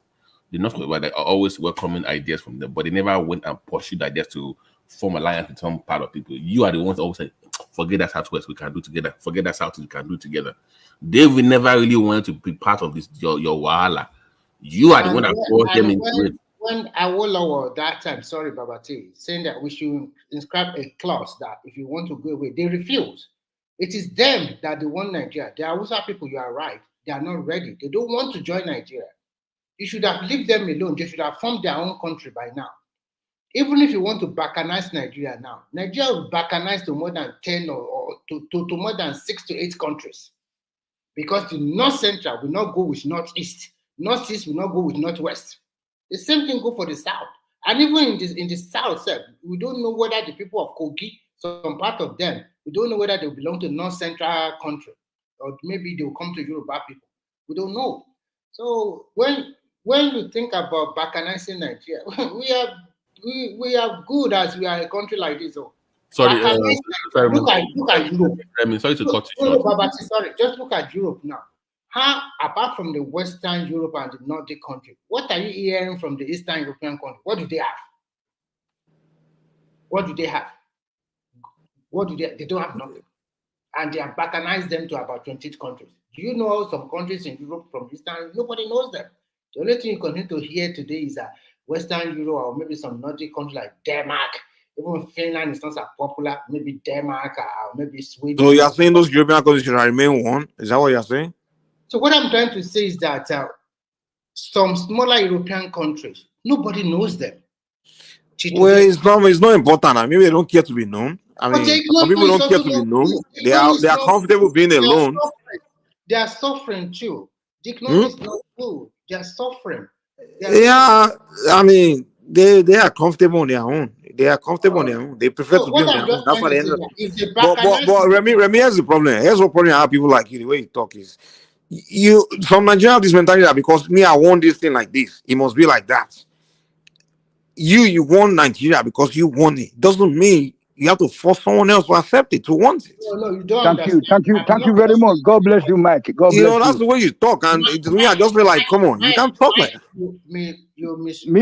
Meanwhile, the Nigeria is not working. That's why he's living abroad. He's missing all those fresh ewedu. It is chopper, the one with the frozen. imported food. Hold on.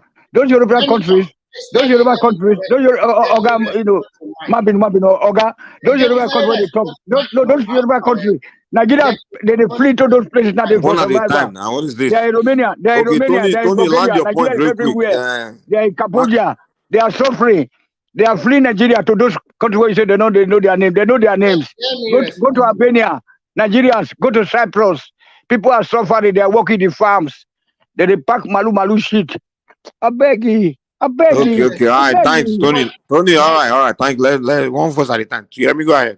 Mike, you are misrepresenting my idea. What I'm trying to say is this: I love Nigeria as a solid country.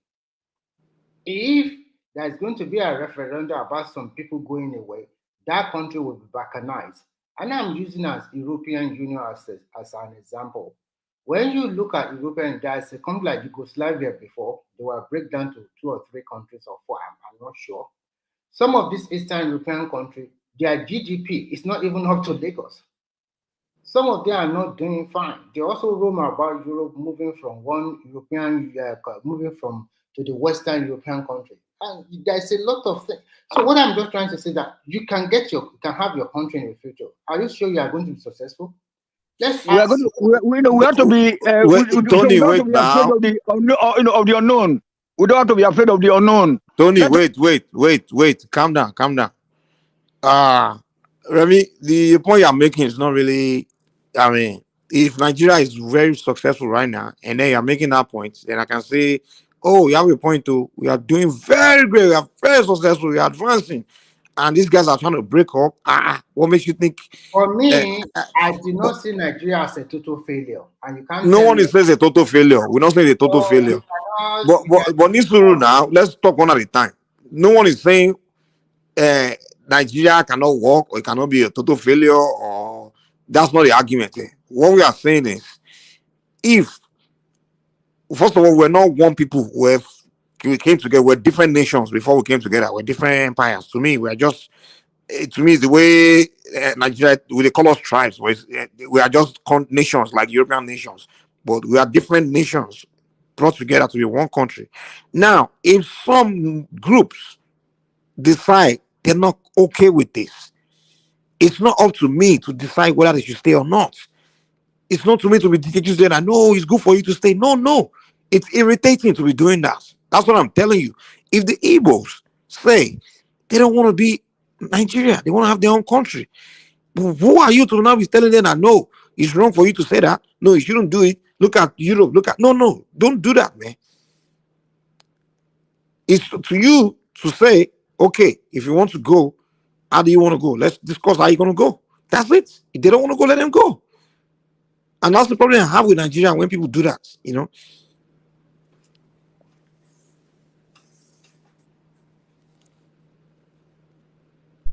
Yes, you are quite right, Mr. Mike, sir. Because if you know that you are going to lose any benefit by leaving the country, you don't have to go. If you want to go, you go and try your luck. So that's the main fact. So we don't have to force. If you say that Igbo man cannot be a president, then let them go. Let them go. Who say Igbo man cannot be? No. First of all, Tony, and Remy, you see why I hate this. The one reason why I have problem with the way you always see trying to sell Nigeria, because now they would keep on using that to keep on drawing that the idea that the Yorubas are the one forcing us to stay. You understand? I did not say that, Michael. No. What I'm saying, listen. No, whenever you presented that idea that it's good to be one, let's do this. Now they will now be using that to make it look to paint that idea that look, let the Igbo man go, let me go. I feel you are the one forcing them to stay. I've already said I follow the idea of Babati. Let them have a referendum. Fine. If they have a referendum and they want to go away, let them go away. It's simple. And the other Nigerians, if they want to remain together as a country, remain. And if the Yoruba people or the other people, you see what Tony just said. Let Igbo man go. Tony, the question to you is, whose power is it to let them go? Is it the Yoruba person that has the power to let them go, or is he who's the person? No, hold on, sir. Thank you, sir. I'll be argue this problem Sunday in other platforms, like say that Yorubas are not the problem of the country. No, I'm not saying they no hold on. The border will let them go. Border will let them go. They will first go now. When Tinubu don't throw a tarodo pepper for their face. Who's that? You know them. Now your people when you do for their religion, when you be like say you behave say you not be Yoruba man again. You know, Babati, hold on. Babati, you get my point, right? Like but like call their bluff. Maybe just hold a referendum.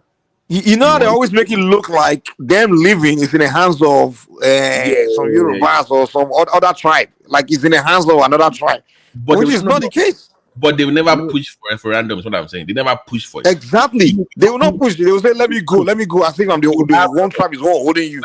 They have people in the House of Rep and Senate, right? Then have them table the bill. It's very easy. And none of them have ever pushed it. Exactly. None of them have ever pushed that issue. Just put a bill. We want a referendum in our region. That's what you have to do. That's it. Exactly. Babati, we don't have a Senate. We don't have a National Assembly because if not, they should have. They could have declared state of emergency on light, on power. So they could have all these medical something. Since Corona, they don't build one standard hospital in Nigeria. My brother, there is no legislator, no judiciary, no executive as at now. Only if we don't have time for this complain rubbish, man. No, if Tinubu is able to do it, wait. I learned that Port Harcourt Refinery will be working in December. I just hope so. Then let us see how Tinubu will be able to turn things around. But he's doing well right now.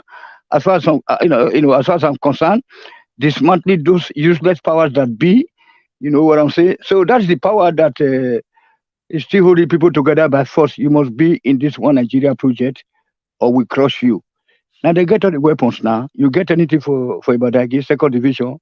What would they take the proud before? All those everywhere that's so military. Today nothing did there. Go look police college. Where did the place did there squash, everything near this university press there, or those farming. My brother, we are losing out. They are taking everything away from our side to the north. So let Tinubu do his job now. Dismantle that powers. So may not give a chance, make it do more damage to that power base. Thank you.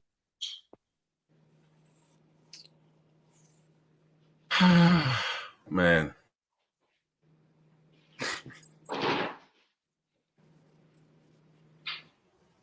I just want.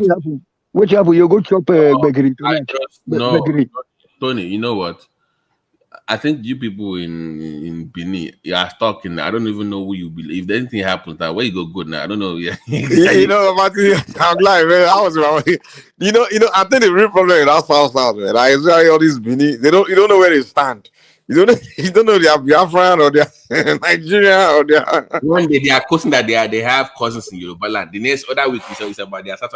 Where you belong, self. We don't know. Like we don't know that. We don't know where they stand. Whether they are for Nigeria or for breakup or for.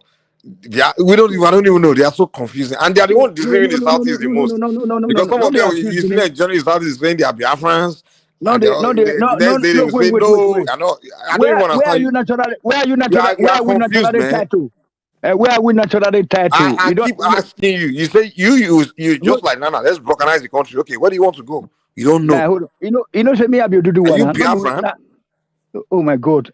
Look, am I man? I'm an Oduduwa man. So you are joining the Yoruba people. You just no they turn and say, are you Yoruba? Who gave you Yoruba tribe? You are either Ijebu or Ikale or Ekiti or where they come from? No, we know Yoruba. Tony, that thing no go work. Tony, that thing no go work. You can't divide Yoruba people. Don't start the wala. You by Ijebu. What do you mean? No, I not divide that. No, I mean that. But Yoruba is a language that brought everybody together. That one, Tony, leave that one. We are okay. Okay. You don't like Ijebu man. You when they come from Abekuta. Okay, your man from the other side, and your man from the other side. All of us are related. But I didn't tell that, but I still remember capital city. So that's it. So we not get to Wahala, okay? All of us now. We are just organically we are related now. What you concern me with other people? When Igbo man is speaking now, they look like Chinese to me. But if a Yoruba man is speaking, no matter how lame or whatever, if you don't even know Yoruba self for So do the sorry, work. Tony. Are you trying to say Edo State will be balkanized? No, my brother. Ijo Edo people, we are all like Yoruba now. We are the same people, Old Western region and some so Ijo you go people. back to your own Western region. What about the Gala, the other tribe in Aushi or whatever? Auchi will go back to the north now. Auchi, they came from the north. They have to go to Bauchi. You just have to just. We don't go to Igbo. Are they not close to the Igbo side? No, you know even. Let me say, you know even. So, oh my brother, look. Oh yeah. Auchi, they normally be a Muslim name. Yeah, but if you go to Ona Yoruba, Kudayo, you go to Bini, you go to Isha, you go to this Ishekri, and then How I wish that world peace is here today. Akoko Edo, wait. Akoko Edo is 80% Yoruba. Then Usain before you get to Bini, then after Bini, you are good to Warriors, or you are good to Sapele, Olubu, almost 100% Yoruba. So if you go to Isha, all those places, they are very Yoruba names, like Akonwe, maybe Akanwe. People are all close to the east. Akanwe is Akonwe. What they say, like teacher, they say, Akonwe, where is Akonwe? But Yoruba will say Akanwe. No, Joko, hold on, Joko na stool. Joko. Then Olobo. Cat. What do you call cat? Now. So many things are the same thing. But although they get Adegbite, they get Adesuwa, they get Adegoke, they get Omoni, Omono, So, but everybody know where they where they came from, or who they are siblings to. So everything we divide naturally will take its place, okay? Everything will align together. Okay. There are a lot of cultural ties. We from the Oyo Empire was from also by the same man.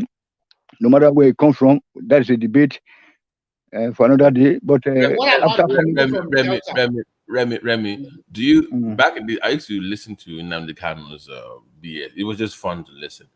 And do you remember how he used to describe the South?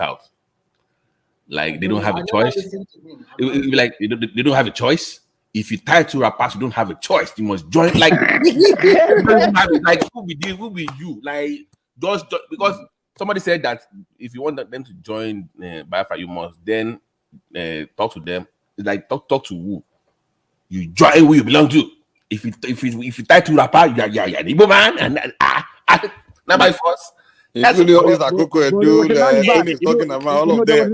From Edo. That he later surrendered Edo to Yoruba. He say, okay, Edo people they are Yoruba because we know that they say with Ife. If you go to Ife, people they speak some dialect where it be like Benin now for Ife that so in the outskirts there, So and then so you cannot say. I mean, my brother, look, please let us put politics aside. How you go to deny your brother because of this thing? Look at the. We are not denying you. It is you people that are denying us. Okay. Now you be the problem. Now, people like Ogbeni, people like them Fatai. Once upon a time them enigmatic, and even Babati also. We all agree that we are one. Remember Babati? One day we were debating when a woman said, "Yeah, really, that after the political season is going to be looking at the relationship between Yoruba and Nigeria split. We are not one. Nigeria must split. Nigeria must split. Okay, so Agidi is a call. Tony, with the action, I say if Nigeria split now, where they go? They go. No, they asking question. No, they asking. That's like how much now? Let's Babati. You are one. You are one of the old members of this platform. So let me say new member. This one they came with this Tinubu's era. Tony, if Nigeria breaks up, where do you think the Benin will end up? It's a very simple question. I don't know why you're complicated. I said they will align, organically or naturally. Now you know where they belong. Now me what they tell you. You say you don't know where. You don't know where. They tell us. I make not do that. Mike, they cause trouble here. Mike said no. Can already said it now. We tie to rapper. Now they can already surrender. Don't be too about the tie for Benin there.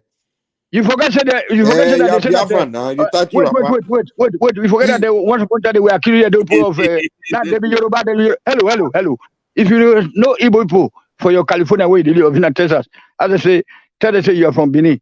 They will say, I wanna be Yoruba. In Germany, anyway, wanna be Yoruba. So that's what they talk. So that one. But you know, don't you know what will happen? Once Yoruba people, once we break out, we create our own country, we leave you guys alone.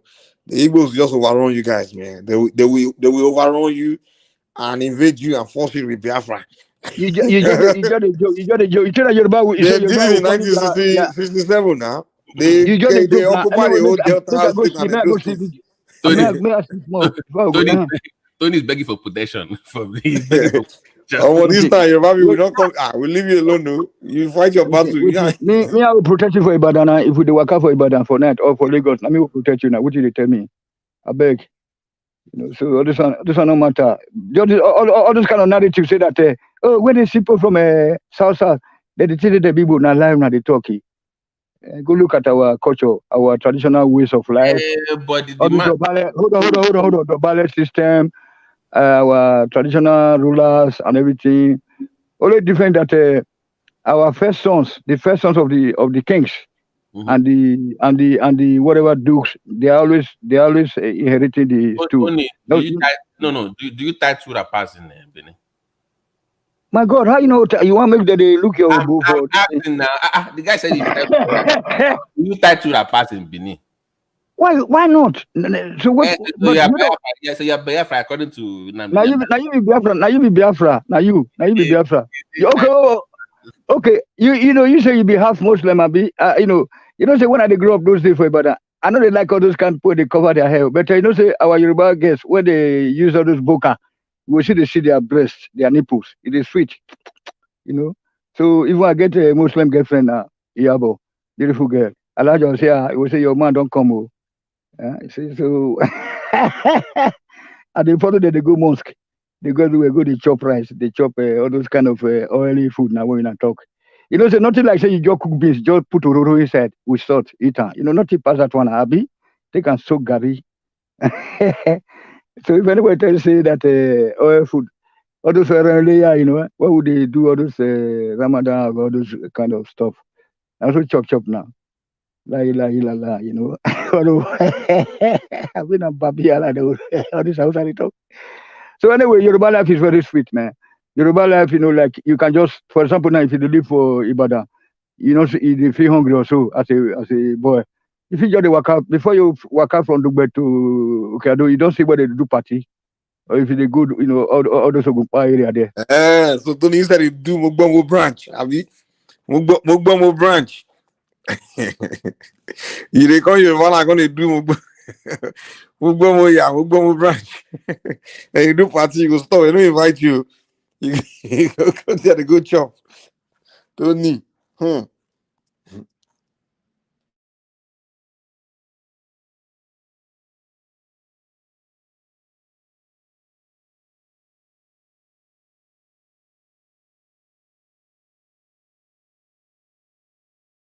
Well enough, I can't run good now.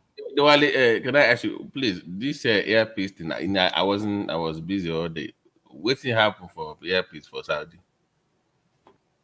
I don't even know. The man is always going with trouble. Trouble always follow. For a new but my brothers and sisters here, we shouldn't be going to Saudi Arabia to even negotiate because these are people that now they cause wahala with all those their is it Maradis? Marad? I mean, what do they call them? Now they cause all this stuff for northern Nigeria now. So why would they go to them? Tony, we have got Tony, hold on, please. More educated Nigerians okay, than Saudi Arabians. Airpeace had issues in America. If you remember, some years ago. He's still under indictment. It's not that so he's still under indictment. Is he what he has with Saudi? Is he fraud again? What is it like the fraudulent stuff, or is it money? I don't even know. I have no idea. Because the guy, if the way he acts like he's always like holier than thou. That's the way he carries himself. Like, look at me, I'm trying to help Nigeria. The guy's word service is ask question mark. He has some issues. I think sometimes the Nigerians has been subjected to some treatment that is not laughing stock. Yeah, apart from that, they treat us anyhow because of reciprocity. What do they call it? Who have once a route is established, and they know Nigerians, the traffic from Nigeria to their country is always high, but they want their own what do they call it, airline, to be the one taking those passengers and all that, and they don't want to reciprocate that. So it becomes a problem for Nigerians. So I really don't know much about what actually led to this issue with the earpiece, but the line is always. I think the government would do much to help earpiece in this situation, because no matter what he does now. Sorry, I'm playing a video game. That's why it seems I'm everywhere, jumping from one thing to another, so that I won't lose my thought. But notwithstanding, he would need federal government to help him in this case, because no. Well, no, Dewale, but maybe Mike can clarify. All I see is that they said they canceled some visas for they had some people on their plane. They got to Saudi Arabia. They only allowed some people in, and they said that the other ones must go back with the airline back to Nigeria. It was a visa issue. It was not really the airline. So I don't know. Is it something more than that? but the airline carried the passenger in the first place. So if there's any problem, but the federal government approved them at the airport now. It's not like they just put them on the plane. Then they go to immigration. They went to immigration now. Said the entire passenger. No, I think they let 177 back, and 264 came. They only took in 87, and they said that the 177 should go back with the airline back to Nigeria, even though they had the documents. That must be something bigger. Yeah, something else. I don't know. It's a visa. Let's say a visa thing, or they issued the. Okay, this is my thing. Saudi issued them the visa now. Yeah, that it came from Saudi. So how that huge number is alarming. But why always earpiece though? Why is he always the one having wahala all this? And they just started this route. They just established this route, right? I think so. Not quite long ago. It was with Dubai. It was with Dubai also last. Not quite long. It's just that they are white people. All the white countries, they don't regard us as anything, my brother. That's why we should start to do. Why should we even go and invite them to come and help us now to develop our oil industry, when we can do that by ourselves? We have got a lot of Nigerians, Nigerian petrol engineers in the USA, in the Saudi Arabia, and Kuwait. Let them come back home. Let Tinubu start to invite Nigerians abroad. Come back home. I will create some place like this satellite towns for now, where will they secure for now? That is the only way. My brothers and sisters, I don't tire for this thing. That a whole major oil exporting country. No. Sorry, let me just learn this one. What is wrong with us that we become a major oil and gas exporting country, now an importing country? You know what I'm saying? So that one they pepper me for ear, or for my eye, or for my belly. Whether they say that would they do subsidy, or would they import finished product, then all the byproducts are just vanish. So if we can be able to be refining our oil and they selling the engine oils, the brake fluid and everything within Africa, what do we need all these dollars for? People will come around hunting for our products. My brothers and sisters, I don't tire for Nigeria problem. I don't tire. Dewale, you were saying? Yeah. I was saying that. Forget what I was almost saying. The airpiece. No. You said that they did it to Dubai or something. Yeah, they just established. I remember when actually the government doesn't really see the impact of situation like this. When they are the country is having this issue. To deport such huge amount of number of Nigerians is alarming, and the federal government should have been involved, because if they give them a valid visa to travel and then you decided to send them back, are they going there for less Hajj, or they are going there as immigrants, or they are going there for you know what I mean? But for them to have been approved shows that they've explained the reason why they're traveling. Okay. Diwali, I'm reading that they said perhaps like the Saudi airline was kind of like they were not happy with that because they've always controlled that route. There's more going on than just. But they've been approved. You see, they approved the airpiece to even be able to fly them, to land them. Diwali, sorry. Most of the people, that flight originated from Lagos. Most of them that go from Lagos are going there to be made in Saudi Arabia. That is what normally happens. Majority. And they have their madam. We recruit them from Nigerian state, mostly from the interland. They will go and do made in Saudi Arabia. Made. Okay, so to prevent the human trafficking and stuff like that.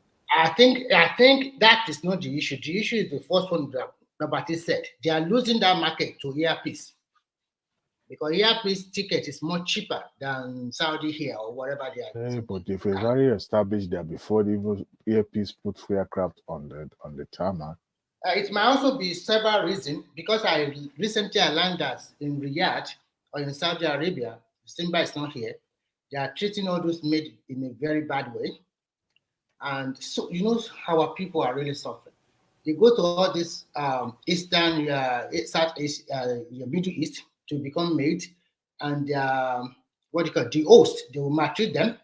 Sometimes the husband of the madam also want to be sleeping with them.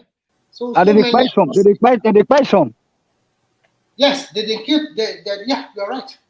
Yeah, it's so pathetic, really. I wonder. They will use them like 6 months and tell them that we'll pay you at the end of 1 year. Then before that, they'll just buy them and put inside the drum. And to make it even worse, they said those of them that said, okay, they want to go to Nigeria, when the police raid, they will take them to the prison until the family of that girl can provide the ticket money so that they can buy ticket for her to go back. Some of them languish in there for 4 months. Why those stupid officials there, they will be sleeping with them. Some of them, most of them, always came back home with pregnancy. In fact, sometimes there should be a lot of orientation for Nigeria. Don't go to all this kind of country to be made. At the end of the day, you suffer for it. Thank you very much. Thank you very much. I mean, the first thing you said tonight that really, really wet my mind. I mean, because which country will be happy for for our citizens to be fleeing abroad, to be used as maize and all those things. The Kenya and the Ugandans, they require them. They require about 50% of them. Most of them that came back. Remember, you see some of the narrative there. I think it's high time the Nigerian government make a law. Some country you have to go to if you are not going for education or tourism. It's just for me to stop you. It's too bad. That is why I like the Chinese. The Chinese will never allow their citizens to be going out like that. They will stop you. Yes. Thank you. You are right. It's too painful. So in Nigeria, they'll be crying human rights. So Remy, this has nothing to do with earpiece. Just to clarify. Yeah, because I saw the headline of one man that he had issues. So I'm like, I hope it's not the American Wala he had again the last time. No, it's different. Babati, it's different. This one is purely... at the end of the day, this kind of situation that is happening in Saudi Arabia is also giving them negative. It's making the country look negative. Like Adewale said, that is alarming number. I mean, out of 200 something people coming to your country, you are recording 170. They are putting them online the way they were maltreated, so many other but they should be happy for even returning back because it's their that's what they are destiny. They should be happy. Yes, they should be happy because maybe they occupy them. Because if you send it to police will still call the people that even maltreated you to come and have a say. Tony, do you know the irony part of it? Most of these girls, they are not the ones that pay the money for the ticket. It is using them. Yes, their mother will pay this ticket and use them for like 10 years. Yes, 10 years. You can pay back. You cannot pay back. It's another slavery to the entire. They will use 2,000 to sponsor you, but they will expect you to pay 40,000 back. Yeah. But Remy, Nigeria. The reason this is the honest truth. The reason why Nigeria is having airlines are having issues in most of these countries is because you don't have a major carrier. Yes, we don't. That's one of the reasons. So when you come in as earpiece or whatever, nobody takes you serious. How can it, even if we want to have our national carrier, like Inec? No. Forget having national. You can say, okay, airpieces is our major. You can make one of them. They meet the requirements. Your carrier, it doesn't have to be my own Nigeria directly.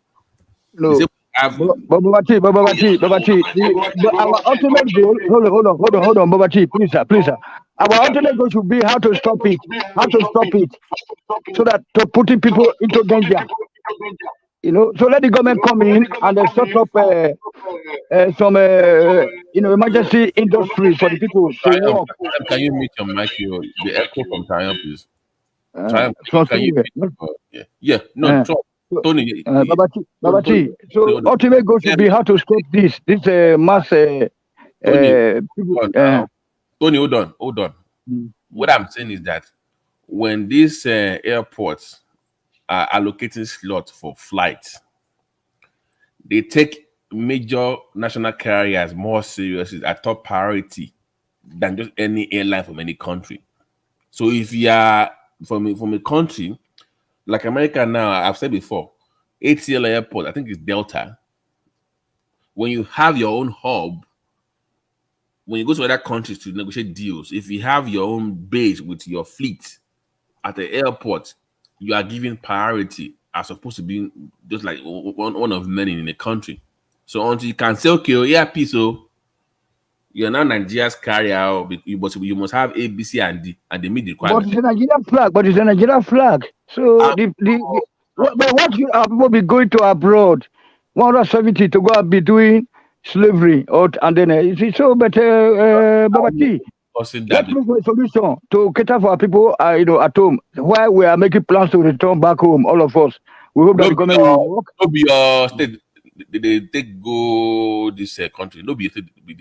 To Italy, that was it. Libya, Yoruba and Benin people, they're there for Libya now. They are hooked up. No discussion. Now your state they go there. No, they tell that one. Now you they separate. Now you put the cost war.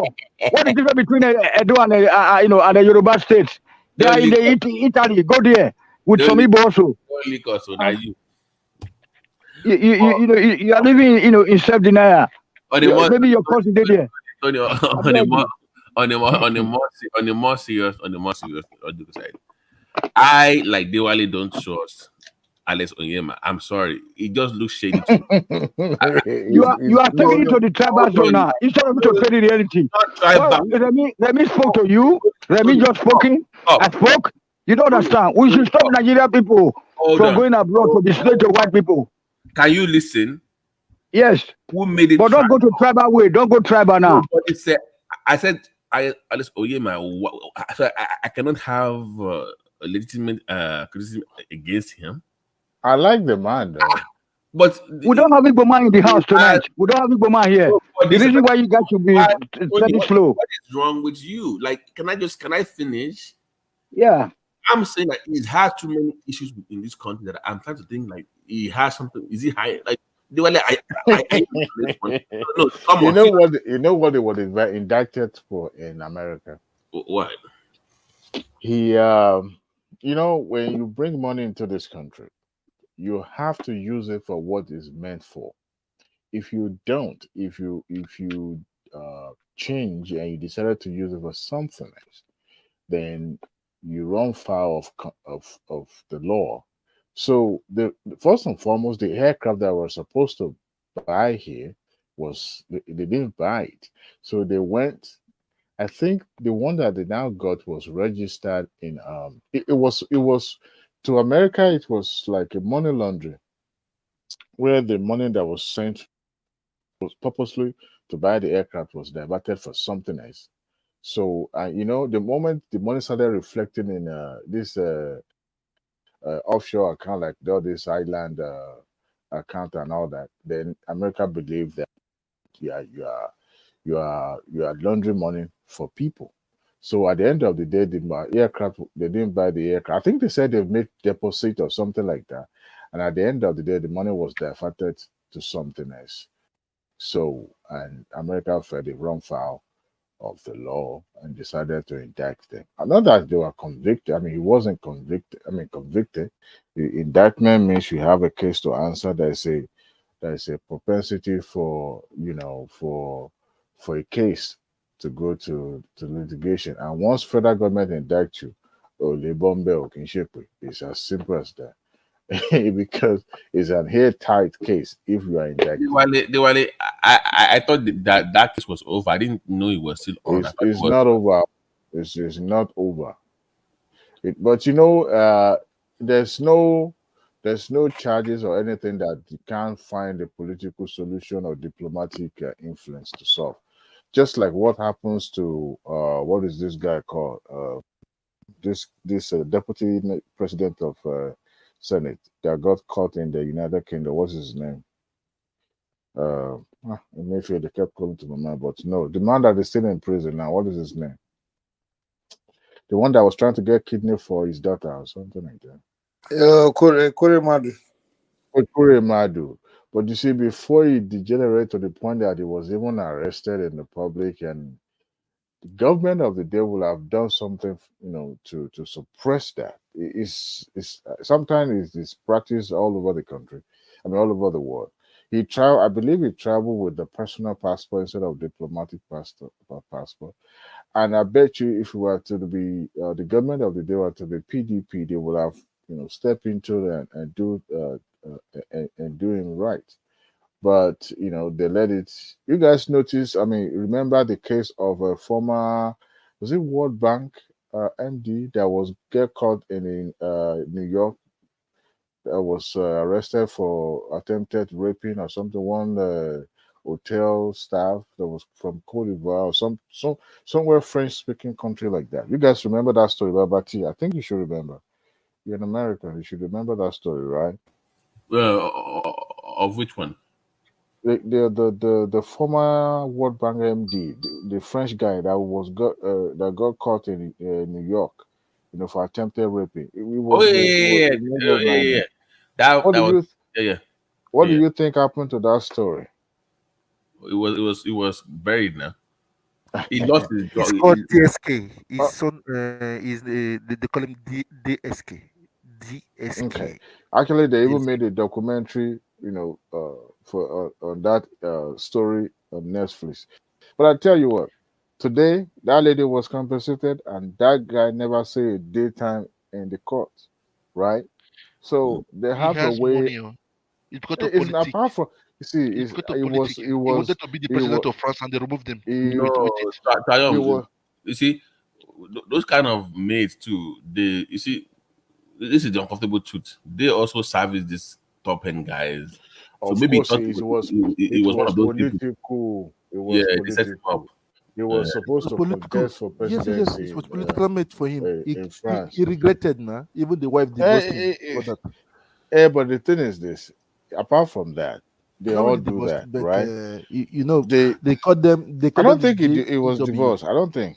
I don't think so. But the wife got separated with him. There was a story in Nigeria too, where some foreign ladies were trying to, what did they call this thing?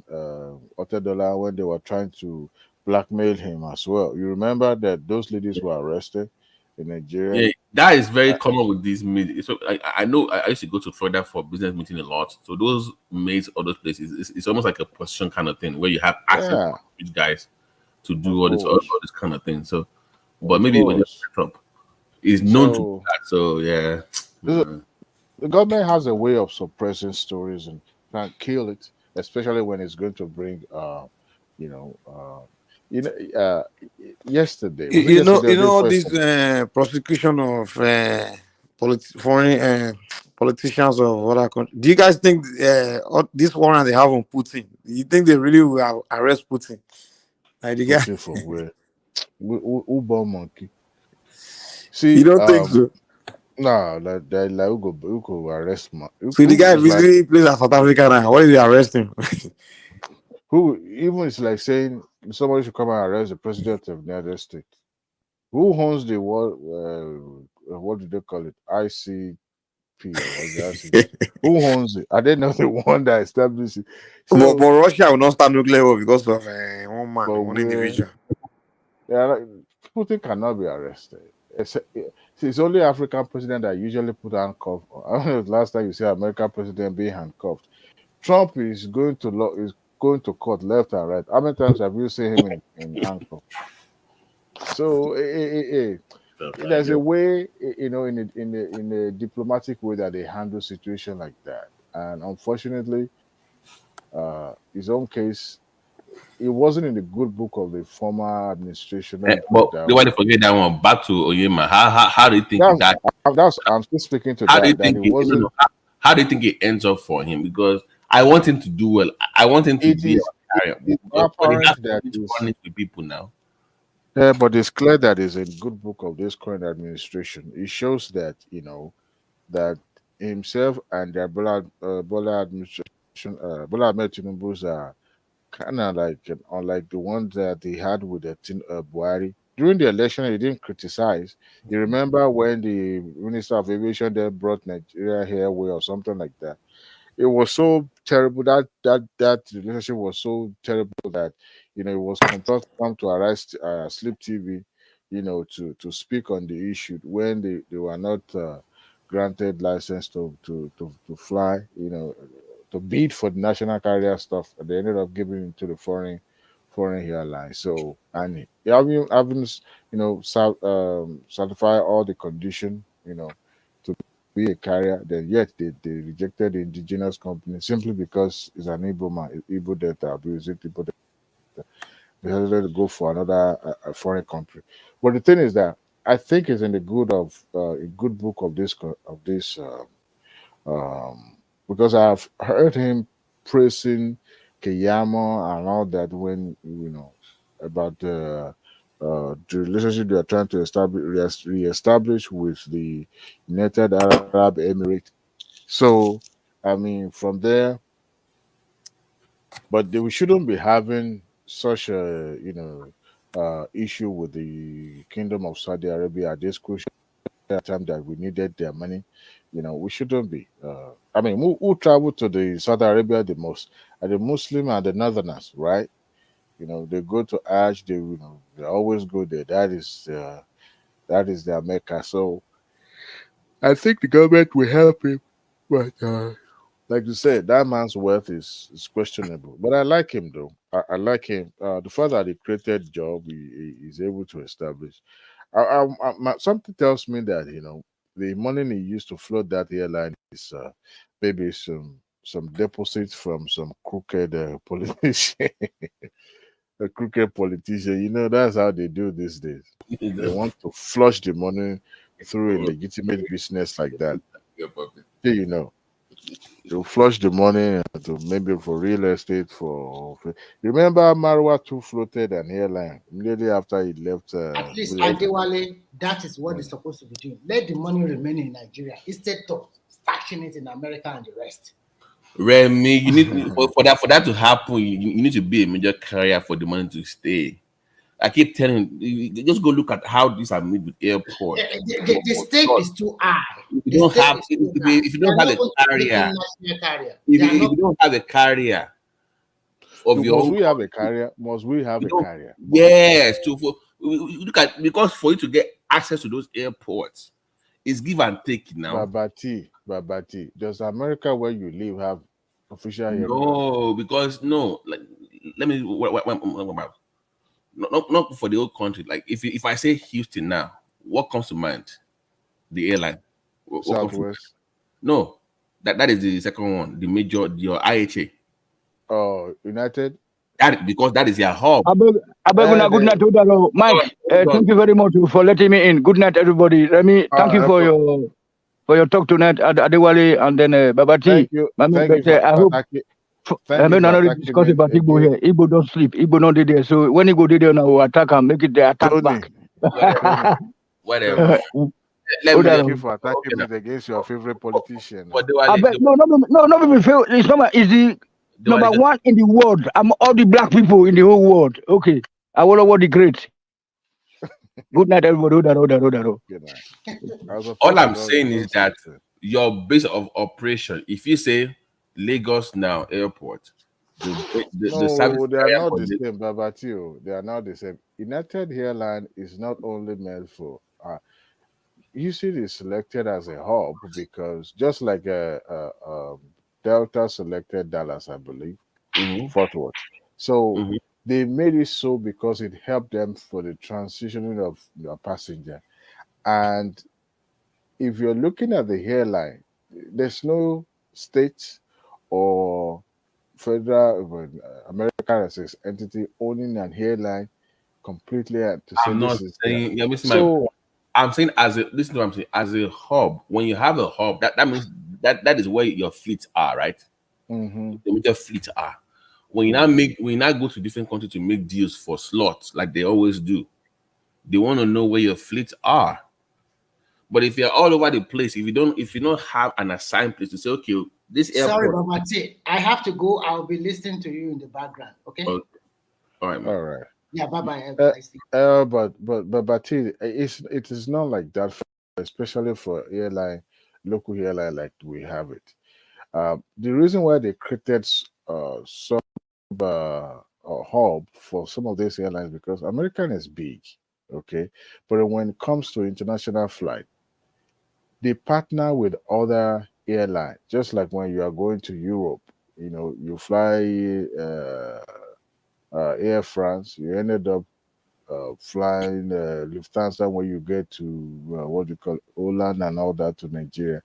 So, but when it comes to the local flight design, they purposely selected some of this city as a hub so that it will help them for their transitioning, or what do they call it? It's not necessary that you must have a hub. No. Okay. Let me ask you. Now that they have resumed the Houston to Lagos directly, When? No, they have the proposal. They want to, they close. It was Which airline? No. It was what's it called? United now. No, they had that before. The Houston to Lagos, and they closed that down.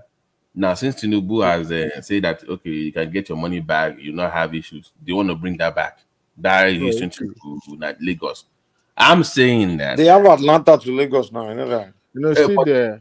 It's still down, but the Houston one was making money now. Guys were going to Nigeria for the weekend and coming back. We used to have a direct flight from Houston to yeah. But I'm saying that the way this deal, just go listen to Oyema himself.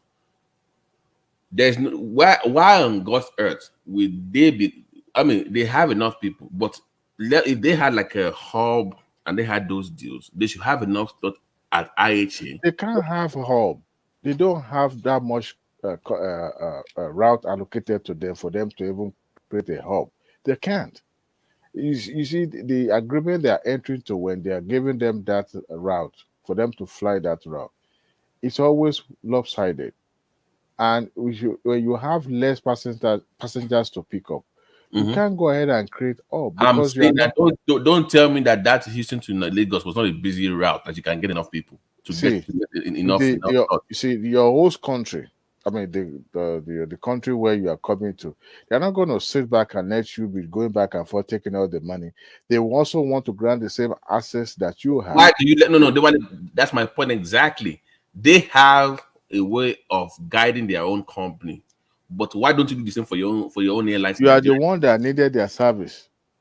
You are the one picking people from America to Nigeria. People are coming from Nigeria to America, right? So it's as if they don't really need you. You are the one that need them the most. If people are traveling en masse to Nigeria in connection to Cameroon now, then you cannot be thinking of creating a hub that will be able to service. Then freaking create an airport in Lagos that is a hub for West Africa, like the way they have in Ethiopia. Do something like that. It's not that. You see, airline. Wait. Make yourself a hub. Make it know that it's not about availability of aircraft. They have enough in their fleet. But you see, when they are not granted enough access to pick up more passengers, then it becomes a problem. Creating a hub is when you have enough passengers to pick up, but you don't have aircraft. Then that is where you can now say, okay, you need to create, or we need to request for more aircraft and all that. But this time around, they were limited to certain pickup on a daily basis, and that to them is not economically viable. So they needed more pickup to do. So once they grant them more access to pick up more passenger, they can now be thinking of, okay, what can we do? But as at now, they are just managing, because if they say you can only pick up twice a day, land twice a day, because this is, in fact, to even get you a kiosk at the airport is a bit, because as you are fighting, so other airlines too are fighting to have a stand. So Dewale, you tell him that like Lagos to Houston, Lagos to London, two of the busiest routes for Nigeria.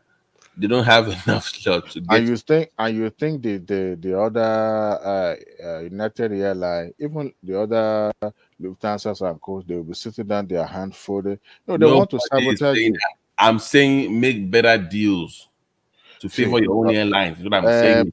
but see, like I said, other competitors would not fold their hand. They want to sabotage you for their own advantage. So at the end of the day, it's whatever they are dealt with, or their opportunity they are given, that they will use. I mean, they will take.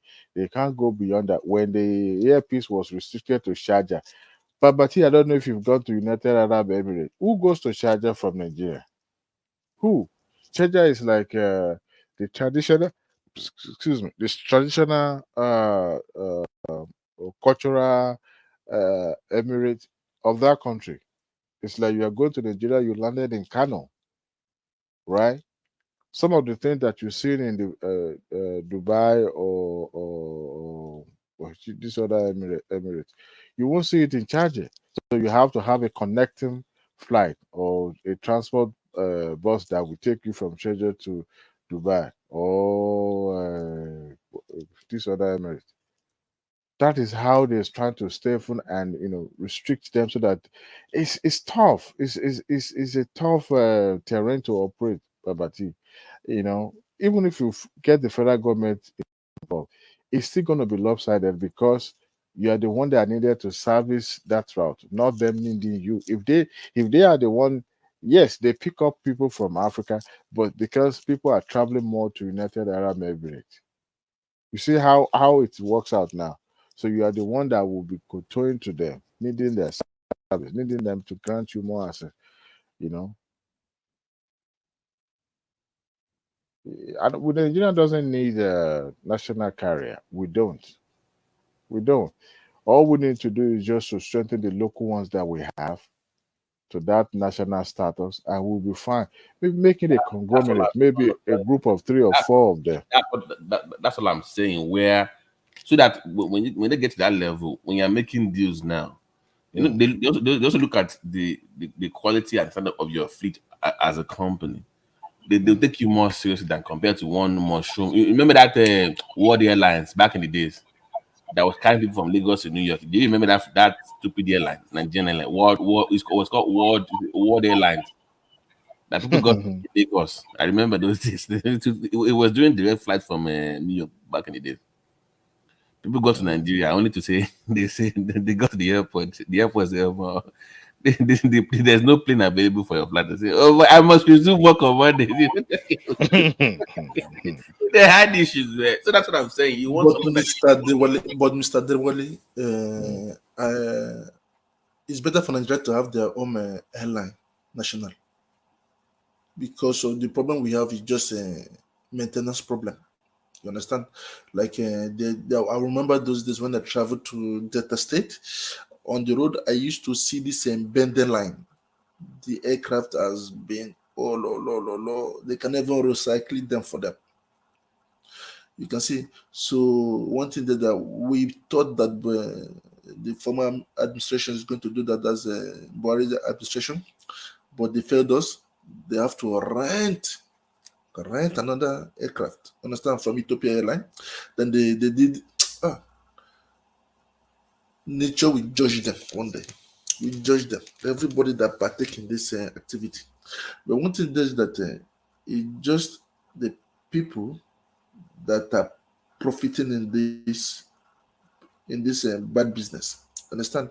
And they're letting our name to the pond, to the mud, and which is very bad because of sometimes when I see things, I say I will be happy There's progress. But Triumph. later, we say this gradual. Yes. The only two companies that I know that fly international, maybe you have other ones, correct me, Adewale, is Earpiece and maybe Arik. I know Arik flies. I don't know about any other Nigerian. Arik has problem. They should just forget about Arik. Probably Arik. West Africa and all that. No, they should just have like Nigeria can do it now. I know Arik does New York now. Arik does New York. Management board will do it. They had issues when they were flying this New York flight, and they were having some air leakages, whatever. Like because that was the flight that this guy was on. Banky W was on that flight. It was recording that time. And the plane did not have AC. That's the I remember that one. It's like it was flying international. People are taking their shit off. They were firing themselves in the plane. Like what kind of international? No, they can. What is that? They just what they do. They go to a certain country and buy planes that are already dead. Understand? Everything is about the maintenance and good. What do you say? For me, if I have the opportunity to talk with Mr. President, he should start bringing those guys out, all of them that have been doing this. If Nigeria has their own airline, the price will be cheaper now. Cheaper. A family friend of mine.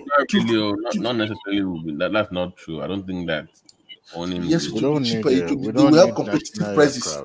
We don't need national. All we need is strengthen the local ones that we have to that status. Then we'll be fine. What is the duty of government even getting into airline stuff? For what? For what? Even the United Kingdom, they have they don't have a national carrier. The British airline is not owned by the government alone. They have it's run by the private. So to me, it's just government has no business getting into running of all these.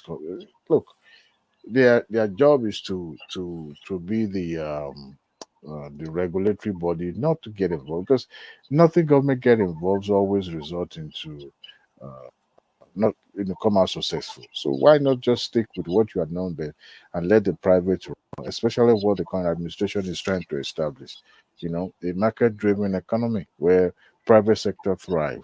To me, there's no need. The one that they went to what is it called, to Angola or Ethiopia, why should you want to do that when Airpeace and some other local airline can come together to form a conglomerate to and establish it for them to be able to build they will not come together. We just discussed this about Nigeria own business in America. They will not. Everybody wants to do their own thing now. You know how that works. They will continue to suffer separately then, because that is what it will do. In America, the smart will say, okay, Oga, you take this route. They will divide the whole thing for their own interest now. You will come together, then you look at the route, then you will just dominate one area, the other person dominates the other area. They will just make amongst themselves, but they want to fly. Oyema wants to fly everywhere now. It is tough, Baba T. That business is tough, especially if you hear the operators lamenting, because the uncertainty involved in running that business is the risk is so high. I'm looking at the price now. I have one of my guys from Lagos to Abuja. I think it's for tomorrow. It's for if you want to fly. He wants to fly business. It's almost 230,000 naira to fly from Lagos to Abuja. Wow. 200K plus. To fly economy is almost 120,000 naira. What is the difference? There's no difference now. So almost 100K difference now. We just eat pop-off tire and a business. Yeah, so imagine dropping 130K to fly from Lagos. Those and guess what the flight time is? It's 1 hour 20 minutes. That's the flight. Where is the person departing from? From Lagos to Abuja. You dare not even try that Abuja road. So his best option is just that flight. Yes. Before they rob you, I mean. I will not even tell my enemy to try.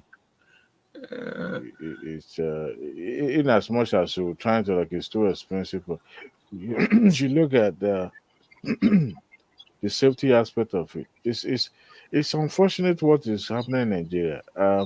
You look, we have a federally controlled police. We are still having this issue. When the time we create a state police, it's just a matter of time before a state declare a war against the neighboring state. You just carry all the police and say, "Yeah, you need to go and shoot my my enemy in other states."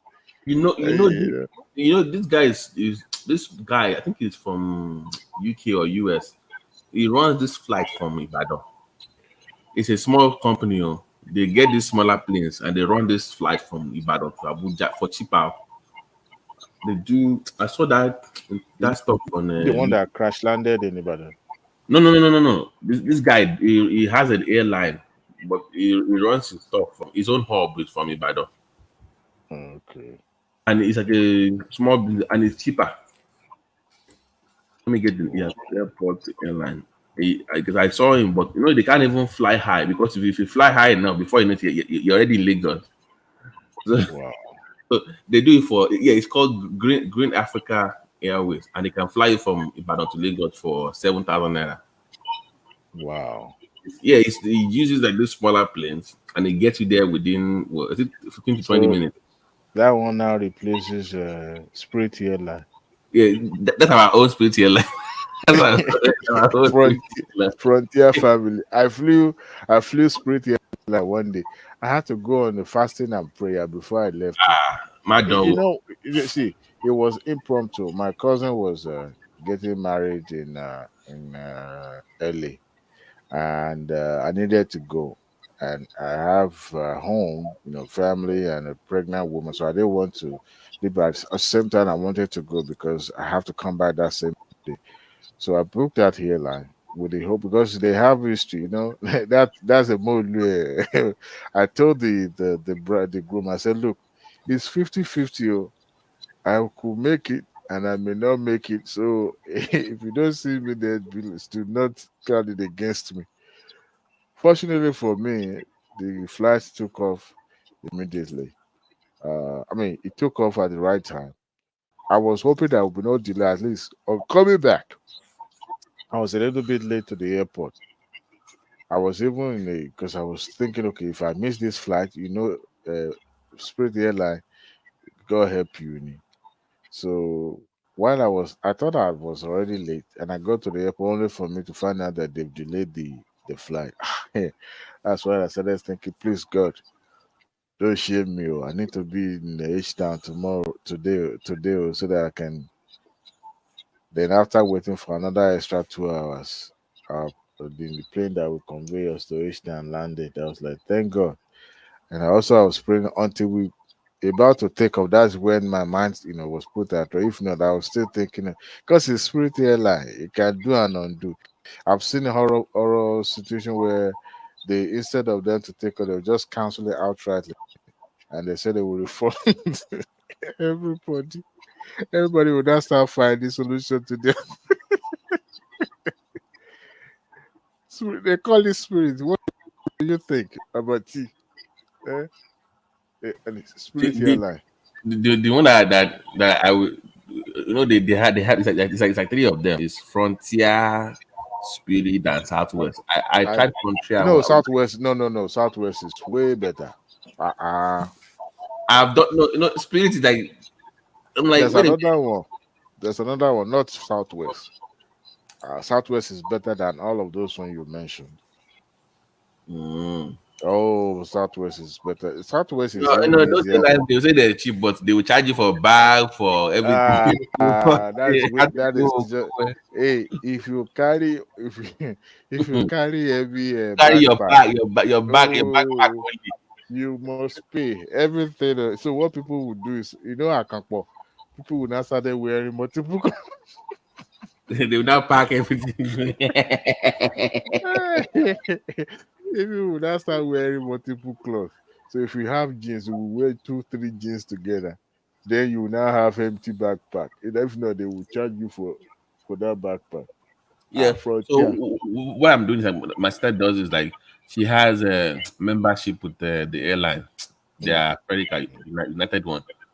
So you can have bonus points and everything. They will waive all these fees for you. Like, let me go get one of these stuff, Jerry. Oh wow. Paying for all this, but my credit card, I just use the bonus point to pay for all this. Don't buy Spirit Airline credit card. Just go for the Southwest or United. They are good.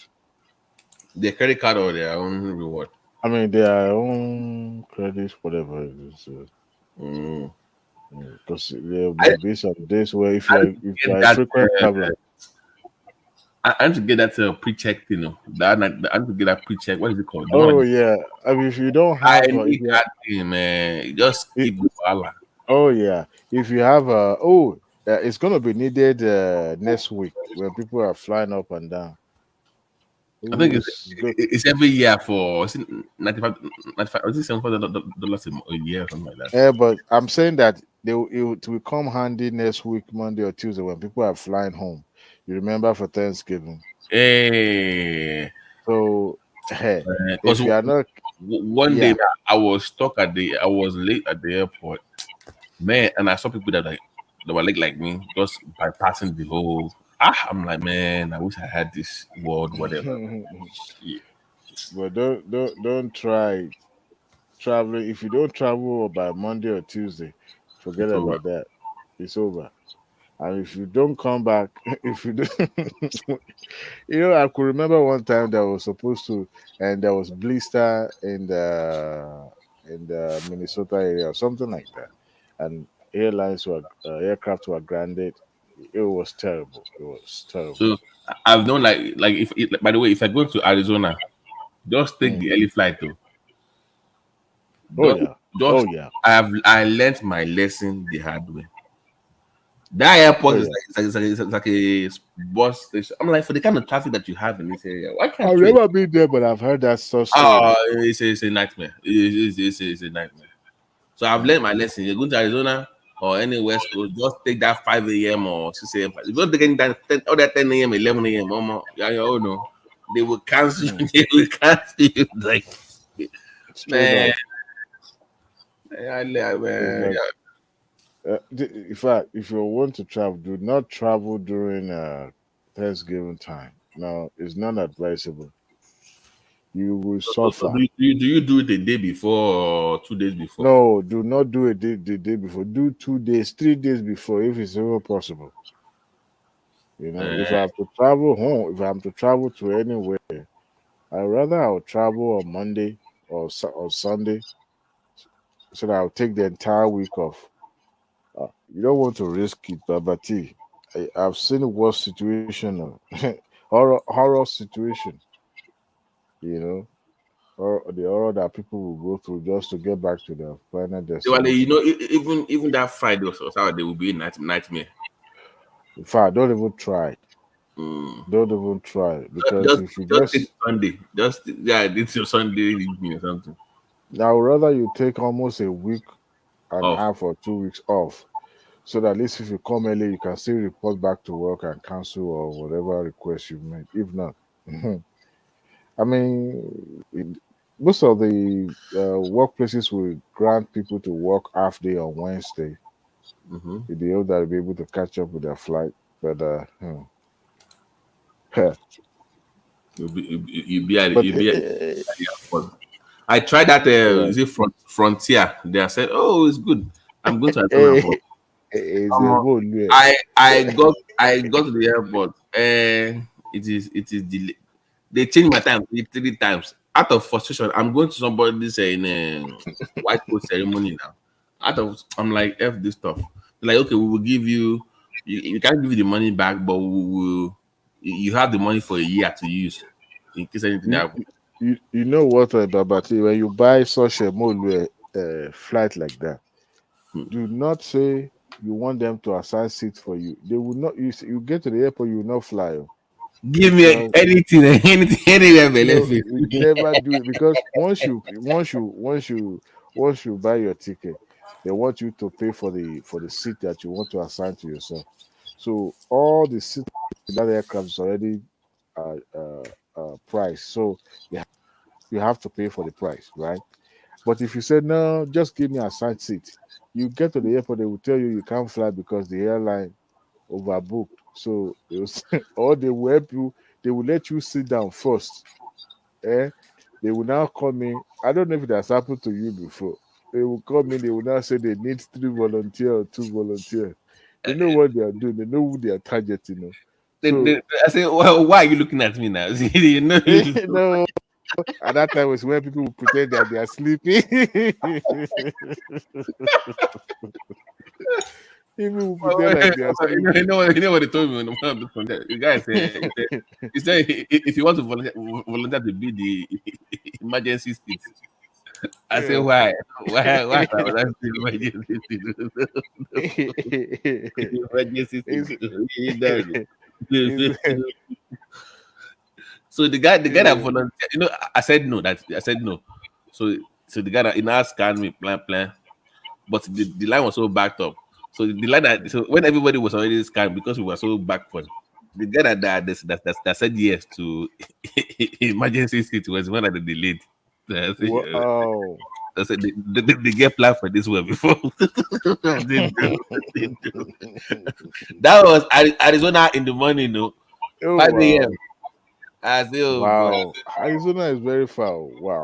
It is that airport is the worst I've ever seen in my life. Like I don't even You know. remember one doctor that was dragged and ended up suing the Oh, aircraft? it was United now. It was United.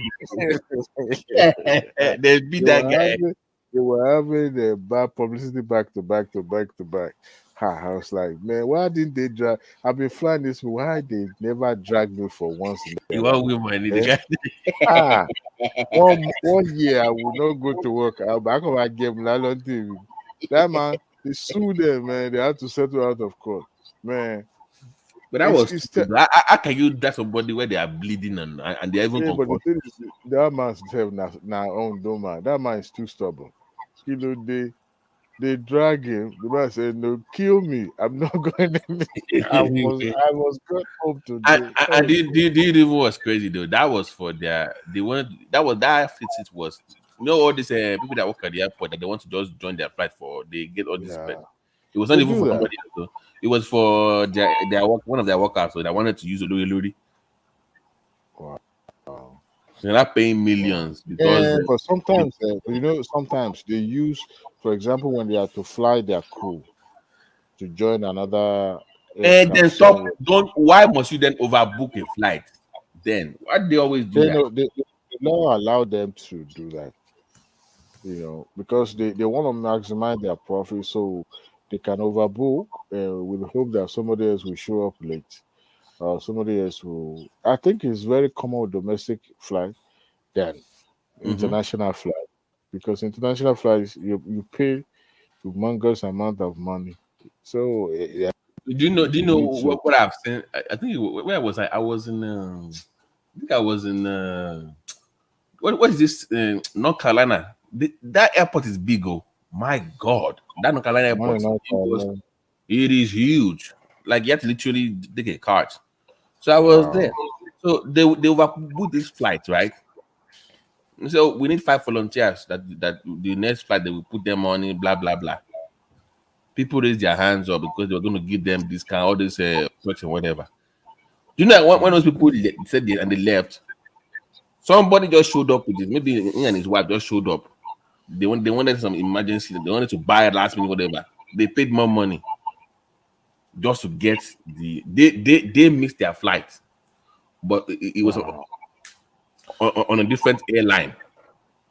Wow. So they wanted to book the different airline just to get out of that place because they were, I don't know what we were. So they were willing to pay more money for those tickets that just fell open. They paid more. What was it called? Is it layaway or standby, whatever? Layaway is when the when the ticket is cheap and you just buy it and with the hope that you will still get picked up, but it's just that 50-50 chance. Okay, you're right. It's the same thing. Is it standby, whatever it's called, whatever? It's almost the same thing. So they paid more to get those. I'm like, look at these people. So just some people went out just to sell the same, just to sell the same thing to different people. And that was it. But me, if I'm not going anywhere. I am not. If I'm on my seat, I'm on my seat. I don't care. Sometimes it can be very rewarding if you really maximize that because you get paid for your seat and you still make more money. The only one that happened to me was Emirates. I was coming back from Cairo but they took us to Turkey. So when we landed in Turkey, Turkey is a big airport, man. It's huge. Oh yeah. So in Turkey. Yeah, so the plane landed, but we didn't go. We had to walk on the tarmac, and they put on the bus. The bus took us to this, but the idiot took us to the wrong terminal. And that place, because it's a connecting hub now. So they have this huge immigration line. It's a different. That airport is a different airport. It has this it's like a major hub for people coming from the east now. So I was running everything just to get there, and they only give us 30 minutes to join the connecting flight. When I ran to the place, when I saw the crowd, oh boy, that place looked like a camp. You know when you go to redeem camp, that crowd. Yeah. I said, oh, what is this? I've never seen that kind of airport before. He's just huge. So I asked the lady there that was wearing hijab, like, can you help me? She never said the word to me. Like, looking at BOE, how come woman? Is it the cultural thing or? She never said a word to me, just looking at me like this. I was like, can you help me? Until one guy came and said, sir, blah, blah, you cannot make your flight anymore. I had to call the airline. I was pissed off. They put me on hold, blah, blah, blah. They said, we must put you, because you cannot get to any flight tonight, we must put you in a hotel. For me to even stay in Turkey that night, I had to pay $70 to get entry into Turkey. So they gave me that entry visa or right, whatever.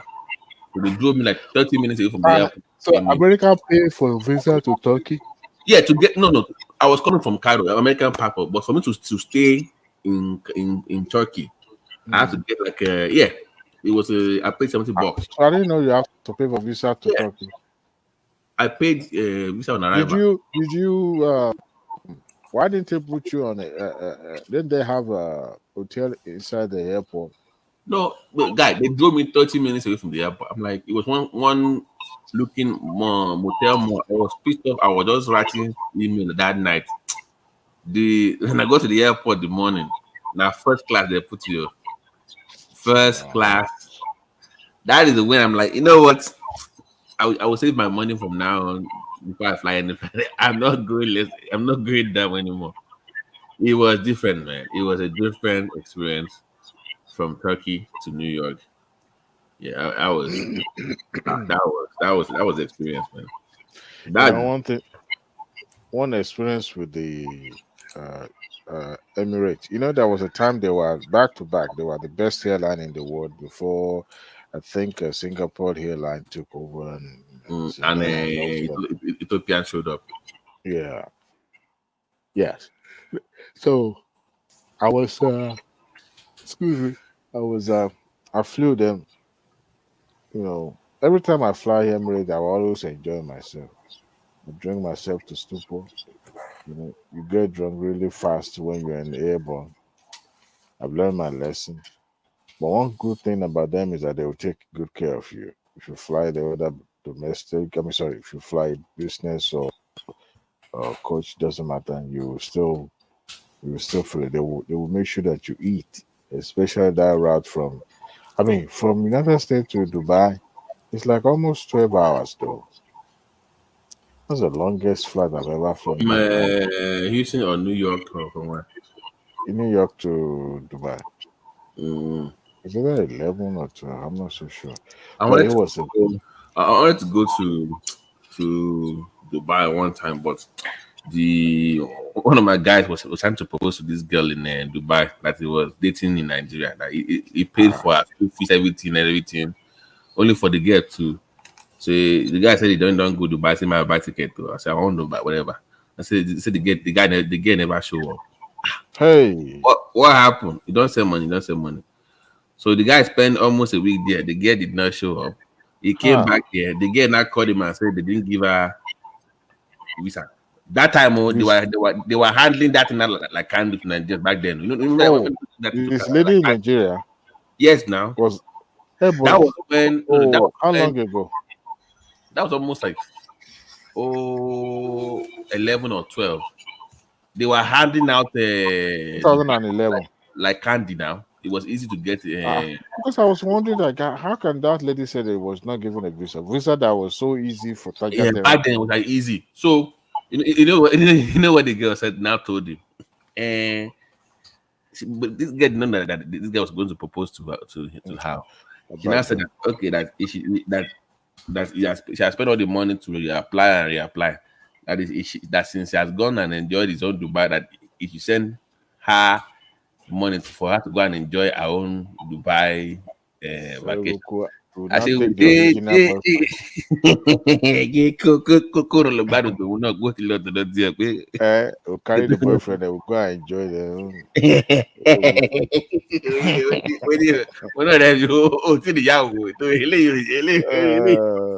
Yeah, that's one topic we dealt with on the Dipsy show. You know, people going back home to go and get married and pick a wife. That thing is so 90s, man. Don't waste your time.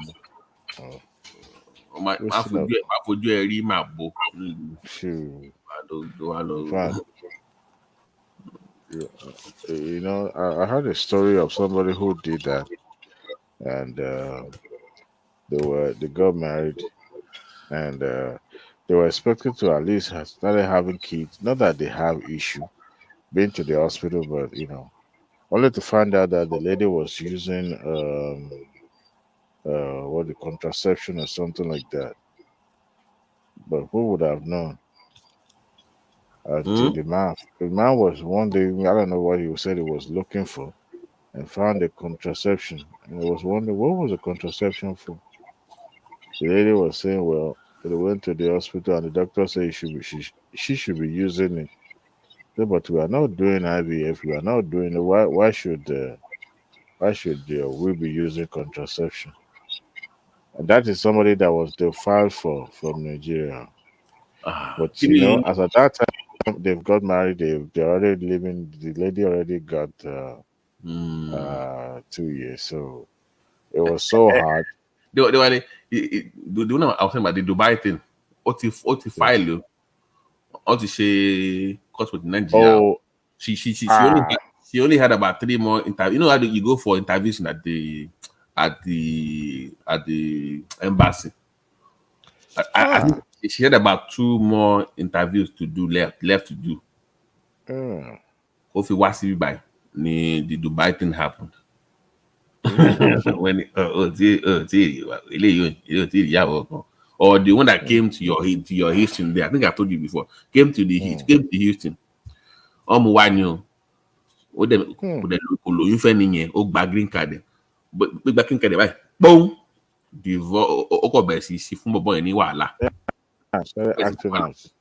So once she got her citizenship, she filed for the boyfriend she was dating in Nigeria before she came, and bought that one. Wow. Wow. And brought that one to America. And said, but boy, all of you last man, F for this Nigeria. I don't know why we want to die there because we want to marry our own. Look, sometimes it might even be the white woman or that will give you the peace that you're looking for. You know, even vice versa with the female too. That is what your goal is. You know, gone are the days where people always say, "Oh, don't marry white, don't marry green, don't marry red." But at the end of the day, whether you marry red or marry green, love is love.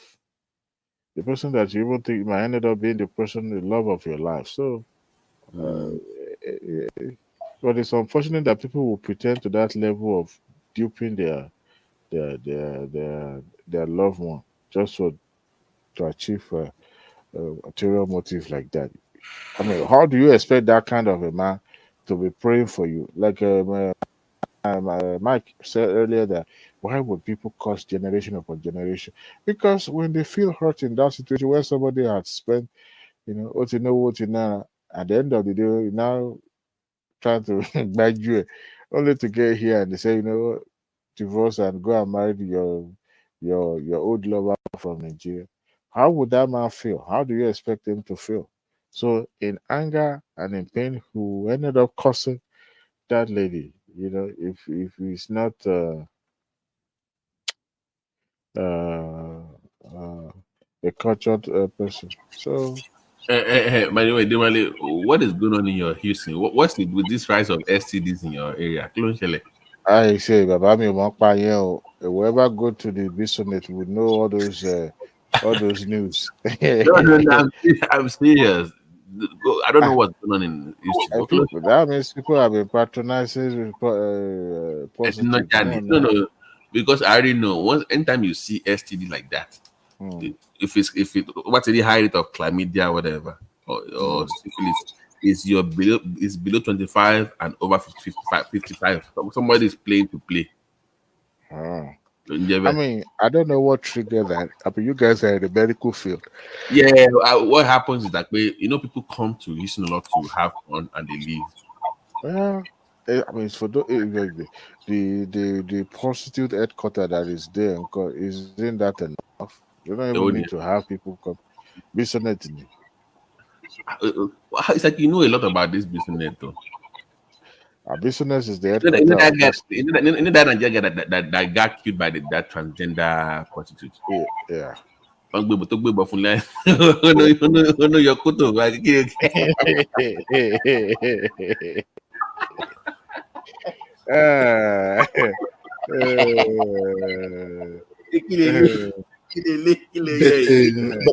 Babati, I don't know why that many of our men living in the diaspora love going home to go and search for a wife, going back home and bring a lady, and when the lady comes to the Western world, automatically the lady changes, and at the same time, sometimes disappoint them and go and bring also his lover to Europe or America, something like that. Then